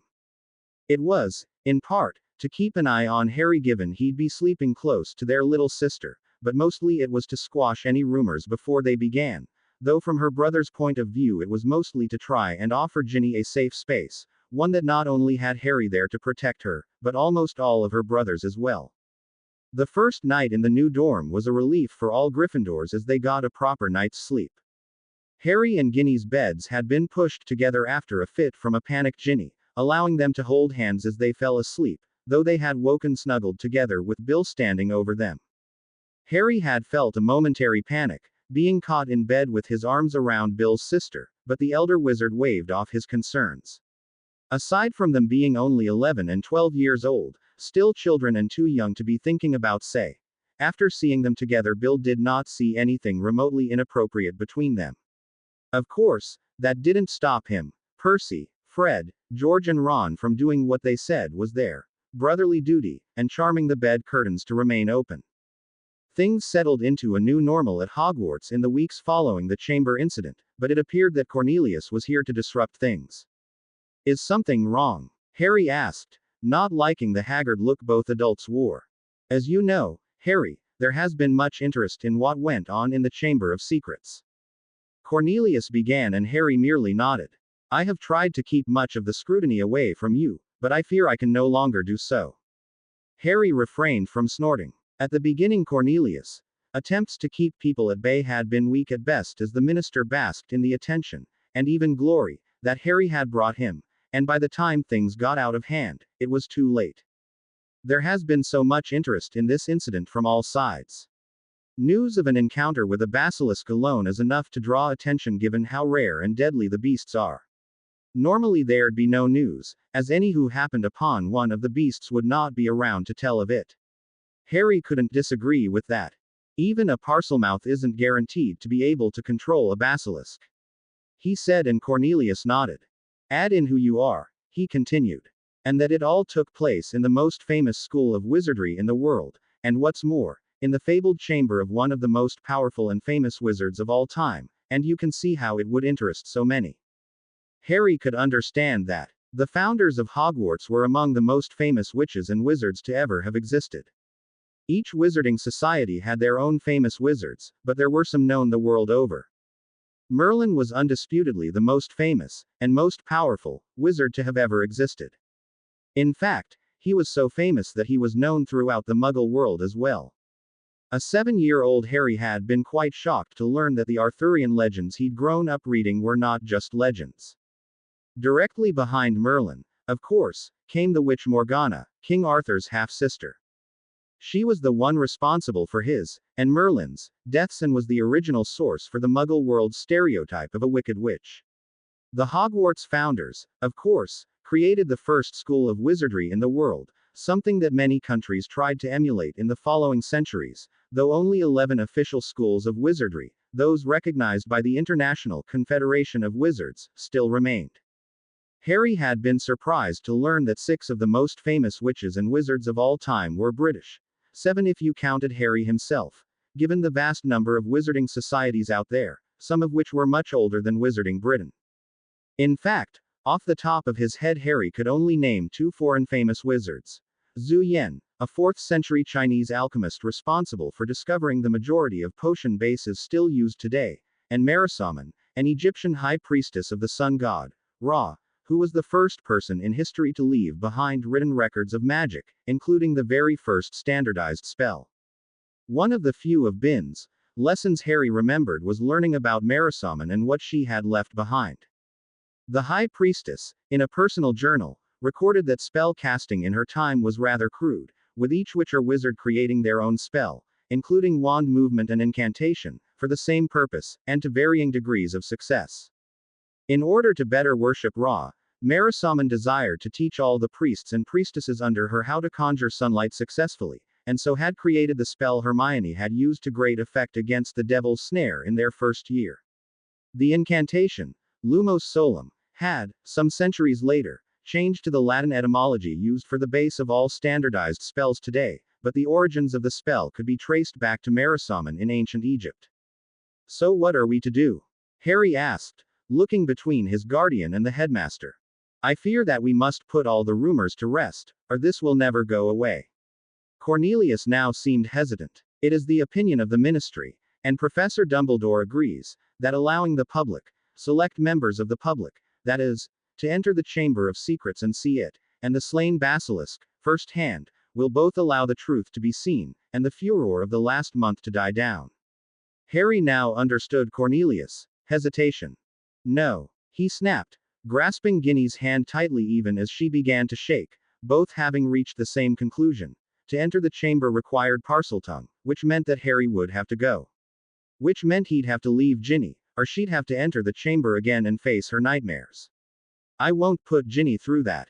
Harry, I know you want to protect your friend.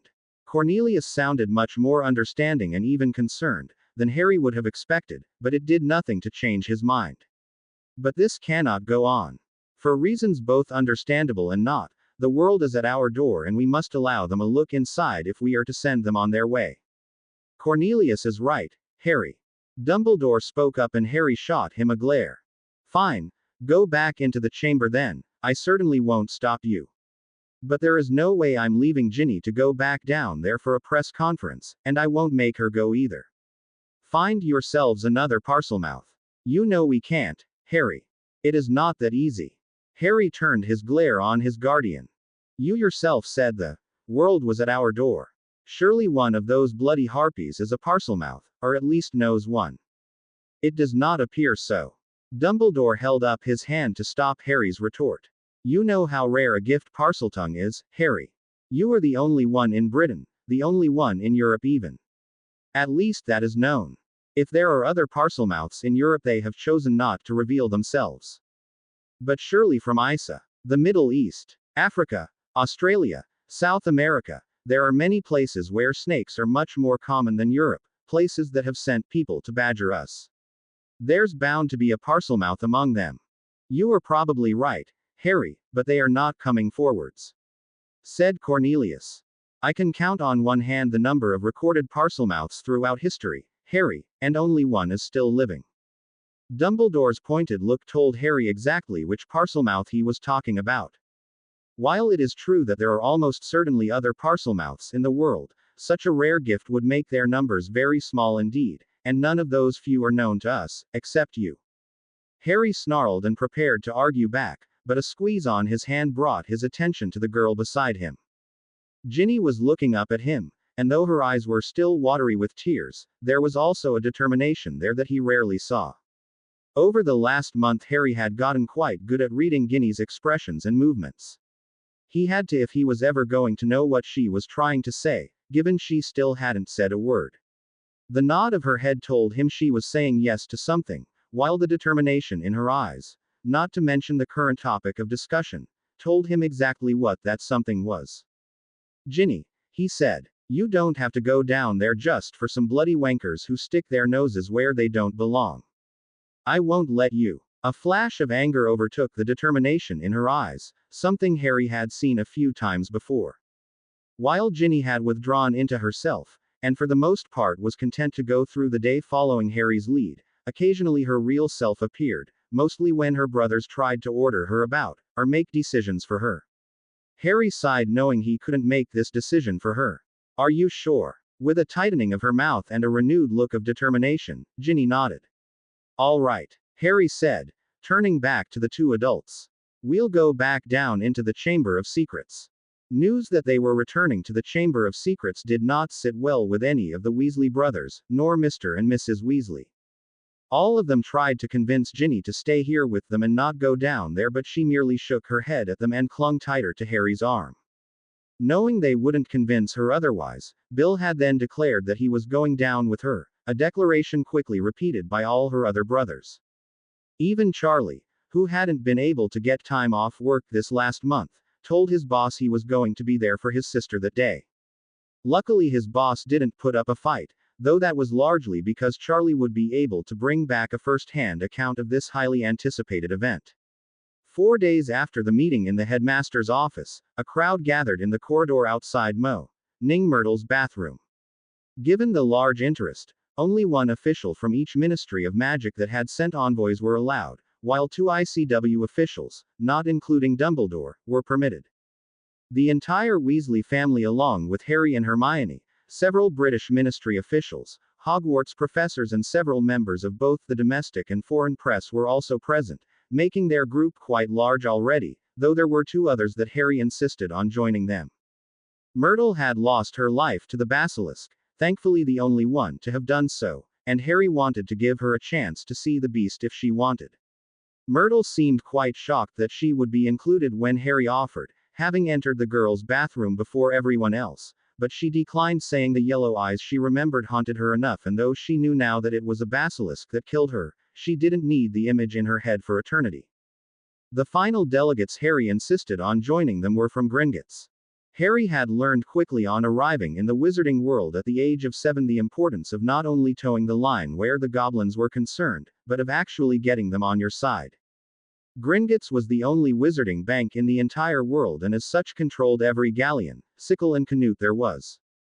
Established in Britain in 1474 by the Goblin Gringot, word had quickly spread to the other goblin nations throughout the world that Britain's wizarding community had entrusted the goblins with all their gold.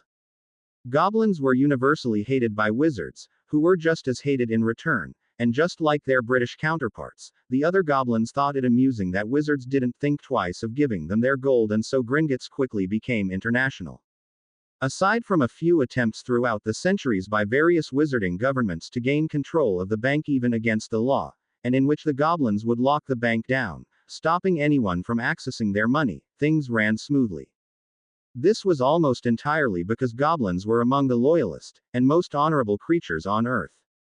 While they took great delight in vexing wizards, being as obstinate and obstructive as possible during transactions, and would not hesitate to exploit a loophole, they took seriously the contract that had been agreed upon when each new vault was opened, as well as the various treaties signed since Gringotts' inception. As such, wizards had never had to worry about the goblins stealing their gold or doing anything nefarious with it, as the goblins' honor wouldn't let them. Even so, the goblins still controlled the world's current supply of gold and the minting of new coins, and so had great influence over every single wizarding economy, making them one of the most powerful institutions there were. It astounded Harry that most wizards didn't see that and continued to belittle the goblins and think themselves better than them. Harry had done everything he could to befriend the goblins since his arrival in the wizarding world, and even though friend would not be the correct term, he had definitely earned the goblins' respect, as demonstrated every time he walked into the bank in Diagon Alley. There was no waiting in line for Harry to deal with a goblin that barely looked up from whatever it was doing and who spoke with great disdain. He was greeted courteously the moment he walked in and shown directly to the Potter accounts manager's office. That manager, Griphook, was here today along with, to everyone's shock, Ragnarok, the director of Gringotts and leader of the glorious Goblin Nation. Harry had sent the invitation to Ragnarok, as was proper given his status, but never had he thought Ragnarok would actually show up. The Goblin leader rarely left the bank, and for him to mingle with wizards was an even rarer sight. Finally, they were all ready to descend into the chamber. Their group was too large to all fit into the girls' lavatory, so those whom Cornelius deemed most important, which included himself and his wife, Aldora having insisted on coming as well, were crowded around to see Harry open the chamber. The hiss of Parseltongue brought a shiver to most people, but Harry ignored it, once again ordering stairs to appear, before beginning the descent down into the darkness. Upon reaching the bottom, Harry, Ginny, Ron, Hermione, the twins and Percy were all ushered unto a protective circle of their parents, older siblings, guardians, professors, as well as a few oars Cornelius had brought along as well. With the basilisk dead, it was believed any threat the chamber posed was gone, but since no one had ever actually explored the chamber, they weren't taking any chances. The bright flashes of multiple cameras going off began when they reached the snakeskin, as did the gasps of shock and horror. No one could quite believe just how big this basilisk had been. Another hiss from Harry opened the circular door into the chamber proper, where the flash of cameras and gasps grew. Harry wasn't paying attention to them though, his sole focus being on Ginny, who was grasping his hand so tightly he feared she might break a finger or two. Harry squeezed her hand back and offered a small smile when she looked up at him, indicating he would follow her lead. With a shaky breath, Ginny began to move forwards towards the statue of Slytherin, its mouth gaping open and the dead basilisk there beside it, mostly submerged in the pool of water at the statue's base. She slowed as they reached the end, her gaze focused on a black stain still visible on the ground, where Harry had stabbed the diary. The fang he'd used was still there, left where he'd dropped it a month ago. Ginny fell to her knees beside the black stain and released Harry's hand, picking up the fang and holding it in both hands in front of her. "Ginny," Harry murmured, wanting to comfort her, but she merely shook her head as tears began to fall. Harry looked to the others, unsure what to do, and only then became aware that the chamber was dead silent. The group appeared frozen, most eyes being trained on the dead serpent, varying looks of shock and horror visible on their faces, though some were on him and Ginny. Aldora was the first to break the silence as with a sob she ran forwards and pulled Harry to her. My dear boy, she sobbed. To have faced such a creature, I can't imagine. She couldn't form more of a coherent thought, but she didn't need to. Harry returned her embrace and murmured that he was all right. He even hugged Cornelius when the minister joined them, wrapping an arm around his wife and ward. Harry was vaguely aware of a flash going off, but this time he didn't care that someone took his picture. He knew that neither of the Fudges had initiated this moment for publicity, but out of genuine concern for him. The camera flash seemed to unfreeze the crowd as people began talking, and more cameras began to flash. When Aldora released him, Harry quickly found himself wrapped in another embrace, this time being squished between the twins. You saved our sister from that, one of them said, sounding choked up.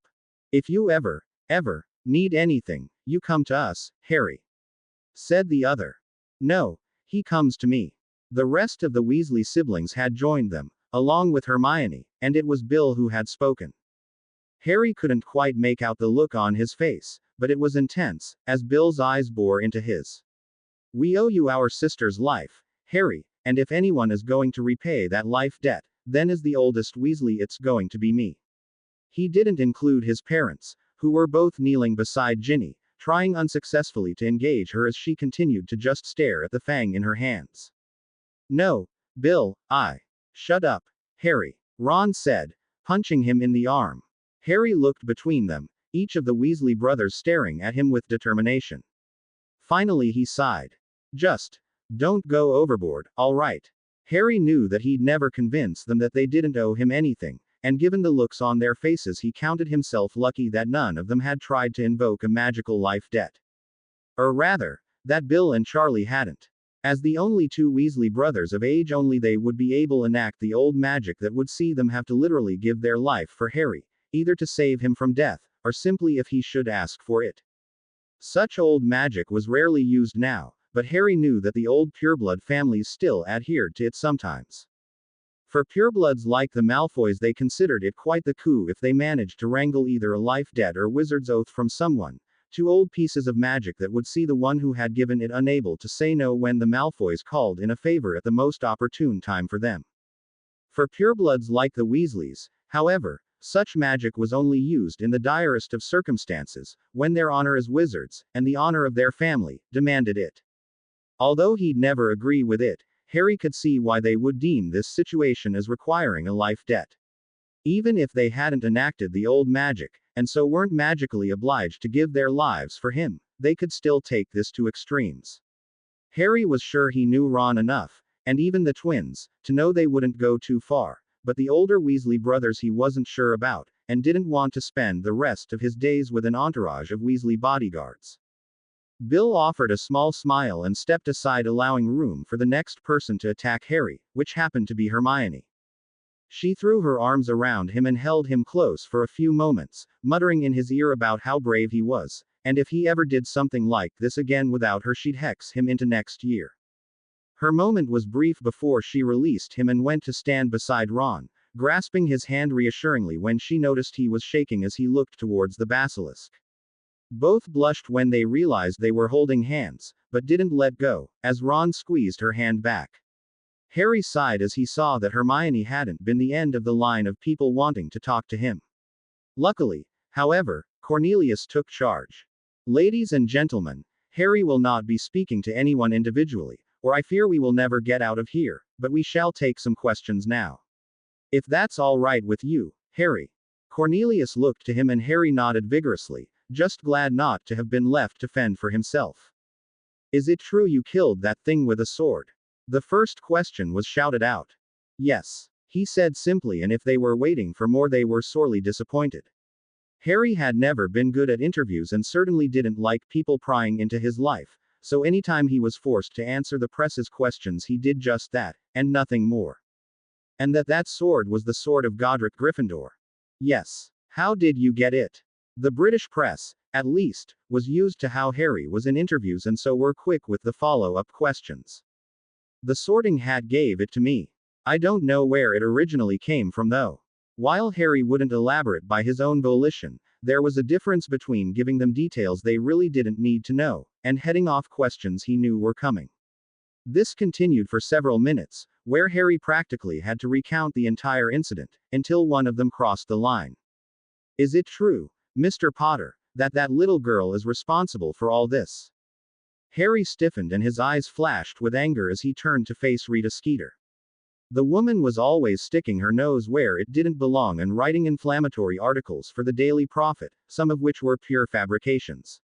He had heard Cornelius say one time that no one at the Prophet even really liked Skeeter, but they kept her around because of her ability to get the scoops no one else could, though how she did it no one knew. That girl has a name. He replied coldly. It is Miss Ginny Weasley, and no, she is not responsible for any of this. Come now, Harry, Skeeter coaxed. Everyone knows that Arthur Weasley's daughter was involved. It was her that brought you down here in the first place, wasn't it? Because she was petrifying our children. Ginny didn't petrify anyone. Harry's anger turned to rage. She was possessed by Voldemort, and it's because of Voldemort that she was involved at all. Nearly everyone winced at the name, but Harry didn't care. I can name several people in this room that fell to the imperious of Voldemort's underlings, and yet you're trying to say that a first year should have been able to fend off against Voldemort himself. Skeeter had the decency to flush in embarrassment when it was put that way. She looked to her fellow reporters but received no aid, the foreign press looking particularly disgusted that she would try to place such blame on a child. Ginny is as much a victim here as those that were petrified, if not more so. Harry continued. While he wouldn't offer more words than absolutely necessary to the press, he would speak all day if he had to protect his friends.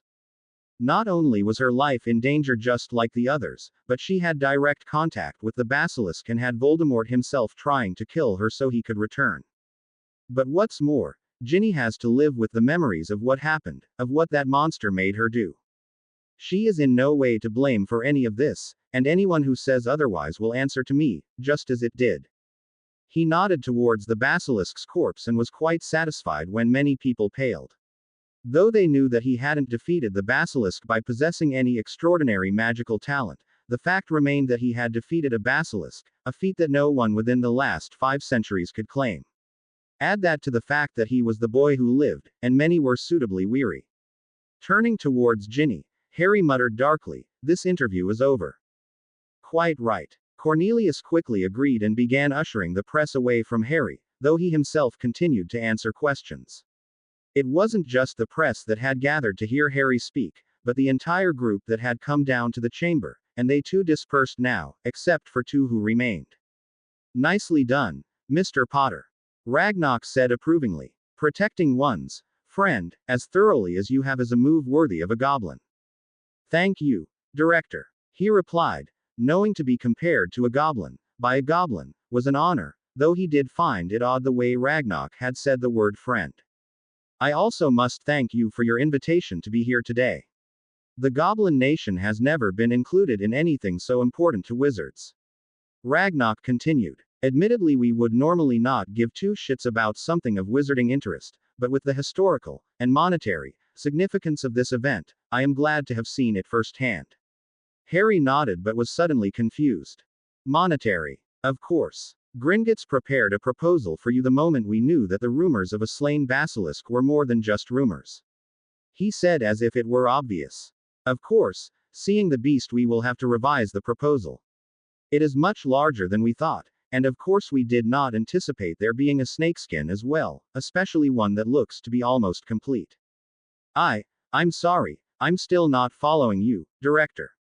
His confusion was written plainly on his face and both goblins chuckled. Did I not tell you, Director, that Mr. Potter here is a unicorn among wizards? Griphook said. He does not think like others of his kind, and I honestly doubt if he has a deceitful bone in his body. It sounded like a compliment, so Harry took it as such with a muttered thank you. The basilisk is worth a great deal of money, Harry. Bill spoke up, looking at him from where he sat at his sister's side. Beside him, Charlie nodded. The snakeskin we saw in the cave alone is worth a fortune.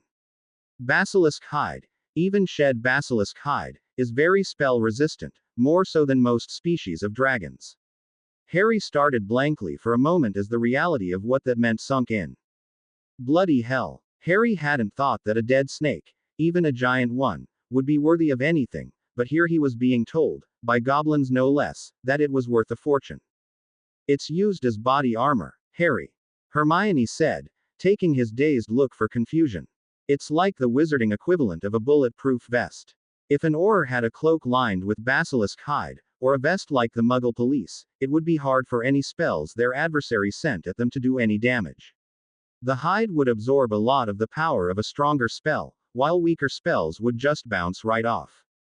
And there's enough snakeskin for every Auror at the Ministry to have a basilisk hide vest 5 times over. Precisely, said Ragnarok. Given how rare and effective basilisk hide is, ministries the world over will pay top galleon for even one vest, and you could have hundreds of vests made with the amount of skin available. Add to that the fact that many other parts of a basilisk are considered very rare potion ingredients, and you could easily be the richest wizard in all of Britain by the time it is all sold. Which is why Gringotts drew up a proposal for you, Mr. Potter.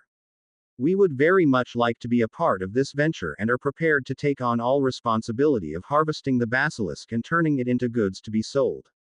There would, of course, be a small fee for our services, and we would gain a small percentage of each sale. Griphook can go over the details with you once we've revised the proposal. But it's not mine to sell. I don't own the basilisk. Harry protested. If anything, it belongs to Hogwarts given it was Slytherin's beast and lived in the castle. It is yours by right of conquest, Mr. Potter, said Griphook. Even wizards recognize such a right. Not to mention it's in a chamber only accessible by Parseltongue and you're the only Parselmouth in all of Europe. Added Bill with an amused smile.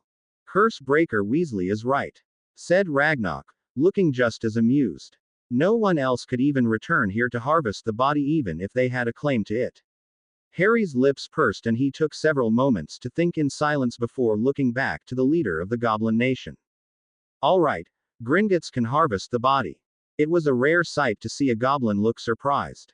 Don't you want to go over the proposal first, Mr. Potter? Ragnarok asked, sounding just as surprised as he looked. And the proposals that will no doubt come from others as well. I would be surprised if the minister hasn't already had a few proposals on your behalf. No, Harry said simply with a shake of his head. And I don't want any money from it either. Gringotts can keep it all, though with a few conditions. I want full robes made of the skin, and not the shed skin, but the stronger actual skin, for every Auror at the Ministry, and enough vests made for the rest of the Department of Magical Law Enforcement and then some. I also want each victim of the basilisk, including Ginny, to receive 200 galleons as compensation. Harry. Mrs. Weasley gasped, the rest of her family looking just as shocked. Absolutely no. It's not much given everything they've been through, but it's something. Harry continued, speaking over Mrs. Weasley, which he knew he'd never be brave enough to do in any other circumstances. And finally, Harry paused and looked around the chamber until he found the man he was looking for. Professor Snape, he called, and the potions master looked up from where he was examining the basilisk. He scowled when Harry motioned for him to join them, but did as requested. You beckoned, Mr. Potter. His tone of voice didn't bode well. Even Harry, Ron and Hermione, who knew that Snape wasn't really as mean as he pretended to be, recoiled, though Harry knew it was worth it. Director Ragnarok, my last condition is that Professor Snape be the one to oversee the harvesting of the basilisk for potion ingredients, and that he can keep whatever ingredients he wants. Harry now knew what a shocked goblin now looked like, though Ragnarok was far from the only one. For a moment Snape was at a loss of words. What did you say, Potter? You heard me, sir. Gringotts is going to harvest the basilisk into parts to be sold, and I would like you to oversee the harvesting of the potion ingredients. That is if you want to. He knew he'd pay for it later at their next training session, but Harry was enjoying seeing Snape open and close his mouth in shock. Yes, he said finally. Snape cleared his throat. Thank you, Mr. Potter. He murmured quietly before straightening and returning to inspect the basilisk. There was silence for a moment before it was broken, unsurprisingly, by the twins. Bloody hell. Unbelievable. The bat of the dungeons actually said thank you. And to Harry, They looked at him in awe before crawling the few feet from their own spots by Ginny to bow before Harry. "Oh great one, teach us your ways and we will do your bidding." "Fred, George," Mrs. Weasley snapped. "Enough." The twins were sniggering as they returned to their places, and Harry turned to Ragnarok. "Deal." He held out his hand for the goblin to shake. Ragnarok looked at him for a moment before reaching out and grasping his hand. "We have a deal, Mr. Potter. Your conditions shall be met, though Gringotts reserves the right to return some of the profits to you. And that," he held up his other hand as Harry went to protest. "As our own condition, Mr. Potter. You can donate the money to St. Mungo's or set up a fund to have Wolfsbane made available to all werewolves, for all we care, but we will not take 100% of the profits. To do so would be dishonorable, and Gringotts does not make a bad deal. Besides, even with your conditions, Gringotts stands to make far more money than we ever anticipated." Finally, Harry nodded and a bargain was struck. "The only question that remains is how we will get back down here," said Griphook. "Understandably, I suspect you do not want to return here, Mr. Potter, though it poses a problem for harvesting the basilisk. I can open the chamber for you from the girls' lavatory," he said. "But the second door poses a bit of a problem. Why don't we just stop of the second door from closing?" Hermione suggested, ever the one to have a solution to every problem. "Put some of the rocks from the cave in front of it and it physically won't be able to close." Brilliant, Hermione. Harry had an idea of his own as well. "Dobby." The elf popped in immediately, standing proudly at Harry's side. He was an entirely different elf from the one that had tricked Harry into bonding with him. Dobby still wore a pillowcase as clothes, though this one was not an old dirty rag but crisp and clean. Harry had wanted to give Dobby proper clothes to wear, but Dobby had said he was happy with his pillowcase and would feel weird wearing anything else. As most house elves wore a pillowcase or towel of some sort, even the ones who had kind and caring masters, Harry didn't complain too much and had insisted on Dobby going to buy himself several pillowcases in whatever fabric, style or color he wanted. Dobby had hesitantly asked if he would get a pair of socks as well, and in answer Harry had ordered one of every pair of socks that Madame Malkin had. The result was a rather odd-looking house elf in a red and gold pillowcase, Dobby's favorite as it was the colors of his master's house at Hogwarts, and two brightly colored socks, neither of which matched. Dobby couldn't understand why people wore two socks that were the same when there were so many beautiful colors and patterns. The biggest change in Dobby, to Harry at least, was that he no longer looked skin and bones, nor bowed and broken. Harry insisted that Dobby eat whenever he was hungry, and so he'd filled out quite a bit. The injuries from all the punishments the Malfoys had doled out had also healed, and with them Dobby's spirit. The elf knew that serving Harry Potter would be a great honor, but he hadn't known just how good his new master really was. Now, no matter how hard you tried, you wouldn't be able to find an elf prouder to serve his master than Dobby was. "Master," Harry called. "Yes, Dobby, I'd like to introduce you to Director Ragnarok and Accounts Manager Griphook from Gringotts. Gentlegoblins, this is my friend Dobby." Harry made the introductions. "Dobby, the goblins are going to be down here without me a lot in the coming weeks.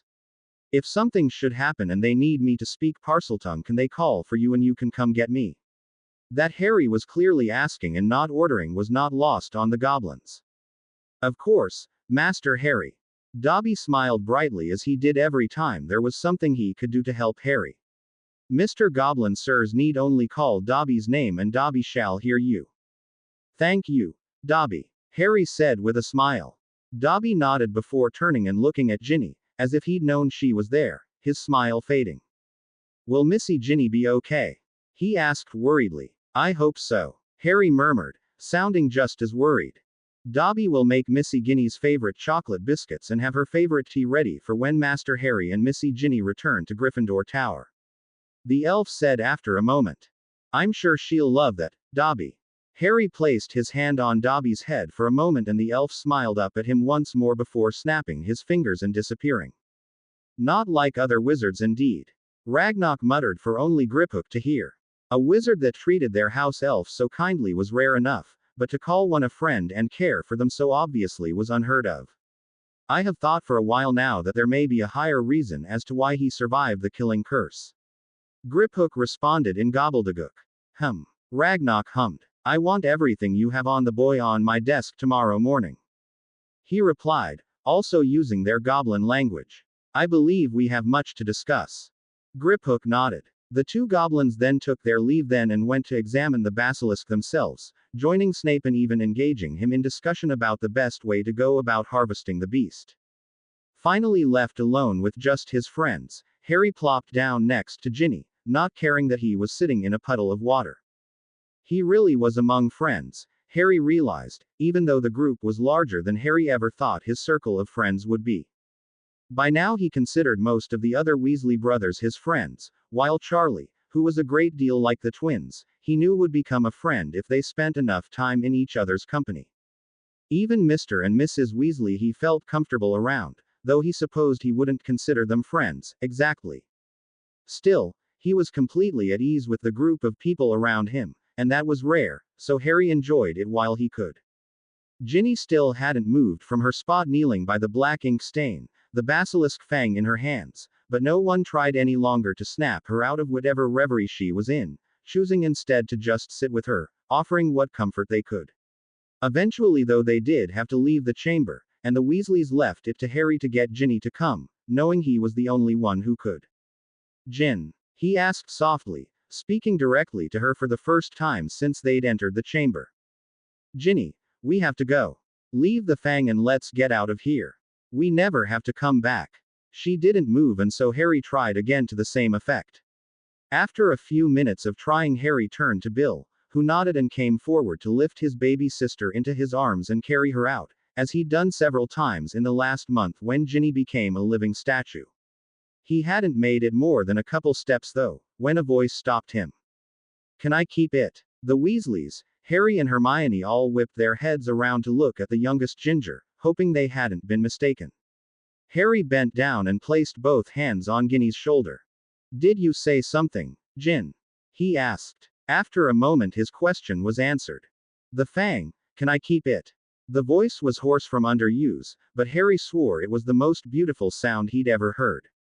Breaking into a brilliant smile he pulled Ginny into a hug, not even trying to wipe away his tears which were reflected on the others' faces. Sure you can. He murmured into her ear. Slowly Ginny reached up and returned his hug, the first real one they had, Harry not counting the times she'd clung to him in terror. I'm sore. If you say the word sorry, I will get Fred and George to turn every piece of clothing you have pink. Though he couldn't see her face, Harry knew her nose would be scrunched up in distaste. After having 6 boys, Mrs. Weasley had been so thrilled to finally have a daughter that she'd gone a bit overboard when Ginny was a child. The number of frilly pink dresses she'd worn had given her a strong hatred of the color. Do it and die, Potter. Harry actually laughed. He'd been told by her brothers that Ginny wasn't someone to cross, so much so that the twins rarely pranked her, but he'd never seen it until today. Pulling away Harry smiled brightly and held out his hand, helping Ginny up. Bill conjured a sack and told Ginny to place the fang in it. Even though the basilisk was dead and this particular fang was no longer attached to its mouth, the basilisk's venom was so potent that the fang could still be deadly. Bill said the sack, which he'd charmed to not rip, would have to do until he could reinforce a jar or something else for her to keep it in. Clutching the sack with the fang in one hand and holding tightly to Harry's hand with the other, Ginny led the way out of the chamber. After the trip back into the chamber, Ginny began to truly heal. Within a week she was no longer looking so pale and haunted, she was eating better and speaking again, and no longer clung to Harry, terrified if he wasn't holding her hand, though she didn't yet stray far. Within 2 weeks she was attending her own classes again and her nightmares were receding enough that talk began about everyone returning to their own dormitories, and Bill returning to work. That brought back a moment of panic that only Harry could calm, and it was decided that talk about that would cease for now, given there were only 2 weeks left until the Christmas holidays. That in itself worried Ginny as she'd be home at the Burrow with Harry at home in London with the Fudges. Bill promised to stay until the end of the holidays though, and between him, her other brothers, her parents, and frequent visits by Harry, Ginny managed it without breaking down again and returned to her own dorm in the new year. The rest of Harry's second year went by quickly, unmarred by the machinations of any Dark Lords. He might have found it boring if he wasn't so happy. For the first time in his life, he actually had friends and could just be himself and act his age. Even before Hogwarts, that hadn't been possible as he was always under scrutiny as the minister's ward, and the closest thing he had to a friend was Draco Malfoy, which in Harry's opinion didn't count at all. Now, though isolated from the rest of the wizarding world as he was at Hogwarts, and with Ron, Hermione and Ginny, who although attended her own classes and slept in her own dorm had continued to spend her free time with them, Harry found that he was just like any other schoolboy. Well, almost, as training with Snape continued.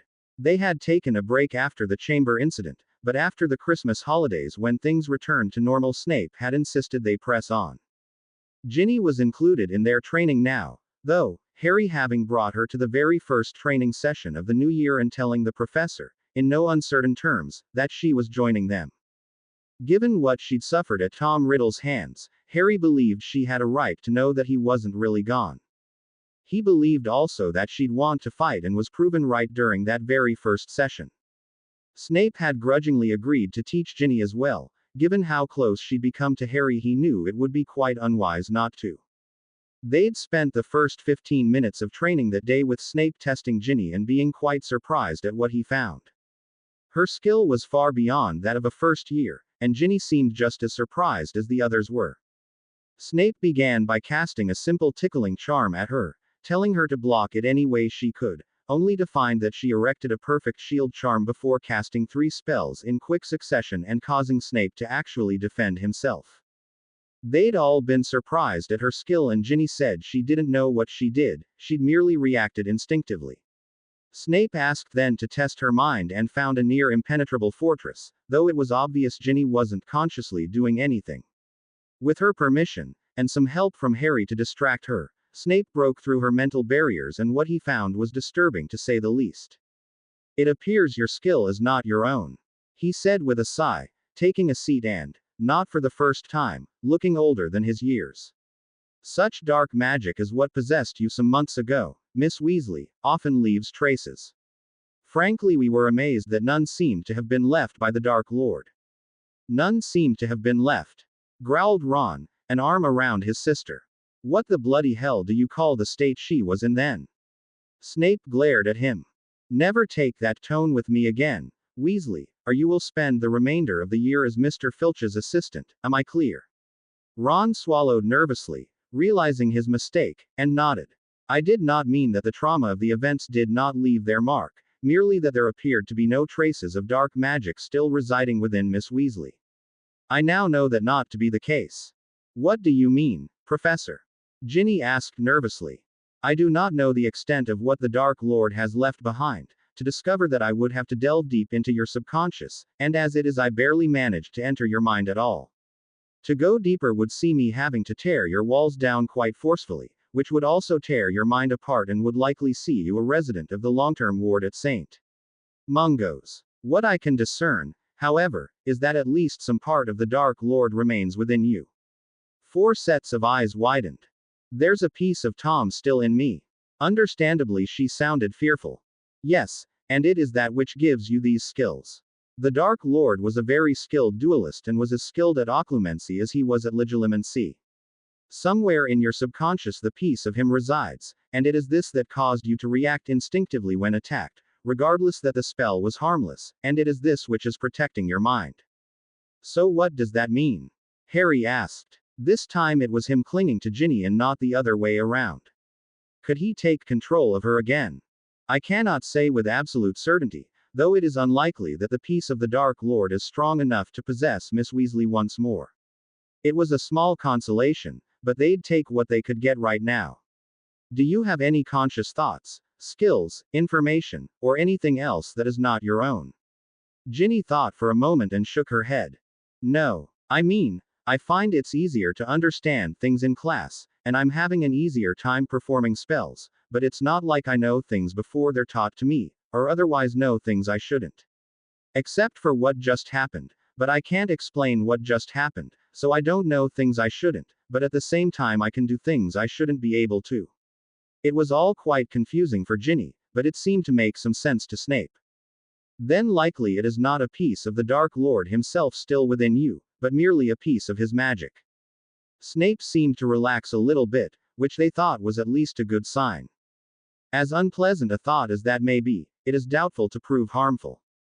For now, I believe it will remain in your subconscious, giving you a boost when needed, such as what we just observed. However, as you grow, and your magical core matures and strengthens, you will likely be able to control it, calling it forth at will. While not what they'd hoped to hear today, it was better news than they'd thought 10 minutes ago. Ginny worriedly asked her friends to keep an eye on her just in case Tom started taking control once more, and all three swore that wouldn't happen. Even Snape said he would help, though not in so many words, and so they moved on. That was the only hiccup in an otherwise calm rest of the year, and before they knew it, they were on the Hogwarts Express back home. Eldora greeted Harry on the platform just as fondly as Mrs. Weasley greeted her children, before giving Harry an enormous hug as well.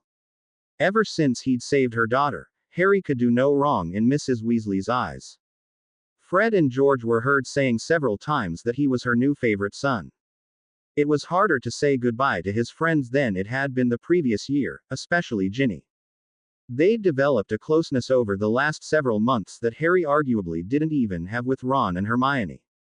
They knew they'd see each other again soon though. If nothing else, it was only 2 months until the new school term started. Returning home to the Fudge Manor, Harry quickly fell back into his usual routine, even the enforced playdates with Draco Malfoy.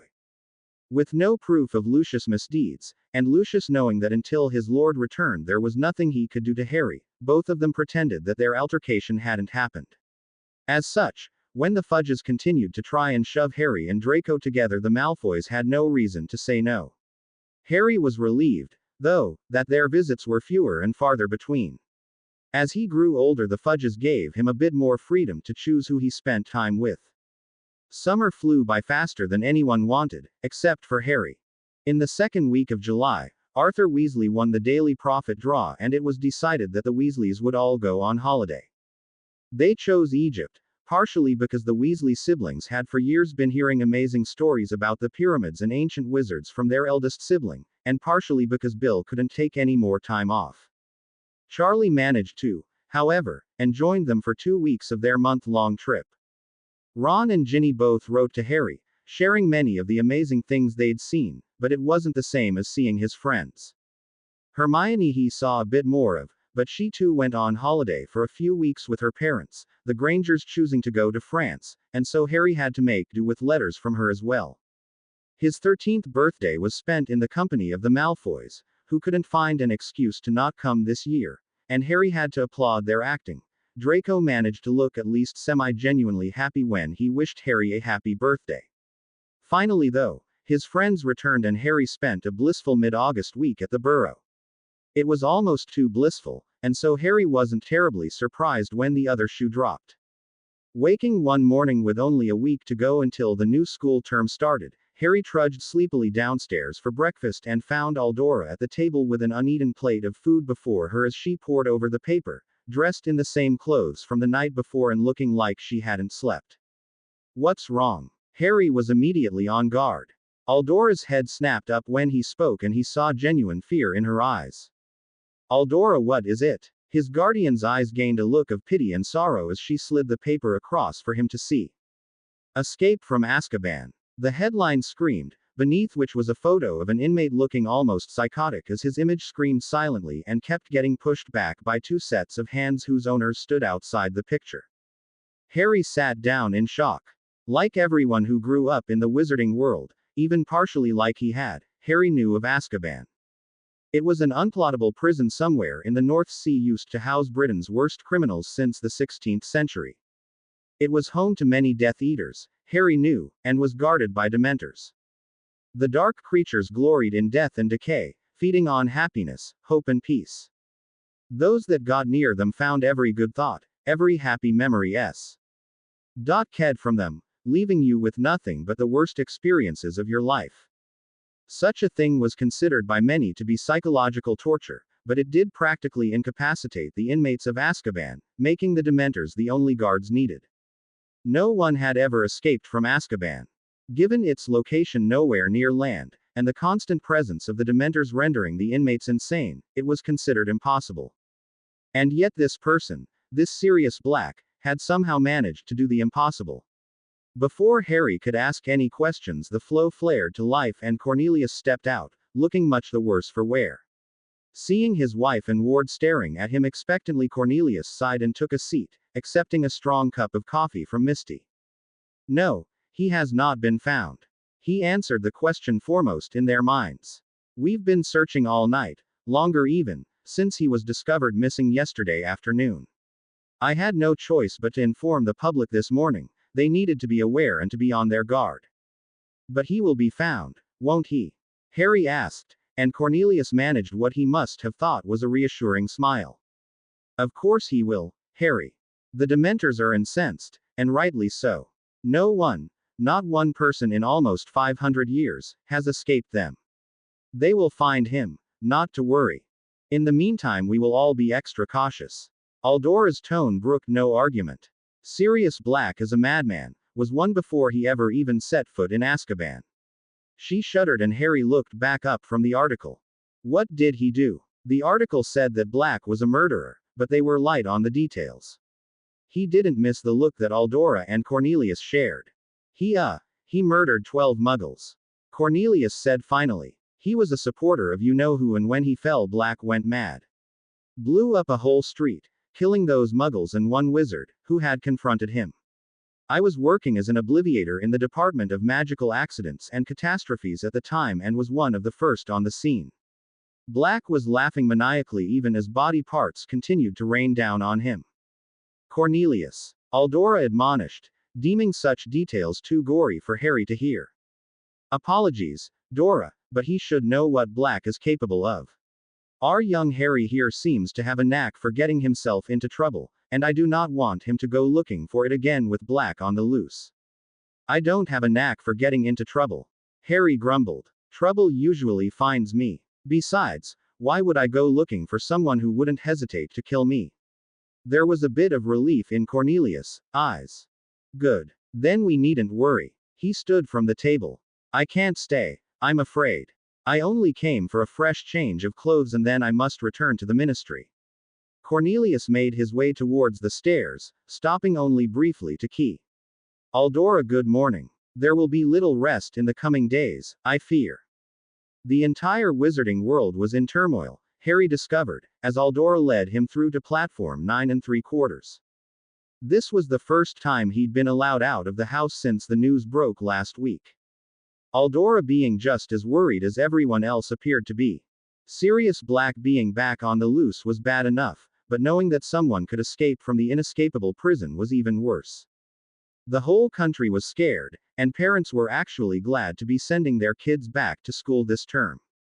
Hogwarts was an even more secure place than Azkaban, the ancient magic protecting the school, which predated Azkaban by 5 centuries, was second to none, and so parents were quite happy that their kids would be there with a murdering madman on the loose. He seemed to think I'd go after Black, though. Harry told Ron, Hermione and Ginny as they tried to find a compartment. But that makes no sense, said Ginny. Why would you go after a mass murderer? I dunno. It's just the impression I got. They'd made it to the end of the train and found no empty compartment. There was one though that was almost empty, and it was there that they sat, the only other occupant seemingly being asleep. The 4 friends chatted happily for a few hours before their peaceful trip back to school was brought to a halt, as the train came to a sudden stop. Why are we stopping? Hermione asked. We can't be there yet. The sun was still quite high in the sky and they usually didn't arrive at Hogsmeade Station until the sun was setting. Harry stood and went to look out the compartment, along with every other student on the train, all of them looking at each other in confusion. Suddenly the train jolted, and Harry fell back into the compartment, landing on the seat beside Ginny. What was that? Ron asked, looking out the window, but no one else saw a thing. I swear something moved out there. With a shared look, Harry and Ginny pulled out their wands, Ron and Hermione quickly following suit. Bloody hell. The train jolted again, and a frigid cold began to seep into the compartment. The lights flickered before going out and Harry was reminded of a Muggle horror movie he'd seen a few scenes of while still living with the Dursleys. The air continued to grow colder and the four could now see their breath as they exhaled. Finally, movement caught their eye outside the compartment door in the corridor. Harry had never actually seen a Dementor before, but there was little doubt that that is what the looming hooded figure he could see through the window was. The figure itself, though, didn't hold Harry's attention for long as the screaming started. Not Harry. Please, not Harry. He fell back against the seat, his wand slipping from his hand. Harry! Ginny cried, her voice mixing with the other woman, who continued to plead for his life. A laughter was then heard, and Ginny nearly collapsed herself, knowing exactly whose laugh that was, but seeing the Dementor closing in, Ginny shoved the voice aside and merely reacted. Expecto Patronum. Nothing happened and the screaming and laughter both grew louder. No, not Harry. Tom, please. Ginny heard her 11-year-old self plead, followed by more laughter. Ginny looked to Harry and saw him lying on the seat, apparently passed out. She could feel her own head swim, but she forced herself to move past it, recalling the moment of pure joy and safety she'd felt upon waking in the chamber to see Harry by her side with Tom nowhere in sight. Expecto Patronum. She cried again, but she wasn't the only one. The sleeping passenger was now awake, and he too had his wand pointed at the Dementor. Two jets of silvery mist left their wands and Ginny could hear the Dementor cry out. None of us are hiding, Sirius Black. The man spoke. Leave. It was more the silvery mist than the man's words that had the Dementor doing as ordered. The moment the Dementor began to be pushed back, Ginny did collapse, her spell fading, leaving only the man to see that the Dementor left the train. Ron managed to catch his sister, glad to see that she merely appeared exhausted and hadn't passed out like Harry. The cold receded with the Dementor gone and the lights came back on. Before long the train was moving again, and the man returned. Here, eat this, he said, opening a bar of chocolate and handing each of them a piece. It'll help. The three of them did as instructed and indeed felt a tad better afterwards. Renervate. The man pointed his wand at Harry and woke him up. He helped Harry to sit before giving him a piece of chocolate as well. How are you, Harry? That the man knew who Harry was wasn't a surprise. I'm fine. But what about that woman? What woman? Hermione asked, having taken the spot next to Harry as Ron had Ginny. The one who was screaming. The four other occupants shared a worried look, though Ginny for a different reason. She too had heard a voice, only she knew exactly who it belonged to. No one was screaming, Harry. Hermione said, looking particularly worried, as did the man, whose name they still did not know. I have to go speak with the driver, he said, moving to exit the compartment, though he left the bar of chocolate. Finish that, all of you. It really does help. Who was that? Ron asked as the door closed behind the man. Not a student, that's for sure, said Ginny, pushing Ron away and looking after the fully grown wizard that had just left. Ron stood and went to the one trunk that didn't belong to them, turning it until he found a name. R.J. Lupin. They shrugged, the name not giving them any better idea as to who the man was. I'm more concerned that you're hearing voices again. Hermione brought the back to the more pressing issue. He's not the only one. Ginny murmured and three heads whipped around to face her. You heard her too? Harry asked, but Ginny shook her head. I heard Tom, she said, and Harry was instantly on his feet, moving to her side. I heard him laughing as I begged him to let me go. The tears fell and Harry shifted them so he was cradling her in his arms. I thought you were unconscious down in the chamber. Ron sounded hesitant. She was. Harry answered for her. Except for those first few minutes between when Tom stopped possessing her and Ked out enough of her life force to knock her out. That Harry knew this and not him didn't seem to bother Ron terribly. Harry had saved his sister, both down in the chamber and afterwards when she withdrew into herself, so he couldn't find it in him to be angry that Harry knew something about Ginny that he didn't. They arrived at Hogwarts not long after and the four of them dutifully followed R.J. Lupin off the train, two of them groaning when they saw Madame Pomfrey and Professor McGonagall waiting for them. Of course it's you, Potter. Madame Pomfrey muttered before waving her wand and beginning to run diagnostics. The fact that it might not have been Harry had not even crossed her mind.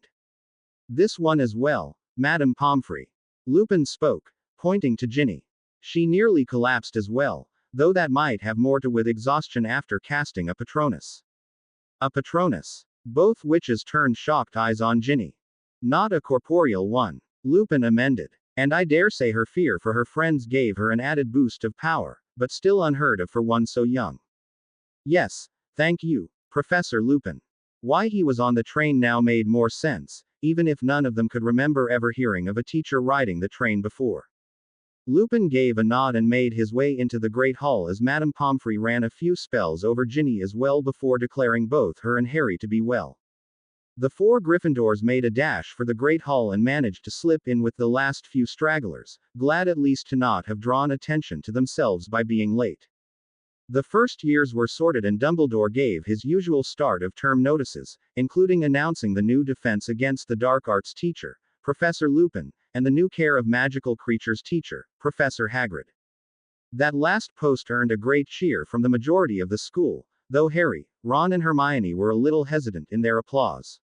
That Hagrid knew a great deal about magical creatures there was no doubt, but given his love of all creatures, including dangerous ones, they weren't quite sure if his class would be a success or not.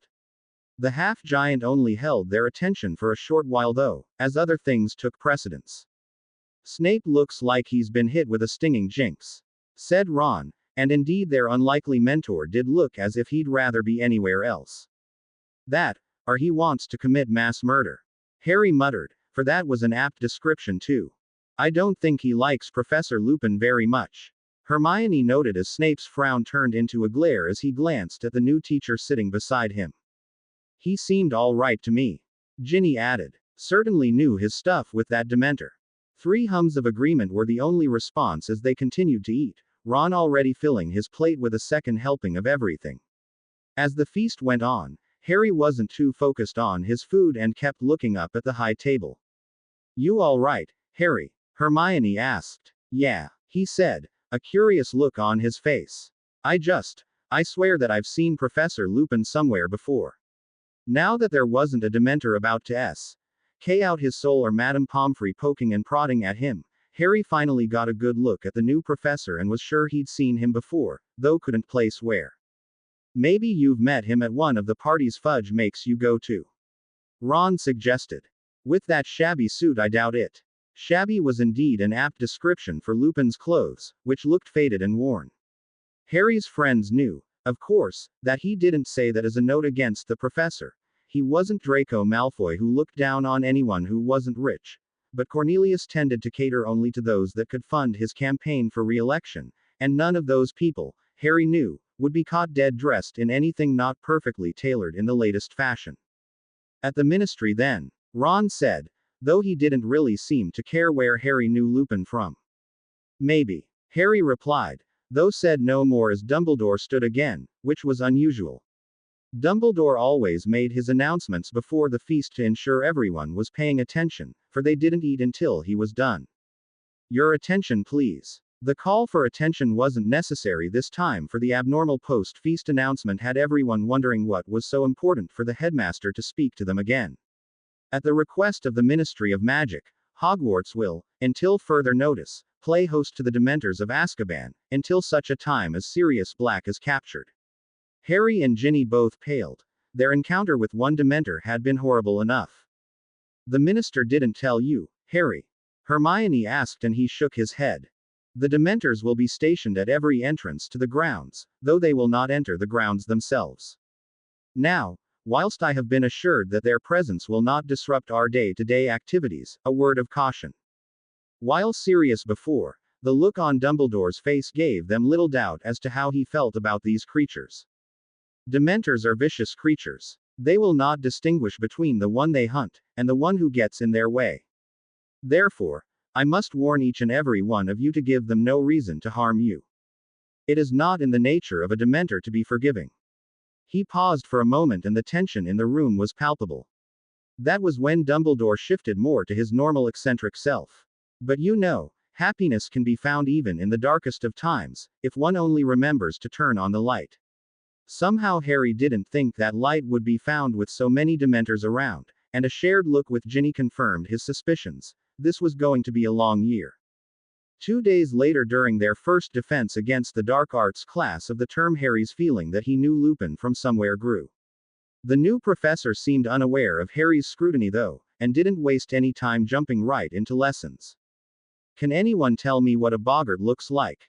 he asked as the class stood around a wardrobe that was shaking ominously. No one knows. Unsurprisingly, Hermione had the answer.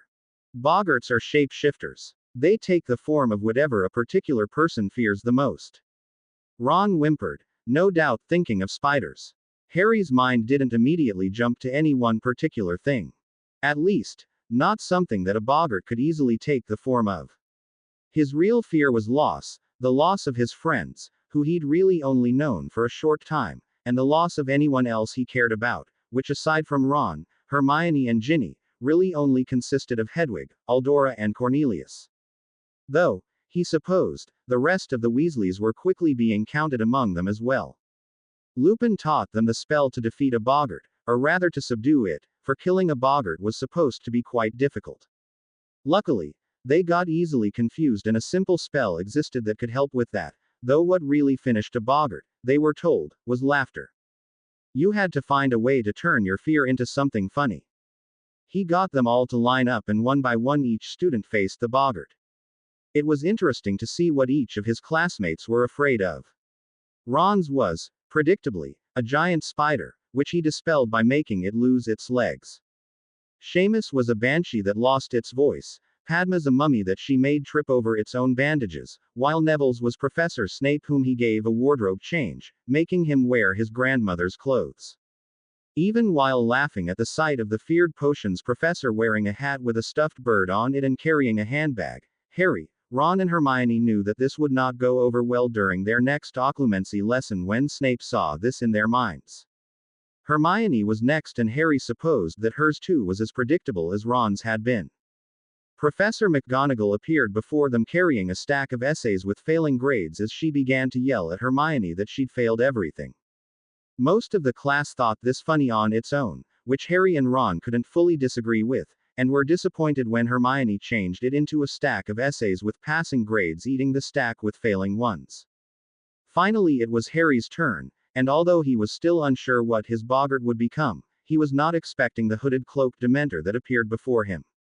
It lasted only a second though, and Harry hadn't even had time to raise his wand before Lupin jumped in front of him, making the Dementor disappear and a white glowing orb appear in its place. Ridiculous. The orb stopped glowing and became a balloon that lost its air, flying around for a moment before Lupin banished it back to the cabinet it lived in. Thank you everyone. That will be all for today.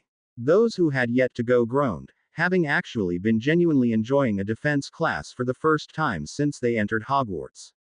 Doing as their professor said though, they packed up and began to shuffle out of the classroom. Harry, however, hadn't moved from his spot staring at where the Dementor had been moments before.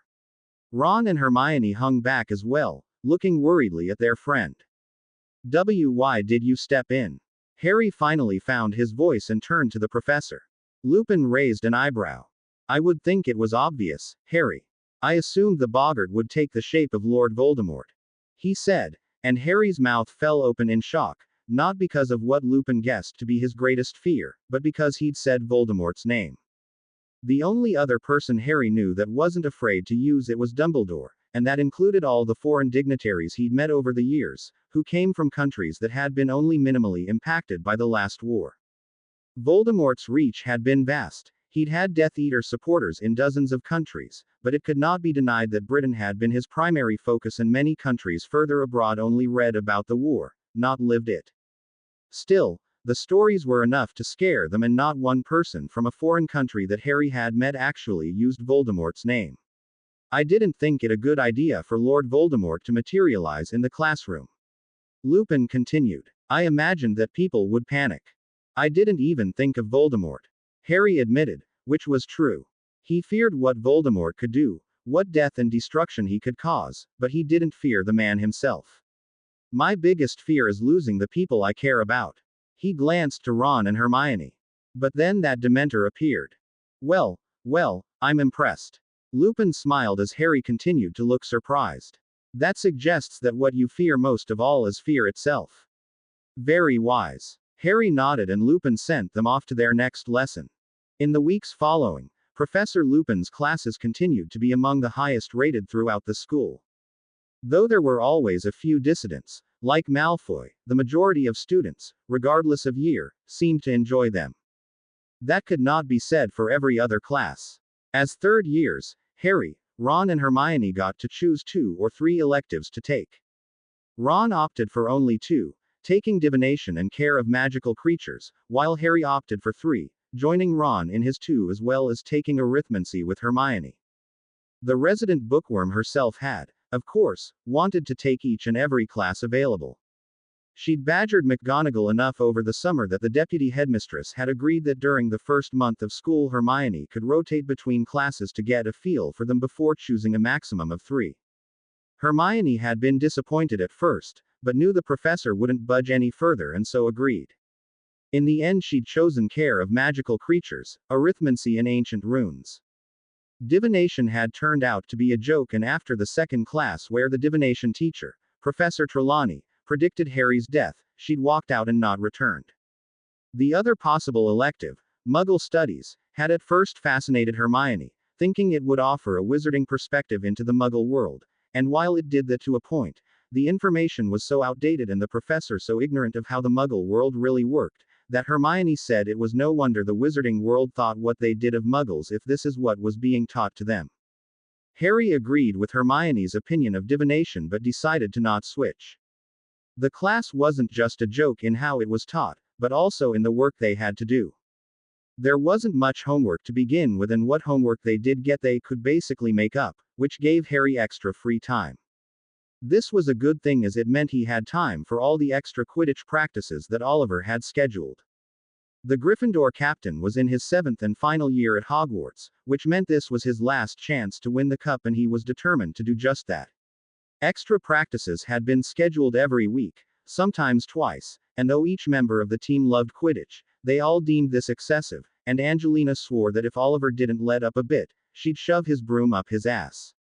Care of Magical Creatures class with Hagrid proved to be better than any of them expected. At least it did once Malfoy had been put in his place.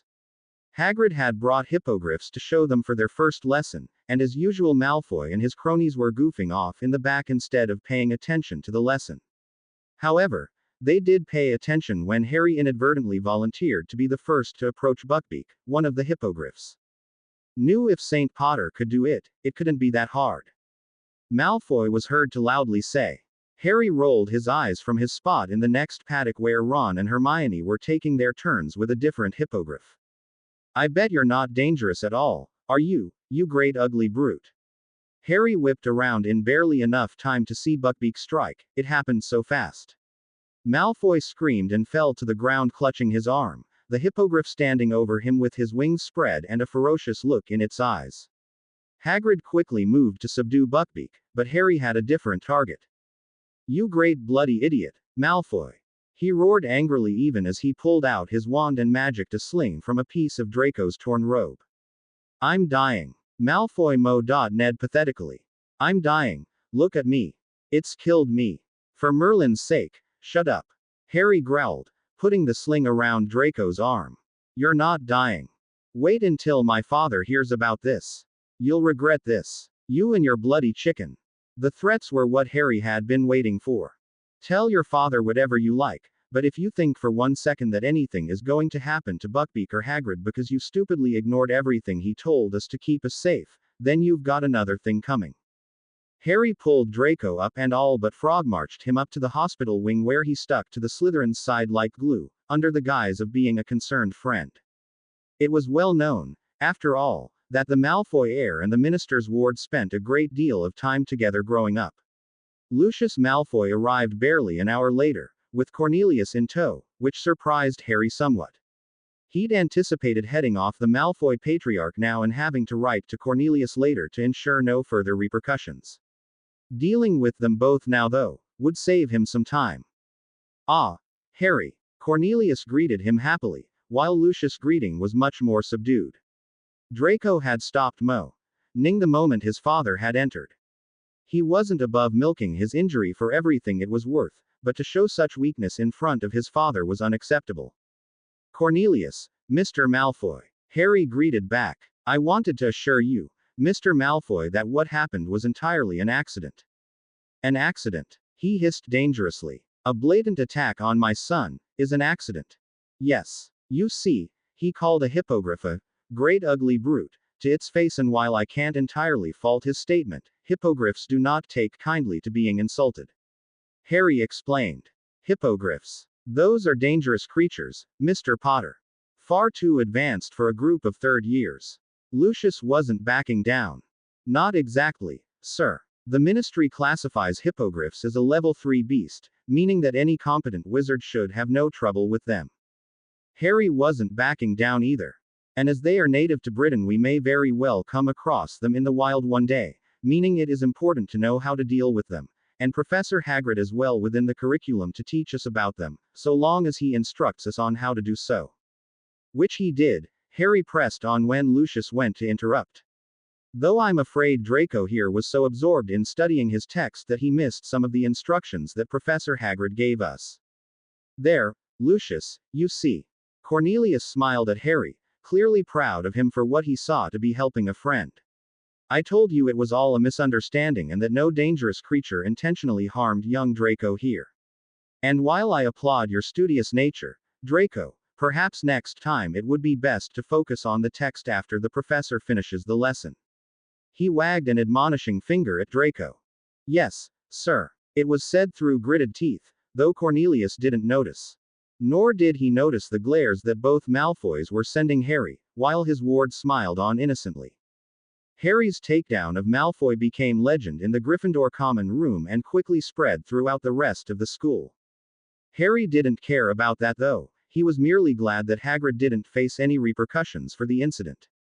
With the minister convinced it was an accident, it meant that Malfoy couldn't just bribe or threaten someone from the Department for the Regulation and Control of Magical Creatures into doing what he wanted. If Lucius tried to push the issue, there would, at minimum, be a full investigation, and Harry was confident that if that happened, then his testimony, and the rest of the class, save the Slytherins, would be enough to convince the investigators that Hagrid had taken the necessary precautions and Draco had merely ignored them. Giving the Malfoys the out of Draco having missed the instructions because he was studying the text instead of insisting it was his own fault he got hurt also helped, as it meant they saved face, regardless that the entire school quickly knew the truth. In late October, Harry finally discovered why he thought he recognized Professor Lupin. He had been tidying his trunk at Dobby's insistence, the elf taking to heart Harry's own insistence that Dobby not do everything for him. When under a dirty Quidditch jersey that really should have been put into the laundry and not back in his trunk, he found the photo album of his parents. It was one of his most prized possessions, and so for most of the year it was stored safely in his trunk, Harry only taking it out to look at when he came across it again like he did just now. Seeing the first photo of James and Lily Potter cradling a baby, Harry brought a smile to his face, as inevitably every photo that followed did as well. It was when he got to a photo of his parents' wedding that Harry's eyes were drawn not to his parents, but to a figure standing behind them, cheering alongside the other wedding guests in the background. Harry's eyes widened and he jumped up, running out into the common room. This is why I recognize Professor Lupin, he said to Hermione, Ginny and Ron, who had nabbed spots by the fire. The three looked at the photo and saw quickly who he was pointing to. Blimey, he was at your parents' wedding, Ron murmured. I have to go talk to him. Harry's excitement grew. He'd heard several stories over the years from people that had met his parents at one time or another, but he'd never met any friends of his parents, had never spoken with someone who had actually known them, aside from Snape, whom he didn't count given the animosity between the potions master and his dad. Taking the photo album back, Harry all but ran out of the common room, determined to speak to Lupin right away. He found the professor in his office and couldn't contain his excitement as he showed him the photo. You knew them, didn't you? My parents. Lupin was smiling sadly at the photo and took his time to answer. Yes, I knew them. He said finally. Your father was there for me at a time when no one else was. He was my very first friend. While your mother, not only was she a singularly gifted witch, but she was also an uncommonly kind woman. He turned the page and looked at the other photos, smiling at a few and chuckling at others. Clearly, he recognized many of the moments that were captured. I remember this day. He pointed to a photo of a baby Harry zooming around on a broomstick, laughing his head off while a pair of legs chased after him, their owner unseen out of frame. That was your first broom. It didn't go very fast, or far off the ground, but James was so proud. He was a Gryffindor seeker, you know, just like you, and he was so excited to buy you your first broom, so of course Padfoot had to beat him to it and buy you one first. He seemed to have spoken without thinking, and though Harry wanted to ask who Padfoot was, he didn't want to stop Lupin from speaking. Lily, on the other hand, was terrified and made James place cushioning charms around the entire room and promise never to let you ride it alone. He ended the story there, his tone indicating he'd go no further on that story, but that didn't stop Harry from asking questions. So, you knew them well, then? Lupin's sad smile returned. James and I, along with 2 other boys in our year, were inseparable. The 4 of us were the best of friends. I stood at your father's side when he and Lily married, and was one of the first people to hold you when you were born. Harry started to smile, a million questions entering his head, but he was brought up short when the meaning of what Lupin had just said sank in. Wait, but if you knew them that well, were one of their best friends, why haven't I met you before? He asked. Why didn't you visit, or fight for me when Dumbledore unilaterally decided to send me to my aunt's? Which was against my parents' wishes. Surely as one of their best friends you knew that. They may have died before they could name a guardian for me, but Cornelius said their will specifically mentioned that I wasn't to go to Petunia. What? Did you believe in Dumbledore's crap? Or maybe you cared for the parents, but not enough for the child. What? Harry. Lupin stopped him as he began to rant. Of course I cared, but things are not that simple. Harry stared him down and Lupin sighed.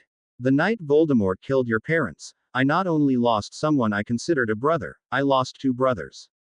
Peter Pettigrew was another friend of mine and your father's, and he was killed the very next morning by Sirius Black. I was barely 21 years old and the grief consumed me. By the time I came round you were already with your aunt, and yes, I believed in Dumbledore. We all did, your parents included. With Death Eaters still on the loose and the wizarding world in chaos such as it was in the first months after Voldemort fell, your safety was the most important thing. So yes, I believed Dumbledore when he said that even though it may not be the most loving home for you, it would be the safest. Well, it wasn't. Harry spat. And you never thought to check up on me. Not even when Cornelius and Aldora took me in. Again Lupin sighed. I did try to check on you once, about a year afterwards. I thought Petunia would remember me, and she did. But her hatred of our kind saw the door slammed in my face before I could even get a glimpse of you. And after I wasn't with the Dursleys anymore. I knew you were safe then, and well cared for. He was clearly hedging around the truth. The boy who lived returning to our world, and as the minister's ward no less, meant there was a great deal of press coverage, so I could keep an eye on you that way. But you didn't want to see me. Harry couldn't help the disappointment that laced his voice. Of course I did, Lupin insisted. But I knew that Cornelius Fudge would not welcome someone, well, someone like me on his doorstep. He motioned to his shabby robes as if Fudge's snobbery was the reason, and while Harry could well believe that, he suddenly realized what Lupin was leaving unsaid. You mean because you're a werewolf? It wasn't a question. Harry knew well Fudge's prejudice against other magical beings, including supposedly dangerous creatures, and knew then that even if Remus Lupin had come to visit him he likely would have gotten no better a reception than he had at the Dursleys. What Lupin couldn't hide his shock. How did you know? Harry smiled wryly. Being sick during one full moon is nothing, twice can be a coincidence, by 3 times. Then of course there's all the hints Snape's been dropping, and the fact that one of my best friends is the brightest witch of her age. I suspected, but Hermione confirmed it. Lupin actually chuckled. Yes, Miss Granger is indeed one of the brightest students, even people, that I've ever met. And Severus has been going out of his way in his efforts to get people to realize the truth. The essay he assigned during the last full moon with emphasis on recognizing werewolves was particularly brilliant. Don't worry, no one but Hermione actually did the essay. I'm sure no one else knows. Harry tried to assure him. And, you're okay with this? It was said so hesitantly, and Harry knew instantly that Lupin was used to people shying away from him, or blatantly rejecting him, when they found out the truth. Yeah, he said. Being a werewolf doesn't automatically make you evil or dangerous. From what I've seen, you're far from it. Lupin blushed under the compliment. Besides, I'm sure Snape's been brewing you the Wolfsbane potion, and even though I'm not Dumbledore's biggest fan, he wouldn't have offered you the job if he thought you'd just go around biting students every full moon. That actually gained a chuckle. I know not everyone will think like I do, but I'm sure they won't find out. I wouldn't have without Hermione. I also know about my dad and Snape's history when they were at school. Since you're one of Dad's friends, it makes sense why Snape really doesn't seem to like you. No one else will have that context. I will not lie to you, Harry, and say that your father was a saint, said Lupin. During his first few years at Hogwarts, he could be particularly mean, especially to Severus, and our little group could have given the Misters Weasley a run for their money. Harry smiled. Really? Oh yes. I dare say no students, not even Fred and George Weasley, have earned Professor McGonagall's ire such as we did. He laughed, seemingly lost in a memory. I remember one time Prongs got caught giving some dung bombs to Peeves and McGonagall assigned both him and Padfoot detention. She said that even though he hadn't been involved this time, there was no doubt something else he'd done she just wasn't aware of yet. Padfoot just shrugged and accepted the detention, because of course she was absolutely right. Again he'd mentioned Padfoot, and this time someone named Prongs as well. Harry now suspected these were nicknames they had given each other in school and that his dad was Prongs. Padfoot was likely Peter Pettigrew, though it could also be the fourth friend.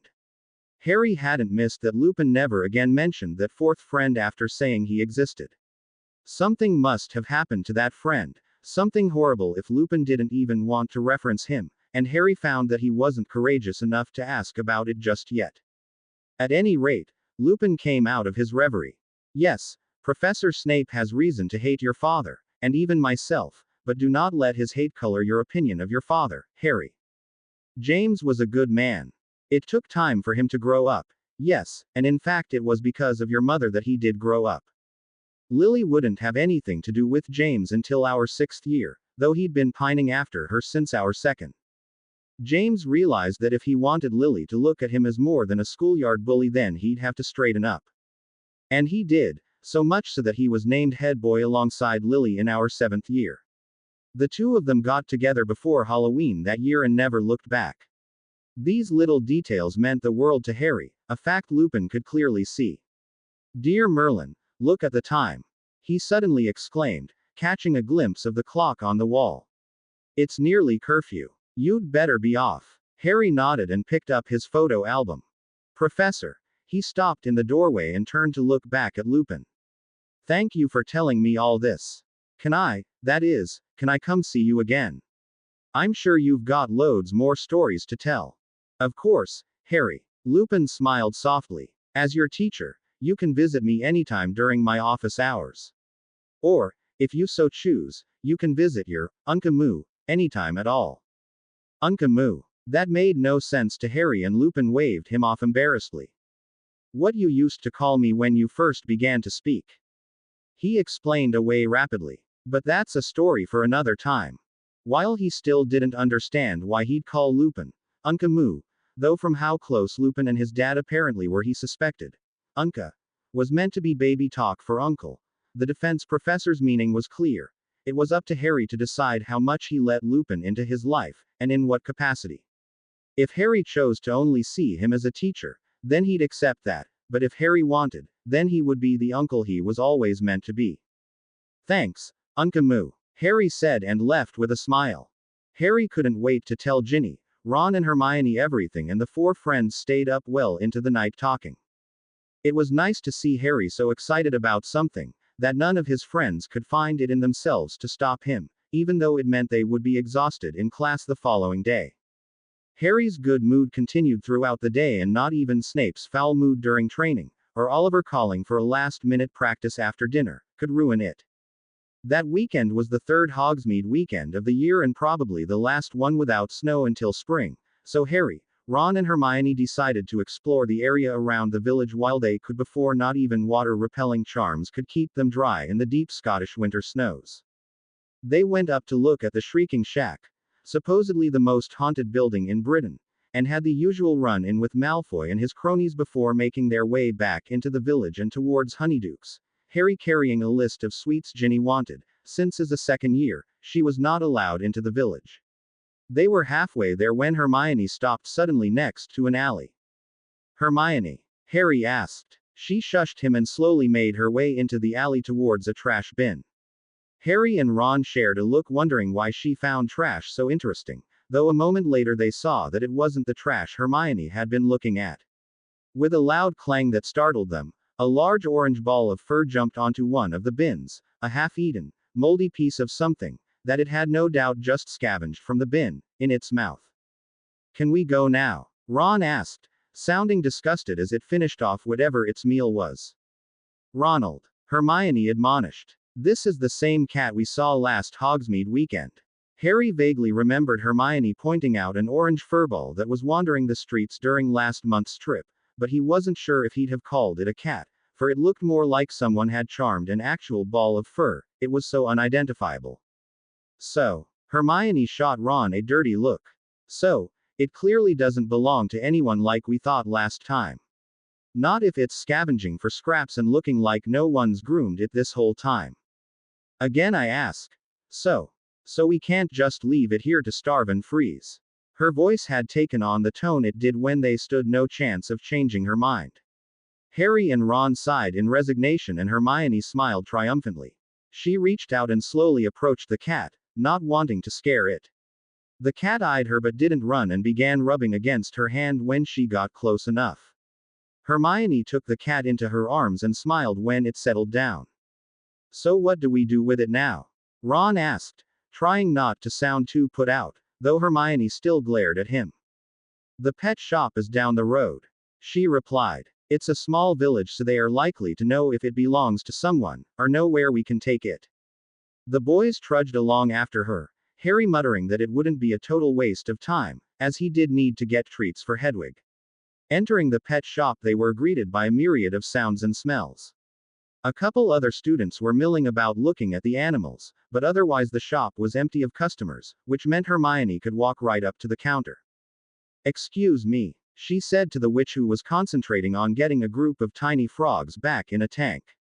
We were wondering if you knew this cat. We found it scavenging in the trash, and I think it's lost. The witch held up a finger and managed to get the last frog back into the tank before slamming the lid shut and using several spells to keep it closed before turning towards Hermione. You! She immediately cried upon seeing the orange cat. I thought I was finally free of you when you up and disappeared a month ago. She grumbled as she reached for the cat, but Hermione held it back. What do you mean you were finally free of it? She demanded. It's just a cat. It was out there freezing and starving and you didn't even look for it. Harry and Ron took a step back, both knowing that tone of voice as well.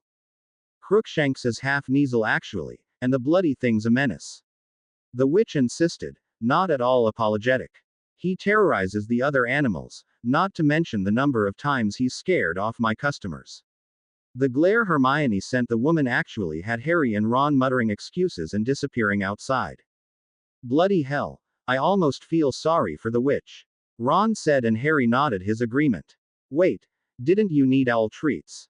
Yeah, but there's no bloody way I'm going back in there. Ron nodded his own agreement. The two didn't have to wait long for Hermione to come out, though they were horrified to see she was still carrying the cat, though this time he'd been put inside a carrier. What do you think you're doing?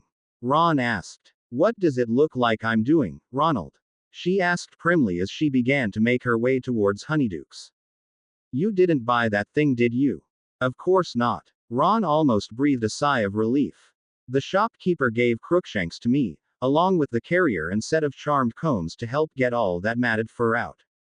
What? Honestly, Ronald, we couldn't just leave him there. The witch said he'd been in the shop for years, no one wanted him, the poor dear.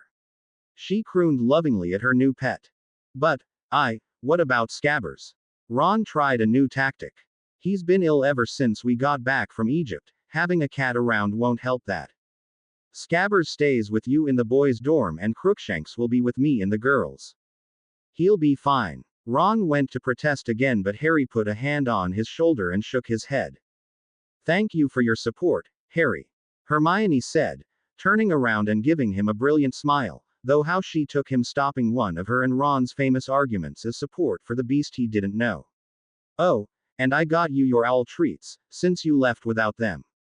Harry said thank you, and the two boys followed Hermione into the sweet shop where she purchased a few sugar quills before standing off to the side to wait as Ron and Harry spent most of their pocket money. The next few days were hard on Harry and Ginny.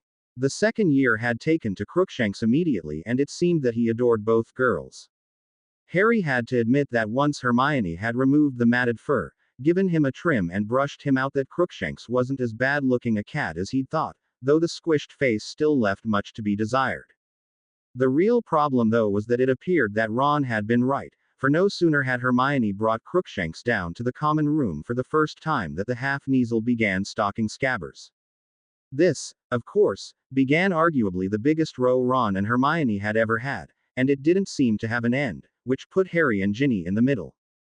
The two escaped as often as they could, Ginny attending several of Gryffindor's practices in the lead-up for their next game.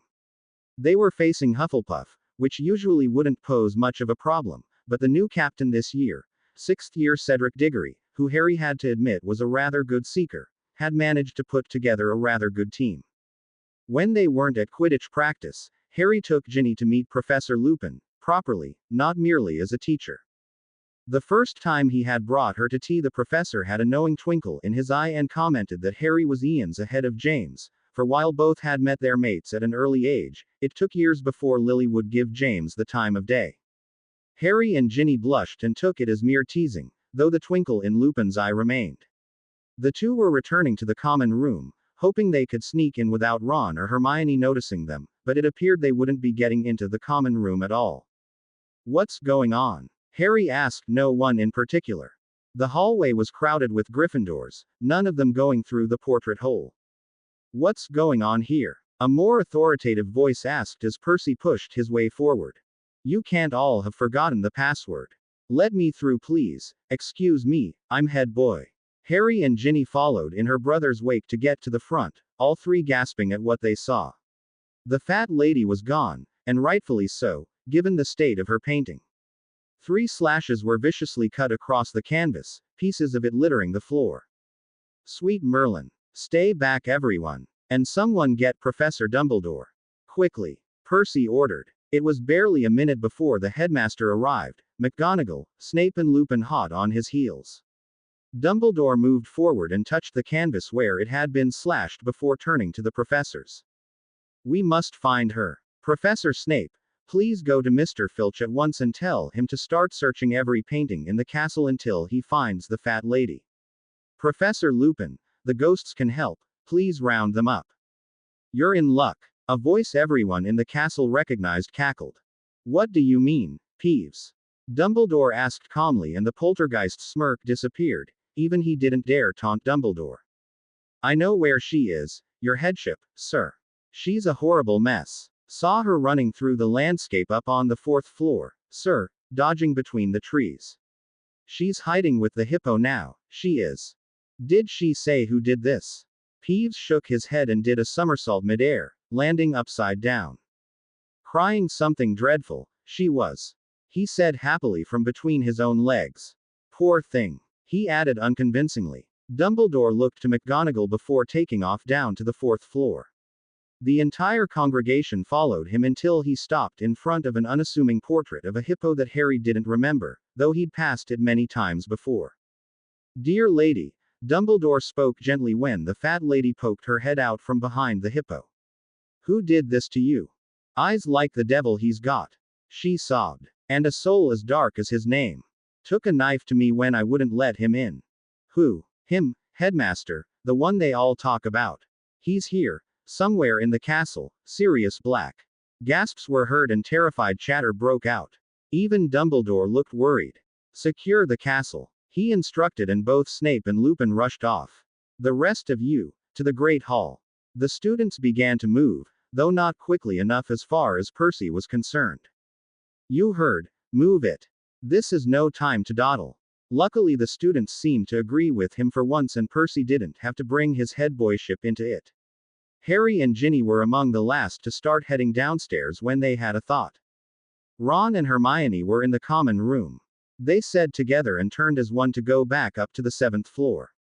And where do you two think you're going? Percy's hand shot out and he grabbed his sister's arm. Ron and Hermione, said Ginny. They were in the common room, we have to get them. Percy didn't find that excuse acceptable and began pulling Ginny towards the Great Hall. You do not have to go anything but get down to the Great Hall as instructed, he said. But Percy, Professor McGonagall has already gone to get those inside the common room. They will join you in the Great Hall. Their fears somewhat alleviated, Ginny allowed herself to be led downstairs, Harry following behind. It wasn't for several more minutes, though, until they actually relaxed when Ron and Hermione did indeed join them. What happened? Was the first thing they asked. We heard a scream from outside the portrait hole, but the fat lady wouldn't let us out. Harry and Ginny explained what they knew and were relieved to see that their friends' fighting hadn't gone beyond the superficial. When she heard the name Sirius Black, Hermione instinctively reached out and grabbed Ron's hand, but instead of shaking her off, he grasped her hand in return, neither letting go for several minutes. Not long after, the other houses joined the Gryffindors, and Harry watched as Percy and the head girl, a Ravenclaw named Penelope Clearwater, rounded up the prefects and had them stand guard at all of the entrances. Dinner was a subdued affair, and as night fell, the teachers, who had been making a thorough search of the castle, returned and cast the tables and benches aside, before conjuring sleeping bags. They were instructed to grab a sleeping bag and go to sleep. No one was sure what time it was, and several of the older students complained that they weren't children to have a bedtime, but Percy and Penelope quickly shut them down. Lights out in 10 minutes. Percy shouted. Get into your sleeping bags and no more talking. Harry, Ron, Hermione and Ginny grabbed bags and pulled them over to an empty space that they claimed for themselves. They laid down, but they knew none of them would sleep. How do you think he got in? Ron whispered, pretending to sleep when Percy came around to check on their area. Apparated. Honestly, am I the only one who has read Hogwarts, a history? Hermione huffed. Probably. Ron replied. Why? Hogwarts is protected by more than walls, you know. There are all sorts of enchantments protecting the castle, most of them cast by the founders themselves when Hogwarts was first built. So then how? Hermione sighed. I don't know. If Harry had bothered to look, he would have seen Ron's hand reach out this time, and Hermione allowing hers to be held. He was more focused though on Ginny, who scooted closer to him, cuddling against his side. Without thinking, he wrapped an arm around her as he had many times before, murmuring that it would be all right. They all fell silent. Then perhaps Ron and Hermione drifted off, though neither Harry nor Ginny could sleep.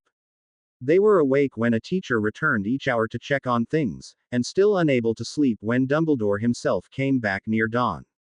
Any sign of him, Professor? Percy's whisper carried in the dead quiet from his spot several feet away. No. All well here. Everything under control, sir. Percy sounded immensely proud and important. Good. There's no point moving them all now. I've found a temporary guardian for the Gryffindor portrait hole. You'll be able to move them back in tomorrow. And the fat lady, sir. Dumbledore sighed. She's still very distressed, but once she's calmed down, I'll have Mr. Filch restore her. Very good, sir. Harry could almost feel Ginny rolling her eyes. Headmaster. Snape had arrived, his footsteps having been so silent that Harry hadn't heard him approach, though he heard the footsteps that followed. I've searched the astronomy tower and the Ollery, sir, and there's nothing there, said Filch. The 3rd floor's clear too, sir, Flitwick added. And I've done the dungeons, headmaster. No sign of Black, nor anywhere else in the castle. I didn't really expect him linger. Their voices were getting closer, and Harry quickly closed his eyes. Remarkable feat, don't you think? Snape asked, his tone sounding rather pointed. To enter Hogwarts Castle on one's own, completely undetected. Quite remarkable, yes. Any theories as to how he managed it? Many. Each as unlikely as the next. You may recall, prior to the start of term, I did express concerns about your appointment of. Not a single person inside this castle would have helped Sirius Black to enter it. Dumbledore cut Snape off, his tone so final that Snape didn't reply. Now, I must go down to the Dementors. I said I would inform them when our search was complete. Didn't they want to help, sir? Percy asked, somehow still there. Oh yes, said Dumbledore coldly. But I'm afraid no Dementor will cross the threshold of this castle while I am headmaster. You could almost hear Percy gulp. Get some sleep, Mr. Weasley. You and Miss Clearwater have done very well here, but the professors can take over now.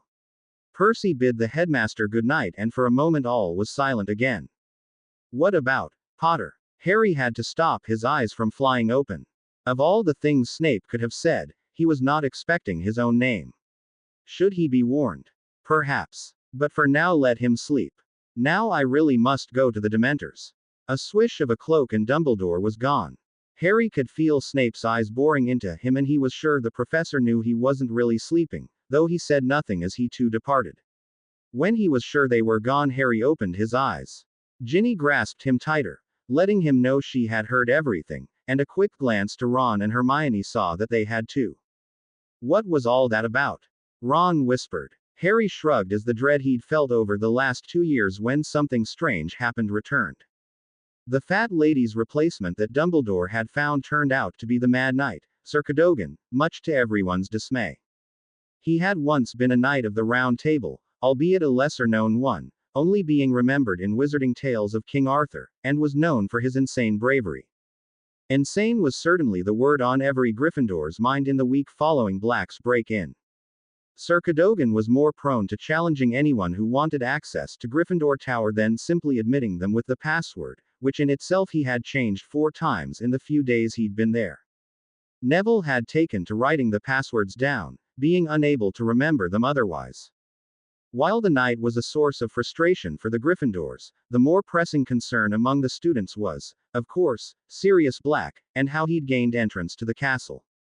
For Harry it was much more than just a concern, and the very day after the break-in he'd sought Snape out, hoping to find out what it was he should be warned about. The potions master, however, seemed to be avoiding him, and it wasn't until their next training session 2 weeks later that Harry actually managed to speak with him, though when he did, Snape said only that Black was a staunch supporter of Voldemort and wanted Harry dead to avenge his master. That Harry already knew. It was no secret that Black had been a Death Eater, and Harry knew he was on every one of their hit lists. That Black had gone to such pains to break into Hogwarts meant that he was getting closer to killing Harry any other Death Eater, which meant he had to be more on guard, but that Harry could figure out on his own as well. There was something else though, and Snape was being far from forthcoming. He claimed that as it did not affect Harry's safety, it was not his place to tell him. Harry got the impression that Snape was trying to protect him, and not just by saving his life this time, but by protecting him from sorrow or anguish. Harry asked Lupin as well, but the defense professor had a pained expression when he did, and said only that Snape was right and it was something Harry didn't need to know. Not while he was still so young, at any rate. Harry didn't like their refusal to tell him, but his attention was soon turned elsewhere as it appeared that Ron and Hermione's friendship was at an end. I'm warning you, Hermione, keep that bloody beast away from Scabbers or I'll turn it into a tea cozy. It's a cat, Ronald, what do you expect? It's in his nature. A cat. Looks more like a pig with hair if you ask me. That's rich, coming from the owner of that smelly old shoe brush. How long have they been at it this time? He asked as he took a seat next to Ginny.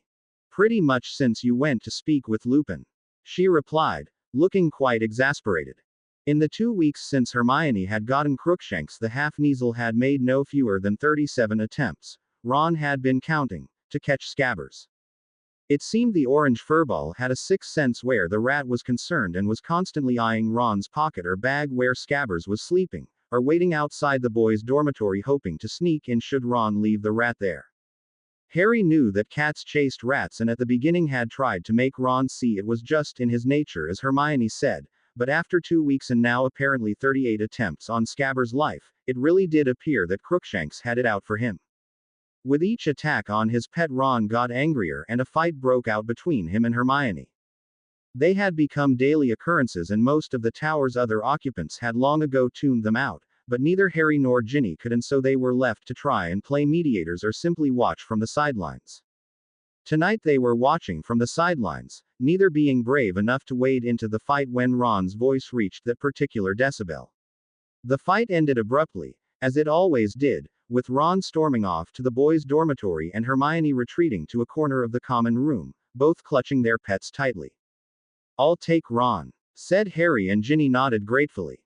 She often took Hermione's side in these arguments, angry at her brother for how he treated his friend when her cat was just doing what all cats do. Harry too hated how quick Ron was to anger, and also how he could sometimes be downright cruel to Hermione, but he at least could keep a level head, where Ginny often could not. This time though, even his calm head wasn't enough to cool Ron's temper, and he went to bed as angry as ever. Harry settled down into sleep, not looking forward to what tomorrow would bring, as it was unlikely that his friends would be on speaking terms.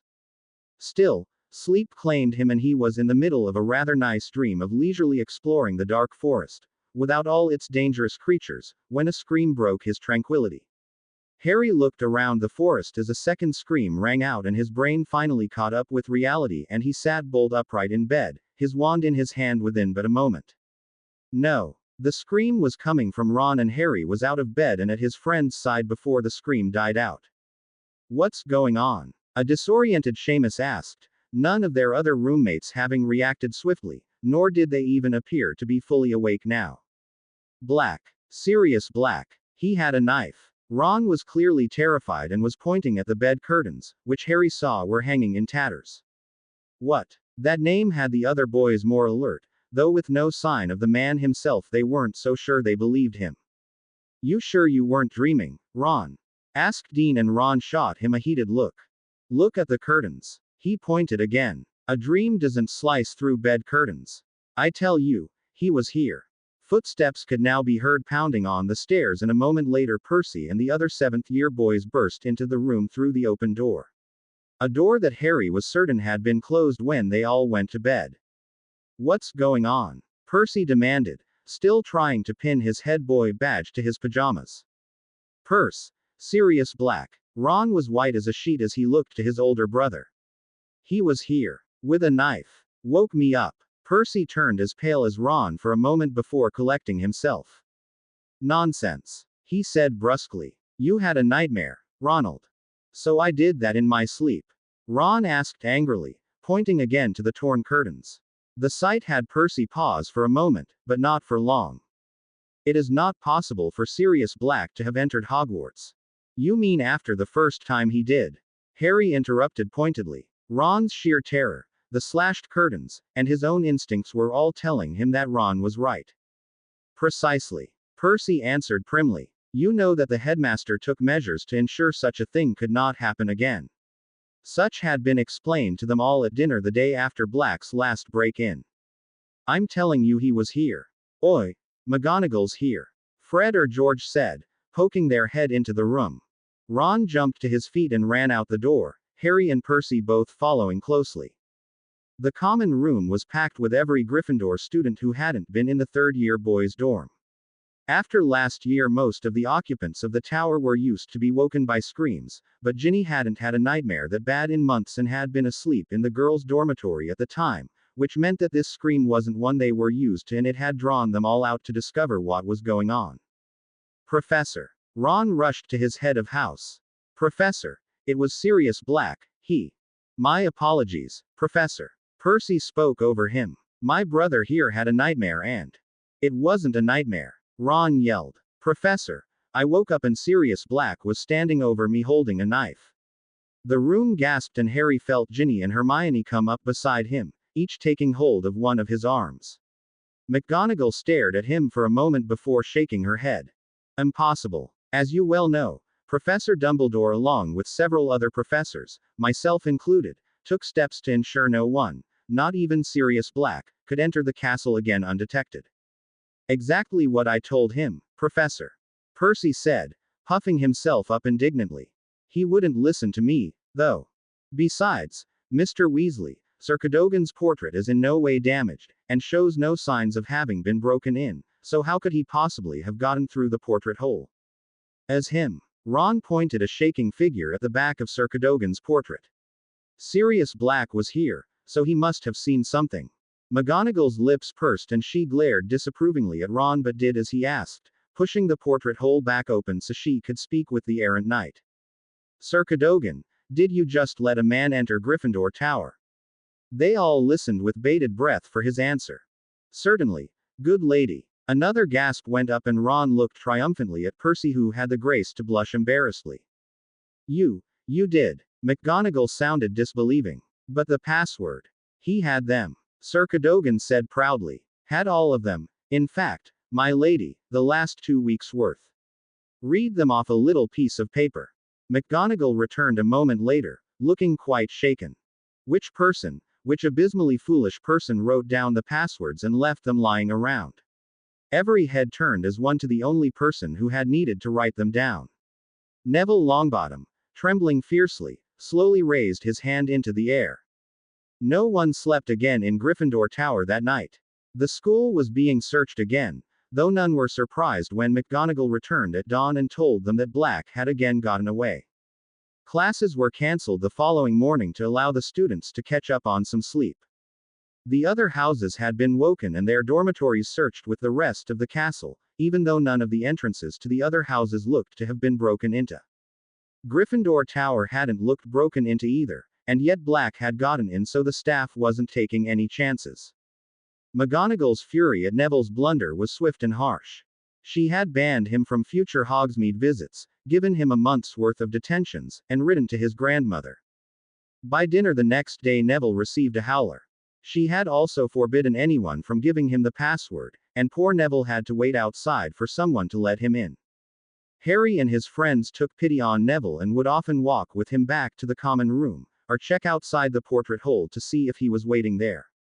Sir Cadogan had been fired and the fat lady, who had been expertly restored, had returned, though had only done so on condition of further protection, which saw 2 security trolls patrolling the corridor. None of that, though, held Harry's attention as much as Ron's question, uttered the next day after a 6th retelling of the story that saw him become a bit of a celebrity as students from the other houses clamored for a first-hand account of what had happened. Why did he run, though? Harry couldn't figure it out.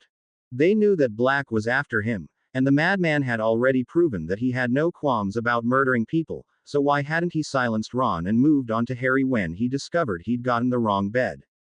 None of them had an answer, though all were glad he had run, leaving a shaken, yet unharmed, Ron. One good thing did come from Black's second break-in, though. Ron and Hermione were friends again. The terrifying events and Ron's near miss with death had put things into perspective for them. At lunch, or breakfast, given they'd gone back to bed after spending the night awake, Ron commented that he'd seen Crookshanks stalking a spider, and that the spider population in Gryffindor Tower had gone down since the cat had come to live there, to which Hermione replied that she'd been teaching Crookshanks to chase bugs instead of rats or mice. It had been a pitiful attempt at an apology, on both their parts, but things went back to normal after that, so Harry and Ginny weren't complaining. Although this second break-in came only a fortnight after the first, the staff were determined that things should carry on as normally as possible, which meant that the next Hogsmeade weekend, scheduled for just over a week after Black's foray into Gryffindor Tower, went ahead. It was noted though that practically every staff member was in the village chaperoning instead of the usual 2 or 3. Harry also noticed several Aurors lurking about, trying to be inconspicuous, but failing miserably. Looks like the minister's not taking any chances with your safety, Harry. Hermione said when Harry pointed the Aurors out. He's not the only one. Harry scowled back. Hermione had insisted that he bring his father's cloak with him and made him promise that if anything happened he'd use it to hide. Harry had agreed, but only after saying that he'd use it to hide all 3 of them, the cloak still being large enough to do so, though only just. The trio spent a pleasant afternoon in the village. It was quite a mild November this year. They were nearing the end of the month and snow hadn't even fallen yet, so they weren't left scurrying from shop to escape the brutal cold of a Scottish winter. It was around lunchtime when they decided to head to the 3 Broomsticks for something to eat, but they weren't the only ones. Rosmerta, my dear, I hope business is good. The Minister of Magic himself was in the village with two Aurors, who weren't trying to blend in, following him. He was joined as well by Hagrid and Professor McGonagall, all three seeming to be heading into the pub together. It would be a lot better if the Ministry wasn't sending Dementors into my pub every other night. Rosmerta growled. Well, we have a killer on the loose. One we know to be in the area. Try as they might, the Ministry hadn't been able to keep Black's break-ins at the school a secret. I still don't know what would bring him here. Rosmerta shook her head. With all the extra security only a madman would come here, so why has he been here twice? Fudge looked around, not noticing the three teens watching him, and leaned in to whisper something in her ear. Harry Potter. Rosmerta didn't have the same caution Cornelius did and had spoken quite loudly. McGonagall and the minister shushed her and herded her into the pub with Hagrid following and Harry bringing up the rear. Harry. Hermione gasped. Neither she nor Ron had been expecting him to take off, throwing the cloak over himself as he went. The two rushed after him into the pub, following Hagrid, who stood well above the crowd, to a set of stairs that led up to Madame Rosmerta's office and living quarters. Ron and Hermione didn't dare follow them up for risk of giving Harry away and instead nabbed a table nearby and watched like hawks for Harry to return. Harry himself had managed to push his way into the room after Hagrid, glad for the half-giant's enormous girth leaving enough room for him to slip past under one of his enormous arms and take up a place in the corner of a little sitting room. Now what is this all about? Rosmerta demanded after the door had been closed. Do you remember Black, Rosmerta, from his time at Hogwarts? McGonagall asked. I certainly do, she replied with a laugh. A scamp and a troublemaker he was, but he certainly wasn't evil. She sobered. I still have trouble believing it. If you'd have told me back then that he'd join you-know-who, I'd have said you'd had too much mead. That's not even the half of it, Rosmerta, said Cornelius, helping himself to some fire whiskey. The worst he did was never made public, and with good reason. The worst? You mean worse than murdering all those poor people? Oh yes, Cornelius looked troubled. If you remember Black, Rosmerta, then you must remember who his best friend was. McGonagall sounded just as troubled and it had Harry on edge. Naturally. Rosmerta replied. Never saw one without the other, did you? As close as brothers they were, Sirius Black and James Potter. Harry's knees went weak and it took all his strength not to slide down the wall he stood against. Precisely, said McGonagall. Black and Potter, ringleaders of their little gang. Both very bright, of course, but I don't think we've ever had such a pair of troublemakers as those two. I dunno, chuckled Hagrid. Fred and George Weasley could give them a run for their money. James Potter trusted Black beyond all his other friends, and that didn't change when they left school. Cornelius added. Black was best man when James married Lily. Dear Merlin, Rosmerta muttered. It's worse than even that, I'm afraid, said McGonagall. Few people knew at the time that you-know-who was after the Potters. Dumbledore told them their best chance was the Fidelius Charm, and he himself performed it. Harry knew little about the Fidelius Charm, his knowledge extending only so far as to know that it was meant to be the ultimate means of hiding, with the secret of the location being bound to just one person. No, are you saying Black was the Potter's secret keeper? Cornelius nodded, looking more the worse for wear than Harry had ever seen him. James told Dumbledore that Black would die rather than tell where they were, said McGonagall. And up to that night I believed it. Black betrayed the Potters to you-know-who. He was tired of his double agent role, was ready to declare his support openly for you-know-who, and he seems to have planned this for the moment of the Potter's death. But, as we all know, you-know-who met his downfall in little Harry Potter. Powers gone, horribly weakened, he fled. And this left Black in a very nasty position indeed. His master had fallen at the very moment when he, Black, had shown his true colors as a traitor. He had no choice but to run for it. That filthy turncoat, Hagrid growled. I met him that night, must have been that last to see him before he killed all those people. It was me that got Harry out from the ruins of his parents' house, poor little thing, with a great slash across his forehead and his parents dead. Then Black turns up on that flying motorbike of his, never occurred to me what he was doing there. I didn't know he'd been Lily and James's secret keeper. Thought he'd just heard the news of you-know-who's attack and come to see what he could do. White and shaking, he was. And you know what I did? I comforted the murdering traitor. Hagrid roared. Hagrid, please, said Professor McGonagall. Keep your voice down. How was I to know he wasn't upset about James and Lily? And then he asked me to give him Harry, but I'd had my orders from Dumbledore. He argued a bit, but eventually gave in. Even told me to take his bike, said he wouldn't need it anymore. Thought he was being nice, but I know now it was just cause the bike was easy to trace and he couldn't take it on the run. But what if I had given Harry to him? I bet he'd have thrown him off the bike halfway out to sea. His best friend's son. Hagrid took out a large pink hanky edged in lace and blew his nose loudly. But you didn't give him Harry, Hagrid, said Rosmerta, patting his shoulder comfortingly. And the ministry caught up with Black the next day. If only we had, said Fudge bitterly. It wasn't us who found him, but another of the Potter's friends, Peter Pettigrew. Peter Pettigrew? Rosmerta asked confused. That little lump of a boy, always trailing after James and Sirius. Oh yes, I remember him. Never let James and Sirius out of his sight. Never quite in their league, talent-wise, though, and vastly beneath them in power. McGonagall said. Well, he went after Black. Maddened by grief, no doubt, or he would have known it'd get him killed. Black was vicious. He didn't kill Pettigrew, he destroyed him. Cornelius picked up the story. Eyewitnesses, Muggles, of course, whose memories we wiped later, told us how Pettigrew cornered Black. They say he was sobbing, demanding to know how Black could have betrayed his best friends. And then he went for his wand. Well, of course, Black was quicker. Blew Pettigrew to smithereens. I was one of the first on the scene after. I will never forget it. I still dream about it sometimes. A crater in the middle of the street, so deep it had cracked the sewer below. Bodies everywhere. Muggles screaming. And Black standing there laughing, with what was left of Pettigrew in front of him, a heap of blood-stained robes and a finger. That's all that was left, a finger. Nothing else. Harry was as sickened as Cornelius sounded. How could his father have been best friends with a man like that? How could his father not have known that his best friend was a mad, murdering traitor? And now he's come back to finish what he started, said Rosmerta. I imagine Black would think that killing the one who defeated his master would be the best way to avenge him. Cornelius nodded. Exactly. I should have known something was up when I did my yearly inspection of Azkaban, not a fortnight before he escaped.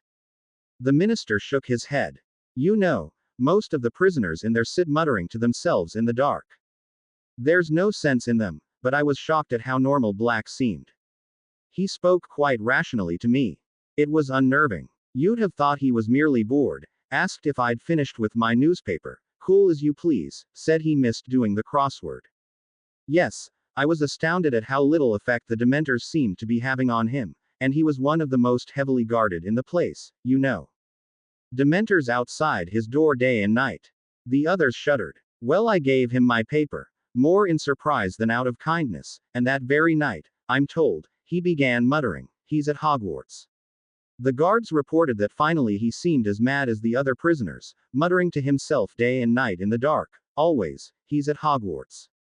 Harry looked around for an escape, having heard enough, but they weren't yet finished. And that's not the worst of it, said McGonagall. Rosmerta looked horrified. What on earth could be worse? This. Sirius Black was, and remains to this day, Harry Potter's godfather. Harry's head had been swimming, but hearing this last bit it was as if a bucket of ice water had been dumped on him. For a moment he froze, unable to think or move, or even breath. Harry has no idea, of course, said Cornelius. You can imagine how the idea would torment him. After the moment wore off, the prevailing emotion wasn't confusion and hurt, the same feelings that had had his head swimming mere moments ago, but anger. Harry removed the cloak, becoming visible once more, though he still remained unseen, for he'd chosen his corner well. What? His voice drew their attention, each one of them looking shocked at his appearance. Harry. Cornelius looked confused and embarrassed. How did you? Never mind that. Harry interrupted. Did I hear right? Sirius Black was the one who sent Voldemort after my family. Harry ignored the flinches when he spoke Voldemort's name. He's the reason they're dead. And he's my godfather. Cornelius didn't answer right away, but it was enough for Harry, who took off, banging his way down the stairs, through the pub and back outside. Harry, Ron and Hermione had been waiting for him and they ran out after him, throwing a few sickles on the table for their drinks. Harry didn't stop running until he reached the castle, and then he only slowed for a moment to decide where he wanted to go. Only for a moment though, the decision wasn't hard. Harry was aware that he was bursting into a professor's office without an invitation, but given what he'd just learned, he felt he was owed a little leeway. Harry. Lupin looked up in surprise, both at the sudden intrusion, and at the dark look on Harry's face. Is it true? He asked, elaborating before his supposed uncle could say even a single word. Is it true that he's the reason my parents are dead? Is it true he's my godfather? Lupin's look of pain and sorrow was all the answer he needed. Harry kicked a nearby table in anger. Why didn't you tell me? Exclamation mark quote. He roared. All this time we've been talking and you didn't think to mention that the mass murderer on the loose was my godfather. What? Did that little bit of information not seem relevant to you? Lupin hung his head, having nothing to say in his defense. With a look of disgust, Harry turned and stormed back out of the room, pushing past Ron and Hermione, who were out of breath after chasing him all the way from the village. Even so, they followed him back up to Gryffindor Tower, all the while trying to get him to stop and talk to them, but to no avail. Harry barked the password at the fat lady, causing her security trolls to raise their clubs at the loud noise, but by the time they'd even turned around, Harry had pushed his way into the common room. Ginny stood from her spot at a table with the other second years, but Harry paid her no mind as he ran up to his dormitory, slamming the door behind him. Ginny looked to Ron and Hermione, both who gasped out a semi-coherent answer in between breaths. Ginny didn't waste time trying to piece together the explanation and instead followed Harry upstairs. He was sitting on his bed, his body racked with sobs as he looked between two pictures. As she got closer, Ginny saw that one was a copy of the wanted poster of Sirius Black, while the other was a photo of his parents' wedding.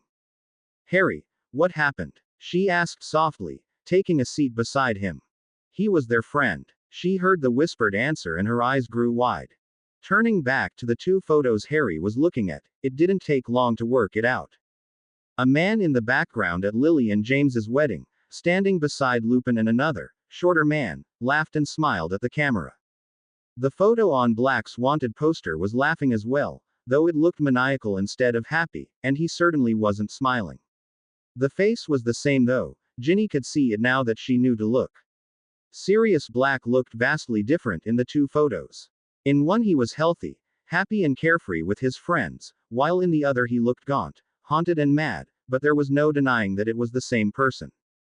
Oh, Harry, she murmured, grasping his arm, wanting desperately to comfort him. He was their friend and he betrayed them. Harry spoke again, his words growing stronger, his voice louder. He was their friend. Ginny jumped at the sudden shout, but otherwise didn't move, for Harry had looked up at her, and in his eyes she saw anger, pain, and a desperate madness she'd never seen there before. I hope he finds me, because when he does, I'm gonna be ready. When he does, I'm gonna kill him. The air around Harry crackled with magic, his emotions so out of control right now that it couldn't be held back. Feeling the darkness in the magic around her, Ginny believed him. Harry's mood did not improve in the following days. He was curt with his friends and steadfastly ignored both his guardians, who had sent several owls, with Cornelius even coming up to the school once, and Professor Lupin. The latter Harry could only ignore out of class, but to his credit Lupin didn't try to make things harder for Harry during lessons. Instead of dwelling on this latest revelation, Harry tried to distract himself by throwing himself into Quidditch practice. Gryffindor's final game of the term, against Hufflepuff, was fast approaching. Even with all the extra practice though, Harry was not in the right headspace to play when the game finally did arrive, especially in such horrible weather. A storm had brewed the night before and torrential rain poured down, making seeing the snitch near impossible. Harry did his best though, and with his goggles repelling water, thanks to a quick spell from Hermione, he was better off than he thought he would be when he'd woken up and seen the rain. Still, the game wasn't easy, and 2 hours in Gryffindor had only scored 3 times, Hufflepuff none, and there'd been no sign of the golden flittering ball. Harry watched from above as his teammates did their best to fight against the wind, Angelina, Alicia and Katie slowly making their way towards the Hufflepuff goal posts. Angelina took the shot, but no matter how much she tried to compensate for wind speed and direction, the quaffle just wouldn't go where she wanted it to.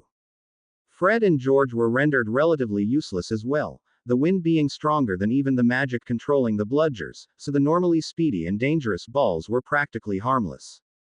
Oliver too was having a hard time and had taken to holding onto one of the goalposts until the quaffle neared instead of fighting against the elements to remain hovering in his usual spot. Harry sighed and looked around once more, hoping to see a tiny speck of gold somewhere, anywhere.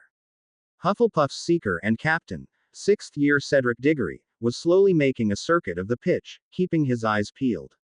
Harry had given up doing that over an hour ago and more or less let the wind take him where it wanted, it moving him about the pitch almost as effectively as if he were trying to fly. Eventually though the snitch did have to appear, and when it did Harry took off as fast as his Nimbus 2000 would take him. Diggory wasn't far behind, the older boy being an excellent flyer, even on a clean sweep nowhere near the league of a Nimbus. For the first time since the game started, the roar of the crowd could be heard over the pounding rain and howling wind, everyone as excited for the game to end as they were for their house to win.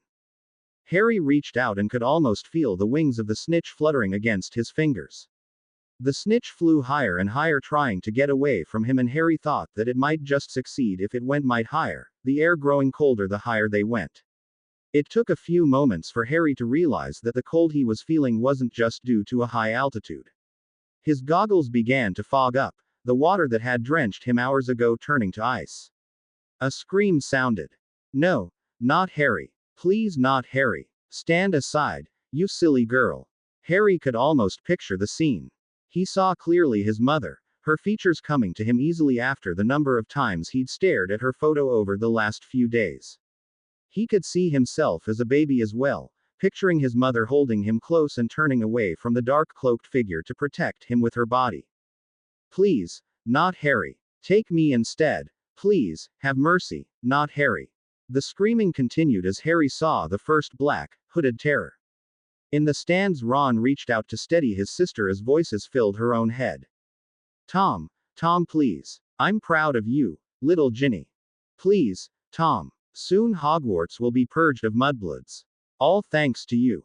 No, no, Tom, please don't. Ginny pulled out her wand, that bit of Tom Riddle's power deep inside her coming to life as it had on the train. This time, though, the voices were stronger and Ginny was aware of several screams, including her own, mixing with Tom's laughter before she knew no more. Harry's eyes snapped open and he looked around frantically, panicked as he felt for his broom, which was no longer beneath him. Easy, mate. A red and orange blur said as his glasses were shoved onto his face, his sight clearing to reveal Ron, Hermione, and 3 of his teammates. What happened? He groaned, sitting up in a bed that was all too familiar. You fell off your broom, said Hermione, sitting down on the edge of his bed and taking his hand in hers. We thought you'd died. She was near tears, from sorrow or relief Harry couldn't tell, though likely it was both. I meant the match. Who won? Hermione's grip tightened painfully, her tears drying up instantly, and Harry knew he'd pay later for thinking of Quidditch at a time like this. Still, Harry looked to his teammates, the 3 girls shifting uneasily, and he knew. We lost. Diggory got the snitch, said Angelina. Just after you fell. He didn't realize what had happened. When he looked back and saw you on the ground, he tried to call it off. Wanted a rematch. But they won fair and square, even Oliver admits it. Where is Oliver? In the showers, said Fred, coming over alongside George, the twins taking Ron's place as their younger brother disappeared. We think he's trying to drown himself. No one blames you though, Harry. Katie insisted. Yeah mate. Besides, you've never missed the snitch before, said George. There was bound to be one time you didn't get it. And it's not like you even lost it in regular circumstances. Alicia added. The Dementors aren't supposed to come inside the grounds. Dumbledore was furious, finished Hermione. As soon as he saved you, he sent them straight off. Their words did little to comfort him though, and Harry flopped back against the pillows. The 3 chasers stayed for only a minute longer, insisting once more that they didn't blame Harry, and they'd be upset if he blamed himself, before they went off to change, everyone, including himself, still being in their Quidditch uniforms, still damp and caked with mud. Fred and George though didn't leave, and with 3 less bodies crowding around Harry could see why. Ginny, he gasped, jumping up and stumbling to the bed beside his. Ron, who'd taken the twins' place at their sister's side when they'd gone to Harry's, grabbed his arm and forced him into a chair before he fell over. What happened? The Dementors affect her as much as you, remember? Now that Ron said that Harry did remember, and he felt awful for thinking about Quidditch while Ginny was still unconscious. The feeling didn't last long though. Ginny's eyes opened a few minutes later, and after she regained her bearings, her first question was to ask who won the match. Not you two, Hermione groaned. Harry laughed and patted Hermione on the shoulder before relaying the bad news. Stupid Dementors, she growled. We've got to find a way to stop them affecting us so much. You did that white mist thing on the train. Harry remembered suddenly. Isn't that supposed to ward off Dementors? You could teach us. Ginny shook her head. I had a power burst in a moment of panic, and even then I passed out after a moment or two. Harry sighed, but Hermione had another thought. You know, Professor Lupin produced the Patronus charm on the train as well. She shot a sidelong look at Harry. And he's a great teacher. Harry sighed again, easily recognizing her effort to get him to speak with his pseudo-uncle again. Luckily Harry knew he couldn't stay mad at Lupin for long, and after today he was prepared to forgive, though he would not forget. Harry took Ginny's hand and nodded, the two silently agreeing that they would ask Lupin for help. One last thing, Harry. George said as he and Fred shoved Ron forwards. Bloody cowards, he muttered, glaring at his older brothers before turning nervous eyes on Harry. You see, the thing is Harry, your broom. What about it? Harry was confused, though a sense of dread began to well inside him. Well, when you fell, it sort of blew into the Whomping Willow. Ron bent and picked up a pile of sticks and twigs wrapped in a blanket. And you know the Whomping Willow, it doesn't like being hit. Ron pushed aside the blanket enough for Harry to see that it wasn't just a pile of sticks his friend was holding. There, still gleaming brightly, though the wood around it was destroyed, were the words Nimbus 2000. Again Harry sighed. Harry's anger of the last week turned to sorrow as Gryffindor mourned their loss to Hufflepuff, and Harry mourned his broom. Their loss meant that Hufflepuff would have to lose to Ravenclaw by a rather large margin, while Gryffindor would have to beat Ravenclaw and Slytherin by at least 100 points apiece for them to even have a chance at the cup. The one thing Harry hated about the Interhouse Quidditch Cup was that ultimately it didn't matter how many games you won or lost, it was all about the points. He supposed, though, that that was the sensible way to do it given there were only 4 teams. Each house played each other twice for a total of 12 games in the year. The first 6 games took place between October and January and were sort of like the preliminaries, with teams focused more on sussing out the other team's strengths and weaknesses rather than the points. Practices were kept strictly secret, so in most cases no one knew how good a team was, or how best to beat them, until the matches started. By the end though, they had played against, and seen their opponents play, each team, and the captains had worked out a strategy on how to best maximize their points going into the finals.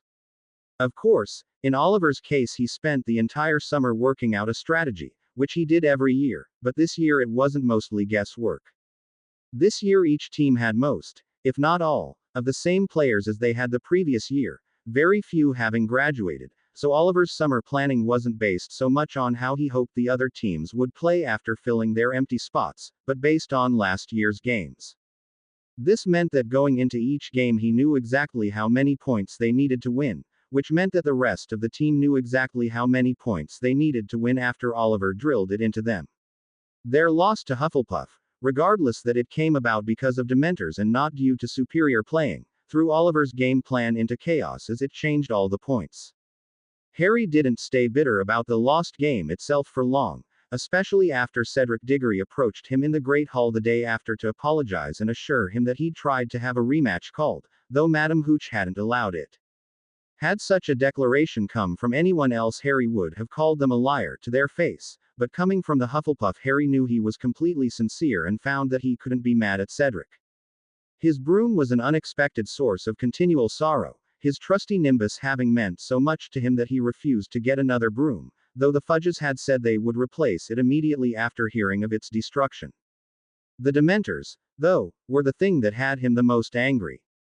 Enough so that not 2 days after the game he stayed behind after defense class and asked Lupin if he would teach him and Ginny the Patronus charm. Harry had thought to ask Snape. Since the potions master was already giving them additional training, it made sense to ask him, but a nudge from Ginny had him quickly rethink that.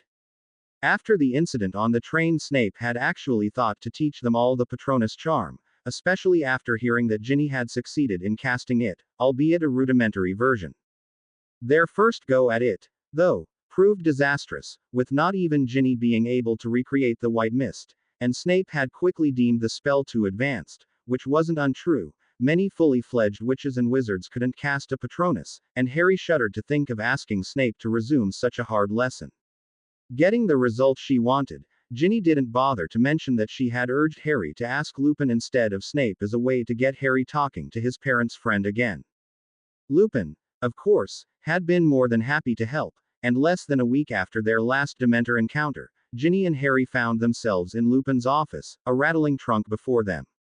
"Obviously we can't use a real Dementor," said the professor. "Even if Dumbledore would let one into the school, it wouldn't be a good idea, so a boggart should suffice for now."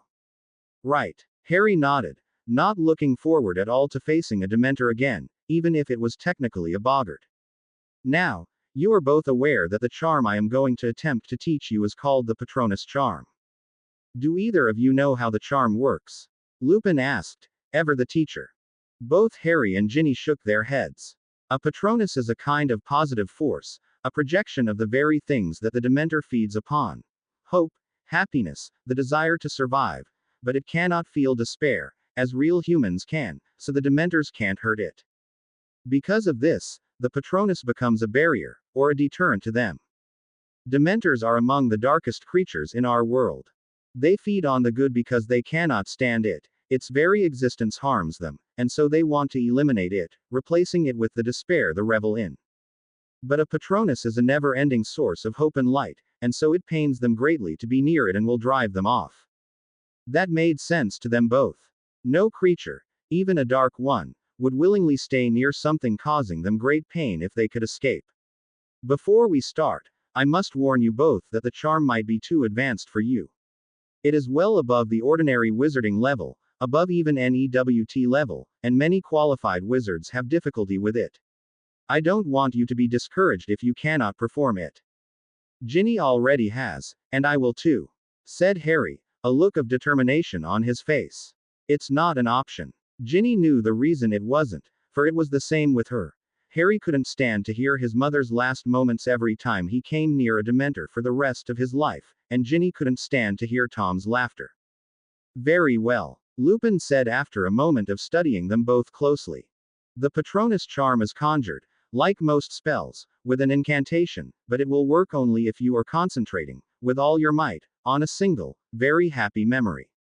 Harry thought back for a happy memory. Certainly nothing before he was 7 and left the Dursleys was going to do, so it would have to have afterwards.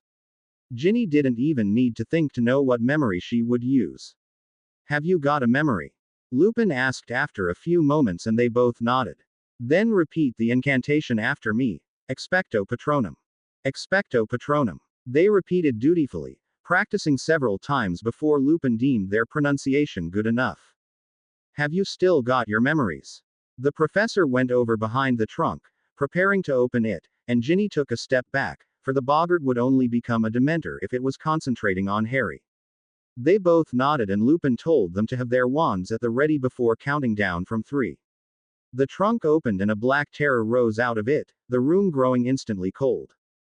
Expecto Patronum. They said together. Nothing happened and the Dementor drifted closer, the voices coming with it. Expecto Patronum. They cried more desperately, hoping, needing, to keep the voices at bay.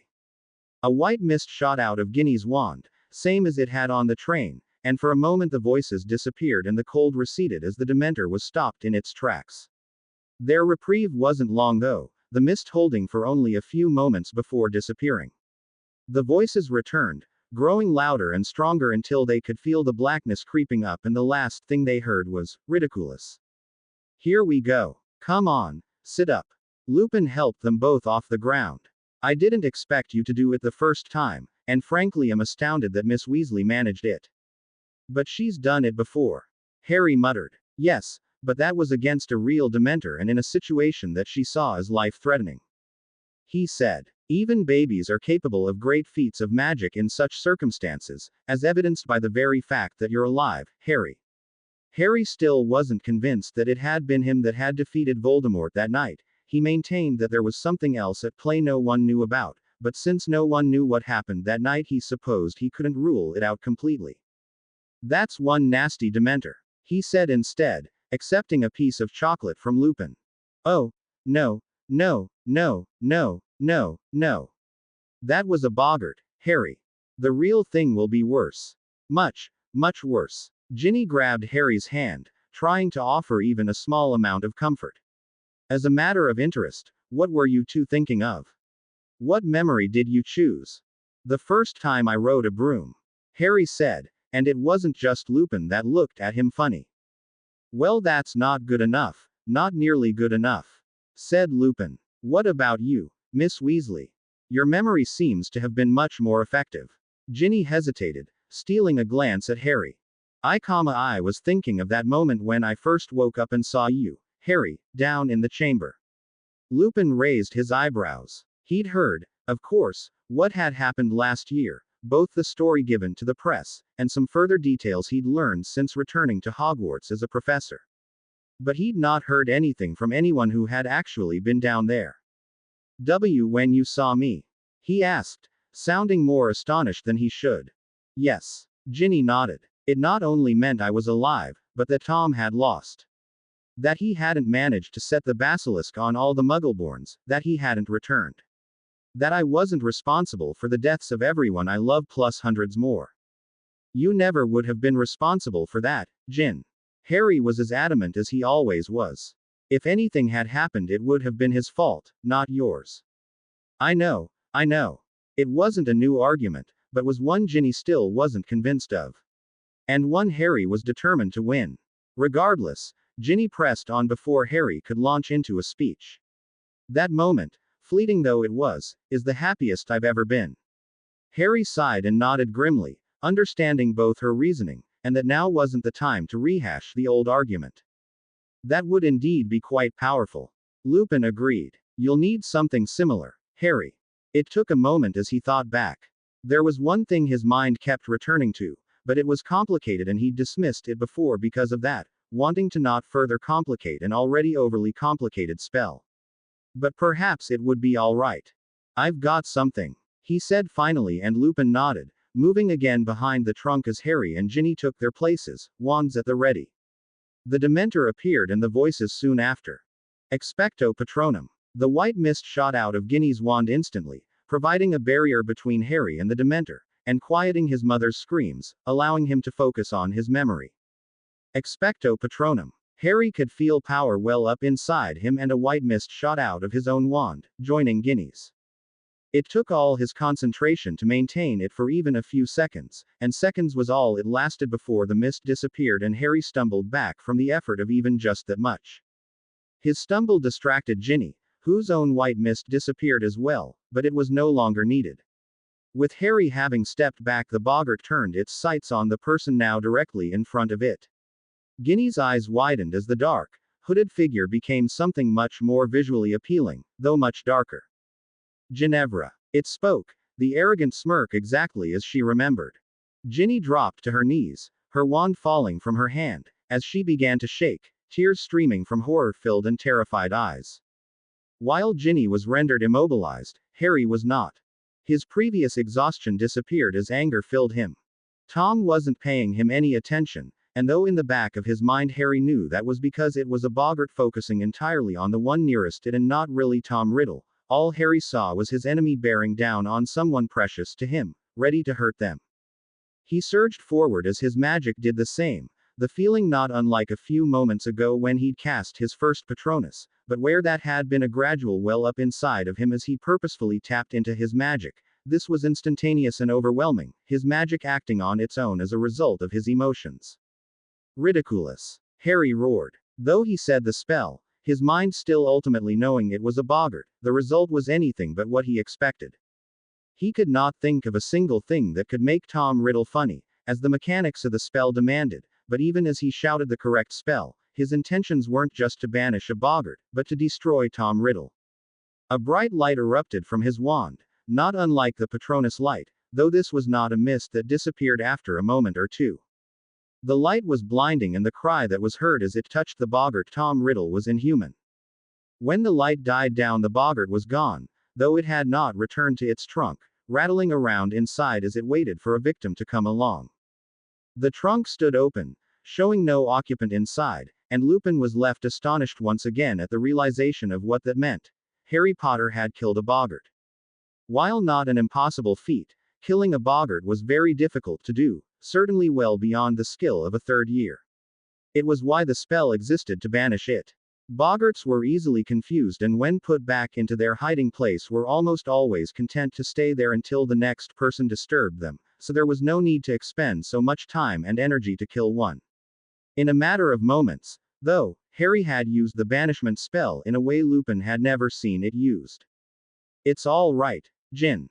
It's okay, it's not real," Harry murmured as he held Ginny close, his heart wrenching as yet again she was sobbing on his shoulder because of that man.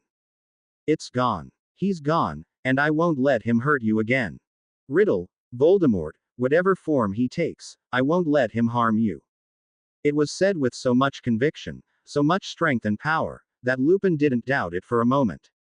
This was not the mutterings of a teenage schoolboy, even though that was technically what Harry was. This was a promise, a vow, made by a powerful wizard, one who killed boggarts, slayed basilisks, and defeated dark lords before he could even talk. Harry had proven time and time again that he was no ordinary wizard, but one capable of feats others couldn't even dream of, and watching him now, the air still thick with his rampant magic, Lupin got the distinct impression that the world had only seen a glimpse of what lay beneath the surface of one Harry Potter. The following day both Harry and Ginny were quite subdued, much to Ron and Hermione's understanding once Harry told them what had happened with the boggart. Snape, during their training session that afternoon, also looked on Harry with understanding, and when asked confessed that he'd overheard Lupin telling McGonagall and Dumbledore that Harry had actually killed a boggart. Snape's understanding came from a continued sense that he was slowly piecing together why this slip of a boy constantly outwitted one of the darkest and most powerful wizards of all time.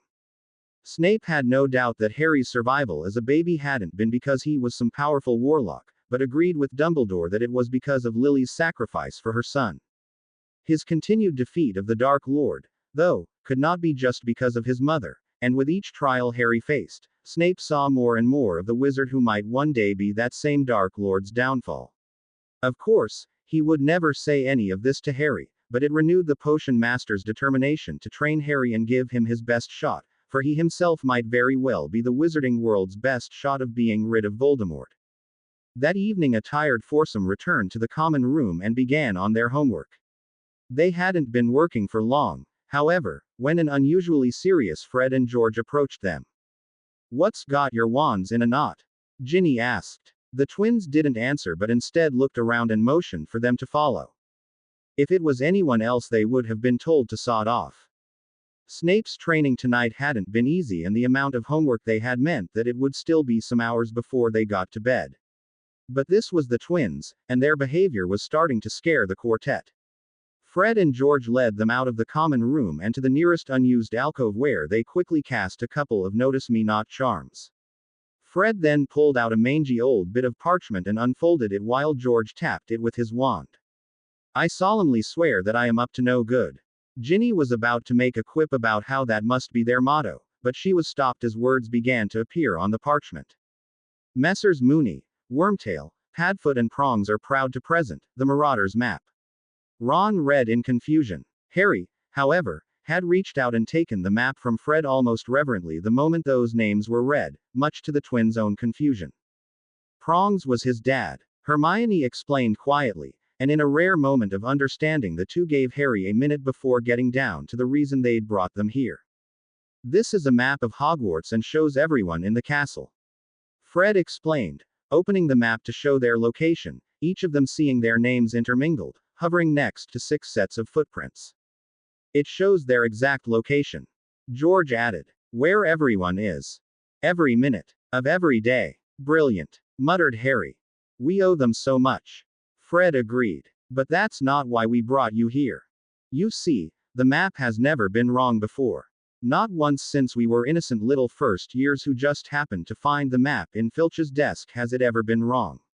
Ron and Ginny knew firsthand that Fred and George had never been innocent, but let that remark pass for now.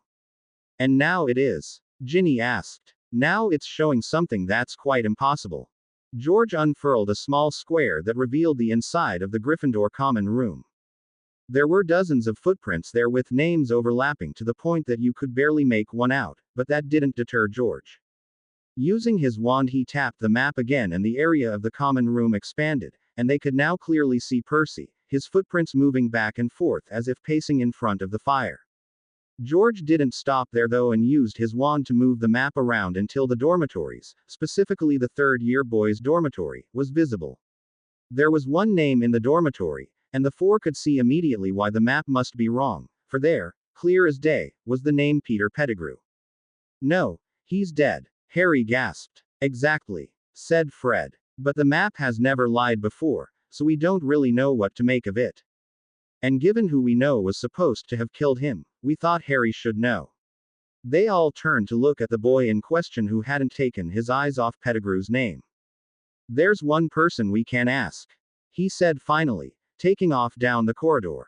The 5 of them followed Harry down to the 3rd floor and into the Defense Against the Dark Arts classroom.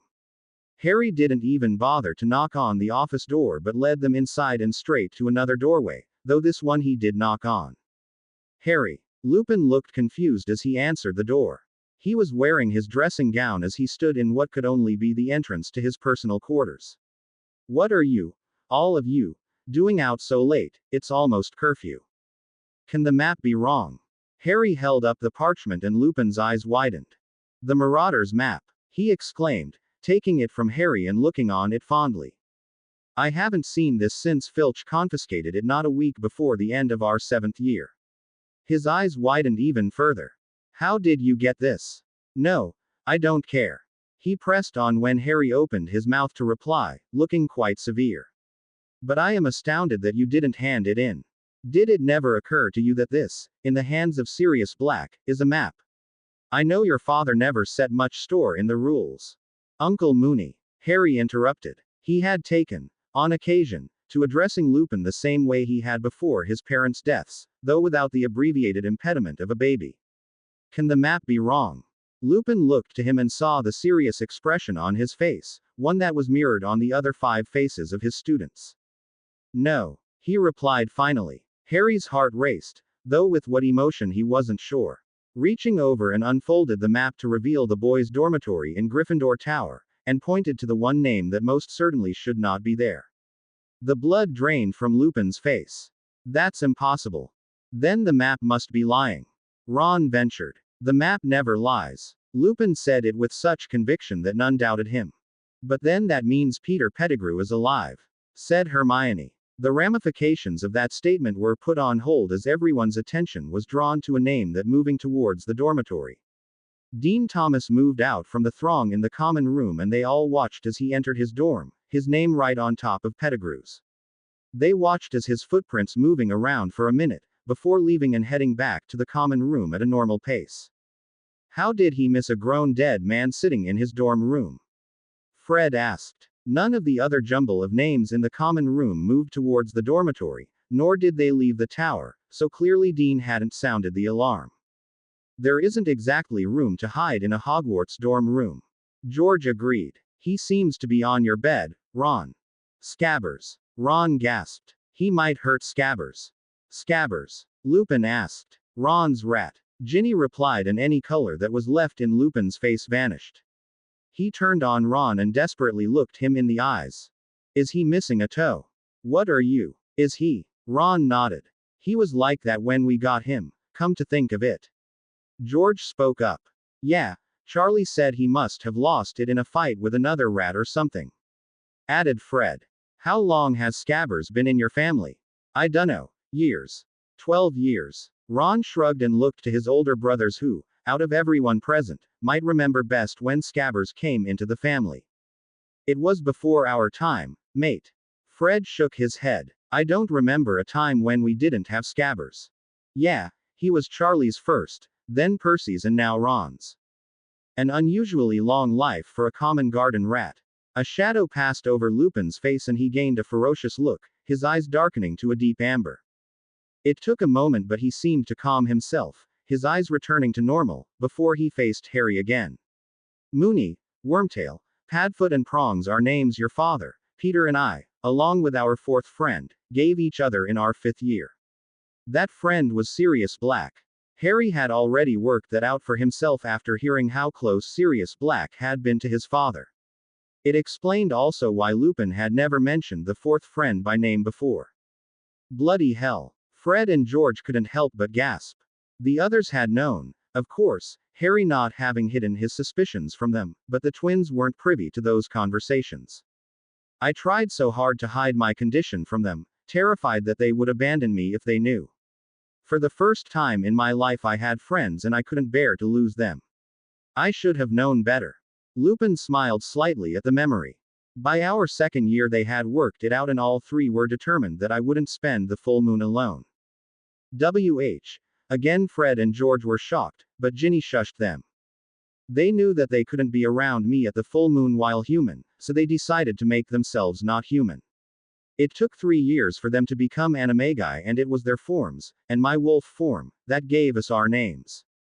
Sirius was Padfoot and could transform into a rather large black dog. Your father, as you know, was Prongs and could turn into a stag, while Peter, his tail while in his rat form did indeed resemble a worm. It took a moment for the implications to sink in. You think Scabbers is Pettigrew? Harry and Ron said as one, both in disbelief though for vastly different reasons. No way. Ron continued. I'd know if my pet was a wizard in disguise. Anyways, they'd have seen him on the map. He pointed to Fred and George. They wouldn't see a dead man on my bed and not mention it for 3 years. Sorry to burst your bubble, Ronikins, but you're not so interesting that we've been following you around on the map this whole time. Said George. There's much more interesting things to do than watch your kid brother. Fred agreed. Besides, see how jumbled all those names in the common room are. Can't say we've ever tried to get a closer look at your whereabouts, or your bedroom. So even if our eyes passed over you on the map, Pettigrew's name would be mixed in with everyone else's. Then how did you notice it tonight? Ginny asked. The twins grew serious again. Both times that Black broke in, or tried to break in, to the tower were on Friday nights. Maybe it was a coincidence that both attempts were on the same day of the week, but we've been searching the map every Friday since. And tonight we saw something out of the ordinary. The others nodded. So what do we do now?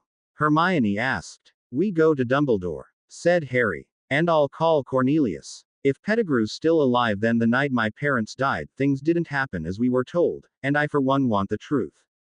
Harry led the way to Dumbledore's office and to say that the headmaster was surprised to see them was an understatement. They showed him the map and Remus explained how his 3 friends had become animagi for him while still at school, and about Peter's form. Dumbledore grew quite serious and summoned both McGonagall and Snape, who he told an abridged version of the tale to. McGonagall was shocked, but Snape looked thunderous, though Harry didn't know why. He went off to retrieve some Veritaserum when asked by Dumbledore, who then told McGonagall to quietly clear out Gryffindor Tower. Best you go with her. He told the twins, handing them back the map. You can keep an eye on him, and let Professor McGonagall know if he tries to leave the boys' dormitory. They nodded and followed their head of house out of the office. I think it's time we summon Cornelius and the Aurors. Harry nodded and was the one to make the call through Dumbledore's flow. He had been avoiding his guardian since the day he'd overheard the conversation in the 3 broomsticks, so to hear from him now meant that Cornelius would come through quickly. Not 5 minutes later he was proven right, the minister even having brought the Aurors Harry had requested, though he'd not told him why. Harry, Cornelius looked quite hesitant, but there was hope in his eyes, and Harry was reminded that for all that he used Harry for his fame, Cornelius did care for him in his own way. Harry gave a hesitant smile back and they recounted the tale again, though unlike before they didn't have the map as proof, Dumbledore having sent it off with the twins, and when it got to the point of explaining how they knew all this, it became clear that Dumbledore had planned it that way.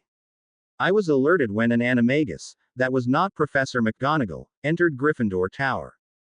He said, "You know, of course, of the extra measures we have taken to ensure the students' safety after the last break-in. One of those measures is a nifty little charm I invented that is a variation of the Hominum Revelio and a pair Vestigium charms. As you know, the original charms can detect a human presence, and reveal recent magical activity, but I both altered and combined the two so that it can detect magical forms of concealment and will track the person for a few hours. You know, it is quite the story how I came up with the idea. I would be happy to go over the mechanics of." Yes, Dumbledore, I'm sure it's a very interesting story, but perhaps we could move on." Harry watched as Dumbledore smiled, a twinkle in his eye, and knew that he was watching a master manipulator at work. From anyone else, Dumbledore's tale would be ludicrous, even if Harry didn't know that he was lying through his teeth. But given the headmaster's eccentricity and powerful magical ability, it was plausible enough that Dumbledore had created such a spell, and offering to go over the mechanics of it turned Cornelius off that line of questioning and had him pushing to move on. "Yes, well, I was alerted when an animagus entered the tower, and the tracking part of the spell led me to see him enter the third-year boys' dormitory, where he stayed. Before I could evacuate the tower to investigate, Mr. Thomas went to retrieve something from his dorm and returned as if nothing was amiss, which meant that the animal was small enough not to be seen, or that it was meant to be there. That's when the headmaster came to us, to ask after any pets we might have." Harry jumped in, motioning to him and Ron, in whose dorm this was taking place. "Hedwig, of course, is in the Ollery. Neville has a toad, but he doesn't let Trevor out of his sight or he'll lose him, so that left Ron's rat. Scabbers." Ron too jumped in, his earlier shock having simmered enough that could follow along with one of Harry's plans. "Or Dumbledore's, as the case may be. I told the headmaster that he'd been in our family for years, and was actually kind of pathetic, was missing a toe and everything. Which is where I come in, Minister." Lupin stepped forward. "I knew Peter to be an animagus, a rat animagus to be exact. He and the others kept it a secret, due to the war."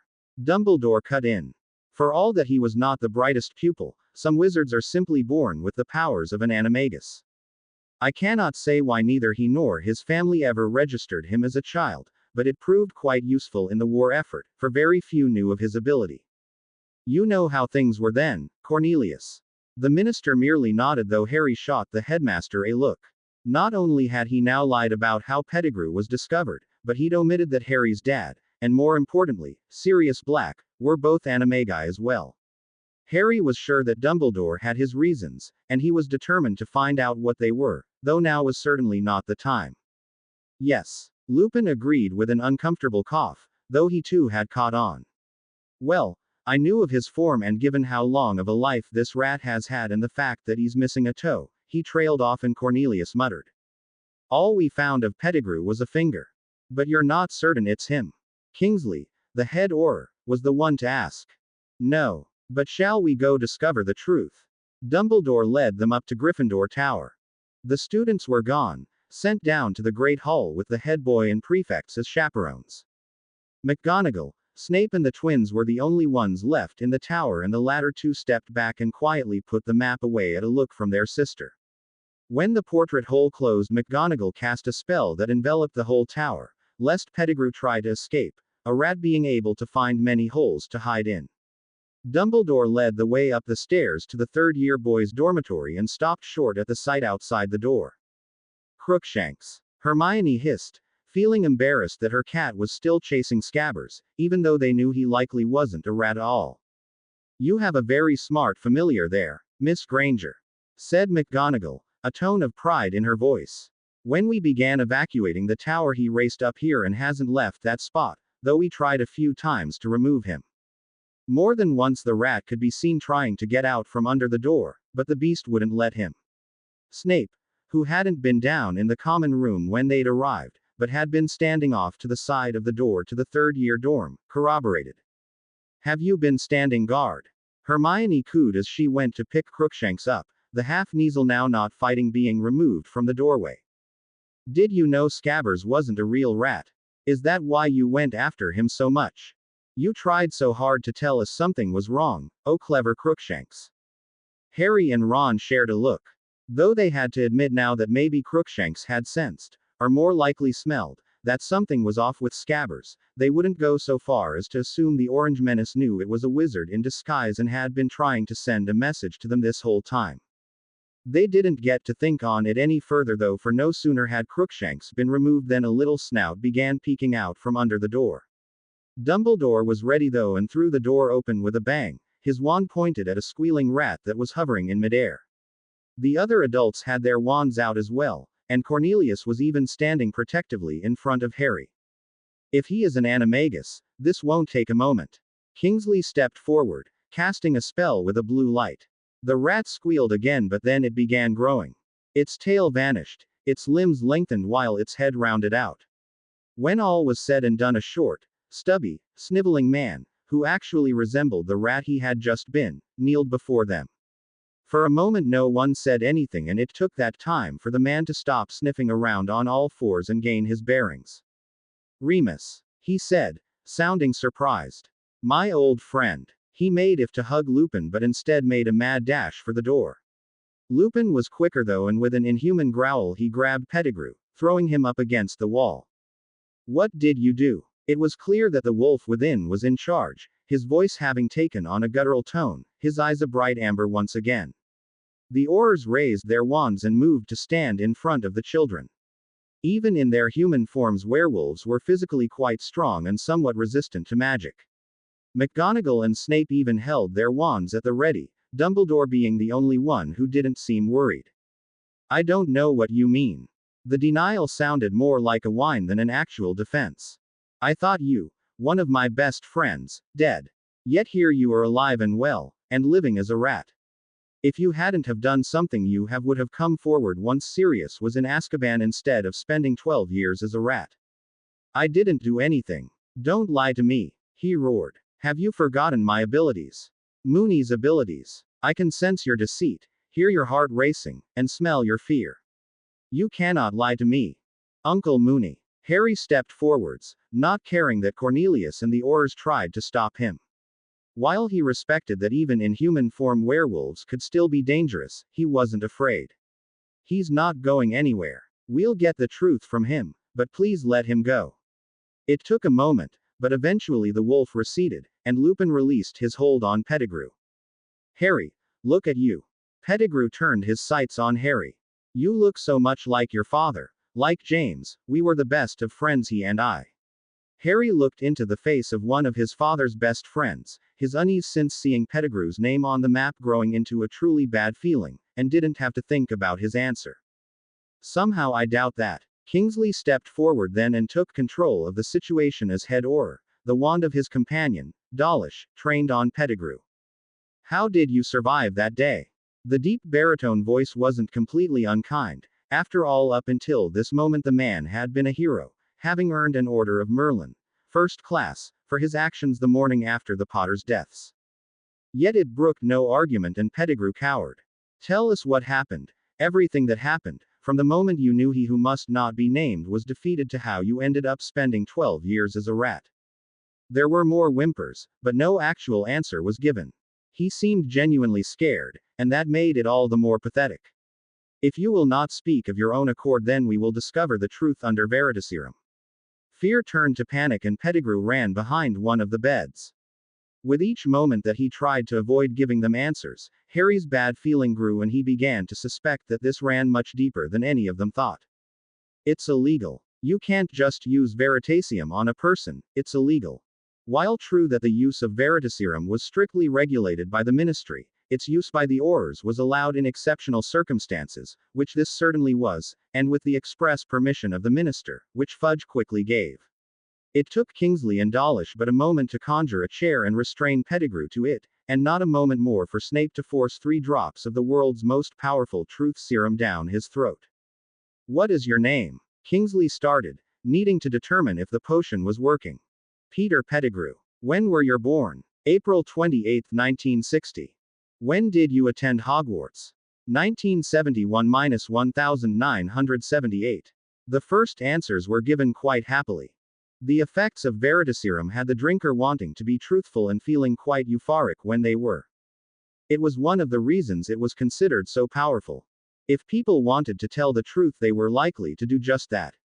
Of course, nothing is infallible. Those with a strong mind, with strong occlumency shields, could circumvent the effects, and those wanting to play at telling the truth could fake the euphoria and give quite a performance. That was one of the main reasons Veritaserum wasn't relied on, or even used, in criminal trials, but only to aid in an investigation, or occasionally in civil suits of little importance. Those that were on trial for criminal offenses, that were facing Azkaban, were more often than not powerful enough to get around the truth serum enough that their testimony under it could not be fully trusted.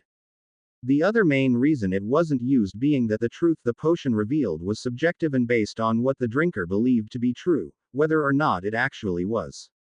Now, though, it seemed to be fully working, and not one person in the room questioned its effectiveness. McGonagall's words from the Three Broomsticks that Pettigrew had no real magical talent apparently being known to all. What happened the night of October 31, 1981? I sent my master to the house in Godric's Hollow, the one James, Lily and baby Harry were staying in. Harry's ears were ringing, though the room had gone deathly silent. Those standing around had wide eyes, and hands covering mouths in shock. You sent Voldemort after my parents. Harry breathed through gritted teeth.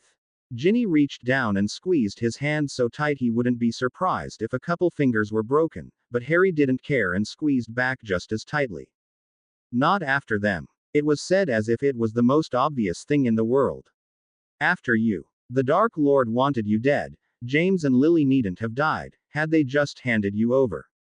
As if that would happen. Remus growled. What then? Kingsley asked. When the Dark Lord disappeared, I knew I had to hide, but Sirius caught up with me the next morning. His joy at telling the truth had gone down. He was fighting the potion, but still he didn't hesitate. I knew I didn't stand a chance against him, so I screamed at him that he had betrayed Lily and James and blew a hole into the street. I cut off my finger so everyone would think I was dead and transformed into my rat form. I lived on the street and in the sewers for over a year and eventually decided enough time had passed to venture back into the wizarding world. I knew I would need to keep an eye on things and wait for a sign of my lord's return, so I set myself up as a pet in a wizarding family.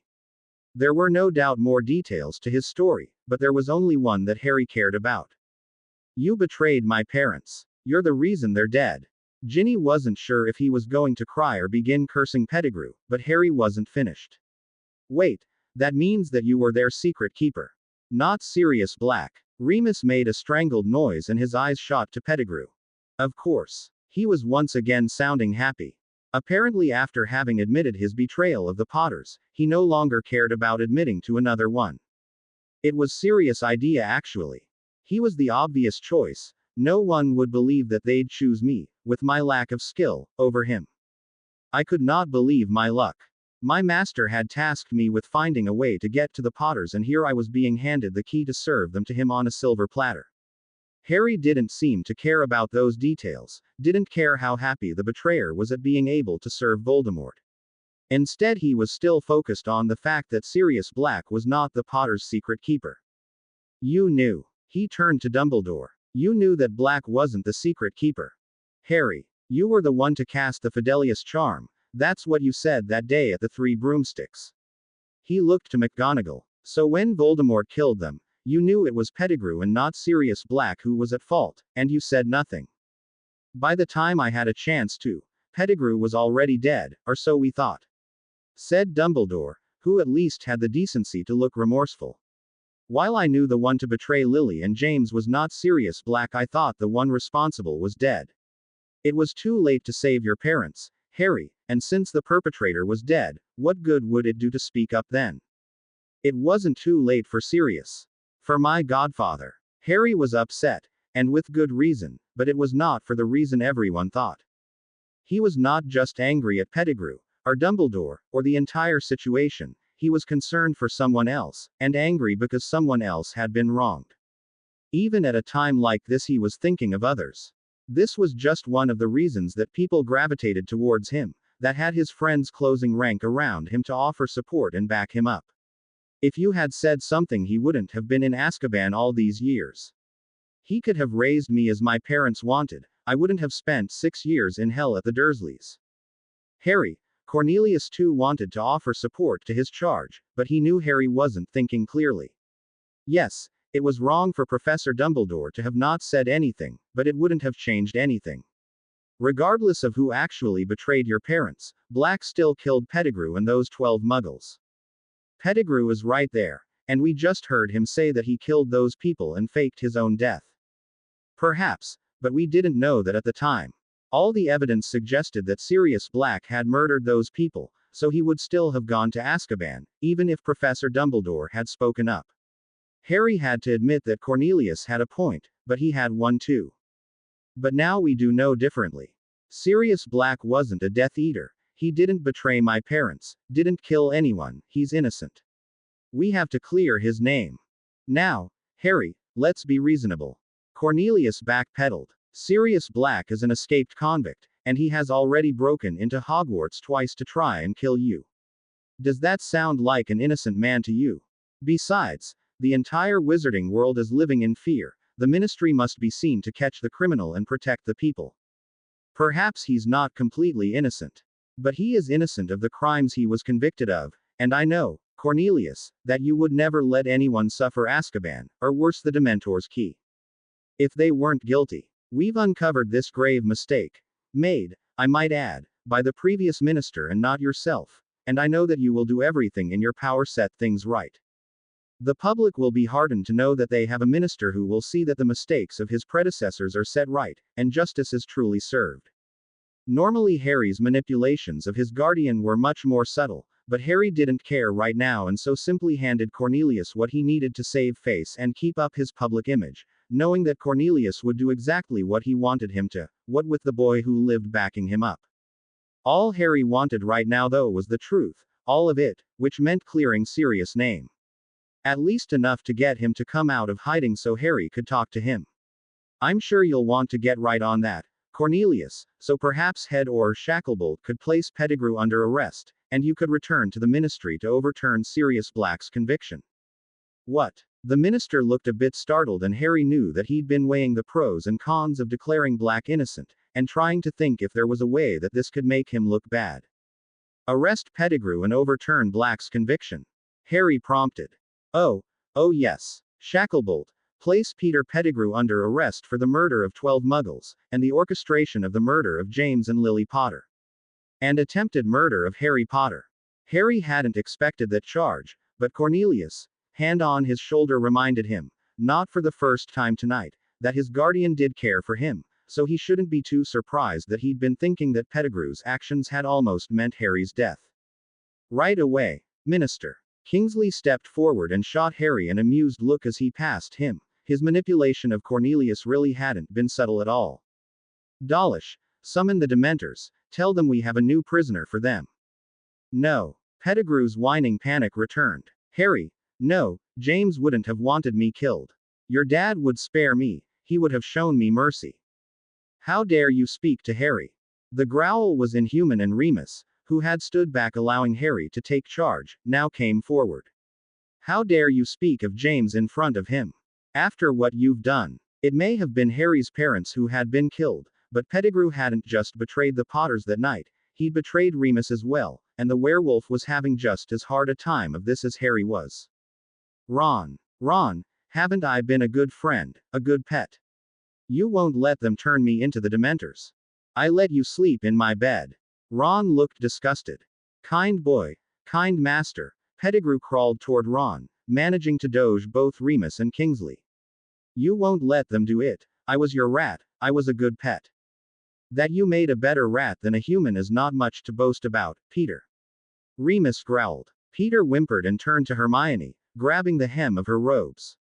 Sweet girl, clever girl. Get away from her, Ron said, shoving Pettigrew away even as Crookshanks, still held in Hermione's arms, hissed and swatted at him, his claws extended. For once Ron agreed with the cat.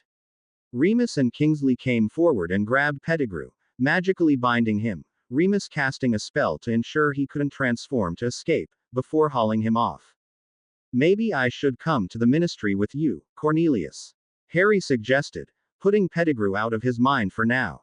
The Wizengamot will want first-hand testimony before overturning the conviction, and you can't give it as you're a member. I, on the other hand, have no reason to love Black and every reason to hate him, so why would I lie about something like this? Yes, perhaps. That won't be necessary, Cornelius. Dumbledore spoke up. Harry looked to the headmaster for the first time since yelling at him for not coming forward about who the Potter's secret keeper really was, and saw that he looked more guilty than before. And why won't that be necessary, headmaster? Harry's eyes narrowed dangerously. Dumbledore was already not his favorite person at the moment. Because there is no conviction to overturn. What? Now Harry was just confused, and even Cornelius had his brows furrowed. Sirius Black was never officially convicted of any crime. He never even stood trial. For the first time Dumbledore would not meet Harry's eyes, in fact he was looking down, and looked every one of his years. You mean to say that a man was sent to Azkaban for 12 years without ever having been convicted? Harry said after a moment. Without even having stood trial. Yes. Harry wasn't sure if there was ever a time that he'd felt so incredulous. He looked to his friends, completely unsure what to say, though Ron just about summed it up. Bloody hell. Harry's opinion of the headmaster was at an all-time low. First, he'd known that Sirius Black hadn't been the Potter's secret keeper and said nothing. Then he, the chief warlock of the Wizengamot, had allowed a man to be sent to prison without even a trial. His excuse that there was just so much going on in the days following Voldemort's downfall that some people had, unfortunately, slipped through the cracks, didn't wash with Harry, who suspected that Dumbledore had conveniently forgotten about his godfather, and rightful guardian, so as to send him to live with his aunt. Why? Harry didn't know, but Dumbledore had been the one to send Harry to the hellhole that was the Dursleys in the first place. Even Cornelius was aghast at the chief warlock's confession. He had been a mere obliviator in the Department of Magical Law Enforcement at the time and so had had no dealings with the Wizengamot or the trials taking place, or not taking place as the case may be, and so had assumed, like everyone else, that the proper procedure of law had been followed. By the time he'd risen in the DMLE, when Harry had come under his guardianship, Sirius Black was all but forgotten. He remembered speaking with Madame Bones briefly as to who the boy's legal guardian now was, but they had both come up blank. James's 3 closest friends had all been named in their will as potential guardians for their son, but Pettigrew was dead, Black was in prison, and Lupin was a known werewolf, whose rights at the time were even worse than they were now.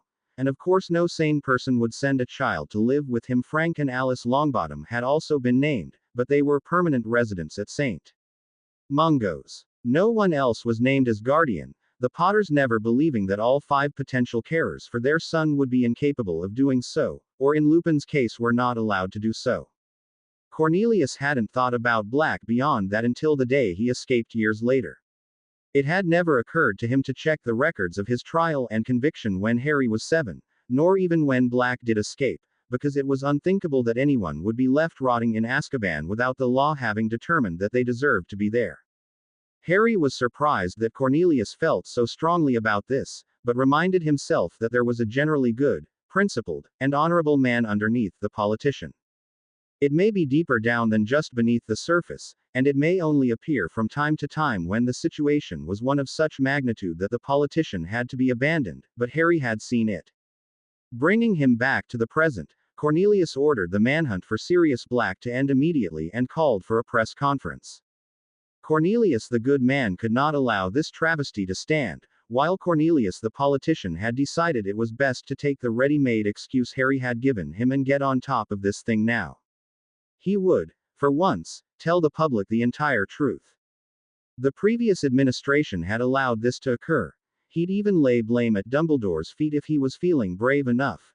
And it was he, Cornelius Fudge, that had uncovered this blatant disregard for the law made by the minister before him.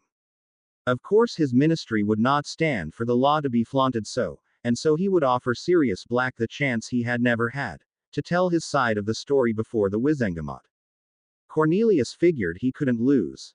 If Black was guilty, and Cornelius still suspected he was, and was careful to caution Harry of as much, then he would be caught, tried, convicted and given back to the Dementors, possibly for a key. And this nightmare would be over, and he, Cornelius Fudge, would be hailed as a hero for ending the terror of the past months. On the other hand, if Black was somehow proven innocent, then a full pardon would be given, and he, Cornelius Fudge, would still be hailed as a hero for uncovering such a devastating mistake by the previous minister and being brave enough to right such a terrible wrong and set an innocent man free.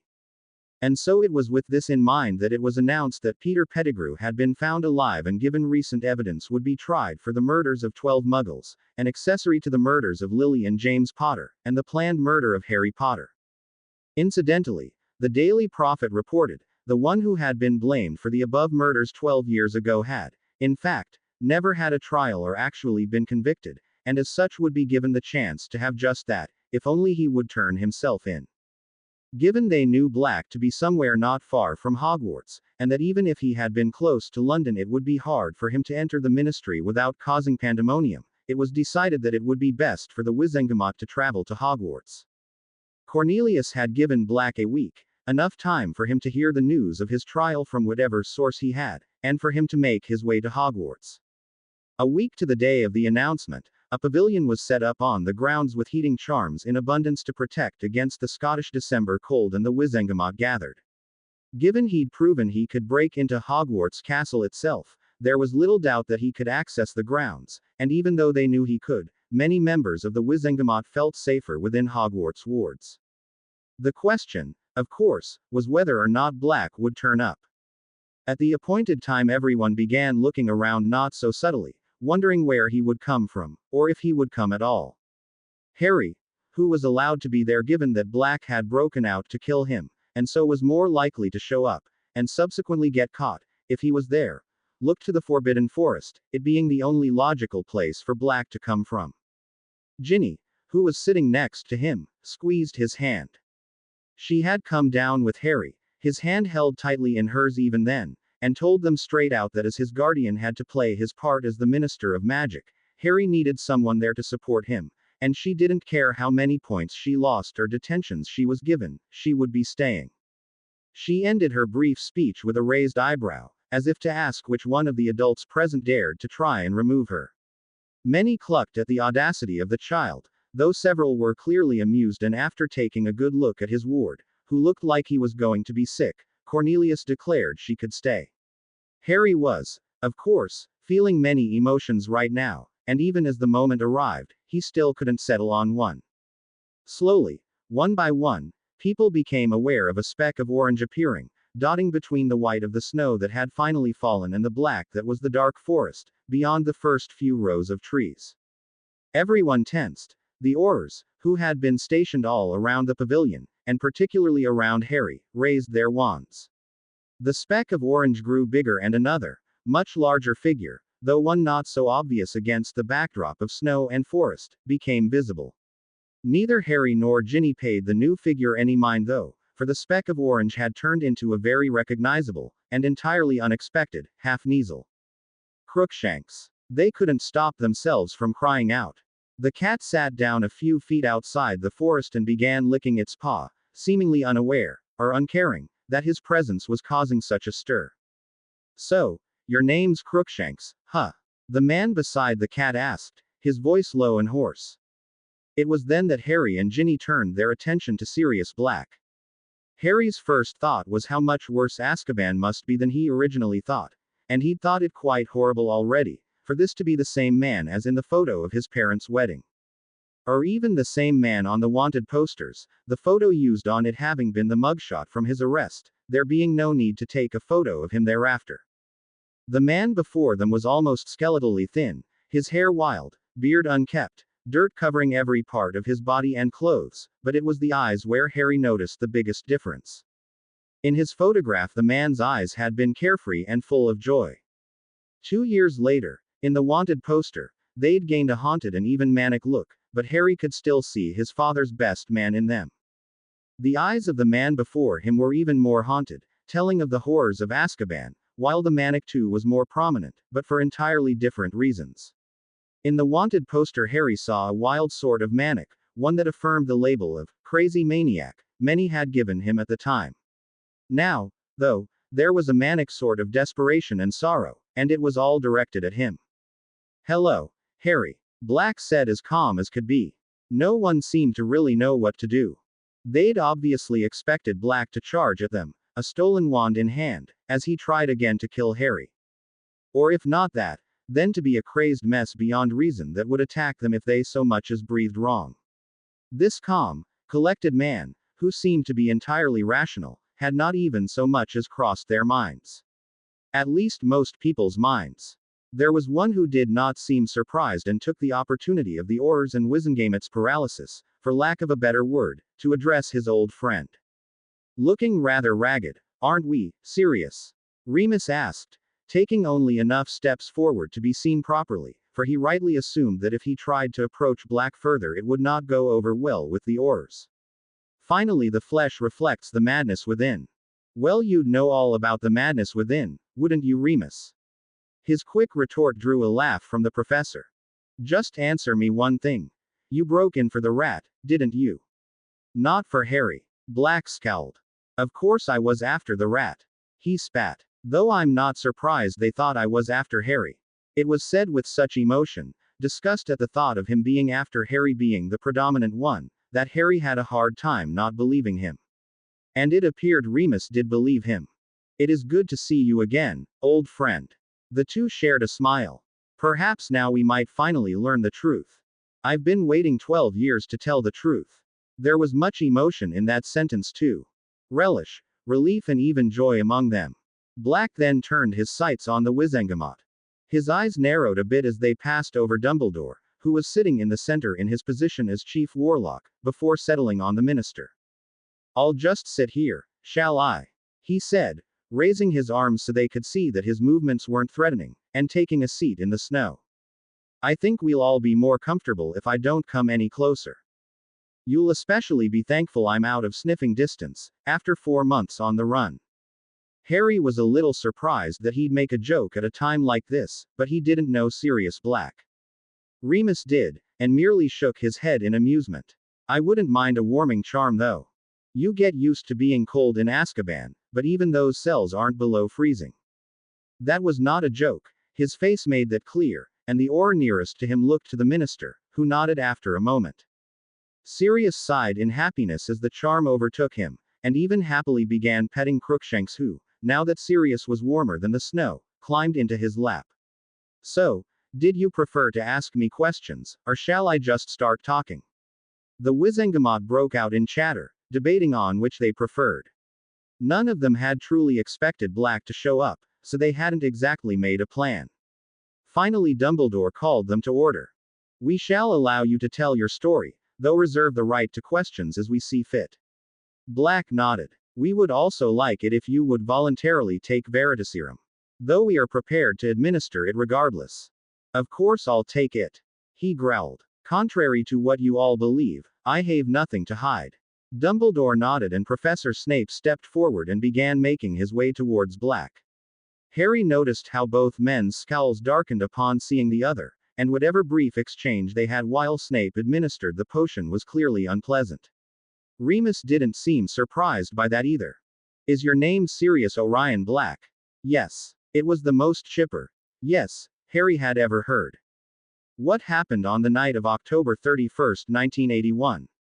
Dumbledore didn't bother with any further questions to test the potion's effectiveness as he had with Pettigrew. "I got a bad feeling and decided to go check on the rat, or rather Peter Pettigrew. As you know, Chief Warlock, James and Lily made a last-minute change as to who their secret keeper would be. When I got there he was gone, along with most of his possessions. He clearly didn't plan on coming back.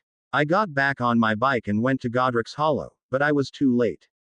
The tale was one that obviously brought deep sorrow to him, but even though tears began streaming down his face, he spoke in the happiest voice imaginable, a sign that he wasn't even trying to fight the Veritaserum. "Half the house was collapsed. James was dead in the doorway and I admit I broke down then. He was my brother in all but blood. I heard crying and eventually realized that by some miracle Harry was still alive. I made to go up to his nursery, but Hagrid came out then, holding Harry. He said that Dumbledore had tasked him with bringing Harry to his aunt's house. Naturally, I protested. Petunia hated magic, and she hated Lily. No doubt she would hate Lily's son. I told Hagrid to give Harry to me. I was his legal guardian after all, but Hagrid said no, that he had his orders from Dumbledore, who for some reason insisted he go to his aunt's. Bastard. Harry muttered, sending a glare at Dumbledore. He'd known that Hagrid had taken him from his house to the Dursleys, known he had done so on Dumbledore's orders, but if Black was telling the truth, then Dumbledore had moved awfully quickly to secure Harry. To move that quickly, he must have had plans in place, and to have those plans in place, he somehow must have known that Harry might survive should Voldemort attack. None of which Dumbledore had ever shared with Harry, who felt his anger at the headmaster increasing by the minute. His anger was put on hold, however, when Black turned his gaze on Harry.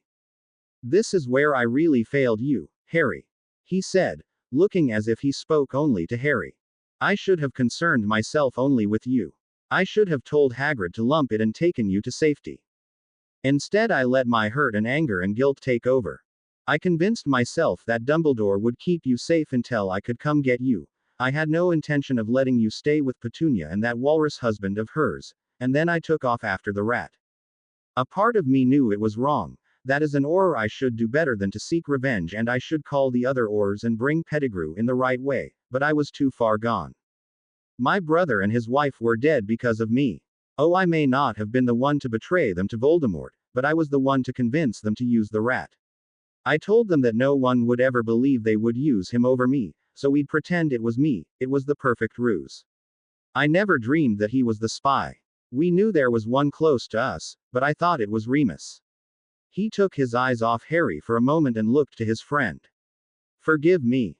Well, I thought it was you, so yes. Forgive me." Remus smiled ruefully. "Naturally." Black turned his eyes back to Harry. "I caught up with Pettigrew the following morning. He was hiding in Muggle London, hoping, I suppose, that being around Muggles would make me cautious, but I was too far gone for that too. I confronted him in the street, not caring about the onlookers, and was prepared to start some speech about how we were friends and how could he betray us, but the bastard beat me to it. He turned, his wand out, tears in his eyes, and screamed that I had betrayed James and Lily, how he had thought we were friends, and when I raised my own wand he sent a blasting curse at the ground. The street exploded, chunks of pavement going everywhere, the Muggle plumbing underneath breaking apart, water everywhere, along with the bodies of those closest to the blast. I was knocked backwards, and when I got up I saw Pettigrew holding his hand, and then he transformed into the rat he is and was gone, down into the sewer with the other rodents. When the dust settled I could see a pool of blood and a finger where Pettigrew had been, and knew he had cut it off himself, faking his own death.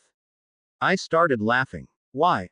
I'm still not entirely sure, but that was how my fellow Aurors found me. No one was sure exactly how long he had been speaking, but sometime during the last little bit the cheeriness had left his voice as the potion wore off until his tone finally reflected the story he was telling. I knew how the scene looked. I wasn't surprised when I was arrested. Hell, I would have arrested me too. But I knew it wouldn't be long until I was before a court and could set the record straight. I knew that Dumbledore would step forward and confirm that I hadn't been James and Lily's secret keeper. I figured a week, 2 at the most, and I'd be back at work leading the search for the rat. But clearly I knew nothing. Instead of staying in a holding cell at the DMLE until my trial, I was shipped off to Azkaban that very same day.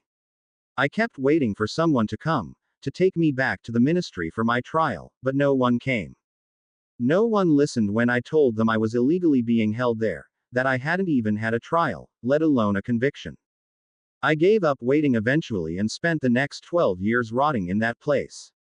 Harry wasn't surprised that he sounded bitter. He would be too, in Black's shoes. He looked around at the others and saw that the Aurors had lowered their wands, that every single member of the Wizengamot was listening intently. A couple even had tears in their eyes, and none of them seemed concerned that Black now spoke without the influence of Veritaserum. And then this summer, Cornelius finally asked, "What happened to make you try to escape after 12 years of no attempts, and how did you escape Azkaban?" To be continue, I hope you enjoyed this story. Also remember to subscribe and like this video. See you in the next video.